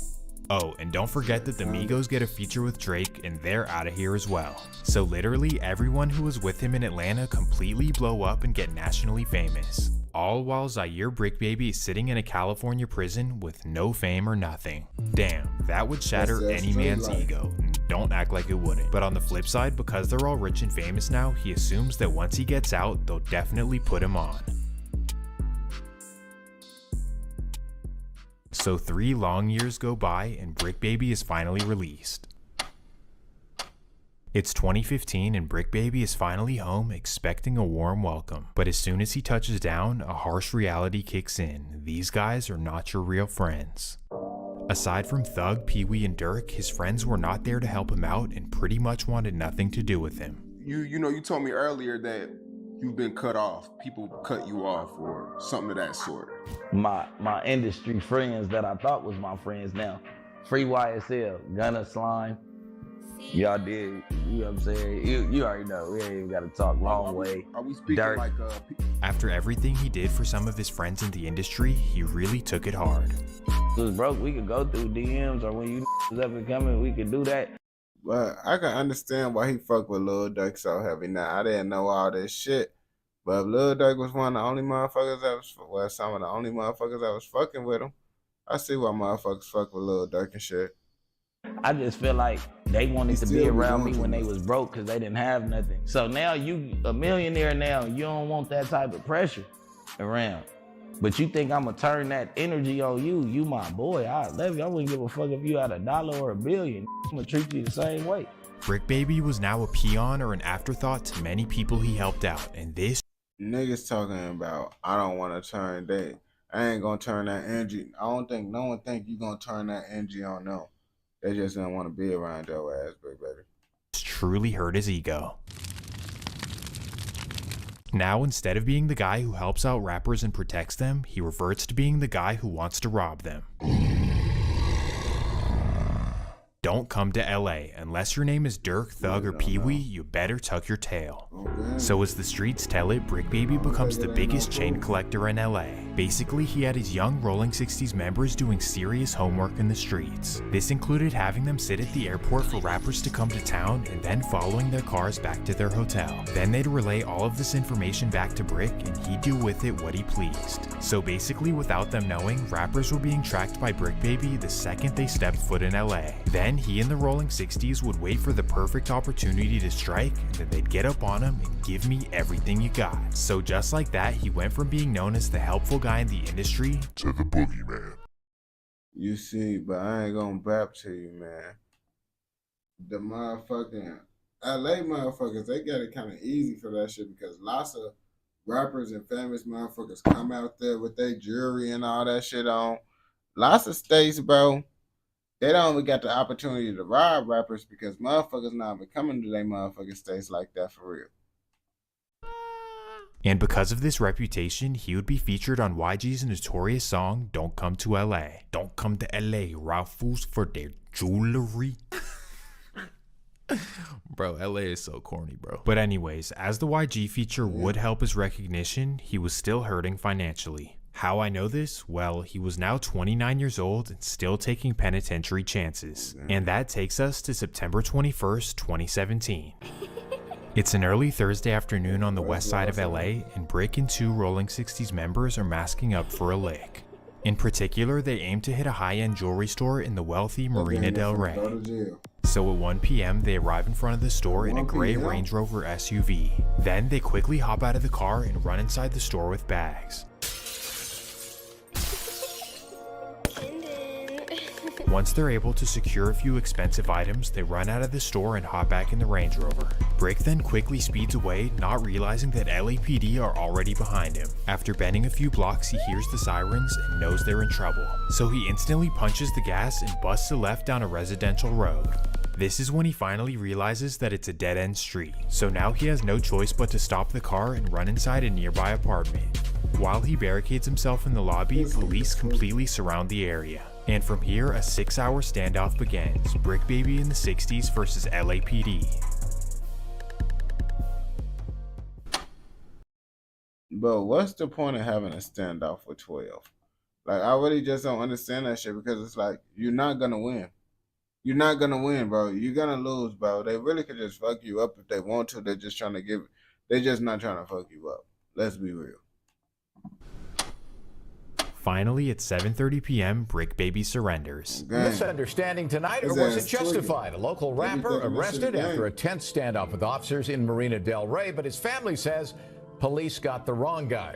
NBC4's Beverly White just spoke with his family and police. Beverly. That's right, Chuck. LAPD says it started with a 20-minute pursuit this afternoon of a man traveling in a silver Range Rover, and it ended when he ducked into this apartment building in the 13,900 block of Pan A Way. That music video from YouTube is of local rap artist Brick Baby. The 29-year-old now in LAPD custody after a standoff in Marina Del Rey, identified by his mother, who declined to give her name.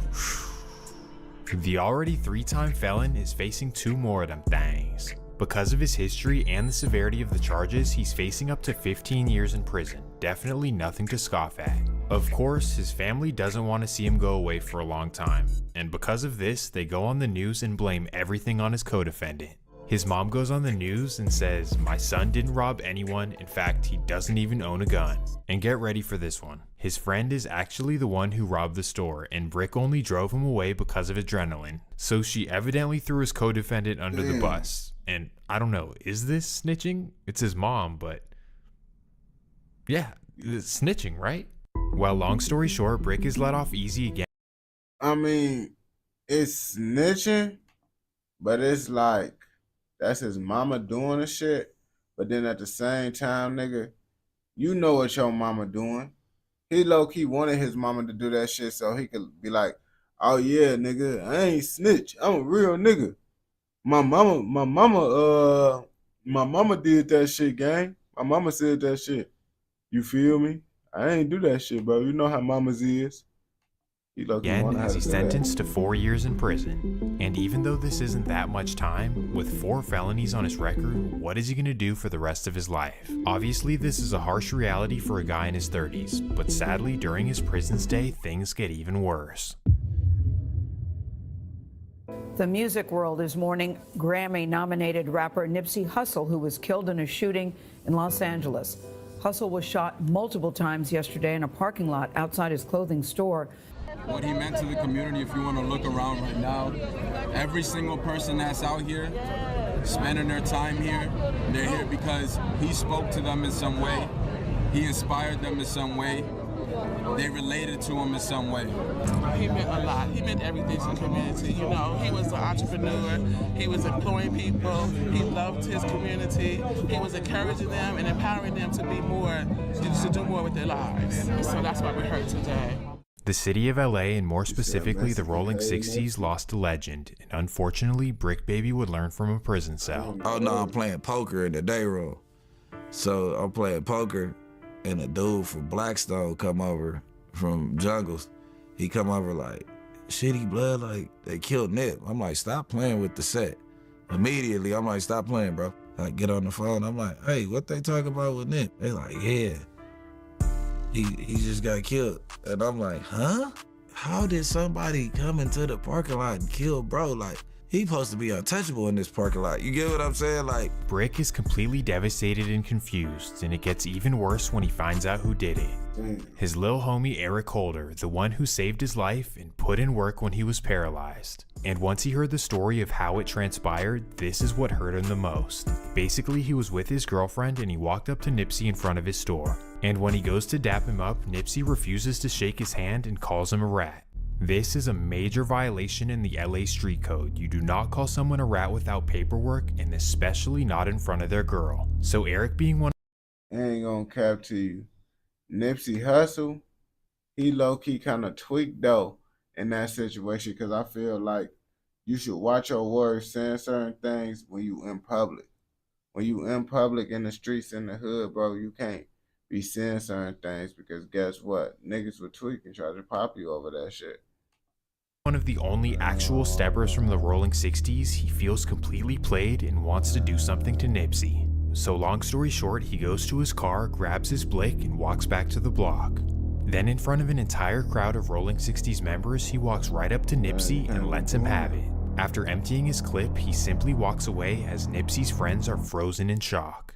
And because of how quickly and emotionally this happened, Brick realizes that if he was there, he could have calmed down Eric and made everything okay. Now, I get wind that it's Cuz, I'm like, oh, Cuz. I'm like, man, I'm just like, man, how one of my close friends killed my other close friend while I was in jail. So you always think like, damn, if I was on the streets, could I have stopped it? I probably could have took him and go smoke and slide, and we could have went somewhere that would never happen. How Eric Holder was able to do this in front of all those people is beyond me, but it is California at the end of the day. And on top of this, instead of going by their own code and holding court in the streets, they decided to testify against him in court. What I've now learned doing this for a few years is that all of these LA street codes that they all say they abide by are pretty much never enforced. Or at least they pick and choose who they want to enforce them on. And on top of this, they're... No, that's what lots of niggas be doing. Lots of motherfuckers be like, oh yeah, bro, niggas snitches, niggas this, niggas that. And then in certain situations, niggas end up going to go tell and do the same shit. So it's like, man, I just be like, just leave all that shit alone. Always contradicting themselves. But either way, we move on to another rapper loss that involves the Rolling 60s. And that takes us right back to Atlanta, Georgia. As we all know, in the summer of 2020, Chicago rapper King Von would start an internet beef with Baton Rouge's NBA YoungBoy. I guess it started over a girl, but for the sake of the video, the details don't really matter. I used to like GME ass. Well, because of YoungBoy's close friendship with Rolling 60s rapper Quando Rondo, he was implicated in the beef as well. So for months, Von would instigate the beef and they would go back and forth online. Then eventually, that's my little, you dig, you feel me? You talking about short, oh, that's my little, you dig, hey bro, what's to you saying my shorty name like that, bro? That's when I mess with you, bro, but you can't be doing that. Von would take the internet beef to the streets. On the night of November 6, 2020, Quando Rondo and his friend Lil Tim would be at a lounge in Atlanta. Von, who now happened to be living in Atlanta as well, would get word of this and he would pull up to the lounge. So while Lil Tim is sitting in the Escalade and Quando Rondo is standing outside, King Von would pull up on him and start whooping his ass. As soon as Tim sees what's going on and Quando's on the ground surrounded by the Chicago goons, he lets off. Lil Timmy.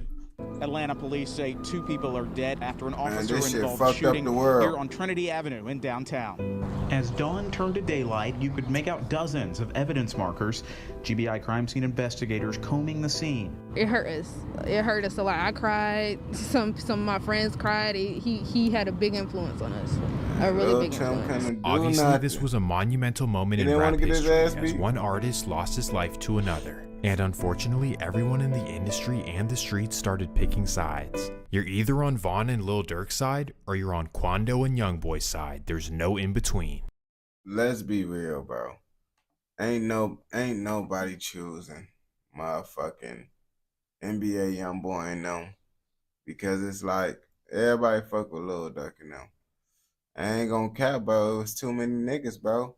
King Von had like 30 fucking niggas behind him, bro. You look at that shit, bro. King Von punched Quando Rondo with at least 10 niggas behind him, bro. If Lil Tim would have came up in that bitch, boy, 10 niggas would have beat the dog shit out of him, bro. It would have been 10 motherfuckers beat the dog shit out of him, bro. So what he had to do, he had to uplit 5. Because it's like, that's the only thing you can do, or you're going to get jumped by 10 niggas on game. You got to remember, it's just Lil Tim and Quando Rondo and King Von and like 30 niggas. I ain't gonna bap to you. His ass can't do shit. Well, despite the fact that Von initiated all of this and Quando's side arguably did nothing wrong, everyone was choosing Durk's side. This was so big that even Spotify and Apple Music are accused of taking Durk's side and blackballing Quando and YoungBoy. He literally told me, he said, Apple blackballing Quando. He said, I talked to the people at Spotify, because you know Quando was signed to me. He said, they say they can't put him on so-and-so. It was either Apple or Spotify that said, they said, we can't put him on so-and-so because the other guy don't f with him and he ain't gonna f with us. So basically he was saying that Durk either... Nigga, what? Apple and Spotify got too much power and control to motherfucker give a fuck if a rapper fuck with them. What? The rappers need them. The rappers need Spotify and Apple Music. So what the fuck is we talking about, motherfucking? Come on now.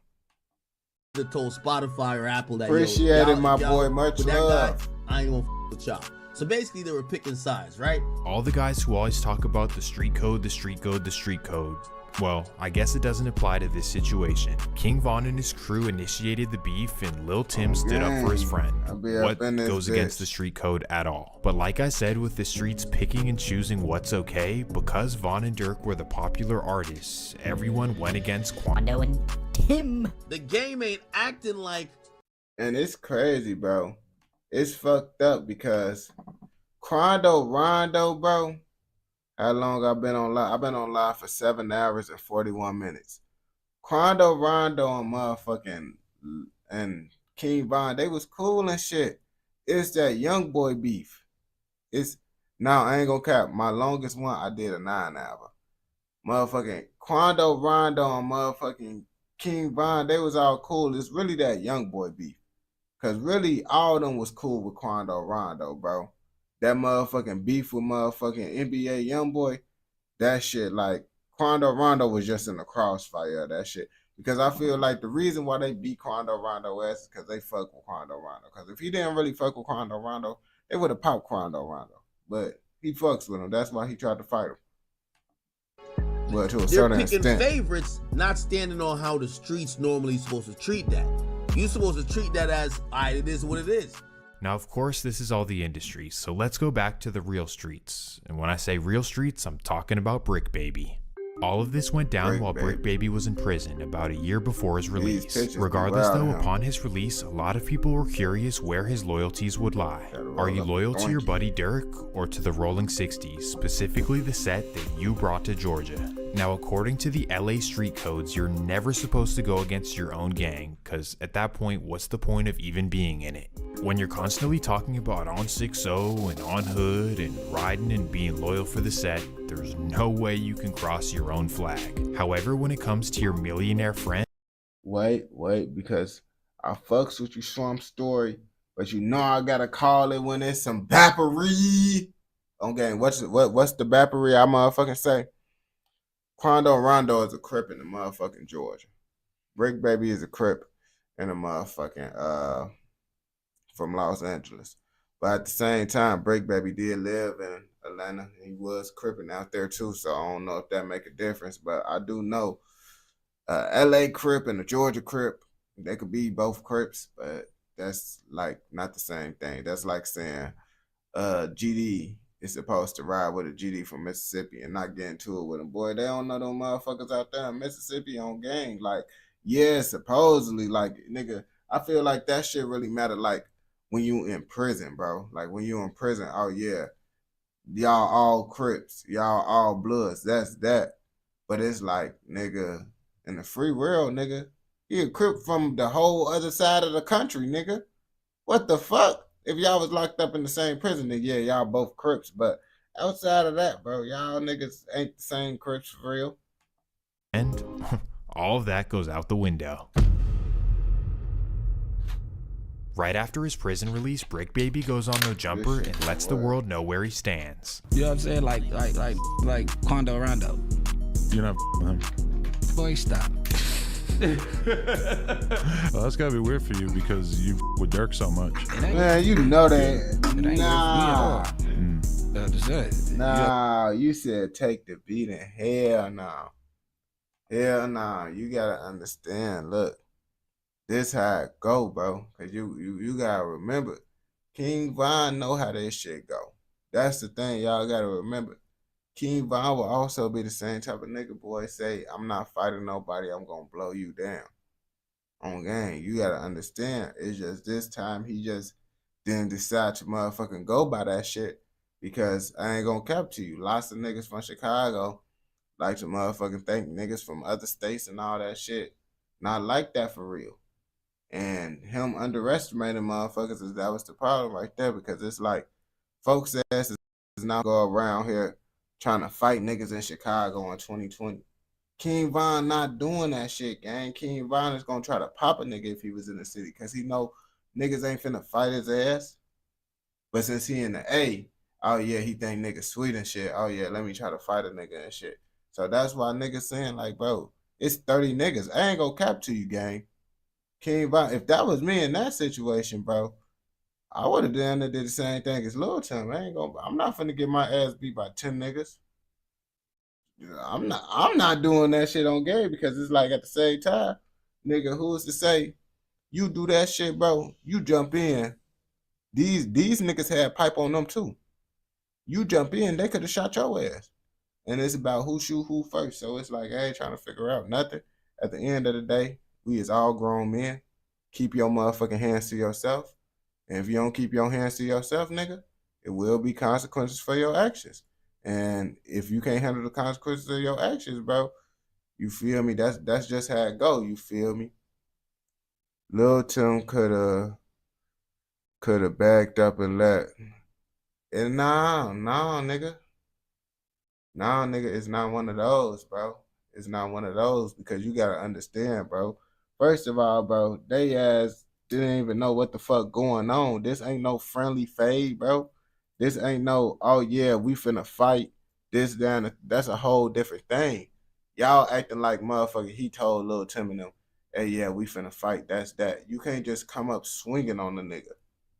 Just swinging on the nigga and think a nigga finna be like, oh yeah, a nigga finna have a friendly fade.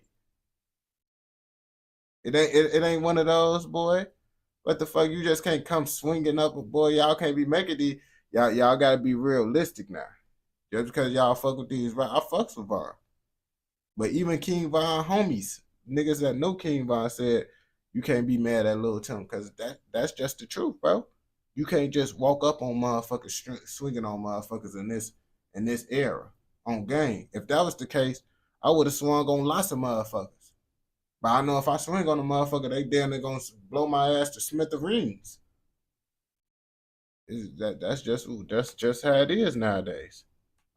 I'm saying you're not from rolling 60s. Oh, really? You're not Hell from yeah. LA rolling 60s. You're not from rolling 60s. Oh, really? You're not.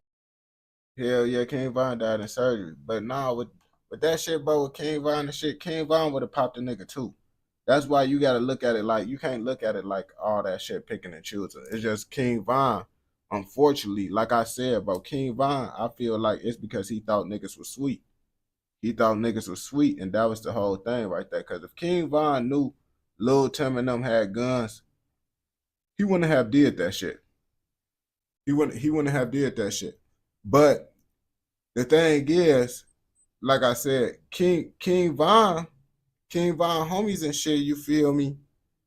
Motherfucking, I feel the whole situation just like motherfucking just not how it was. Cause King Von was my people's, bro. I would have talked to him and told him, hey nigga, like, I know they say, oh, Von gonna be Von, he gonna do what the fuck he wanna do. Niggas try to stop him.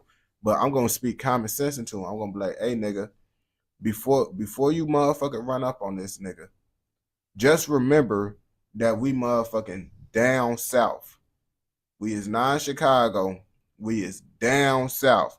Which means if you put your hands on someone, they could kill you. Just to let you know, everybody got guns legally out here. It's not just like in Chicago where mostly only the gangsters got guns. Everyone got guns down here. So before you put your hands on someone, I just want to remind you that.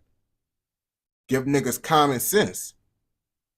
Niggas hit a common sense, then they get to thinking like, oh yeah, niggas is low-key right, bro. We inside the down south where everybody got guns and shit, and I'm going to go punch a nigga, bro. He didn't have no one telling him no common sense on game because it's just, nigga, that's down south. Everybody know how down south get, bro. That's a whole different ball game when it comes to self-defense, bro. You can't just be doing that type of shit. Not from LA rolling 60s. You're not from rolling 60s. Wait. All those years of putting people on in Georgia and spreading the 60s out there, and you don't even respect them as rolling 60s? That makes no sense. That is the dumb. That's why I did say that shit. That's why I asked how the fuck motherfucking he don't fuck with them, but he did, put that shit on out there.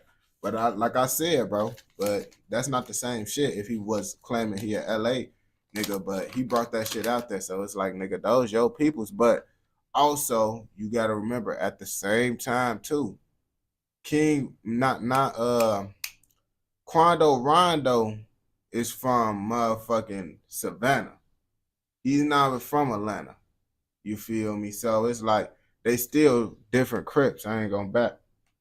Dumbest reason to say that you're not rocking with Quando because he's not from LA and he's from Georgia. That makes no sense. So to all the Rolling 60s out there that aren't in LA, see this and understand that the guys in LA do not respect you. So just understand that. And that's not to mention, I mean, you gotta understand, bro, that's just how it's gonna be, because you gotta remember, and that Bloods and Crip shit, that shit started in motherfucking California, gang. At the end of the day, bro, all that shit started in California. So niggas gonna look at y'all niggas who doing that shit, boy, y'all niggas not like, y'all ain't like niggas like discrediting y'all, but of course when it comes to niggas saying some shit, they're gonna look at y'all as like, if it ever come to it, bro, niggas gonna be like, boy, y'all not a real Crips for real. Y'all not from, you feel me, wherever the fuck this shit originated from.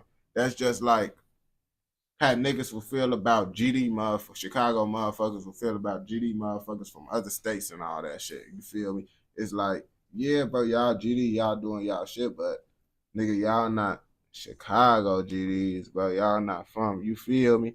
That's how niggas be looking at it in Atlanta, in California, like, nigga, y'all Crips and Bloods, but y'all not from where this shit came from.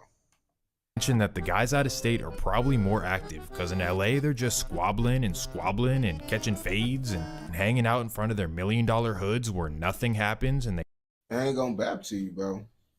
Georgia and all that shit, I ain't gonna cap to you. I tell niggas all the time, down south get way wider than, you feel me, what motherfuckers be, you know, tinted as. Everybody like talk about New York, California, all that shit. Yeah, New York and California and all that shit. But down south really is wild as fuck, and that's what lots of motherfuckers don't be knowing, you feel me? They probably do be getting more wilder than them LA motherfuckers, bro. I ain't gonna bap to you. But it's still, at the end of the day, just because they get more wilder than them niggas, still don't change the fact that, you feel me, niggas gonna look at them as not real Crips when they come to it, bro. Like, you can still be active, but it's like, nigga, you not a Crip from out here where it started. They talk about how crazy it is. But the point is that Brick Baby did the unthinkable and went against his own flag for his millionaire friend, going against everything he's ever said he stood for. And that just shows you the true character of Brick Baby, just grimy and slimy. You really from the trenches? Are you showing Atlanta up? Down south. Get on your ass. You get what I'm saying? Because you got it like how we got it. Because you got it like how we got it. Because you got it like how we got it. It's these pretending ass niggas. You don't have a hood that you taking care of. You're not from the hood. You're not from the hood. You're not from the hood. You're not from the hood. You're not from the.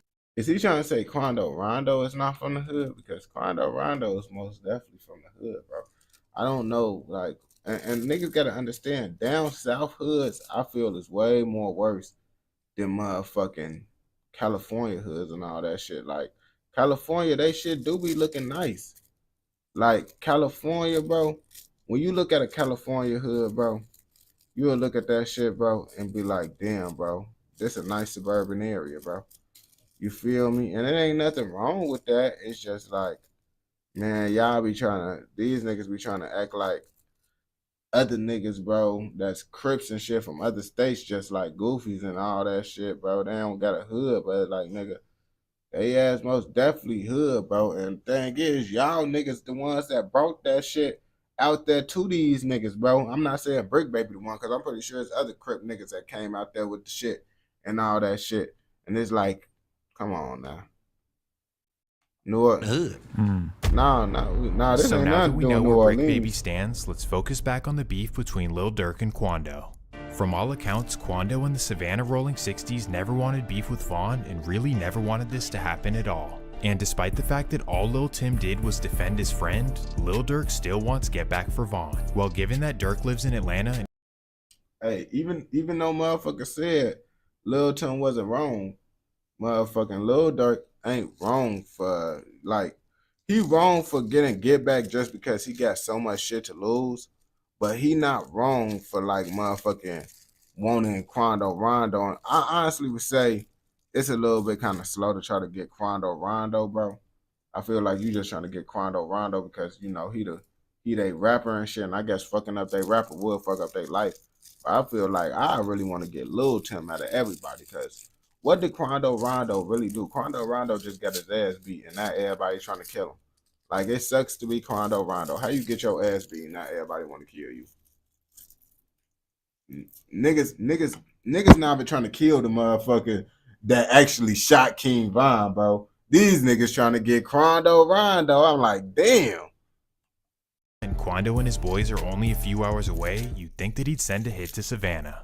But because Quando and his boys would have home field advantage, and it's the South where everyone's packing heat, it's not necessarily an easy hit. But instead, Dirk waits patiently for them to go to a particular city. And the thing is, Dirk ass probably would have got away with it if his ass would have did that shit and got their ass, caught their ass lacking in Georgia and shit. They probably would have got away with it. They know way more people out there. But like folks said, bro, nigga, they in Atlanta. They ain't trying to do that shit. Like, lots of rappers, bro, lots of gangsters in general, bro, they ain't trying to have a head up, blick out, bro. They trying to catch a nigga lacking, bro. They ain't trying to real life, you feel me? And that's why I was thinking too. I'll be like, bro, if motherfuckers really want to do it the smart way, they should have just got to him while he was in Atlanta. It would have been way more easier, bro, because Atlanta is motherfucking 10 hours from Chicago, bro. Niggas could have took that drive out there. Chicago motherfuckers could have instead of taking a flight, but that shit would have been way more risky. They know when a nigga inside California, they really ain't gonna have no guns 9 times out of 10. A city where he knows he can get them gone. This, of course, would be the city of Los Angeles, which for 3 reasons would be the perfect place for him to do it. If Quando and his boys are in LA, they have no home field advantage. In fact, they probably don't know where they are at any time. And secondly, they won't be strapped because the laws in California make it pretty much impossible to do so. That's why go to California. And the third reason? None other than Brick Baby.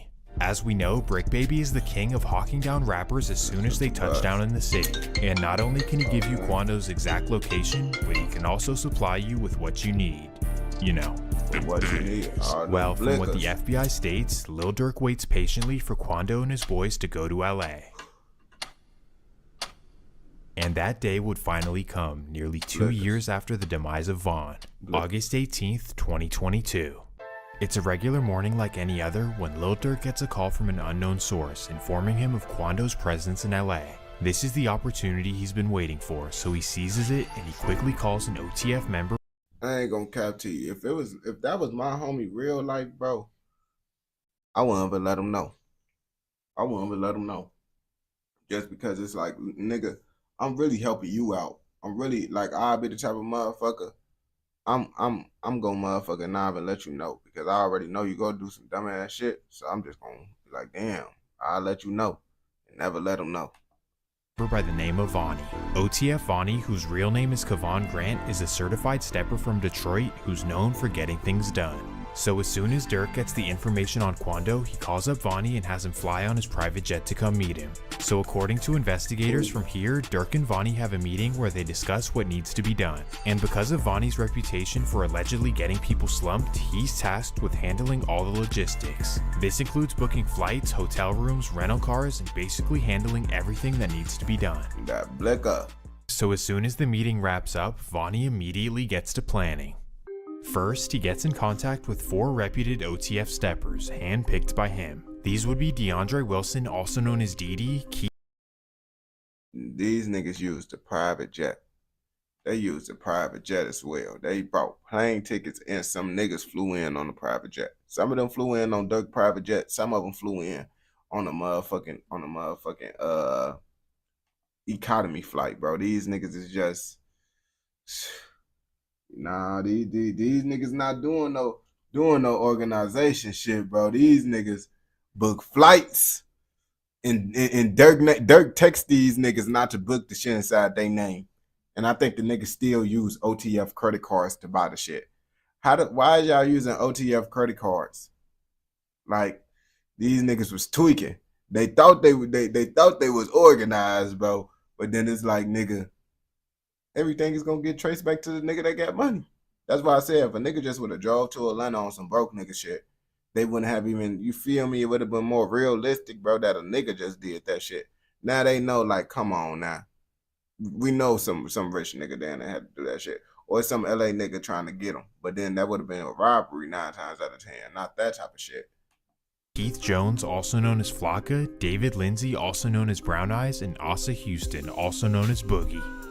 He informs them of the mission at hand and tells them to immediately get ready. Then he makes a massive mistake. Using OTF credit cards, he books them red-eye flights to Los Angeles. Coincidentally, just minutes after doing this, Dirk texts him, "Hey, don't book no flights under my name or anything that has to do with me." Man, Dirk get that alert talking about some flights that's been booked with your credit card. These dumb motherfuckers. You like, bro, don't use nothing in my name. Too late, nigga. On game. I ain't gonna bap to you. Me, on the type of time I would have been on, if that was me in that person's situation, soon as a nigga use my personal, the hit is over with. The hit is fucking over with. We're gonna try again next time we can catch the nigga lacking, bro. Because this shit right now, bro, is unacceptable, bro. How the fuck y'all book a flight to go take a hit with my motherfucking credit card, bro? We whole restart, nigga. We not finna see this shit through. Y'all can enjoy the vacation out there since y'all booked the flight with my motherfucking shit on game. Just enjoy. Don't do shit out there because they're gonna be like, oh yeah, they booked the shit with OTF. Yo. That shit would have been over with if that was me. Too late, buddy. Not only did he already use the OTF card to get them flights, but he also got them hotel rooms as well. On top of this, one of the hitters DMs his girl on Instagram and lets her know that he's on his way to Los Angeles. So these niggas moving like this shit is a vacation. Like this just a regular vacation. Like, oh yeah, how we regularly go out of town, we gonna use OTF credit cards, this, that. Nigga, y'all moving, y'all doing a hit, but y'all acting like y'all going on vacation. What the fuck is going on? Regardless, this doesn't stop anything, and the four OTF hitters head to the airport for their midnight flight. Okay, so now that all the travel is handled, Vonnie hops on a private jet headed to Los Angeles. All the way out there, bro. He touches down in the early morning, and now it's time for him to get everything together. August 19th, 2022, 7 a.m. Vonnie takes an Uber to a luxury car rental and gets a BMW. Damn, it's crazy how different niggas' lives is right now. 7 a.m., 7:25 a.m. I'm over here streaming, reacting to niggas do shit that's got them in prison. Wow, 7 a.m., them niggas was plotting on trying to do a dumbass hit. You see, it's probably some niggas right now probably doing a hit at 7 a.m., getting prepared for a hit. While we just in this motherfucking live stream, just motherfucking lollygagging around and shit, and niggas preparing for a hit at 7 a.m. Like, you gotta be real dedicated to be up at 7 a.m., bro. Like, I'm dedicated to this shit. That's why I'm up. But why the fuck is these niggas up at 7 a.m. trying to do a hit, bro? Like, damn. These niggas just love this shit. M5 and an Infiniti G37. He then wipes them down individually and takes them to get tinted. While waiting for the cars, he takes an Uber to Big 5 Sporting Goods where he buys 4 ski masks and 4 pairs of gloves. Oh, and not to mention, he again uses the OTF credit card. Well, once he leaves the sporting goods store, there's only 2 things left for him to do. First, he needs some licks, and secondly, he needs to find out exactly where Quando Rondo is. And here is where 2 new mystery men come into the picture, known to the FBI as Co-Conspirator 2 and Co-Conspirator 4. Well, after the rental cars are ready, Vonnie meets up with Co-Conspirator 2. And when they meet up, number 2 hands him a duffel bag full of so they go their separate ways, and Vonnie now meets up with number 4. Together, they go over strategy, and number 4 tells him to follow him. He'll take him exactly to Quando's location. Ooh-wee, it's really about to happen. And now they go to the hotel to pick up the rest of the hitters. Damn. These niggas From here, Vonnie and the hitters inside the M5 and Infiniti follow number 4 to Quando's location. Aha, there he is. They spot his black Escalade on Melrose Avenue. Then number 4 messages them and tells them that that is in fact Quando's car. Now he vanishes off in the distance and allows the OTF hitters to do what they do. I mean, these niggas was kind of smart, but they was stupid. Like, it's like, bro, it's like some shits they did because, like, on camera rise, all that shit, niggas didn't see him. On camera, niggas ain't see him, you feel me? These niggas was really smooth because we didn't know that these niggas did it. It's just they did all that shit behind the scenes so fucking wrong. That was the fucking problem right there. Behind the scenes, they did that shit totally wrong. Like, they got everything inside these niggas' names and shit, bro. Like, but the hit, I mean, I guess they kind of did good because we didn't know it was them, bro. Off of just basic shit. Because, you know, some motherfuckers, we know they did the shit before the news even said the shit. It's all the videos and shit all around. We didn't know this shit for a good minute that these niggas did it. They're now tracking the black Escalade down Melrose, waiting for the perfect opportunity to strike. Well, after a few minutes of following, the black Escalade busts a right on Beverly Boulevard and pulls over to get some gas. Oh yeah, now it's the perfect time. They head up an alley next to the gas station, park their cars, and get out on foot. They then run into the gas station and absolutely light up the Escalade. After emptying over 100 shots, they run back to their cars and vanish off in the distance. Thankfully, Quando runs. Bro, they let off over 100 shots, and only Lil Pab got hit, and they was sitting in the car. Quando Rondo got lucky, or that nigga was hiding behind his homie. On game, folks says was, oh shit, sitting on the side of his homie, making sure his ass didn't get hit or some shit. Cause on gang, I don't know how the fuck he the only one that got hit with 100 motherfucking shots. I don't know. That shit just crazy. Rondo was untouched, but sadly, his best friend wasn't. Right now, the search is on for 3 people who police say shot at a Savannah rapper, killing a member of his entourage. It happened in Los Angeles, and cameras captured the aftermath. Think that shit happened. Shots fired, a fight taken to the streets, and this chaotic scene, the ending of a shooting that started in Los Angeles, California. Sheriff's deputies pulling out a man who had been shot in an SUV. I ain't gonna bap to you. If Rondo was on the other side, they probably would have got him. But since because I think the gas station was on Lil Pab's side, so I think they were shooting from that way. I don't know for sure though. Savannah rapper Quando Rondo, a passenger in that car, frantic at the sight. It all started at this mobile gas station at 5:30 Friday evening. LAPD says witnesses heard multiple gunshots, then watched a couple cars zoom off. 3 people in 1 car shot at this black Cadillac Escalade. It's unclear if those inside shot back. Can I get some space, please? It ended at Santa Monica Boulevard. Deputies found it peppered with bullet holes and a shattered window. 1 man inside, a member of Rondo's entourage, had been shot. The 23-year-old was taken to the hospital where he died. They pulled up. They were pumping gas, and it looks like they probably finished pumping gas, and the suspects approached from the alley, got out of the car, and started shooting at those victims. Shortly after doing this, the OTF members wiped down the rental cars, put their plates back on, and returned them back to the owners. Now here's where things get interesting. After heading to the hotel and changing clothes, the 4 hitters head to Calabasas in an Uber to go to a burger restaurant. And there waiting for them is co-conspirator 2, who's there to discuss business and who gets paid what. Then once they come to a fair agreement, co-conspirator 2 takes a private jet to Chicago, and the rest of them head down to San Diego. This is where they wait for a couple of days, and a trustworthy friend of Dirk brings them a whole lot of money. Now this begs an important question. Who does Dirk trust in California to handle a whole lot of his money? And on top of this, who did he trust to find Quando's location and to supply the weapons? Well, I have somebody in mind, and I definitely think he's either co-conspirator 2 or co-conspirator 4. Given everything we know about Brick Baby's history in the streets, his dislike for Quando Rondo, and his relationship with Dirk, it would only make sense. But not only does it make logical sense, but there's also a whole lot of information out there that will make you think that Brick Baby had something to do with this. So now let's get into the reasons why Brick Baby was certainly involved. Ooh, here we go. Reason number 1. Directly after losing his friend, Quando Rondo blames the Rolling 60s. Directly after the incident, he goes on social media and posts this on his story. Basically what he's saying is that he's done with the Rolling 60s, he's putting down his flag because of disloyalty. Now ask yourself, why after this incident would he be upset with his own gang? So much so that he's gonna put his flag down because of disloyalty. Obviously he probably someone from his own gang was fucking with Lil Durk and gave the low. I don't know.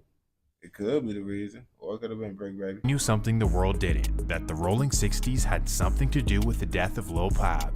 And as we know from the indictment, somebody from LA gave up his address, so who else could it possibly be?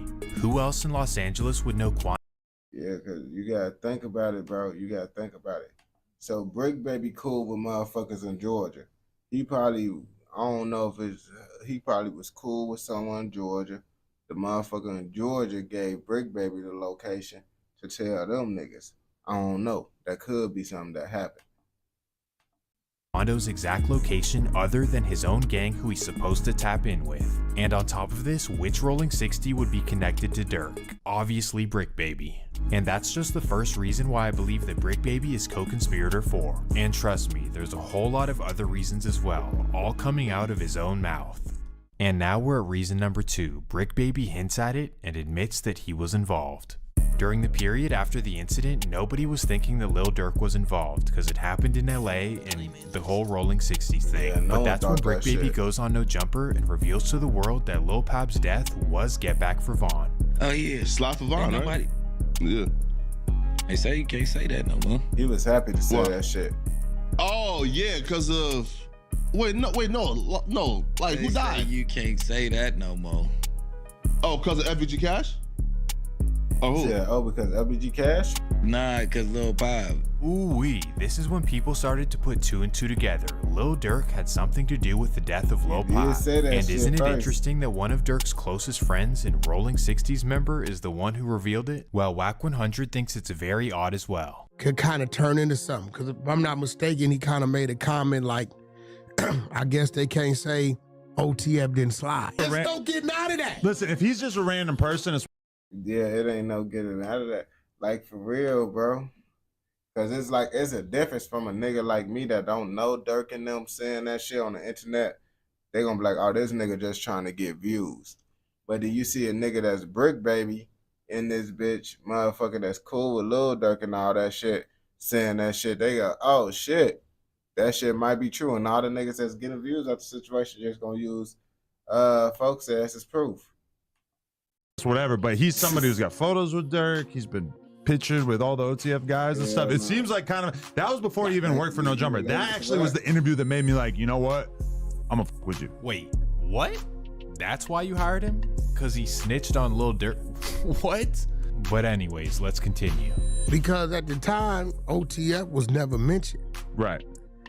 He's the first one that made any type of anything that OTF was involved by saying, I guess they can't say they didn't slide for Vaughn no more. It's like, well, if this doesn't convince you enough, right after this, Brick Baby would drop a song where he basically incriminates himself. In a song called Not Enough, here's what he says. He was ducking trying to hide, now he in a blunt. He dropped 100 shots, go dig your partner up.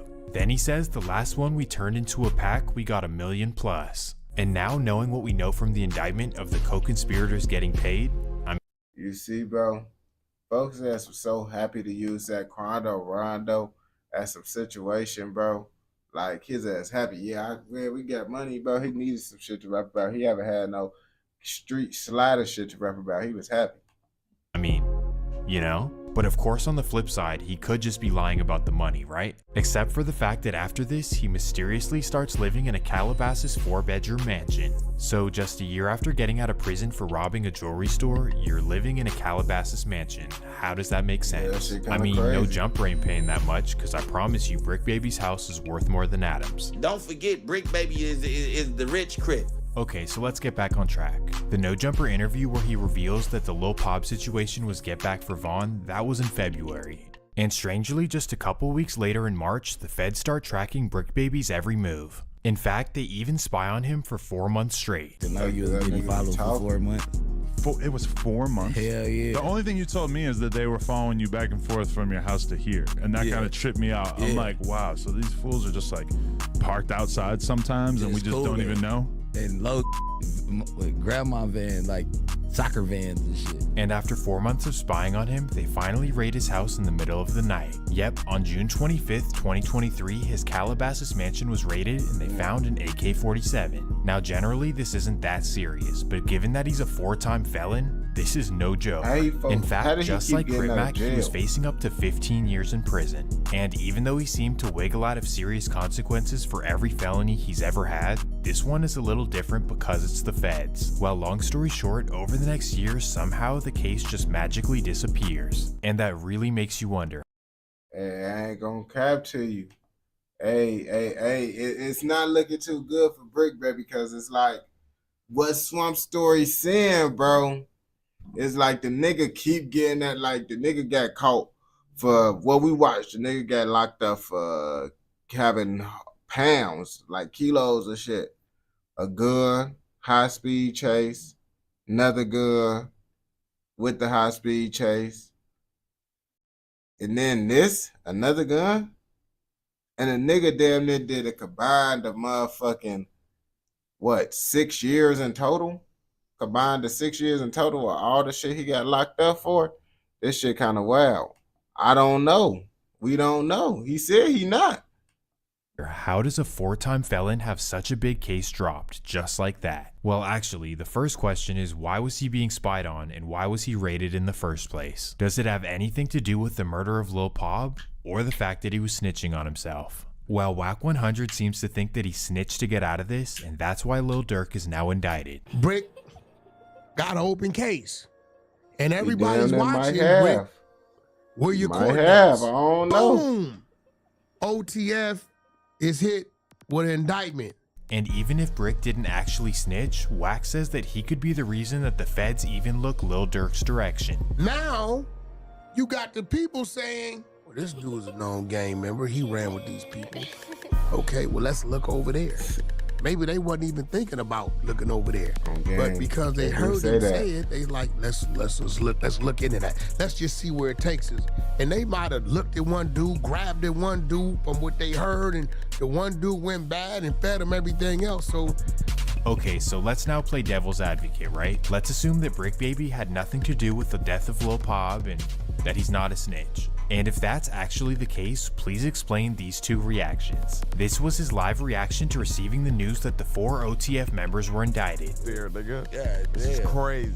Hang on, wait. Yeah, that's him. Wait, was this an attempt or an alleged attempt? He's dead.